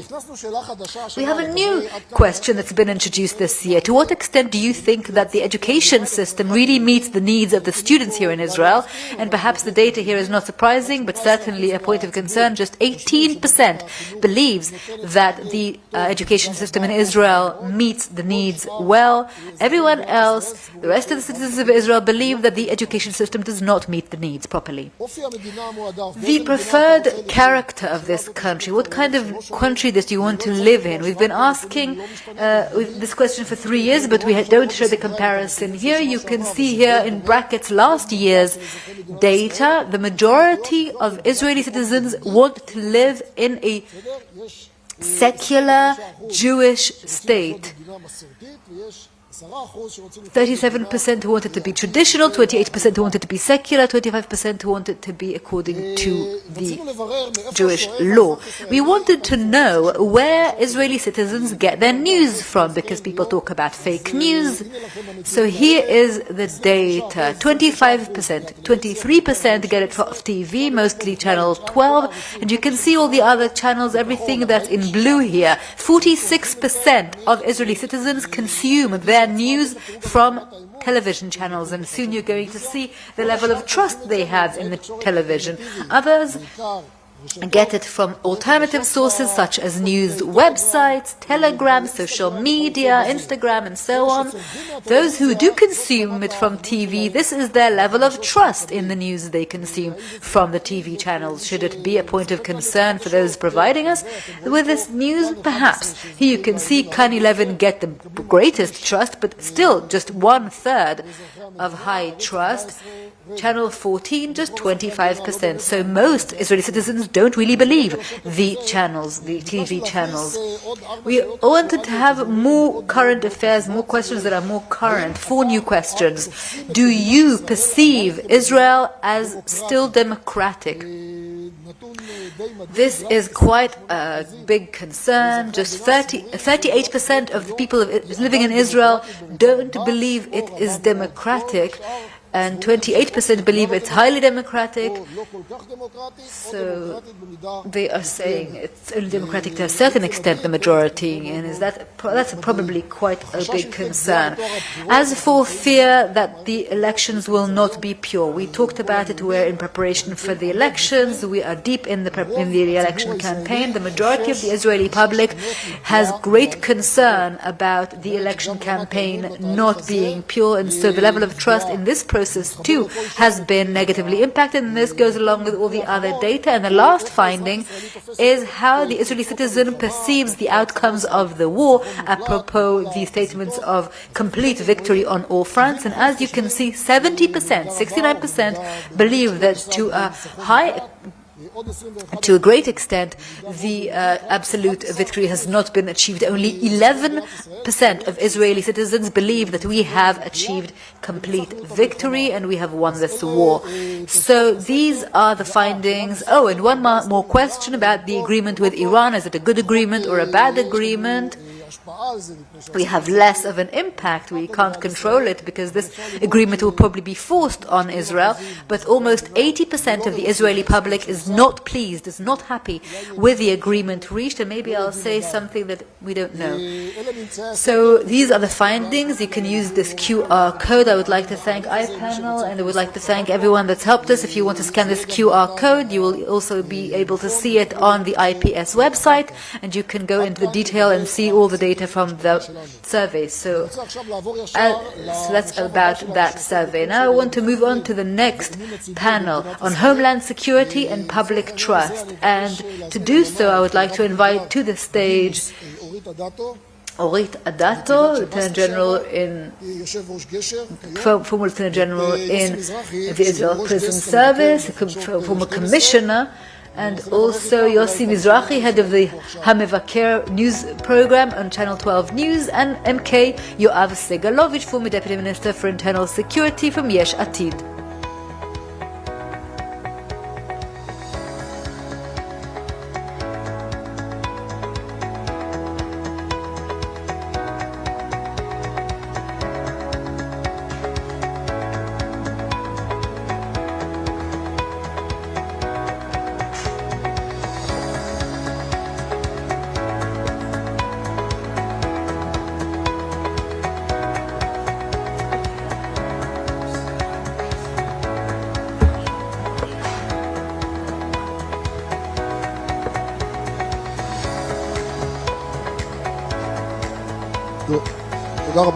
Thank you very much. The matter of Homeland Security, the IPS at the Herzliya Conference, we talk about this every year, and in the last 2 years we have set up a very large and respectable forum of commissioners and high-ranking officers in the police talking about Homeland Security and which strategies should be developed and built in order to improve the way the police works and also the rest of the other systems, and we talk about that a lot. And this session is about, we were supposed to have other people here as well, including MK Yoav Segalovich, but they are all voting in Knesset, so we only have Orit Adato and Yossi Mizrahi with us, and so he said he was sorry that he could not be here. And there is a lot of knowledge here on this stage, and we can see why the results of the survey are the way they were. I want to give a sort of framework.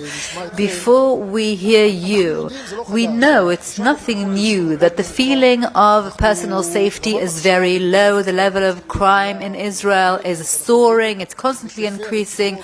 We see how many have been murdered in Arab society. Just yesterday and today, the number of explosions and murders is breaking every record possible, and we're analyzing the data, by the way, in the Israel police, and I'm saying this is data that has been presented in previous conferences as well. How many officers are in the Israel police? How many are missing? How many are we still missing? Do we still need to hire? And there are fewer police officers in Israel than there should be in comparison with the population. And since Ben Gvir has entered office, there has been huge cuts in the training of police officers. It used to be 2 years before you put a police officer on the ground. Now it's just a few months or even weeks. So ultimately we're all feeling this. Many are resigning, and compared to the rest of the world, compared to any country, I'm not talking about, emerging third world countries, but we have very few officers per capita. And I want to start with you, Yossi. You are so well vested in this area. You've so experienced. You know so much about this world, the world of police, and of course also the world of crime. And of course you're not in crime. I don't want anyone here to misunderstand. He covers crime and he covers police. So how did we reach this point? I hope you can hear me. The main tendency is to blame the right, to blame Ben-Gvir. He's responsible, it's his fault. The chief of police is weak, but you have to be fair and to look back. First of all, it's a job that nobody wanted in the police, in the government. Being the Minister of Homeland Security or Internal Security or the Minister of Police, no one liked this job because people said that you can't win, you can't do well. Ohana got there by mistake, and so did Gilad Erdan. It's a terrible image going back years and years. The salary is low, especially compared to their counterparts. If you compare it to the ISA, if you compare it to the fire department, and sometimes there are combined patrol cars with a municipal supervisor, an inspector, and a police officer, and the one from the municipality earns so much more. And they're sitting in the same patrol car. So it's a process that's taking a long time improving that. And even on the personal level, when you meet officers, senior ranking or lower ranking officers over the years, you can see it in your eyes. You can see how this generation is changing, not only in age, but in style, in quality. I used to sit with people, the retired ones who you could listen to, who think deeply. And now you have chiefs of district who think very narrowly. And the problem is I don't think they can do things differently. And it just shows you where the population is fleeing. And what's happened in recent years, the last 4 years or so, is everything I've said, but twice as hard. Complete chaos. And what's most important is disconnecting the achievements and the capabilities that lead to achievements and promotion. There's no connection. You don't have to be successful. It doesn't matter if you are a great intelligence officer or a great commander or a chief. At the end of the day, if they need someone who is more fascist or more Ben-Gvir-like in Tel Aviv because they need to hit, as he's told everyone, deliver blows, so never mind, we'll take someone who will be appointed somewhere and who was bad somewhere, and then also we'll put them in Tel Aviv. And the officers, the lower ranks, they understand that they need to be identified with someone or they need to be good friends with someone, and that's how they can be promoted. So it's loyalty over professional. Yes, let's start from the top. Police data, just as you've said, among the district commanders for I think 2024, the district commander with the worst data, the worst results, the worst statistics was Dani Levy. He was the head of the Shore. And then he became chief of police. So you don't have to be good, and if you don't have to be good, you'll do less. You'll, be kinder to the people who are the ones calling the shots. And you can see it. And in Arab society, it's much worse, and it goes back far longer. Orit, okay, you have a different perspective. For many years, you've been in the military world, but also mostly as the commissioner of the Israel Police Prison Service, and you know the data about crime and the inability to perhaps counter it. So how did we reach this point? Is this working? Maybe we'll soon talk about how we can do things differently. Look, any job, any role should be based on the right kind of training, on professionalism and on integrity. Certainly in the more senior ranking positions, what Yossi has just described is a reality that unfortunately we are seeing in the day-to-day, which means that if being promoted has nothing to do with training, not just training, it's not even to do with experience, operational and otherwise, has nothing to do with being professional, has nothing to do with being with having integrity, because being in a higher ranking position, you have to be professional, have professional integrity and personal integrity. You need to be able to maintain your professional backbone, and when this is irrelevant, you slip down the slippery slope and end up where you are today. And it's not just that. It's also the matter of how this position is perceived by the public. So in the Israel Prison Service, I can tell you that when I got there, I'm already archaic, I'm so outdated. I was there 25 years ago. But I came from the IDF and I did an international survey to find out what the public thinks about in favor or against the Israel prison services, the prison services in the world. And quickly I realized that nobody likes us. They are the backyard, and the worst backyard. It's like the outcome of all the law enforcement systems. So okay, let's maintain professionalism, responsibility, and professional and personal integrity, and that is really the light that we follow, the value that we follow. And right now we are seeing conduct, and as Yossi is saying, it's trickling downwards. And I can tell you from a personal point of view, I have a very close relative who serves as an officer at a wonderful unit, and the things I've been hearing from him is great frustration. It's so hard. It's really hard. Now, when I talk about how we've gotten to where we are and the public trust, the public is looking not only at the Israel police, but it's looking upwards, and it's wondering who in the public system can we trust? And the truth is that we've been in a war for 3 years. In a normal country, any government office or ministry has an emergency plan. It needs to have an emergency plan for various situations. And so when this happens, the directors generals of the ministries all sit together under the Prime Minister's office and come with the plans and adapt them to the situation at hand. Has that happened in the last 3 years? Not at all. So when you look up, it's not just the Israel police, it's everyone there. It's all the professional agencies that should be providing the service don't know how to do it. And there's a reason why it was said in the previous panel that civil society has actually taken on the job of the public sector. And it's not as if the public sector itself is terrible.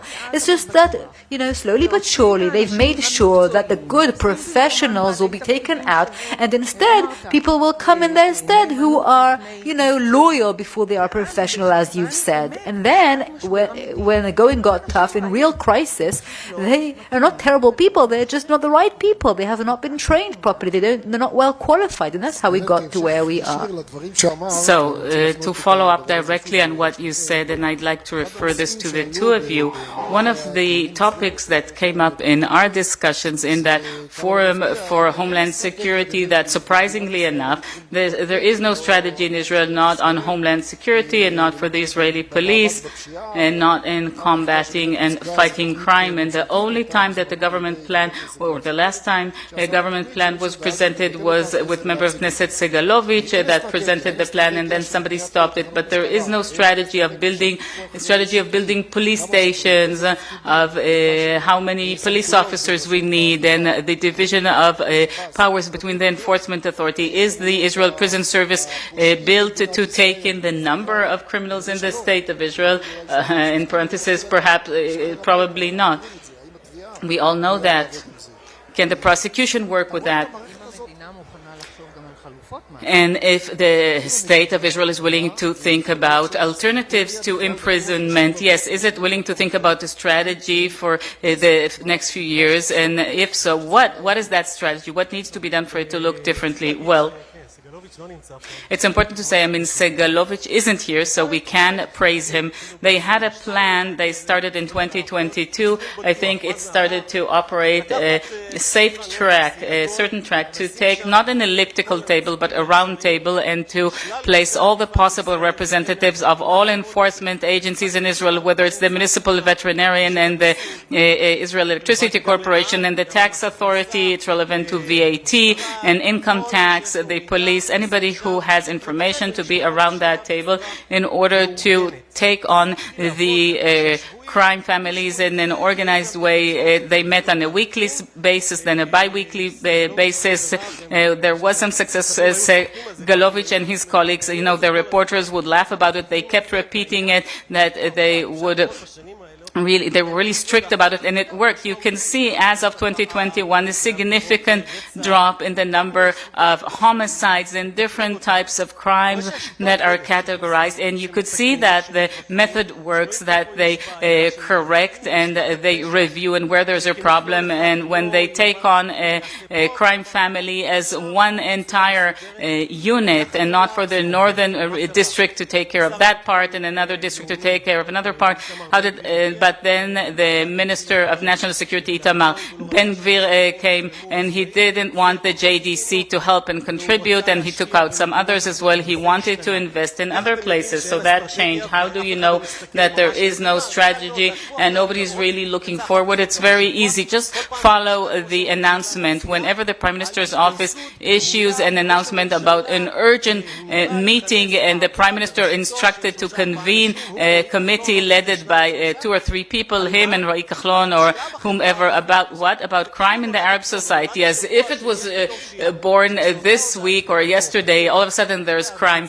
You know, we make comparisons with previous announcement or press releases. It's more or less the same wording, just with a different date. So, okay, he'll appoint a committee. Now it's Kachlon. Last time it was somebody else. It's the same problem. And, you know, except for the ones who are killed, today it's Abu Kleb and Hariri. We follow the changes. These are the only changes we see. Who killed whom and disappeared. And beyond that, the data is horrific. I don't know if that would mean anything to the general population. Out of 100 homicides in the Arab society, the percentages of solving the crime, that's about 4-point-something%. That means there are 95 murderers who murdered during these years, and they're walking around free. Nothing happened. They weren't even arrested. And then you ask the investigators, look how many homicide cases I have in the past. Let's not go 100 years back, but 5 years back. Whenever there was a homicide, the police station would shake with fear that the district commander would call and reprimand here. They would have, they established special investigative teams, and now they tell you, I cannot reach this homicide because I already have 2 new homicides from this week. We don't have enough manpower. The number of people, it's about, there's a shortage of about 2,000 police officers in the Israeli police. It varies. Ben-Gvir said, I brought a lot to the National Guard, but he keeps forgetting that car accident investigators are disappearing. Investigators of a more deep crime, we don't have that. Why? Because you need more intelligent people there, and they have other options, so they leave. Whom do they bring instead of them? About 18 months ago, I had made this series about the Israeli police.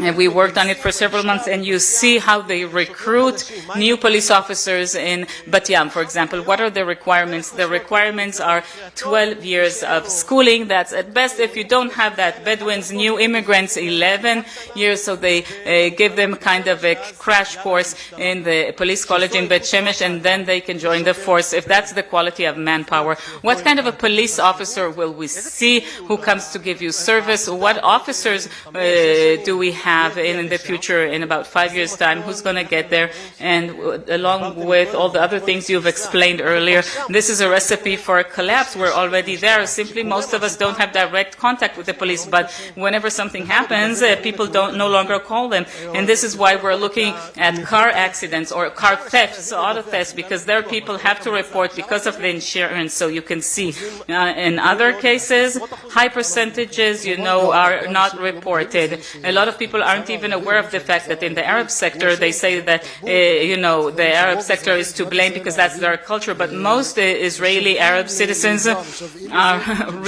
they are desperate for help. They really want Israeli police to get into this and stop all the shooting. But the Israeli police doesn't go there for various reasons. Look, it's not just that for the Israeli police to enter.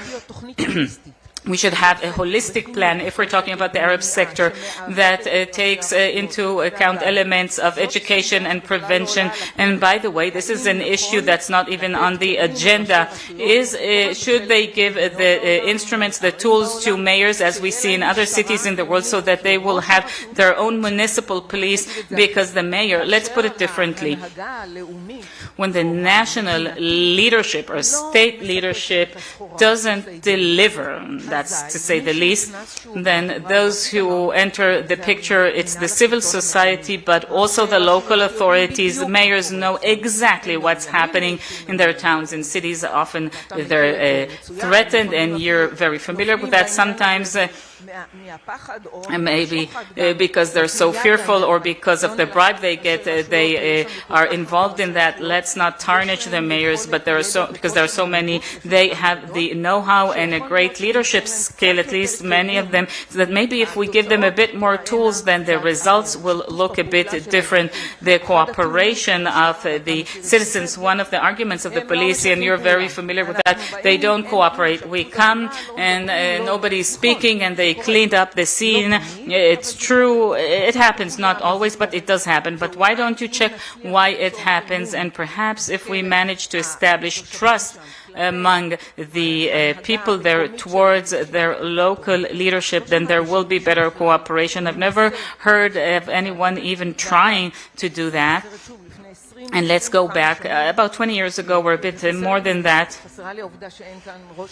And I really think that we would have needed to have a mayor here as the head of the commissioner of the prison service. I went to the local authorities center and I said, hello, my name is X and Y. I have responsibility for what happens between the four walls, but you have a much greater responsibility. The criminals come from your towns and cities and villages, and then they return to your community. The victims live in the community. The families are in the community. Let's do something together so that there will be some kind of a process that, when a prisoner comes out or is released, what we did inside the prison will have some follow-up later. Certain local authorities did rise to this challenge, and they did it exceptionally well. I admit that I failed when it came to the Arab local authorities because it was very political, and I couldn't reach the welfare departments in those places where we can act with. And then I said to them, right now, you don't really care about it, but you'll reach a situation that it'll become critical for you, and regretfully, we're at that place. And before you say something, in the absence of that power that's supposed to be given to the local authorities, those who enter their shoes are the crime families. They become, the mediators and the judges and the enforcers. I'll say a few sentences. Just one sentence, please. I saw that the police spokesmanship is now saying that criminals are disrupting investigative measures, cleaning up the scene. What, they were born yesterday, the criminals? We didn't have criminals in the 1960s or 70s. What do you expect? Somebody who murdered to keep the murder scene as it is and invite the police? No, they're supposed to commit a crime and conceal it, but for the police to complain about the fact that there were criminals, it's insane. Look, it's not just a criminality in the non-Jewish sector. Why don't you look at what happens among Jewish young adults, teenagers in our cities, both mixed and unmixed cities, and the fact that they reach a situation that 15-year-olds, 16-year-olds, sometimes even younger, who don't even meet the bar for a criminal law, they are recruited or they grew up in such a way and they commit terrible, terrible crimes, robbery and homicide, and you name it. And who's doing anything about it? Who's saying, okay, we need to do something more systemic here? The law enforcement on its own cannot resolve this. It has to be a strategic plan that includes everything, including the Ministry of Education and the Welfare Department and everybody. Otherwise, we won't reach anything. That comes to show that ultimately, in order to reduce the scope of crime and increase the sense of safety and security among Israelis, we often complain to the Israeli police and the Israel Prison Service and the attorneys and everything, but we don't have enough police cars and cops, and not enough training, not enough prison cells, not enough prosecutors, not enough of the state prosecutor's office, and we have less enforcement, and that's the outcome of an absence of a policy. I'd like to thank you, Yossi. I'd like to thank the two of you, Orit, for participating. Just one last sentence, please. One positive thing that Ben Gvir did, travel a lot in the Arab society, in their villages. I have a lot of friends from that sector. The only good thing, and we'll see that in October, the only good thing he did, it's the first time that a government minister managed to convey to the peripheral Arab society that there's a connection between their lives and the Knesset in Jerusalem, between their lives and the fact that they didn't go to vote last time. They rely on the fact that the crime rates that have gone up, and Ben-Gvir will bring them masses. That's not what he meant. But if they'll all go to vote in October, it will be thanks to Ben-Gvir. So there's a positive aspect. He didn't intend for that to happen, but thank you very much. I'd like to thank you both. Thank you. Thank you to Yossi Mizrahi, former Prison Service Commissioner Orit Adato and Lior Ackerman, and we're continuing to focus on the Israeli society, and now we're going to focus on the relatively younger generation, those who are paying a very dear price since October 7th. And this panel is called Not in Vain. The face of this country, not in vain, is a term that one of the panelists coined, and we'll soon talk about that. And I'm truly delighted to invite Emily Damari, who from Kfar Aza, who returned from captivity. It's a great honor to see her here. Hello, Emily. Amit Bar. We said that the name of the panel is something he said. He's a combat soldier in the IDF, a second-year student, a junior here in Reichman. Hello, Roni Nachmias, one of the founders of the program Bet Arazim, Fighters for Israeli Hope, and Nimrod Carmel, the chair of the Reichman Student Union. And this panel will be moderated by Adi Zarifi from Channel 12 News. Hi there, Adi.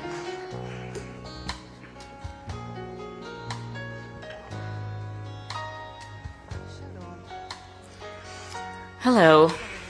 Hi, everyone. So, hello, everyone. Thank you for coming.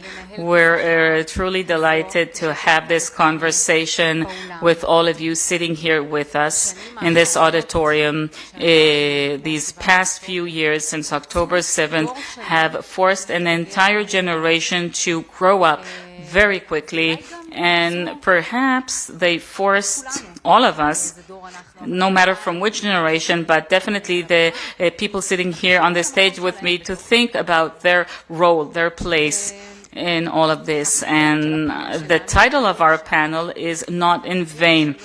But in order to make sure that Not in Vain is not merely a slogan, we need to understand what that means. And for that end, I'd like to refer the same question to all of you.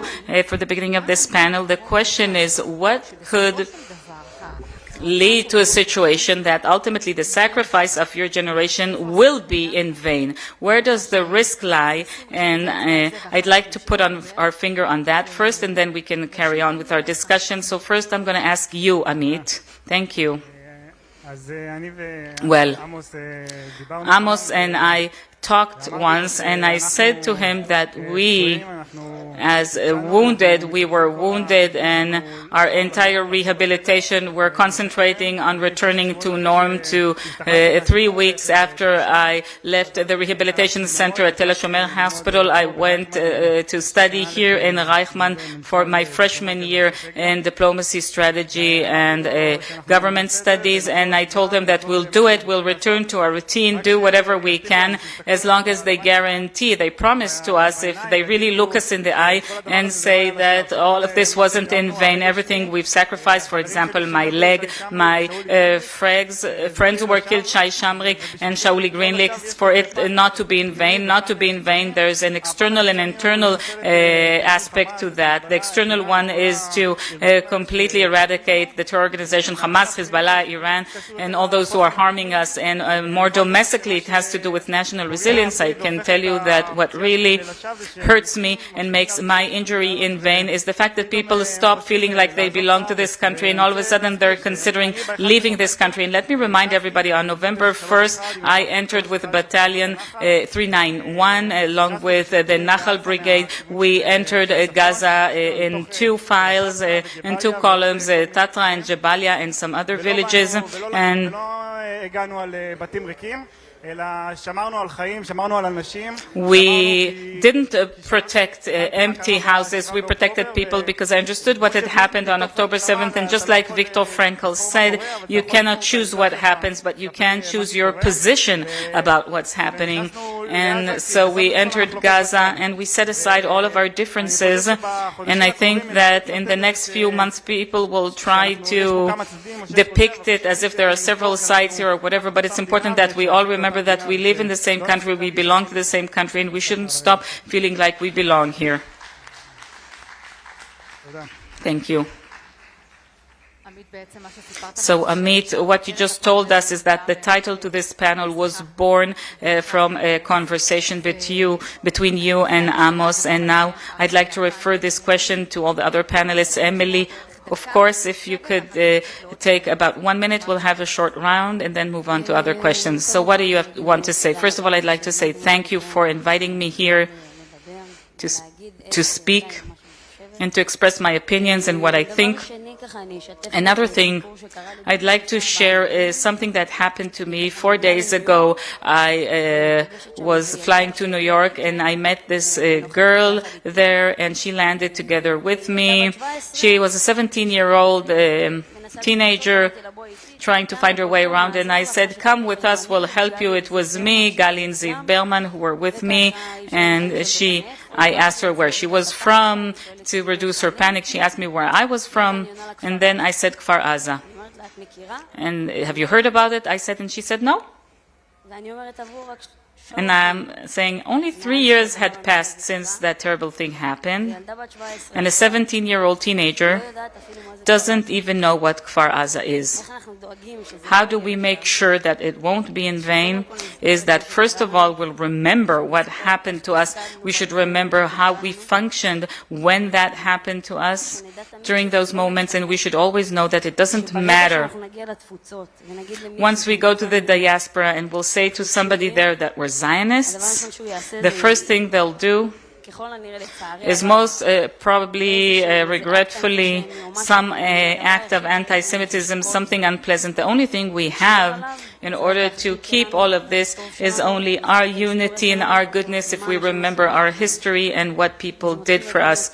So it starts with these little things and then it passes on to some bigger things. Yes, I can truly relate to what you've said. It's so important to know what happened and to know all the facts. You can all probably identify with that.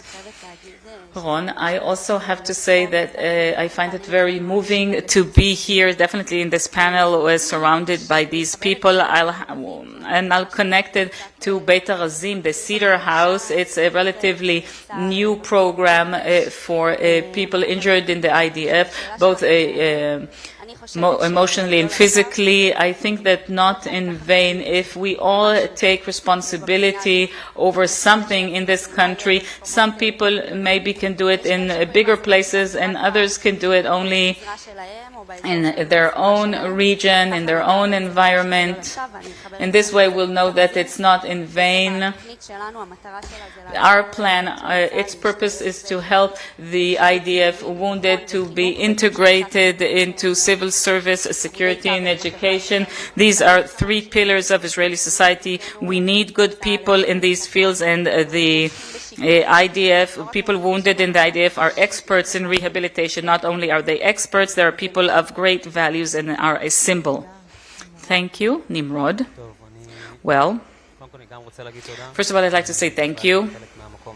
Being a part of this big place, which is so much bigger than all of us, I think that it won't be in vain when we can look in the mirror, or if we can look at people like Amit and Emily, and perhaps others who are no longer with us. For example, my neighbor of blessed memory, and the friends of many of us sitting in this auditorium today, to look at them and say thank you. It is thanks to you that this country is a much better state than what it was, and this inconceivable price, and it is indeed inconceivable, perhaps somehow was worth it.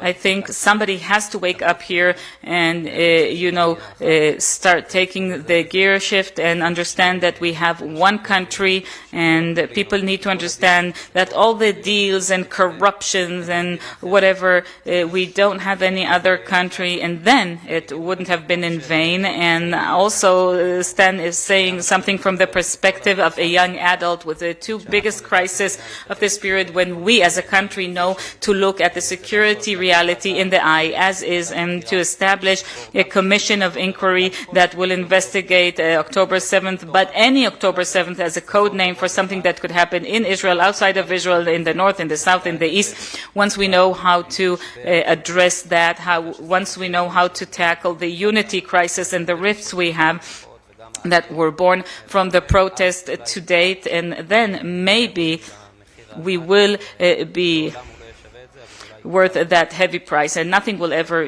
be worth it. But, so what comes up from some of the things you've said, you Nimrod and you Ronnie, is responsible and also accountability. And I'd like to ask you, Emily, this question.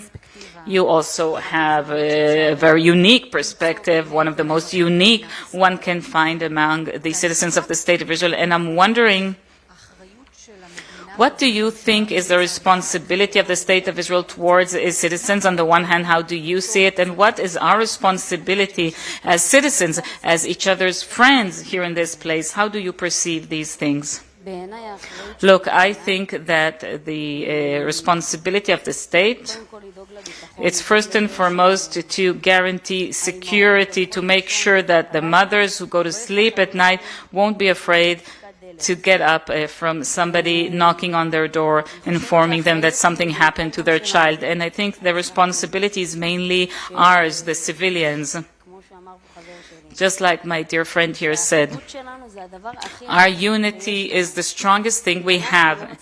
And if we can't, hold ourselves back for 1 minute, and if somebody crossed the road and annoyed us a bit, or somebody who doesn't think like us, and things get out of context, and, this entire thing, once something happens, let's say Trump comes to Israel and says to Lapid that he's a good-looking guy and jokes around, and Eyal Golan sings with Omer Adam, in that second and a half when there's like a moment of unity, when Trump speaks with Yair Lapid, or Eyal Golan sings with Omer Adam, there's this 1 second in these people that they forget everything, just like what happened immediately after October 7th. People immediately understand that there's no place for division here. It doesn't matter what I think and what you think. This is the time to be united, and this is the only way we can come strong out of it. Do you feel that perhaps as a nation, as a people, we have a tendency to destroy these moments, to come to the party and ruin it, to be party poopers? Because there are beautiful moments. Yes, of course. Unfortunately, it's a part of us. You can't constantly be at your very best to get up every morning and smile, because there are things that I encounter. I don't always have the patience. I don't always enjoy the fact that everybody knows me. Sometimes I miss Emily of the past, but I know that when that person comes up to me, I guess he fought over me, maybe prayed over me, maybe protested in the streets for me. So I, shove aside my impatience, say hello and thank you and smile and move on. And that's what we should all do.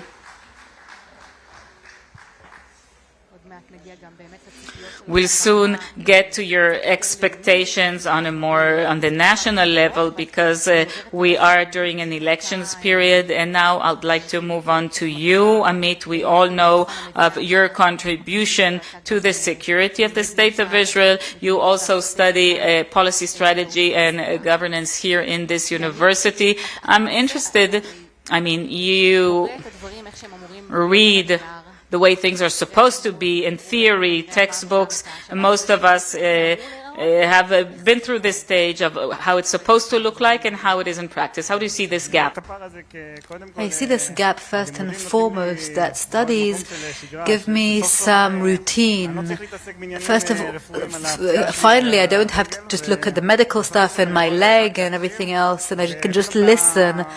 And all of a sudden, you come to the courses here and you put everything aside and you're just here to absorb, to learn. And so many things are so interesting. And I don't know how you can bridge the gap between reality and what I'm studying. I just come here to broaden my horizons, and deliberately I come to each course interested, not just to pass the exams. That's always encouraged. But maybe you'll even be the valedictorian and you'll finish with honors. If I were to tell you that you have one chance to speak to the decision makers in this country, what would you like them to know about the people of your generation, those who have fought with you shoulder to shoulder and are still doing that? I think the most important thing that I'd like them to know, it has to do with the wounded, the words saying about people when people say on the news that someone has been injured, just know that they are wonderful people who have suddenly gotten a phone call. You got a phone call. There are 4 people who got a phone call from me. I was in bed in hospital. There were all these machines, and they had to deal with their young child or their brother who used to be so independent and strong, and suddenly for 10 months he's in hospital and he's in bed and he's not independent. You have to brush his teeth. He can't move a muscle. And just so that they understand, there are so many injured soldiers, and it's so important for you to find out, for people to know what it means for a soldier to be wounded. It's terribly important, absolutely. And here, Roni, is where you feature, where you and what you do makes it so important. And some of these organizations were there before the war, but some were actually conceived due to the great need. When you wake up and see, and you can work with these populations, what do you think the greatest need is? It's a great question. Let me say that there are so many NGOs that have been set up really after the war, and we like to say let there be as many as possible because it's important and we need it.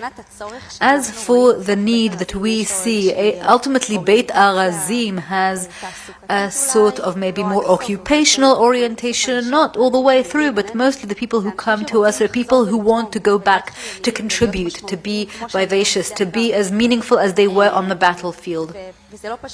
And it's not easy, because when you're wounded, you have so many mental and physical challenges. You have to cope with things that have to do with your identity.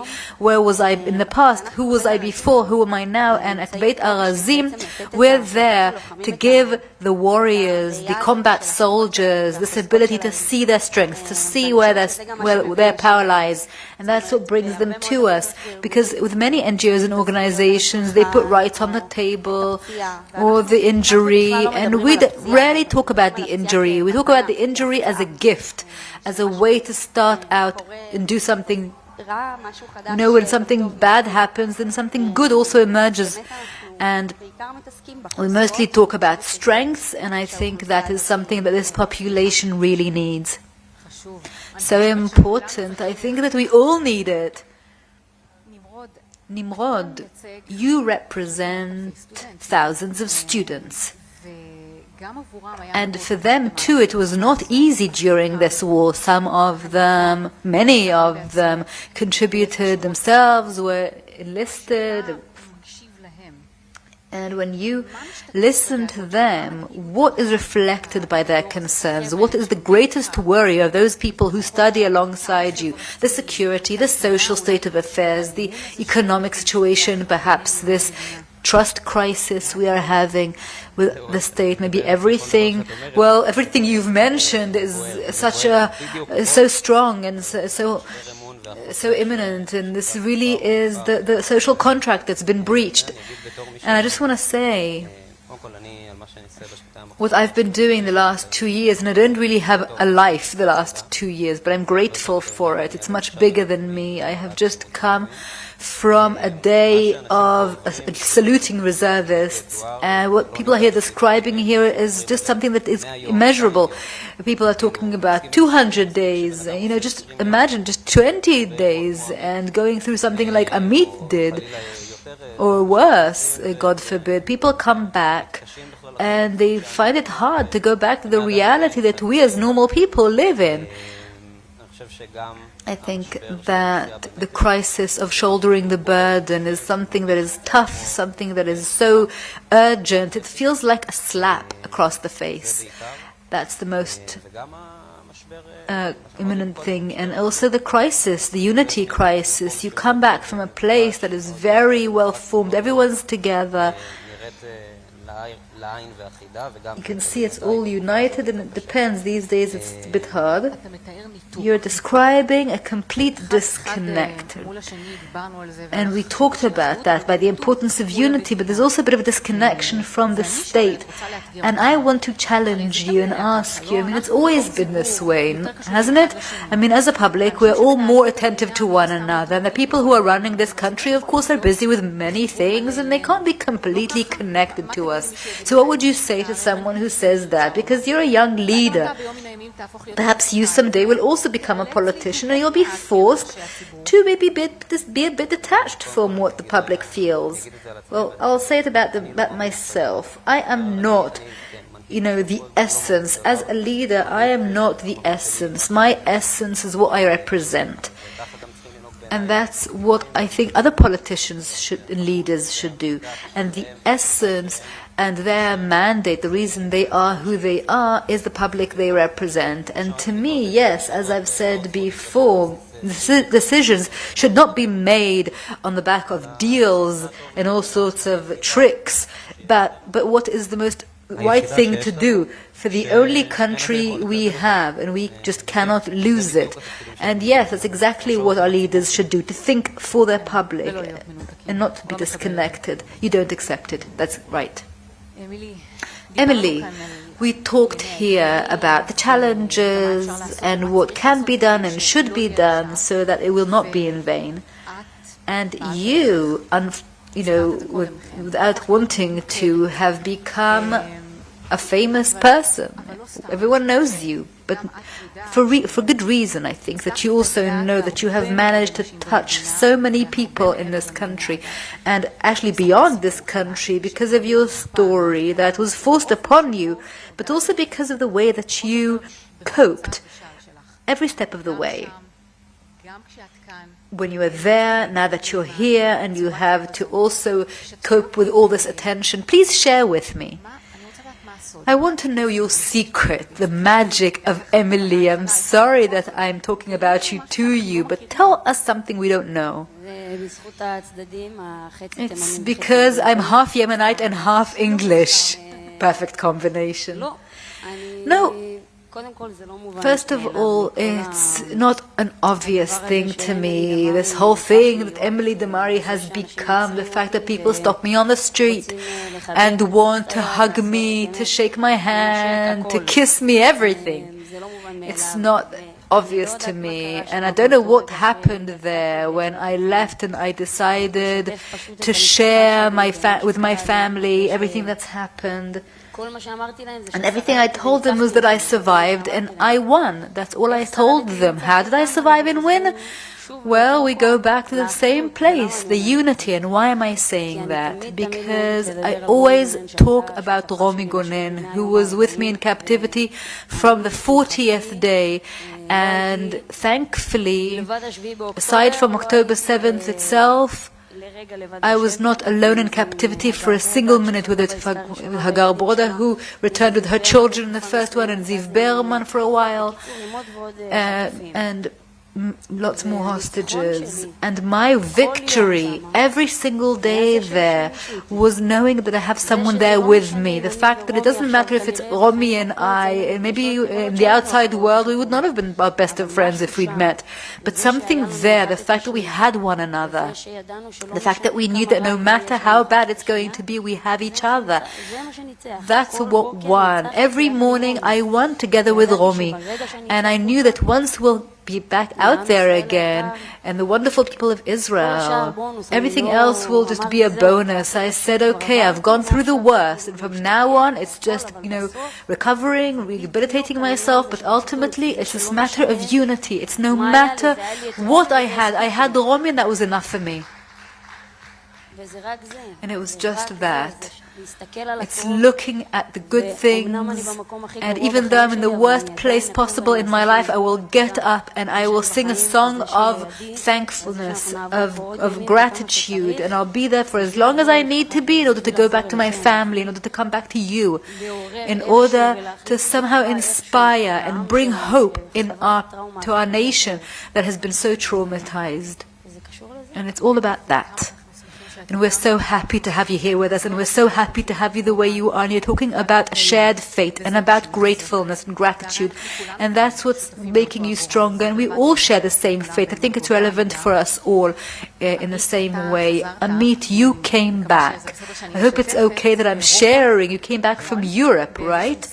And you did this round of maybe public diplomacy. It's a bit of a, it's a bit trite already, but you met with American soldiers there. Yes, I went with NGO Miriam, Benjamin and Rosita, and they flew us to Poland and France. And they couldn't come here themselves. We met American cadets from West Point, and they have no connection to Judaism or Israel, and you have to explain everything from the start. And we were in D-Day in Normandy, and then we went to Poland, and you're there in Tikocin, and you explain to them that this is where Jews were murdered. And while you explain that to them and you talk to them about the Holocaust, at the same time you hear that the Iranians are launching missiles, ballistic missiles, that are going to destroy us. And at the same time, the same day I think, there was also the terror attack in the Sharon area, I don't remember where, and a soldier was killed. And you're standing there before them, explaining to them, and I even told them about Netzer Acharon, where a Holocaust survivor whose entire family was killed and then joins the IDF and gets killed, and now there's no one left. No one of his family is left, and he's the last of his family. And they ask me, one of them asked me, so what, you keep living in constant fear in Israel? And I told him that we have an army, and we protect our country, we defend it, and on November 1st we went into Gaza to fight and to get hostages out and to defend our country. And the fear is that within the family there'll be a knock on the door, and you'll find out a relative you know has been injured or killed. That's the biggest fear. And I explained it to them. It's, maybe it's a bit corny to say public diplomacy, but I really think there's nothing more important at the point we are in this struggle. And when we look outwards, okay, fine, we'll be able to cope, but we also need to look inwards, right, Orni? About the people who are next to us and around us. So what do you think that we as a public should know about the people and their recovery when their injury is not always seen or visible? What can we do something that will be better for them as the people around them? From my experience with transparent injuries from the people I've met and worked with, I think that each and every one of us has something they can do. Everyone can think about how they can maybe be better, be kinder to the person they meet, someone who's come back from battlefield, and maybe we don't even know that they've been injured. And maybe if I now look at this audience and say, if I feel many of you are managers and you have employees, you're working in companies, and people are coming to an interview, and they want to come work for your company, What if they say they have PTSD? It's so common now. And people are now putting it on the table. Maybe that's an advantage that comes out of this war. It's no longer being hidden. People are coming out and saying it. And as employers, I think many such people are so afraid and so worried about going to an interview and telling them that saying they have PTSD and not getting hired. And I think it actually has a lot of advantages when you employ these people who have contended with such challenges and difficulties, because as I've said before, they are rehabilitation and recovery experts. I think they have so many advantages to offer. And maybe that's one thing we can do. But again, it can be in any other area too. And of course, as you've said, also on the personal front, because at the end of the day, we've all gone through something. We all have a story to tell. So again, as Emily has said before, to know how to treat this in a sensitive way and to give the person before you some credit that maybe they don't have much patience, maybe they're impatient because they've gone through something, maybe they have been hurt in some way, they've been scarred in some way. Right, not to jump to conclusions. We're about to near the last round, the last question, looking toward the future, but I'd like to ask you, Nimrod, do you think that this generation, your generation, even has the faith, the belief that we can do something better, that we can build something different, or have they already lost this faith in being able to change anything? First of all, I want to respond to what Roni and Amit have said. This fact that, the terror attack that you talked about started in Kochav Yair and in Sal'it. Chaim Kalmiti was the one who was killed. I actually, for many years, I was in his home. It was second home to me. So look at this coincidence. I really do agree. And I think that certainly there's hope. There's so much criticism, but from this criticism, we also hear hope and a desire to change. And we slowly but surely see the younger generation going into this and marching forward. And even just looking here, the wonderful people sitting with me, and I see an example here of being a role model, being resilient, sacrificing, being responsible, and being a leader and publicly responsible. They're all role models here, and we have just one country. We're not going to give up on it. It's an amazing country, and it has great potential. Okay, I think people are agreeing with what you're saying. Now, a new government will soon be formed. It doesn't matter which side of the political map it will come from. It doesn't matter who it will consist of. I would like to ask you, and please feel free to demand, to say, what are your expectations of the next government? Emily? My expectation of the upcoming government is exactly what I said in the first question. It's to give the mothers the security not to get that knock on the door. Every night they're worried about going to bed. They should go to bed peacefully and calmly. A lot has to be invested in education so that we'll never forget what we've been through, what we've done, and we can develop from it and learn from it. And I just want to also make note of the fact that there's something very sensitive here that I'm fighting for, not to have the young generation neighborhood from which I was kidnapped, exactly for this reason, not to have it destroyed, because I want to be telling my story years ahead, and it's my mission, it's my duty and commitment to tell what happened to me. And there is a great war story there about the people who fought, and families, so many of them who have lost their beloved. And we need to really put an emphasis on a commitment and on education as a country and as a government. Absolutely. What do you say, Amit? I also think this has to do with the first question of not in vain. So first of all, to eliminate all the terror organizations, Hamas and Hezbollah and the Iranian regime, that's from the outside. And inside, I feel that we need to give everyone the feeling that we all belong to the same country, that we should have more unity in the sense of a feeling that people are not being ignored, that everyone is being accepted, because I feel that every sector is losing losing something. Like in football, if one team is a winner, the other is a loser. But now we feel like every sector is a loser. No one's a winner. So we should have some kind of unity. So it's not a sum-zero game to you. This fight that we keep feeling between the different groups within Israeli society, the tribes, so to speak, of Israeli society. So you see this whole thing working together. We're not all losing if someone else is winning. Right, that's how I see it. We should work together, just as we did, just as my friends and I on November 1st went into Gaza in 2 rows, or just like when I was in recovery in Tel HaShomer Hospital, so many people came and thanked me, and they didn't ask me where I come from, who I vote for, they didn't ask me questions. So many people just came up and said thank you, and the same was true for all the people injured then. It really moved me. You also didn't ask these questions. Who are you fighting for? You fought for your country, and that is what we all need to remember. Roni, what do you think? I can say from my own personal perspective 2 things that are really connected with what's been said. First of all, even before the next government is formed, during the election campaign, the upcoming election campaign that often brings out so many ugly things in our society. So I'm asking not only the government, but all the people who are part of the election campaign to really behave in a respectful manner, not to turn it into exactly in the name of unity. That's what we need. And I want to say something else. For the upcoming government, I would demand of it and expect of it trust.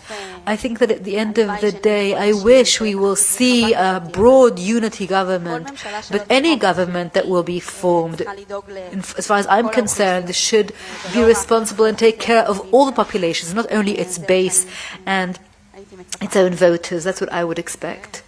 Okay, and last but not least, we already see the clock is on red. It's okay. It's my responsibility. I'll take it on me. Okay, so I just want to repeat myself perhaps, but I would like to see a government and leadership that I can be proud of, that I know the backbone of it, the values it has, its conscience, and its heart is in the right place, where they see first and foremost the public before they see themselves and their own personal promotion. And that's what I, as an Israeli citizen, would like to see. And of course, I'd like to see solutions for the huge pain we all have on the security level, on the level of shouldering the burden, so that all the reservists and all the citizens and families around them who also experience this, and that for it to look at the future of the young people, the cost of living, etc. That's what I would want. Right, absolutely. Sometimes we look for the right to engage in these things, but really very smart and important things have been said here. This conversation has been a privilege and a pleasure. Thank you so much for taking part in it, and let's be successful, hopefully. Good luck to us. What a wonderful generation. It's so amazing to see you. Emily, I wanted to hug you. It's so amazing to see you here. Amit, thank you very much. Thank you for everything that you have done for us all. And thank you to these young, amazing people. It's so great to see them. Okay, just a quick announcement. You know that the Knesset is really in chaos today. So Mansour Abbas will not be here today, and Yitzhak Wasserlauf will not be here today. Emily talked about memory, and it's so amazing to see you. I'm so moved. Emily talked about the memory and the importance of recognizing what had happened. And I would like to invite someone who is really doing such important work, Dr. Kochav El-Kayam Levi, who published this report and is fighting for this report on sexual terror on October 7th. So first of all, thank you so much, Kochav, for what you're doing. This is Dr. Kochav El-Kayam Levi, founder and chair of the Civil Commission on October 7th Crimes by Hamas Against Women and Children. Can we begin with the video? He put his fist to my chest and pressed. and he silenced me and told me to take off my underwear. I saw her being raped. They were holding her and we heard her scream. Screams, the biggest screams you can imagine. It was like a laugh. It was being passed from one person to the next. They were partying. I could hear the yelling and then you could hear the silence. One of the girls came back and we all knew something happened. And then she told us that he touched her. He started touching me and I resisted, and then he dragged me to the bedroom.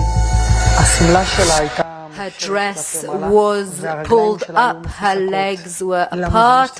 Why is that what we need to remember about her? Disfiguring their faces and their sexual organs. You see that multiple times. It's like they wanted to inflict pain in the cruelest manner possible. They have redefined evil. The body of a young girl from afar, I can tell she's nude and her sexual organ is bleeding. It's completely wounded.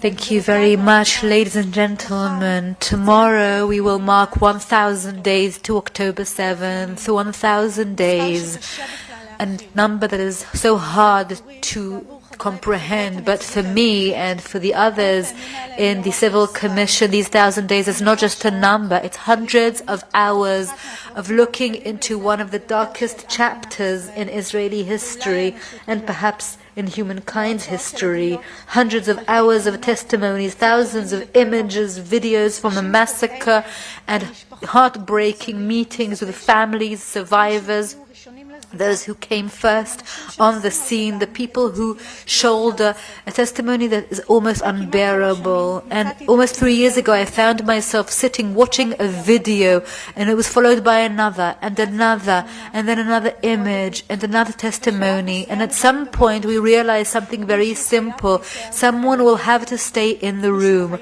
Someone will have to preserve this evidence, even when any normal person would want to run away from them. Not because we're stronger, but because it was clear to us that if everyone will turn their look away, this truth will disappear. I'm often asked, how is it possible? How can you watch so much evil and so much cruelty? And the answer is, one can't. Not a single person should be able to do that. We too asked for a break to get up and get out of the room and take a breather. And there were times when I thought we would never be able to get through this task, but we realized that if we don't, maybe no one else ever will. We realized that if we stopped, what happened to them will never be known. Over the last 2.5 years, I've learned something deep about the nature of mankind. People can contain pain. Pain leads to compassion, but cruelty creates something else. In the face of cruelty, the first human response is often avoidance, distancing, not to see, not to know, not to believe. Perhaps because the thought that a person, a human, can do such things really threatens everything we'd like to believe about this world, and perhaps because it's easier to say that's impossible, it could never have happened, instead of knowing that it really did happen. And alongside the difficulty to contain what actually happened, the October 7 attack has generated such deep hatred, an unprecedented wave of anti-Semitism, a wave that has turned the denial of sexual violence not only into a psychological mechanism, but as a political tool, a political instrument that is painful and has broken our systems of trust with so many people, so many organizations and institutions around the world. And that's when we realized that the violence did not end on the battlefield. It continued in our struggle for the truth. And every time doubt was cast upon this, and at this point we decided to take action, to document. The Civil Commission is not a government agency. It's not the State of Inquiry, the State Commission of Inquiry that should have been set up a long time ago. It's not a state agency. It's because a group of citizens was no longer willing to stand by. Legal advisors, researchers, experts of documentary and in sexual violence, we all volunteered because we realized that if we don't take immediate action, some of the truth may be lost forever. We didn't wait for anyone to ask of us to do this. We all realized that history was already happening, and if we didn't start documenting it immediately, perhaps we will never be able to fill in the blanks. Sexual violence crimes are the easiest crimes to deny and make disappear. The victims often are quiet because they're traumatized. Many did not survive to explain and tell, and some of them not enough was left of so that we know what happened to them. And therefore, for over 2 years, we have systematically examined more than 10,000 videos and images. We watched more than 1,800 hours of visual material. We held more than 430 interviews, meetings, testimonies with the survivors, hostages, families.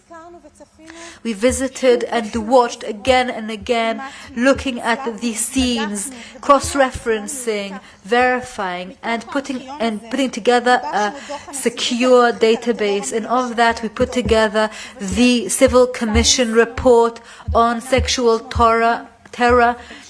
Silence no more. I'm holding the summary of it. This report was published a month ago, and it has been covered by the media around the world. It is the most comprehensive document of sexual violence by Hamas and those who collaborated with them. And with this documentation, we see consistently and clearly our conclusion was unequivocal. Sexual violence was not incidental. It was not a part of chaos. It was part of the Hamas strategy. It was systematic, methodical, deliberate, comprehensive. Our report identified 13 recurring patterns of sexual and gender-oriented violence. I'm not going to repeat them here. I know how many Israelis have been living in the past 2 years with the feeling that perhaps one day this history will be written without them. I know how frustrating it has been for Israelis to see the world doubting, how painful it was to hear people saying that there is not enough evidence while we are sitting there and watching the evidence, how humiliating it was to feel that we need time and again to prove what happened here. Therefore, I'd like to say today something to the Israelis, to all of you. We did it. We did the hardest work of all. We have set up an archive. We've kept and preserved the evidence. We have the findings. We have a legal, historic, factual infrastructure that created a new legal reality, an evidentiary infrastructure that would serve educators, investigators, museums, and generations of scholars. So I'd like to say to the Israelis, do not be afraid that this truth will disappear. It will not disappear. Perhaps we could argue about a lot of things, but no one could ever say again that it didn't happen. We've built a truth that can no longer be deleted. The victims deserve it, and those who carried this truth on their own bodies deserve it. I would also like to say here today that we must turn this truth into a national commitment, because the documentation is not the end of the road. It is merely the beginning of responsibility. October 7th wasn't just a massacre. It was an attempt to harm families for generations, to undermine the trust between us, to harm the most basic fundamental fabric of life here, and to trample life here, trample all over life here. So it's important that the Israeli answer won't be only security-oriented. It has to be a moral, legal, educational, and value-based answer. Unfortunately, we continue to support through grueling judicial processes, families that had to see their family members naked and being violated.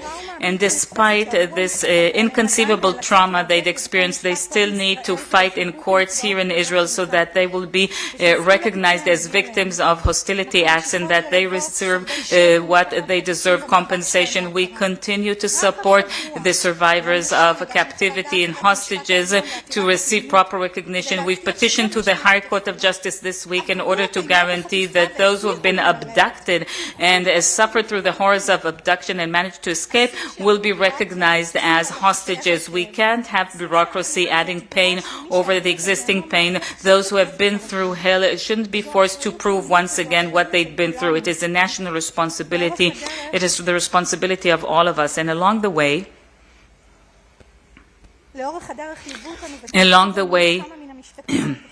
we were supported by some of the healing leaders, such as Hillary Clinton, Professor Irvin Kotler, who's sitting here, Professor Aaron Barak, who wrote the introduction to the report, Professor David Crane, Professor Yuval Shani, Professor Kamnitzer, Shelley Sandberg, Isabel Ron, former UN senior officials. All of them supported this report, and many others. Each and every one of them understand that this is not merely an Israeli battle. It is the fight of the free world to face murderous sexual terrorism, fighting over the ability of the free world to deal with one of the most brutal and cruel and complex form of terrorism of our time.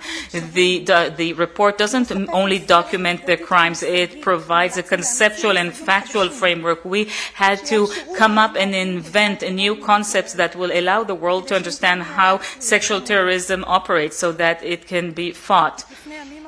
Just a few days ago, we returned from the UN institutions in Geneva, where we presented the findings of the report. We placed it in the UN library so that it can become a record, that it will be part of world record, and for all scholars in the world to receive access to it. And for me, that moment in the UN library was a deeply moving one. I don't know why there, of all places, I stood there and realized that these testimonies are not exclusively ours anymore. They're part of human memory. And even as we face resistance and terrible denial, we've succeeded. The report reached millions of people. It was published in so many media outlets all over the world. It was submitted to governments, parliaments, universities, and international organizations.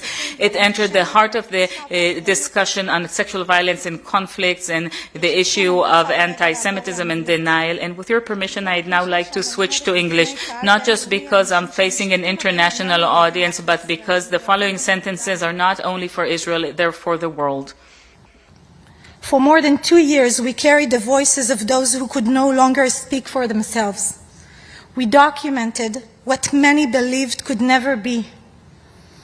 We built an archive that justice would one day have a foundation, history would have a memory, and denial would have no refuge. The question before the international community today is no longer whether these crimes occurred, but what are we going to do about it? The question is whether the world will have the courage to act upon this truth. October 7 is not only a chapter in Israel's history, it is a defining moment in the history of human rights. It reminded us that civilization is far more fragile than we would have liked it to believe, that the line between this civilization and cruelty is far thinner than we have ever imagined, and that a single day can separate one from another. Our research shows that the victims of October 7 came from more than 52 countries. Their suffering crossed borders. So does our responsibility. That is the test of our generation, our responsibility to act, and history has already begun recording our answer. אני מבקשת לסיים בעברית. would like to finish in Hebrew and say, ultimately, this report is not only about the past, it is about the future of all of us. We didn't manage to save those who have been murdered. We haven't been able to delete the pain, but it is important that we all do whatever we can to make sure that their truth lives long after us. That is our mission. Thank you very much.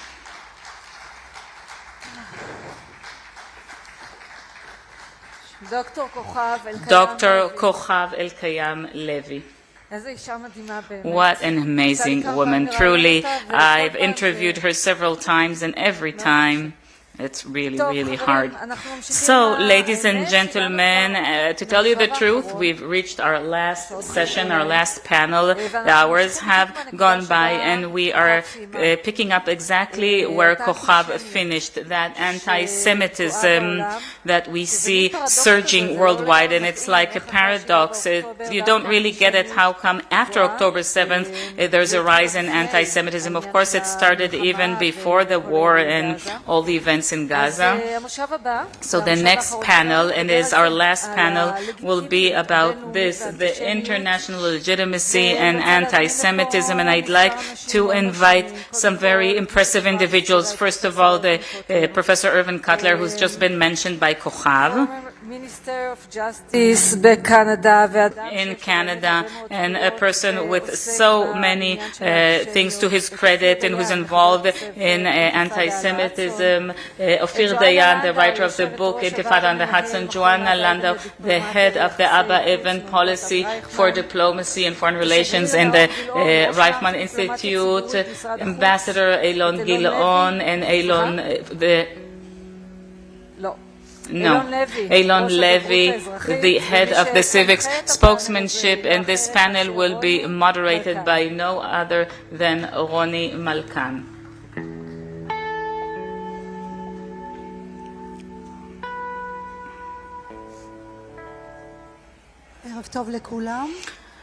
Good evening, everyone. Thank you for inviting me to moderate this panel. Hello, distinguished guests.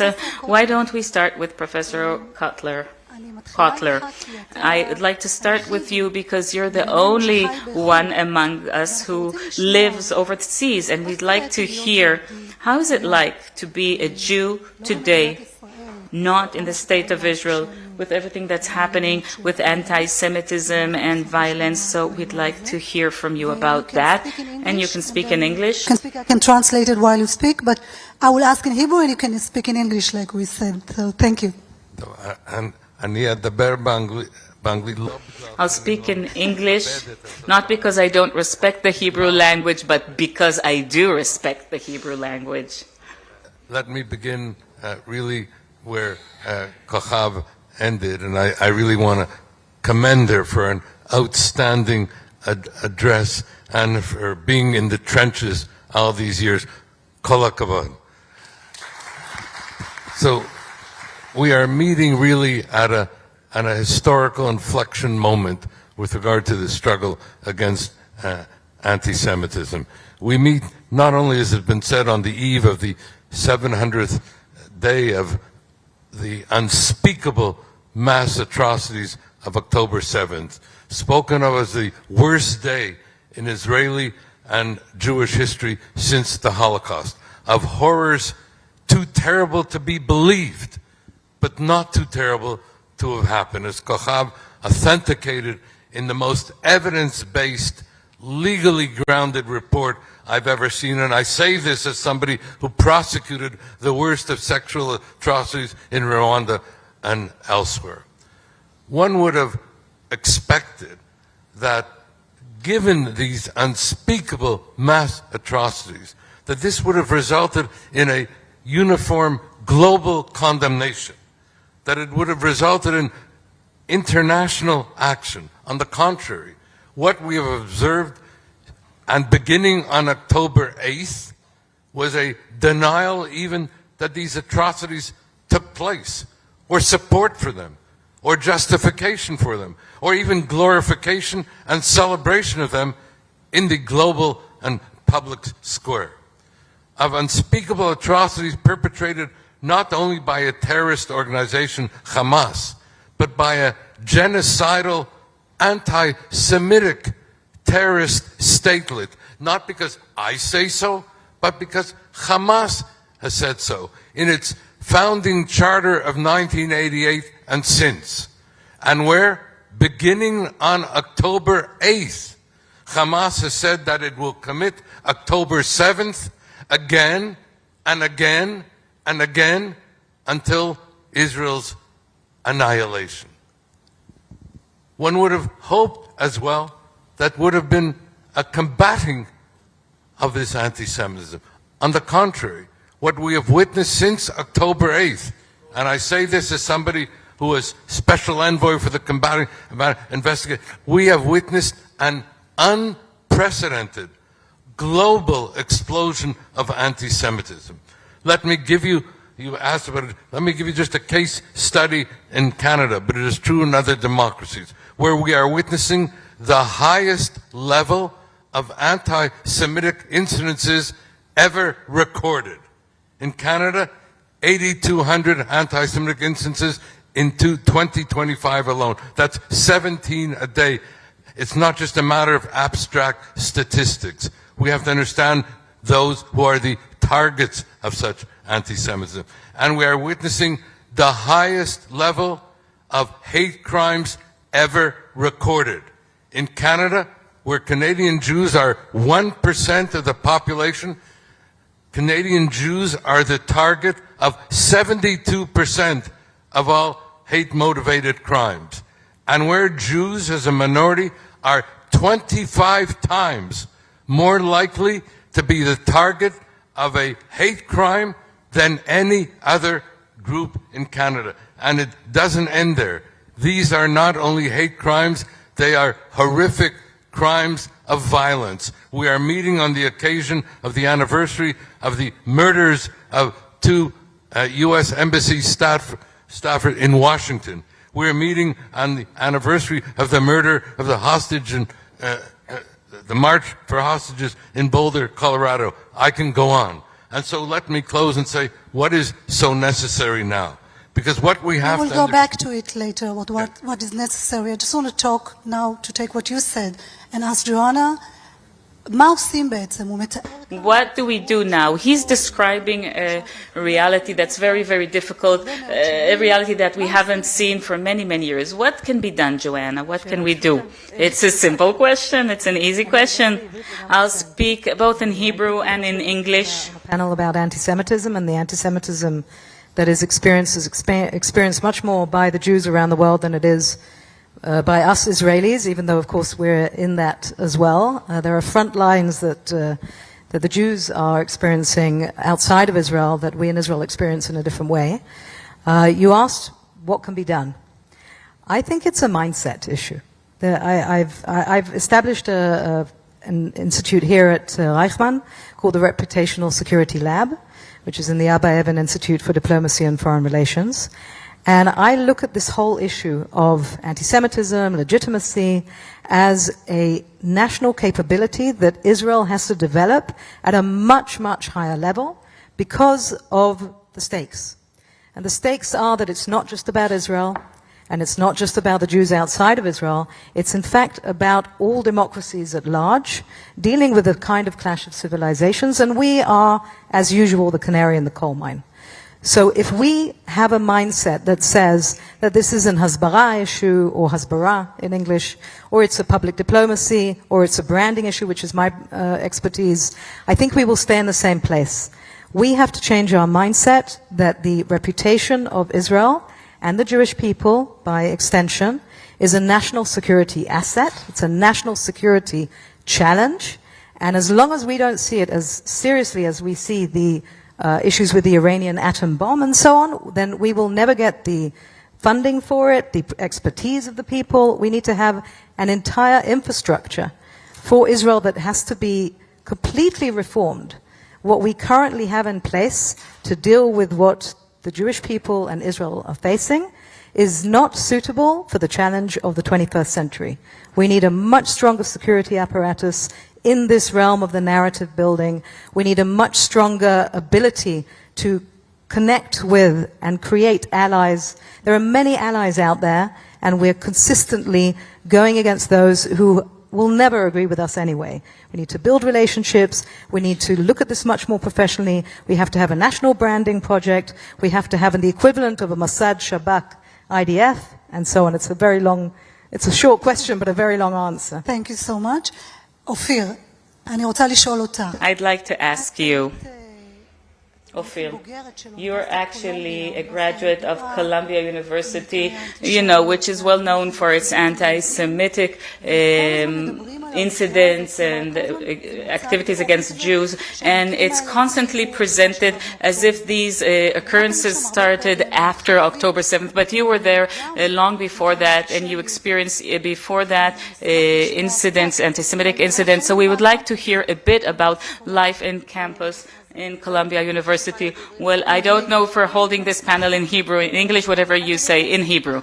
Okay, so as proper disclosure, I'd like to say you introduced me by the name of the book I recently wrote in the Yediot Achronot Publishing House, Intifada on the Hudson. I'll say to everybody, this is a frank disclosure. I think I started writing that book in 2019 when I was a student in Columbia, and I led the students, the organization of students supporting Israel. And I looked around, and what I saw was chaos. I saw this is some massive event that my friends at home, even my family, are not aware of. And my father, he'll have to excuse me for doing that. He was then in a diplomatic role in New York, and I remember talking with him and telling him what was happening in the university. And he said, Ophir, you know what? I think you're exaggerating. And I insisted that I wasn't exaggerating, and because I felt that there was something different there. And I'll explain what I meant. After October 7th, we were all appalled to see Israeli flags that instead of the Star of David, they had the swastika. They already had that in Columbia in 2017. In 2018 or 19, and some people broke into a professor, a researcher of the Holocaust, and they sprayed red swastikas all over her office walls, along with the word Jude. And this is an office in a building that you need a student card or a professor's card to enter that building, and that happened back in 2018. I can give you some more examples, but these are the strongest ones for us as students who acted together with me, students who were supporters of Israel. There were various false complaints submitted against them on violence and sexual harassment. They couldn't do that to me. I'm 48 years old. The chances of me harassing anyone was quite slim, but they would put up these posters with my face. And, speaking of patterns, we saw, after October 7th, we saw that posters with the faces of hostages were ripped off. And when Ori Ansbacher, of blessed memory, was murdered long before October 7th, I put up posters with her picture and explanation about what happened to her in order to raise awareness, and then 2 hours later I came, and all of these were torn down, all the posters. So things we saw after October 7th, we saw even before. So why did I start telling you about this book? Because I started putting all of that in writing in 2017, and when I came to publishers in Israel and I talked about that topic, I got one of two answers. The first answer was, these are 18-year-old kids, it'll pass. And the second answer, even if it won't pass, what do we care what they think about us? Who cares about that? And I'd like to relate to what Joanna just said, because it doesn't pass. We see Congress members, senators, 18 years old, 19 years old, and even Bernie Sanders, who's past the age of 70, and it still stays with them. This hostility towards Israel is a danger to Israeli national security, because we see these votes of Democratic representatives voting against assistance to Israel. We hear the VP, the Vice President of the U.S., who is not 18 years old, standing on the most important stages in the world, talking about Israel, and I think any Israeli who watched this was terrified. And so it doesn't pass. And of course, we care about it. Of course, it should interest us, because it's a danger to Israeli national security. And I think that October 7th, in a certain sense, and I'm saying that with great regret, led us to open up our eyes ties to these processes that occurred there. And let me say one last thing. It's true that everything that we saw before October 7th, we didn't see in the same intensity that we're seeing now. But I think, and it's important for me to say this, but October 7th really didn't invent anything new, this hatred. And it's important for me to say it's not only towards the current government, it's towards that government as well, but not only to the 67 boundaries, but 48, because when they chant, we don't want two-state, we want 48, they're not talking about the government or the settlements. They are negating the right of a Jewish state to exist because they do not perceive the Jews as a nation, as a people who deserve their own sovereign state. So that was true before October 7th, it's true now after October 7th, and we need to focus all our efforts and solutions on that point. Thank you, Ophir. And still, it's important to say that when we hear ministers from the government making these extreme statements, it impacts the Jews in the diaspora. It's important to say that as well. It doesn't help, it harms them. We don't have a representative from the government who can talk about that, but maybe we can talk about what the government can do. And now I'd like to move on to Eilon. Eilon, how come civil public diplomacy? Because we have the foreign ministry, we have the Ministry of the Diaspora, the public diplomacy department in the Prime Minister's office, and various agencies that are supposed to address Israeli public diplomacy and to change its state. So how come the citizens of the State of Israel are supposed to do the work that the government is supposed to do? First of all, maybe you saw me making a face because I was hoping that we won't say that term in Hebrew, hasbara, which means public diplomacy. Some people claim that the only problem is that the images are difficult, and this is why people are against us. And if we only explain ourselves, people will listen. And I heard the importance this morning saying that we won't have extremists in the next government who will say to drop an atomic bomb, a nuclear bomb on Gaza. That will be helpful. But this thought that maybe if not Tishbi appears on TV, and I'm saying her as a code name for anybody else, all of a sudden they'll start booing at Jews traveling in Italy or calling them baby killers. That's unrealistic, and it ignores what's happening here. There's an information war being waged against the State of Israel through the institutions with the strongest reputation in the world. There are many people in the world right now who are convinced that Israel has this secret plan to train dogs to rape Palestinian prisoners because they read that in an opinion column in the New York Times of a person whose expertise is not the Middle East. That's important to mention that. But even an opinion letter is edited by the editor, and he is entrenched in his position. I think it's despicable that the New York Times went along with it. I made a subscription to the New York Times just so that I could cancel it in protest. And a few weeks ago, when they placed Israel in the UN in the blacklist of countries using sexual violence, and Pramila Patton was asked in a press conference, did you see the evidence of that? And she said, no, it's not my job to corroborate the information. And we can see now, just a week ago, yet another report of another UN committee that states that Israel is conducting genocide because it is intentionally targeting children without any shred of evidence. You can read the report, entire pages, without even one footnote, and it's completely clear that they started out with the conclusion that Israel is to be blamed, and then they managed to distort the facts to prove that. And these extremist ministers are indeed damaging us with these terrible comments. And even President Herzog, who said that there's an entire nation responsible, they managed to take it in the UN to say that he incited for genocide, even though in that same press conference he said, I believe that there are many civilians in Gaza who are innocent. But this was perceived as the narrative all over the world, and this is why there were protests and demonstrations against him when he visited Australia. They said that he said there are no innocent civilians in Gaza, but actually he never said that.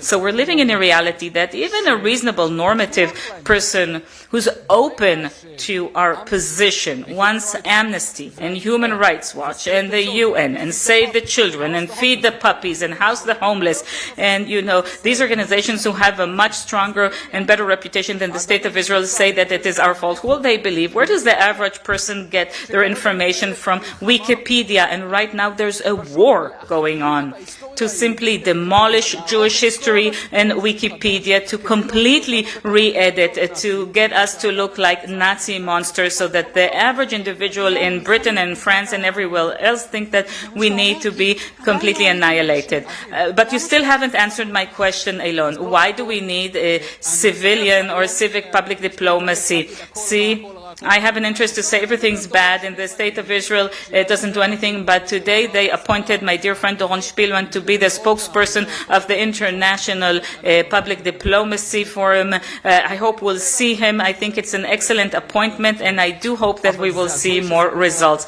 But it's crazy that it's only happening now, after 3 years of war. I think that at the beginning of the war, there wasn't an understanding of why it's important to fight over international global opinion, because we felt, okay, they won't like us. We don't need the sympathy of the average person in Canada. But it's a mistake, because when they pressure their leaders not to sell arms to us and not to trade with us, that's a problem. We always need the citizens to speak up in favor of the country. I don't think that public diplomacy is a service of the welfare state, that the state can speak on our behalf and the citizens can sit at home.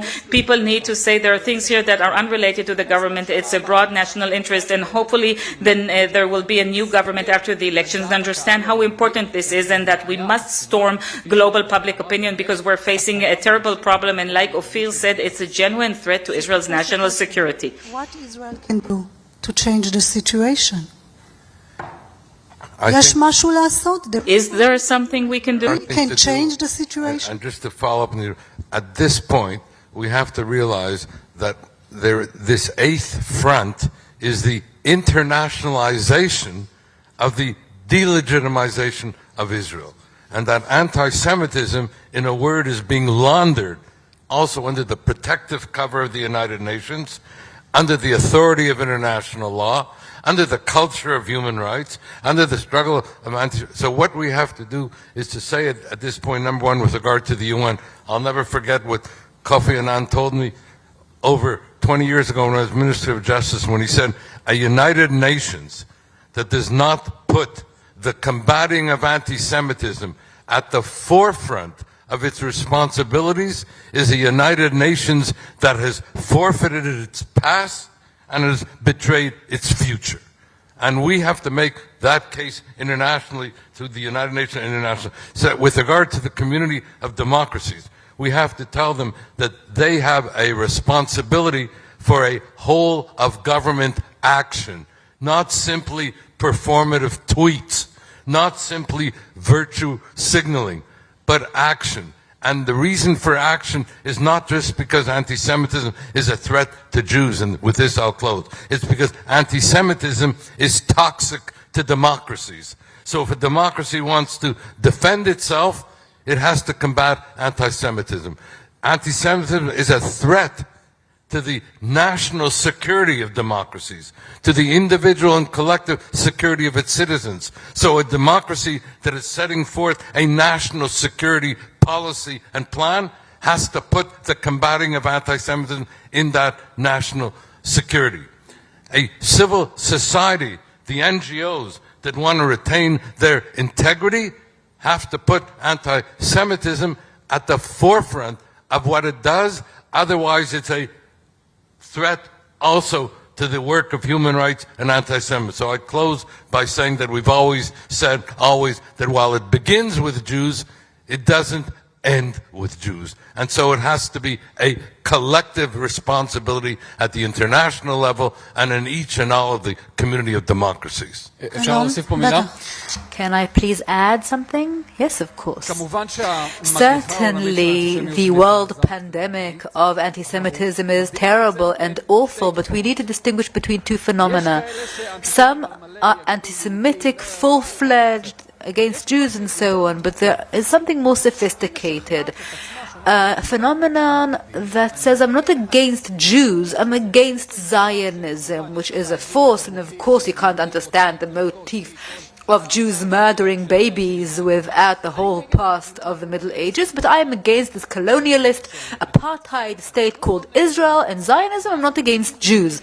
And then they pose a challenge to the Jews and they ask them to pass the test. We will accept you as Jews if you will condemn and turn your back to Israel. And so we are seeing a phenomenon of Scott Wiener, a person I don't know if I should feel compassion for or contempt for. He has been given so much criticism from the radical left that after months of refusing to say Israel is doing genocide, he admitted that it was. It didn't make a difference because they kept going after him even though he gave his pound of flesh and did whatever he was asked to do.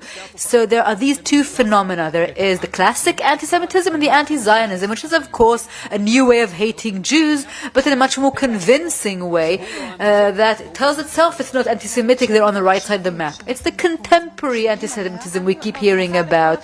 I would recommend all the listeners to simply try, when someone says something about Zionists, just replace the word Zionist with Jew. If it works out with some ancient conspiracy theory or some trope about Jews, anti-Semitic stereotype, then they probably didn't mean to be anti-Zionists in the first place. Joanna, you talked a lot about social safety, cognitive security. How do you do that? How do you generate this cognitive security that you're talking about as something that can really change and alter? How do you do this? Well, it connects to what Owen called information warfare, because there's no truth anymore, there are no facts anymore. What can we base? I don't even know where use that word hasbara anymore. We have to really stop using it. It's irrelevant anymore. No longer calling it hasbara would be the right thing to do. But there are many ways of doing this. I want to talk about a minute what we talked about and mention it, because we're in a panel that talks about anti-Semitism and we're talking about this, but maybe we'll be upset to learn that most of the world doesn't care. They don't care anymore. They don't care about anti-Semitism in the world anymore. And we want to ask them to care. And because it's a real test of the reality for the health of democracy, but they don't see it. We don't speak a language that is relevant to what they care about. And that is why we are losing and have been losing many of the younger generation. We're just talking a language that is only relevant to us and makes us feel good, and we'll do this everywhere. We'll have such meetings every day. I've been in this area for 15, 20 years, and we're just talking and talking to no avail. We have to see why our challenge is the same challenge as other countries, and to forge alliances with other countries so that they too will want the value that we can bring to the table. For instance, give us an example, because you're saying they don't care about anti-Semitism, so how can we, what is the common denominator if they don't have anti-Semitism? Well, for example, if you have countries on the border with Russia, they too have foreign impact. Taiwan also has foreign impact from China, Ukraine, and so on. These countries are already active against disinformation and misinformation more than we are, because they already know how to contend with it. Now there, from first grade, you learn at school digital literacy against foreign impact, foreign influence. And with AI, we don't no longer know whether we're talking with real people, but they've already developed capabilities that we can learn from. But we also have capabilities, intelligence capabilities, and the whole world of security. With a startup nation, we could develop capabilities that come from trust tech. It's a whole world. We can build a whole industry that will also generate great income for us. We have to find bridges and ties with the world to become relevant. And I think that would be the basis for our success, because alone we're too small. We will not succeed. And another thing, on the government level, I also come from the civil world. 15 years I had an NGO. I promoted Israel around the world. It's wonderful. It's lovely. But most of the time I was busy raising funds. And the philanthropic world is very active, but still 2.5 years after October 7th, it doesn't really know what to do, because there's no strategy, there's no overall thinking, no one knows where we're headed. And that is what the government's job is. The government has to assume responsibility for that. If you tomorrow morning would meet the Minister of Foreign Affairs or the Prime Minister, what would you tell them? What should be the first thing they should do in order, because you're saying it's the government's job, and it certainly is, but what do they need to do tomorrow morning in order for this situation to start changing? Well, what I want to say is that this thinking, what I should do tomorrow morning, what I should do in the first 100 days, what I should do in the first year, is a very tactical way of thinking, very Israeli, very short range. We need to be building a strategy for the next 50 years on this issue, for 100 years, just like our enemies are doing.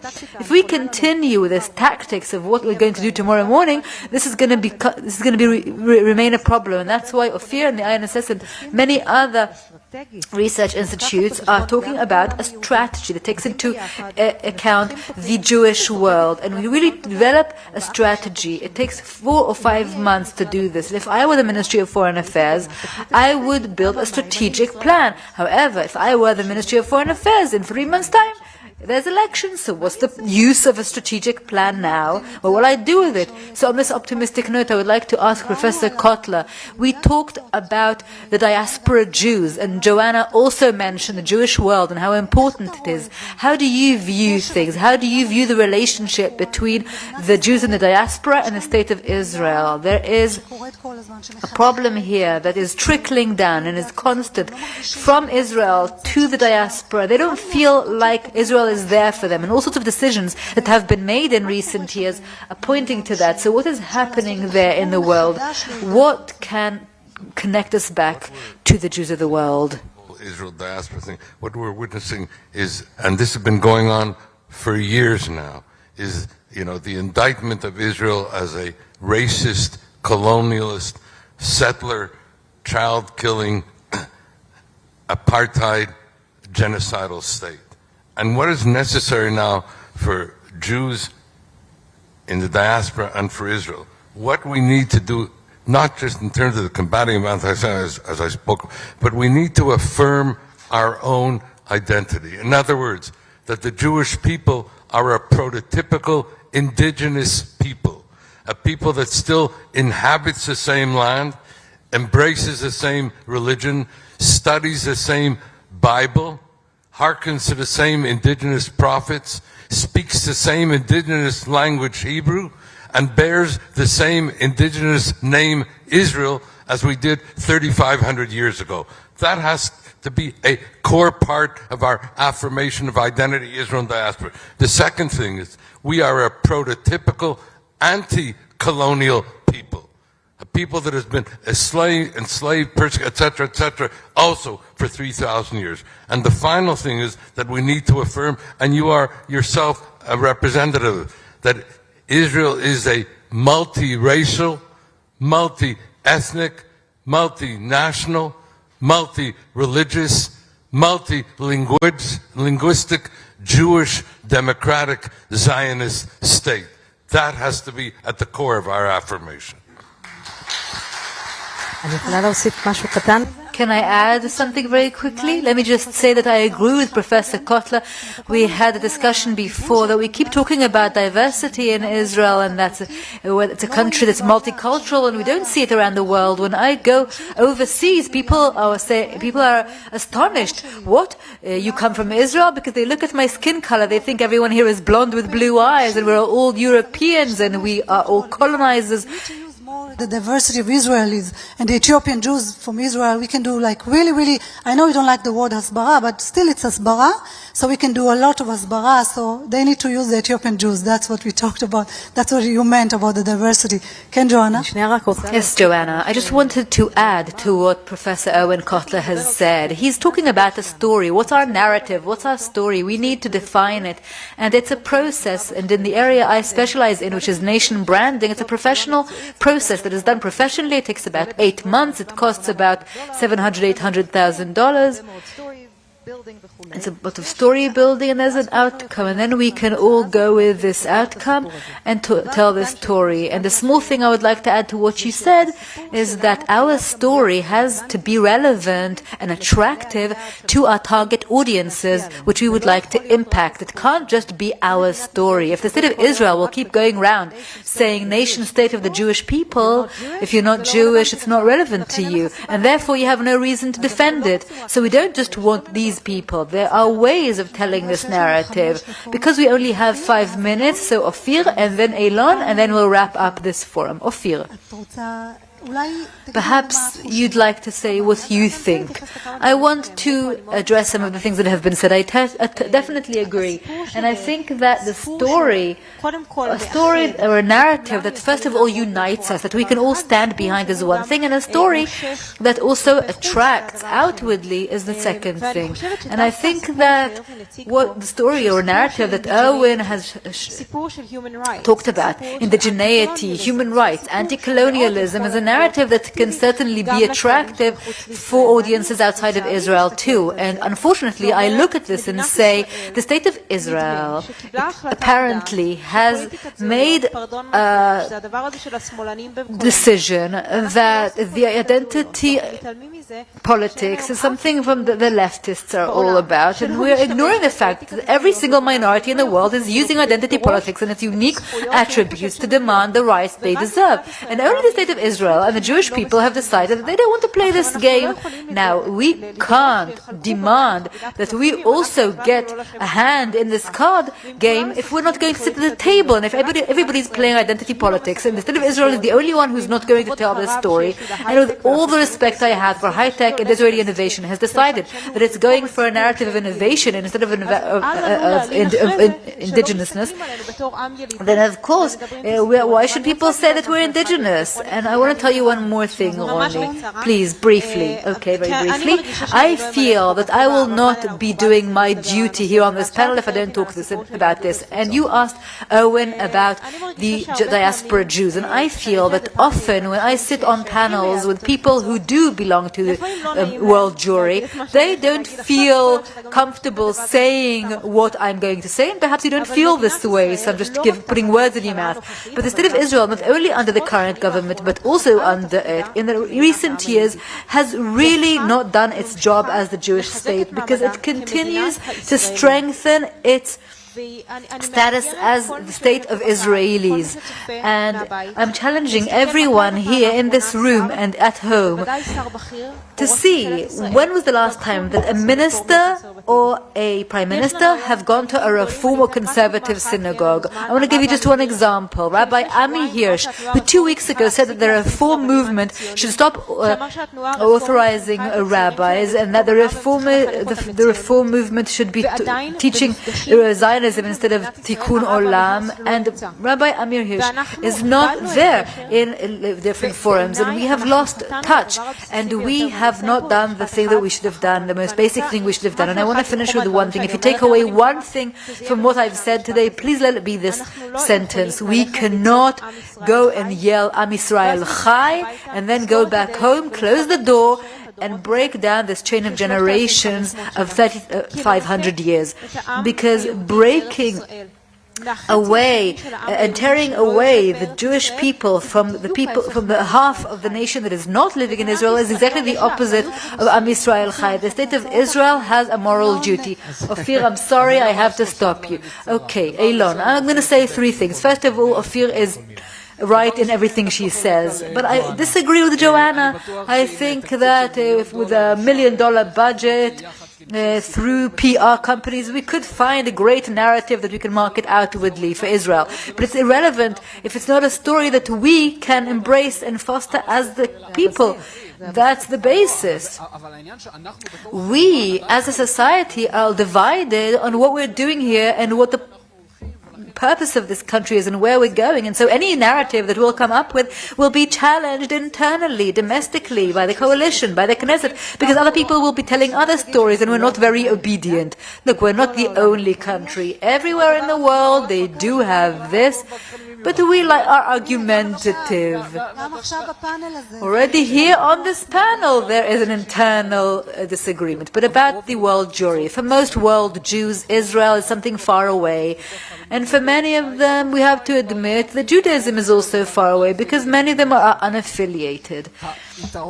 Now the biggest advantage the state of Israel has vis-a-vis the diaspora Jews is the ability to inspire them and make them proud. When they look at the state of Israel, I see the videos they show them and in the different Jewish organization meetings, and we show them, wow, look what we can do when we work together. And the most dangerous thing for the state of Israel is when we make the world Jews feel ashamed, and our enemies know how to do that, how to make them feel ashamed of Israel. And the fact that these days the most famous Israeli politicians around the world after Bibi Netanyahu are Ben Gvir and Smotrich should be a red flag, because they are not the kind of people who make world Jews feel awe, feel pride, feel a desire to belong. Instead, they make them want to turn their back to the Zionist enterprise. And so as part of this challenge vis-a-vis the world Jewry, the state of Israel must think of how we can make them feel like they belong with awe and pride. Thank you, Eilon, for ending on an optimistic note and not with Ben Gvir and Smotrich. So thank you, Eilon, Joanna, Ophir, and Professor Erwin Kotler. Thank you all very much. Thank you all. Thank you to this distinguished panel. It was so fascinating. Ladies and gentlemen, this is it. The Herzliya Conference 2026 is now over. I would like to thank, before we sing the national anthem, Hatikva, and I should stop, not sing unless the microphone is off, I would like to thank the IPS, the Institute for Policy and Strategy. I said that before the panel. I want to thank everyone at IPS for this wonderful work, for Amos, who has put together all these amazing ideas, and the panels. Thank you all very much. And now we will stand up for the Israeli national anthem, Hatikva. So that will be our goodbye. And I'd like to say thank you to you all. I will not sing. I will turn off my mic.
Thank you very much. May we have good days ahead.